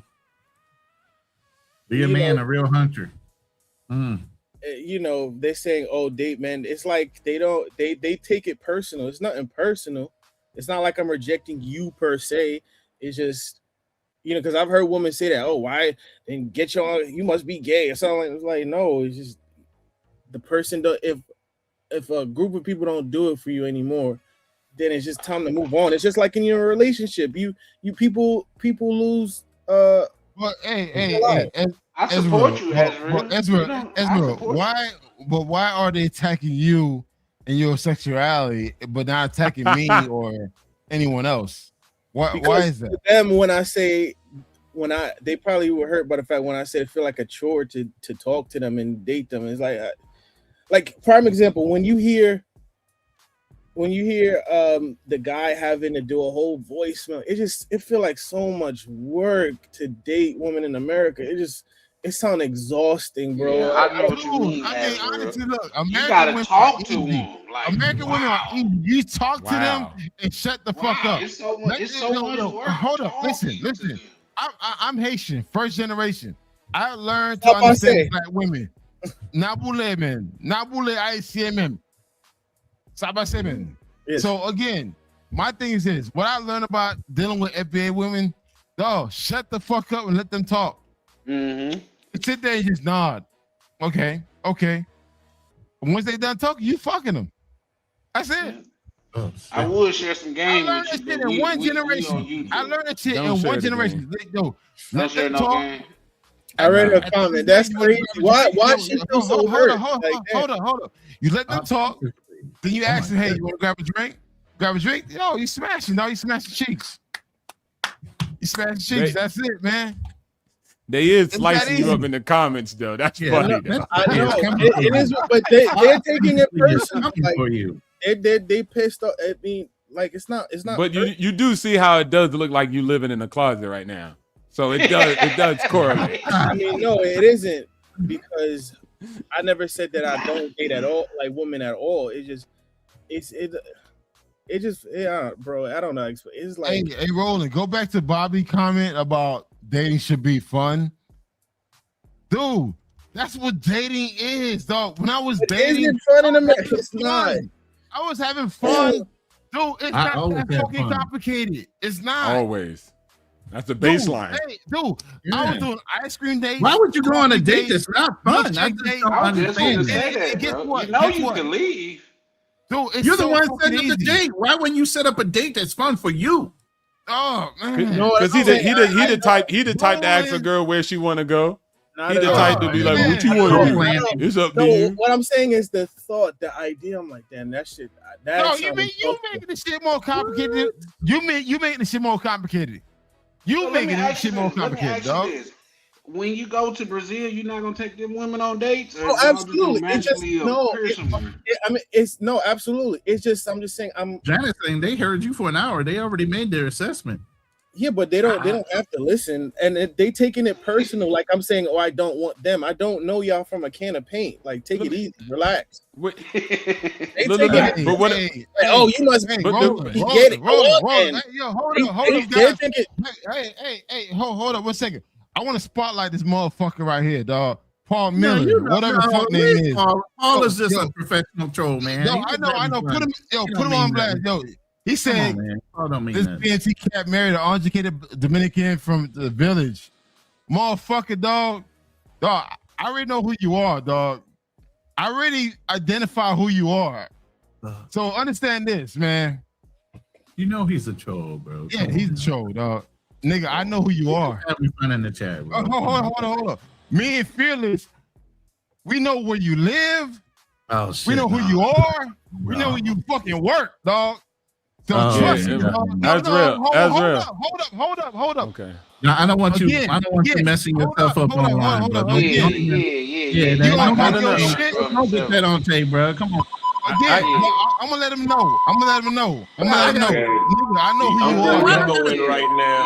BMT, don't show your hand, good brother. I know, I understand, but Me and Azrael agree on one thing. Yeah, that's inflaming. Hey, it's what it is, dog. I already know who you are, nigga.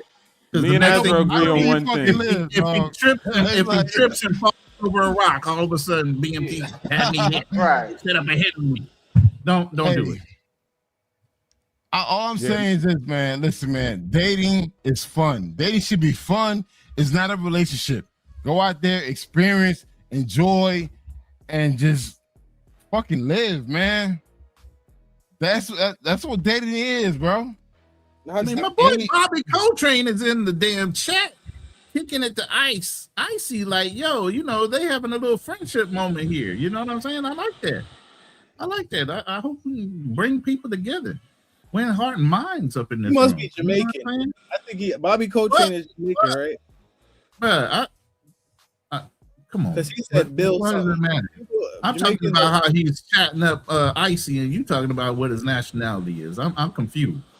No, I was just saying because the way he said something, Bill, like that's how they say it in Jamaica. But no, I digress. That's what. You need to digress to Brazil, bro. He's a divester. Yeah, Judas. That was timed perfectly. But yeah, no, shout out to you though, Azrael, man, bro. You just live your life, man. Everybody got their own road to travel, and if that's away from the women that's around me, more power to you. And it's not like I'm saying, I hate America. No, it's just like, say that. I'm telling you to say that because you might not know. No. What I'm saying is, no, I'm not. It's a thing of you just kind of you know. It's like whatever. Like I'm not really. It's not a. To date in America, to me, just feel like it's so tedious, exhausting. Okay, we heard you. You making me exhausted. You dragging, bro. We done heard you. No, but people trying to say, times. "Oh, you're." I know people insinuating, "Oh, you must not like women." Watch this. Well, no, that was the girl slicing you up. But if you would have just said, like, "Hey, I'm going to Brazil. I want to try it out. I want to live my life. I want to make a family down there," nobody would have said nothing. But you went in your bag like the culture in America and the Illuminati and families are not really connected in the New World Order. Like you had to say all that. You could have just been like, yo, I'm going to Brazil. I like it. I love the culture. The people are dope. It's exciting there. I can't wait to go. Nobody would have said nothing. So you're saying is don't talk bad about America. That's what you're saying. Don't talk bad about your country. That's what you It's not your country though, according to you. You got your money up. Remember, He's disassociated from. You ain't about to go get no job in Brazil. So I mean, like, go on and with yourself and enjoy your money. I gotta go there with you, Azriel, because I just want to know what happened. What happened to get you so disillusioned and Who hurt you about women? Yeah, who hurt you? I just when I went everything, but your mama black. Yeah, your mama black. Your mama American. Well, like, come on, man. Because like I said, I've been over to 20 countries, and it's like certain experiences that I had. I'm like, wow, like that's crazy. It's like incredible, right? I don't want to. I've spoken on the experiences that I had individually before. Okay, I'll give you a prime example. I've always said this story. Like, I went to Japan 2 years ago with my uncle. He's a tall dude, and he was sitting on a train, and he's a big dude, so he takes up space. And there was a Japanese lady that sat next to him, and she looked at him and looked at me and looked at me again. She's like, "Would you like to sit down?" And I used to study Japanese at the time, and I said, "Dozo, like, it's fine, I'm okay." She said, "No, I insist," and got up and gave me the seat, right? And that wasn't the only time that happened to me when I was there. Also, there was a second time where I was at Yokohama, right? And it's like almost like they have like a little Six Flags amusement park there. So they got a little Ferris wheel. Yamata Park. Yeah, been right? there. Right. So like I was struggling to put money in a vending machine, and a group of girls came up to me. It's like, do you want some help? And I was a little hesitant to say, like, well, I guess I could figure it out. Like I said, I'm thinking I'm cool. I'll figure it out. And they were like, no, we got you, and took the money out my hand. Was like, oh, which one do you want? Like, which drink do you want? Your heart just melted, didn't it? Your heart melted right but there. It's not even that. It's just the fact that they took the money out of my hand, asked me what drink I wanted, and then gave me the drink in my hand. It's like, oh, have a nice day. But it's like, and then it's like when I come back to America, and I'm thinking to myself, damn, like, what am I doing here dating these women? Yeah. Like, you know what they Well, said? you wasn't dating those women either. Wait, hold on. You wasn't dating those women either. No, what I'm saying is I didn't even get that treatment with the woman I was in a relationship with. Well, see, that's your fault. Well, hold up. There we go. He done told on himself. Ding, ding, ding, ding, ding, ding. He done told on himself. Look, Japan don't like you. Look, he just told on himself. Say it again, my brother. You didn't even get that treatment from the girl you were dating. And why the hell were you dating that woman? Hold on. Why were you dating her? No, meaning that it was like it was okay. It wasn't like no, it wasn't okay. You just said that you didn't get that treatment. If it was okay, why would you compare it to the Japanese? It wasn't like she was dogging me out, but it's like, damn, for somebody to cater to you in that way, it's like you never experienced that. You did. That's not dogging you out. That's called reciprocity, my brother. Wait, hold on. I wouldn't say Who hurt you? I wouldn't say that I never got quote unquote reciprocation, but it's like it sounds like you got Stockholm syndrome. But go ahead. Just feel like, damn, like I'm here in America and I'm like settling. Like I'm like I in my back of my mind, I'm like, damn, I know I could do better than this. No, you can't, because you didn't.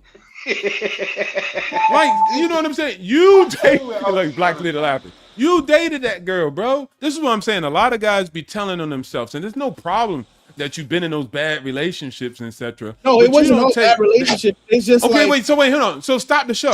So if it wasn't bad. No, what I'm saying is what was it then? It wasn't enough. I feel like I'm settling. Okay, well, let me rephrase then. You've been in relationships that wasn't enough. That's your problem. You was in there. You agreed to it. That's why. But it has nothing to do with the soil. It has nothing to do with Biden. It has nothing to do with Obama. You chose that partner.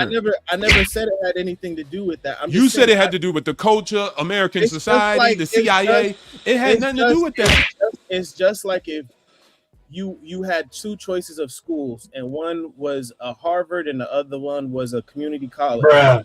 You're like, wow, like this Harvard has everything, and then it's like, oh, the community college, like, oh yeah, it's cool, I guess. How do you know Harvard have everything? Bro, you sound like just like a woman. We say, wait, hold on, Charlie. Don't we say the same thing to women, Charlie? When women say, oh, I was with a guy and he was terrible or he wasn't enough, and we always be like, well, you was with him.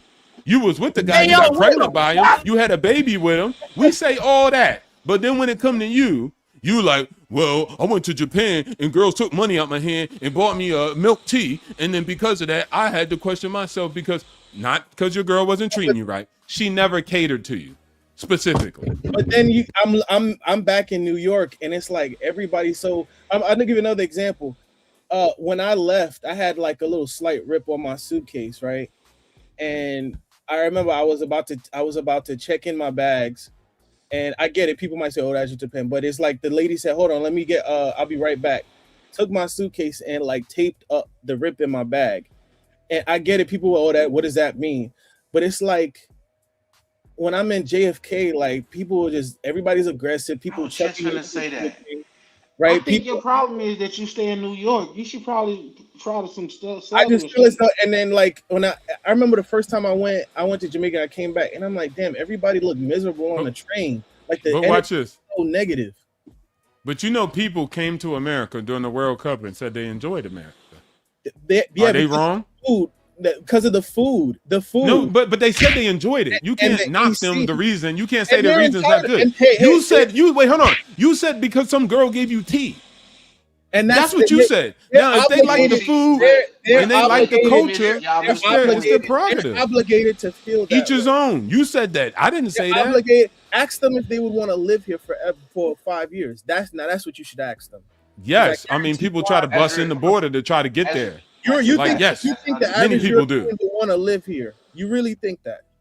I don't care what the average European want to do. Why is that even a metric? No, like because whether the average European wants to. I said the people who came here enjoyed and had a good time, bro. You can't take that. See, look, even when you say something simple like that, you see, you got a rooted problem. You need help. Your therapist need a therapist. Like we just say one thing. We say, wait, hold on. No, all we said is America. Listen. All we said is people enjoyed America when they came.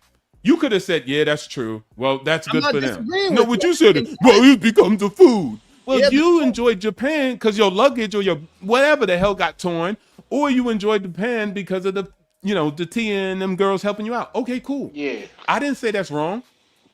Here's the thing. I agree with you, but what I'm trying to say is ask these same people if they would want to live in America for 5 years. Bro, just be a trader. Go to Brazil.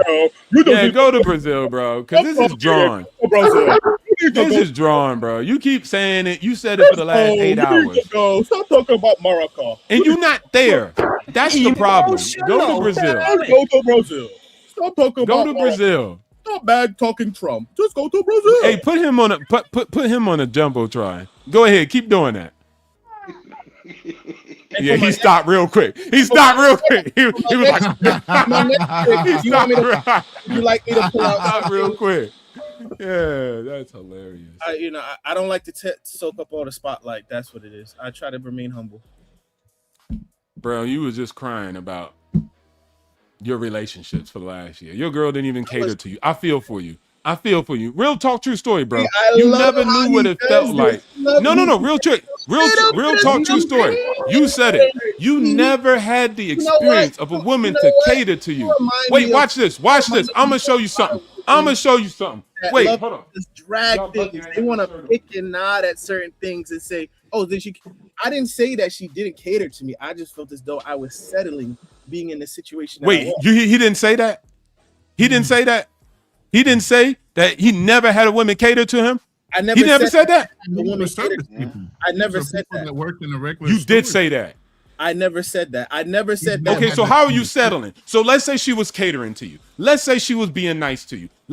How were you settling? If she was catering to you and being nice to you and loving you, then how would you settle in? That don't make no sense. You settled with a girl who was catering to you, who was respecting you and honoring you and serving you. How did you settle? It wasn't enough. It wasn't enough. What's beyond that? What else did she have to do? Because that Japanese girl didn't do that to you. She didn't even know you. Would you like me to write a book for you? I can sign it for you. No, you're making the statements. You made the claim that you were settling. And now you're always moving your position. You said first. It wasn't enough. I felt as though, okay, yeah, it's a cool relationship. She's nice to me, whatever. It ain't. I mean, I broke up for that reason. Like, it was okay. Guys, you see what I'm saying? You see what I'm saying, Ronnie? Oh my God, I don't. This is why I tell you it's not a woman and a man thing. Men do it too. This man then set up here. First he said she did not cater. He said he was settling. Then I brought that up. And then he said, okay, she was catering. She was amazing. She was okay. She was good to She him. was okay. She was decent. It wasn't nothing extraordinary. Wait. What is extraordinary? What is extraordinary then? You want fucking sunshine, basically. No, I'm not. No, I'm he a bad B. He a bad B. He want to be flown to London. He want bags. He want Louis Vuitton. He want red bottoms.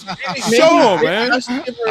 You is in the club. The girls was right, man. He wants a trampoline in the room. Hey, not everybody that you date, not everybody. He want mimosas. Not every. Hey, check this out. Not everybody believes in settling. Maybe that's your thing. Bro, you don't even have it. So you keep talking about what you settling for. You don't got it now. You ain't got no Brazilian girl. You don't have one now. Wait. I just heard a word that women use. Settling. Settle. Men That's don't right. settle. We create. Women are entitled to feel that way, and I have no issue with that. What I'm basically But you're saying using it for you. You felt like you were settling. Yes, in America, I feel like I'm settling. It's not enough. It's not. Wait, so regardless of how the girl treats you, it's in America. In America, you felt like you were settling. She's okay. She wasn't. It was okay. You said she was good. You said she was catering to you. I wasn't the only one. Bro, that you heard moving that. the goalposts, bro. Dan, I heard it too. I just never heard a man say settling before. Don't go to Brazil, man. You're gonna hurt those people over there, bro. You need to heal yourself. You need to go somewhere with the tribes in Papua New Guinea. You need to go somewhere, man, and get connected. I'll go hang out with the Aborigines. That's real. Yo, You they do. eating you up in the comment section, dog. They Hey, man, eating your ass up, they bro. feel some type of way. Shit. Okay, Oh, I'm you sorry. sound wild, I'm sorry, bro. Jeanette. I'm sorry, Jeanette, that I hurt your feelings. I want to say I love American I'm women. reading this Oh comment my like, God, God you guys are the. You guys are Wait, the let- best. Ronan, Women are the best. Ronan, There's watch nothing this. I don't love about American women. Oh my God, they're just No, watch it. Ronan, is the girls you with, were they enough? Did you settle? No, I didn't settle. Charlie, at all did you settle? No, absolutely not. What for? Black Man Travels, did you settle? Never. And Black Cleaner, did you settle? Of course I did. But I'm happy. All right, cool. With me settling. Yeah, all right, there we go. Now, Azir, did you settle? Unfortunately, It sounded like you did. You the problem. I mean, you're entitled to your opinion. That's the great thing about No, America. I'm entitled to show you that it was 5 men in the room with you. This is Okay. man talk. Okay, And then that- and everybody, everyone- no. everyone Slow has your their roll. different Slow your opinion. roll. You're And entitled. everybody had their different experience, right? And 5 men in the room said, "Hey, brother, we heard your story. We heard your side. And guess what? You might be the problem in this, because you're the only one out of all these men that ever settled. And you could just say, you know what? I hear you. Cool. Let me check that out. Maybe you've struggled to understand this about me, but I was never a follower, so I don't have to agree with what everyone in the panel has. And to guess say. what? I never saw you as a leader neither. So how about that? Oh, I'm glad. How about that? We have so a in correlation, you don't have to be a We follower. have a difference of Follow opinion. yourself right You to know where what? you are. You know what? I Complaining was- about American women, want to be in Brazil, learning the language, but ain't in Brazil. I've never valued your validation as well. That's what bothers you, because you feel as though I No, need your that doesn't validation. bother me. You're in a closet. You want me so bad to be under your tutelage. You need to listen to me. What you're saying. You need to listen. You need to be quiet and listen. You want so bad for me to acquiesce to what you have to say. And it bothers you. It gets your panties in a bunch that I don't acquiesce to what you have to say. You can't live with yourself the fact that I just don't agree with you. Wait, hold on. Okay, wait. Keep You going. have to. You're not done. Everybody has to be in alignment with Financial Frontier, or else he's gonna have a hissy fit. He's gonna start name calling and being passive aggressive. No, I'm gonna You start all know- name calling because it's funny and it's true. Now let me get in my bag. hey, you I don't already care is. what you do. Hold on. I lived in Brazil and I had amazing I Brazilian love that for girlfriends. you. 7 years. I lo- I'm and I- talking, little boy. We heard your position. You're done. Stay in your lane. Stay in your lane. Stay in your lane. You settler. Stay in your lane. Stay in your lane. You settler. Listen to me. You settler. Dude, listen to me. Listen to me. Okay, wait. I'm gonna wait Listen until you're to done. me. Me, I'm Put him on a jumbo screen. Put him in a jumbo See screen. my mustache. You see my mustache. Listen to me. Listen to me, young man. Let me tell you something about life. Let me tell you about the birds and the bees and the flowers and the trees. You see this mustache I got? This took me a decade to grow. Do you not understand? So you better shut up. This mustache is older than you. I've had this mustache when you were sipping on Similac. Listen to me. Listen to me, young man. This chap. God damn. Y'all crazy. All right, now that you're done, you're still losing in real life in the real way. You settled. That's your experience. Wait, bro, you just ran on. We heard your joke. All right, we gave you your time. Why didn't you laugh? Though? Nobody cared. Are you done? Nobody cares. It's a joke. I at least laugh. Damn, you can't take a joke. You talk about me. You said I couldn't take a joke, but at least I'm the one ripping you. You couldn't take a joke. I'm letting you talk. Because when we both talk, it sounds wild on the playback. I heard it. I'm gonna let you have the full financial frontier. That never stopped you before. Thank you. Open up the floor. Be quiet. Now I'm about to go. Before, you just said you gave me the floor, and now you're talking. No, it's just weird because you never stopped. That never stopped. He said, "Psych." That never stopped you before from interrupting me. But I digress. Go ahead. I'll mute up. All right, finally, digress to Brazil as I told you. Now watch this. It don't matter if you don't listen to me, brother. It really don't. I'm going to turn off this stream, and I didn't settle for a damn thing. I got exactly what I want out of life. So you saying I'm hung up on whether you do it or not? Don't. I mean, the choice is yours, brother. I'm the last one to say that. I say, hey, you deserve the life you got. So if you in the closet complaining about American women saying you settled, then so be it. Buddy boy, I don't have a visa for 3 months. I went somewhere for 30 minutes. I'm talking. I let you talk, bro. Look at my picture and look at your profile. We different, bro. I could care less what you do. All right? I'm out here really winning in a real way. Now, see, what you call cocky, I just call, hey, holding you accountable. I just say, hey, look, man, wait, bro, I would assume you would do better than me. You're older than me. So why are you comparing yourself to a younger man? That's a little weird, but continue. All right, now I'm going to continue. It doesn't matter. That's what I said. Anytime and every time you compare yourself to the next person. Doesn't matter age. You can't say, hey, well, you're older than me. You're supposed to. No, I could be a bum talking shit.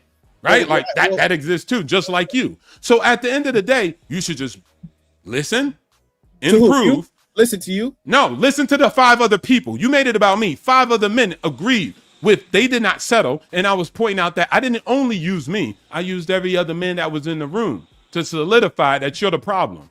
In your own life, in that one aspect. I don't know about other aspects of, human life. So just in this small aspect, you're the problem. That's it. Don't believe it. Go to Brazil. Therapist you want to recommend? Cool. Yourself. Oh, really? Only you can help you. Maybe I need really.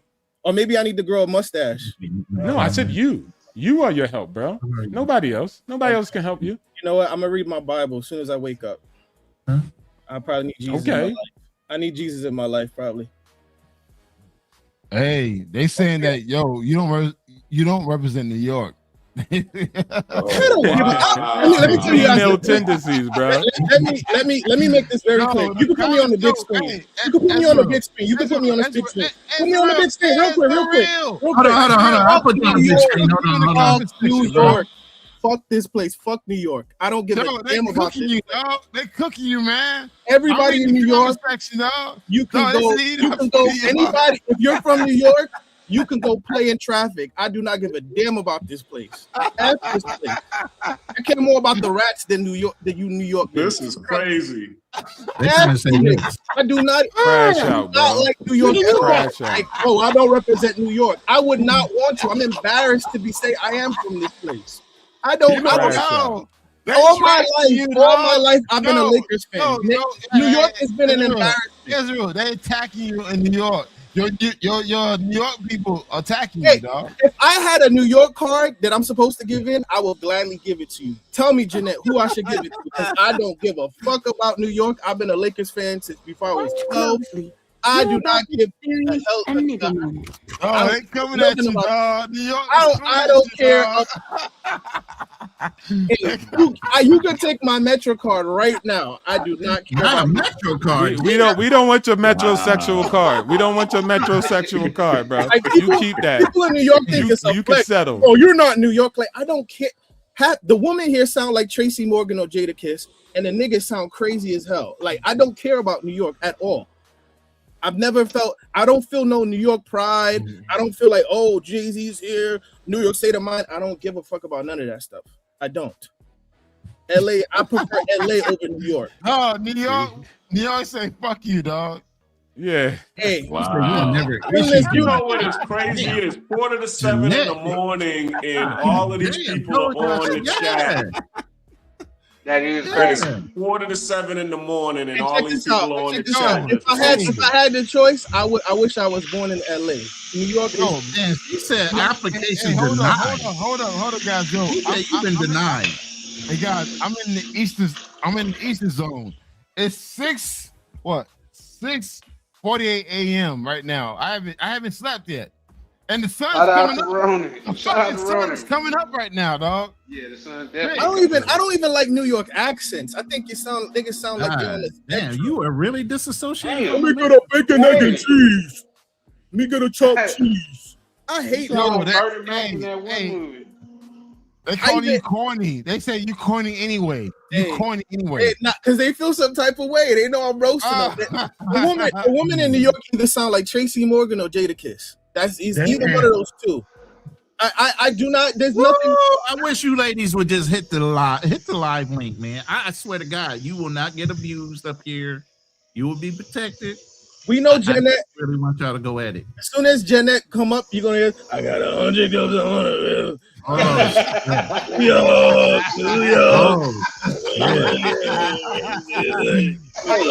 Hey, you cook with that one, kid. I know. Oh, wow. If you meet 10 New York women, at least five of them have said SMD. If you meet 10 New York women, at least 5 of them have said SMD to a dude before. I cannot say that for the rest of America. I kid you not. See, at least she got a sense of humor. She laughed. I know. She be like, yeah, that was a good one, shorty. That's a good one. Yeah. You right about that. See, I do got a sense of humor. Honestly, bro, I can go tell you. So my best, yo, I'll tell you, like, so when I was in my happy place, I was up in the mountains in Japan, bro, Fujisawa. And I'm like, and I stayed in there for like a whole week. And I'm like, yo, man, this is so peaceful. And it's like, I got to come back into New York and everybody's aggressive as hell, man. Like, even the women, how they talk to you. Women in New York, bro, when they flirt with you, is hella aggressive. It's so, it's so uncomfortable. Like, how they you think you fly some shit? It's like, damn, bitch, what the fuck you mean? Like, yeah, I thought I had a nice outfit on. Oh, you think you fly, huh? Like, you know, it's like murder. It's like, damn, you know. Damn. As real, I feel like them New York bitches been abusing you, bro, man. Come on from the battle, man. Come on from the battle, bro. Come on, yeah, man. Come on over to Minnesota. Look, Jeanette, like, those are the women you dated, B. Make no sense why he hate American woman, B. Not the B. Oh wow! I know, Jeanette. She probably sound like Cameron when she talk. Don't tell me she talk. Cameron, goddamn. Hey, yo, all right. Hey, one thing I can say. Hey, hold up. One thing I can say. I dated a girl from New York in Miami. Dude, New York women, it's a whole different fucking experience, man. I can't do it. I'm good. I dated one, never again. Never ever again. I'm good. I'm good. New York and Chicago is two like places. Hold on. Chicago, I can fuck with Chicago. New York, I can't fuck with New York. I just can't. New York and Boston, I can't fuck with them. Man, Cali is the place. Only nice you go to Cali, you good. What's wrong with Boston? Hold up. Is you, bro. That's the only person I'm like, damn, he's so even killed. He's not like, he's mad calm. Hold on, Azriel. She said facts, son.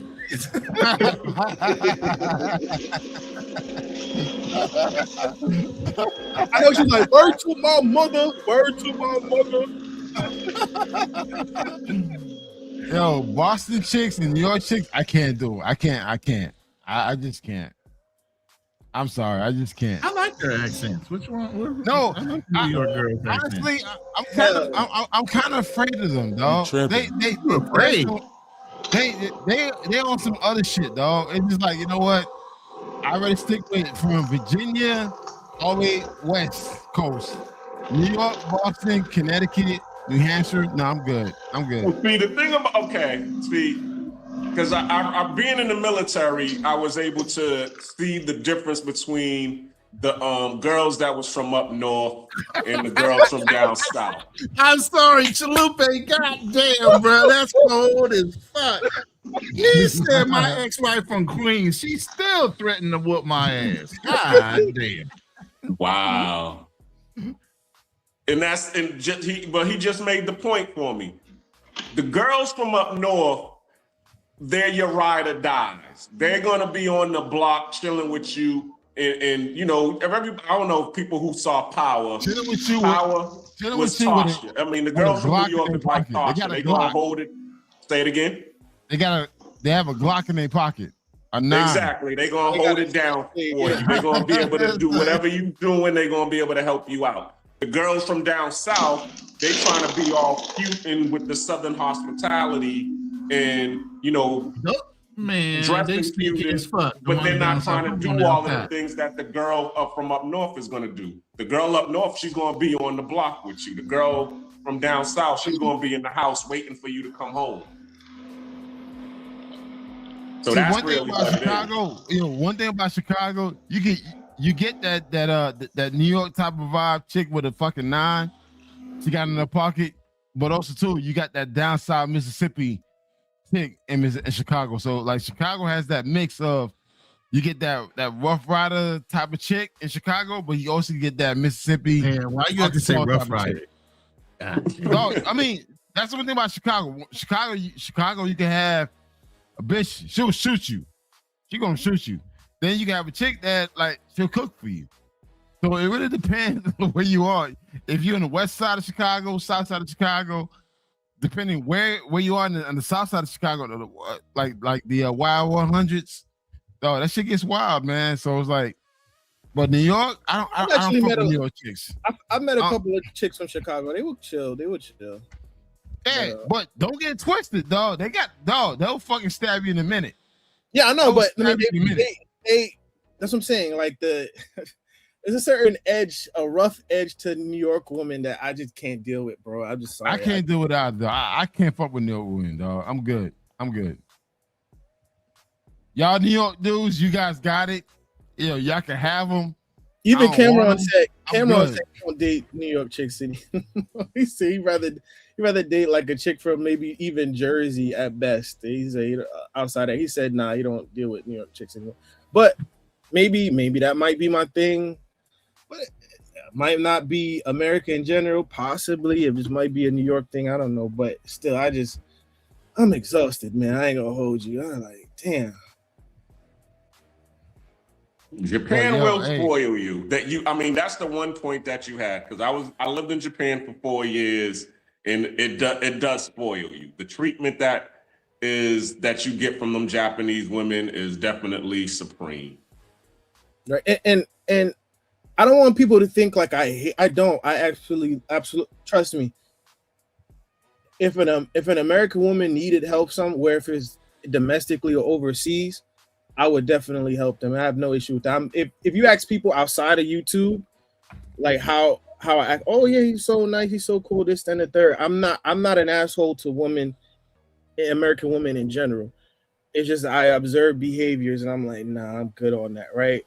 But even if you notice, like with American women, their cadence of their voice is very aggressive and like, right, when they talk. And then it's like, I remember going when I went to Mexico or even other parts of Latin America, and like I had to ask the lady, can you speak up because I can't hear you, because their voice is like so soft-spoken.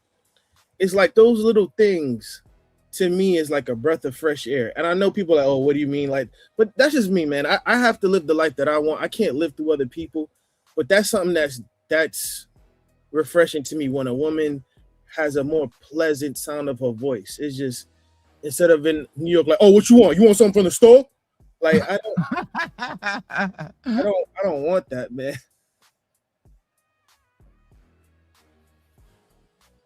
So, I mean, How many relatives do you have that actually live in New York that are female?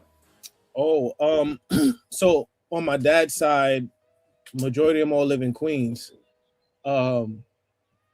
on my mom's side, most of her relatives that are female live in Jamaica, but okay. But on my dad's side, everybody live in Queens. You know, like literally my aunt, my dad's sister, her husband, which is like my uncle-in-law, right? Or uncle, I'm not uncle, my uncle by marriage. He used to do security for Lloyd Banks. So like a couple of the G Unit members, because you know they're from Queens too. A couple of G Unit members were at her wedding, and like that area where like 50 in them grew up. That's where I was like, that's where I'm from. Well, I live outside Jamaica. Yeah, I live in Brooklyn most of my life, but that's like where I was. Like I was born in Jamaica Queens Hospital. Same thing. I was 50 Cent was born there. Trump was actually born there as well. I'm from over there. Most of my family are, but I've lived in New York since I was like 2. But yeah. So how does your female relatives that are from Queens treat you? Oh no, they're good because you know I'm the oldest grandson, but they hood though. But I love them, but they hood. they hood for sure. I'm talking about they have blunts, spliffs, all that stuff. Like they hood, but it's funny because they're working class people. But when it comes to the weekend, like you see how we up at like 7 a.m. Like they'll be smoking and drinking until like. Hey, ain't no different from me. Shit, I pop gummies and drink. Yeah, but what I'm saying, I don't disqualify them like, oh, I can't hang with them. But it's like that's not my scene. But I love them to death. Like there's you know, I love my I do love my family. I'm not gonna say that. Most of them. Yeah. You know. Like I said, and I took on my mom's side, me and my uncle went to Japan. Like, you know, me and him are cool. So and he lives in LA. Did we lose Charlie? Yeah, he probably went to sleep. He's like, man, it's 7 o'clock in the morning. It's 7 o'clock in the morning, dog. We've been doing like how long this live should be running? Fucking 8 hours, dog.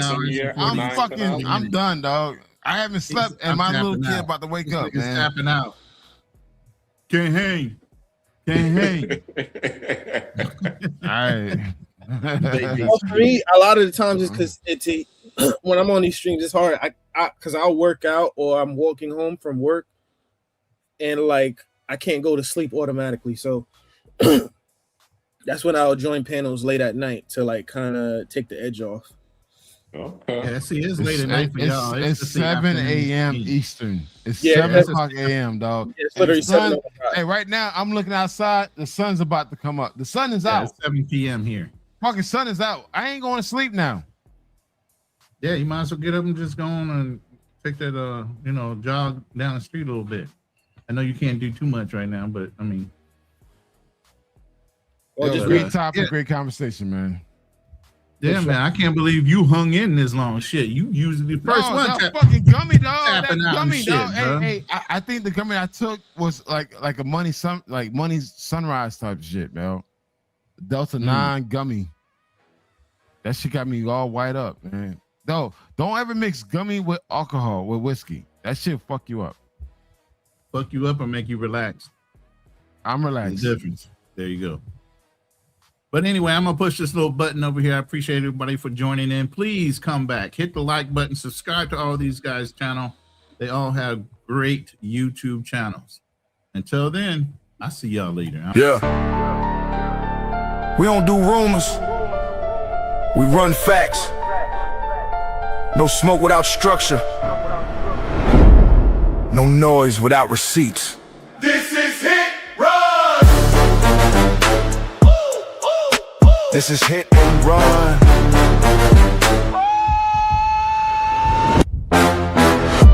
I've walked through deserts with boots full of sand. Carry more weight than most men understand. Steel in my spine, cold in my chest. You test what we built, you better come correct. This ain't no gossip, this ain't no show. We don't chase clout, we chase what you owe. Stand on the line, never cross it for fame. We say what we mean and we mean what we claim. Seen men fall when the lights got bright. Seen truth drown in a headline fight. We pull it back, break it down slow. Facts hit harder when the ego go. I've seen too many lies dressed up like kings. Too many weak hands pulling fake strings. So we step in the ring, no mask, no bluff. If it's truth you want, we call it rough. This is Hit and Run! Stand your done. No retreat, no second guess. We break it down, expose the mess. Hit and run. Hard truth, overloaded guns. Say it straight, we don't sugarcoat none. We hit the facts, then we run. Fearless from the field, learn how to bleed. Fourth quarter pressure is the air we breathe. Helmet cracked, ribs taped tight. Still showed up, ready for the fight. Boxing gloves, knuckles scarred. Discipline built in the backyard. Martial code, no cheap shots thrown. We don't bark loud, we hold our own. Marcus listening and I know your grind. Carrying weight on your back and mine. Bills on the table, world on fire. Trying to keep your name clean in the wild. We ain't here to preach or beg, just sharpen the blade and protect your head. Truth ain't loud, it's cold and clear. That's why you tune in when we appear. I've seen men lose what they work to build. Over pride, over ego, over quick, cheap thrill. So we told that line, never sell our name. Legacy every week, guard that flame. Yeah, yeah, yeah. This is hit and run. Truth weighs heavy, but we still stand strong. No mask on, no filter tone. If it's wrong, we call it wrong. Hit and run. Built from discipline, sweat and blood. Facts hit harder than a loaded gun. We hit the truth, then we run. No emotion, just evidence.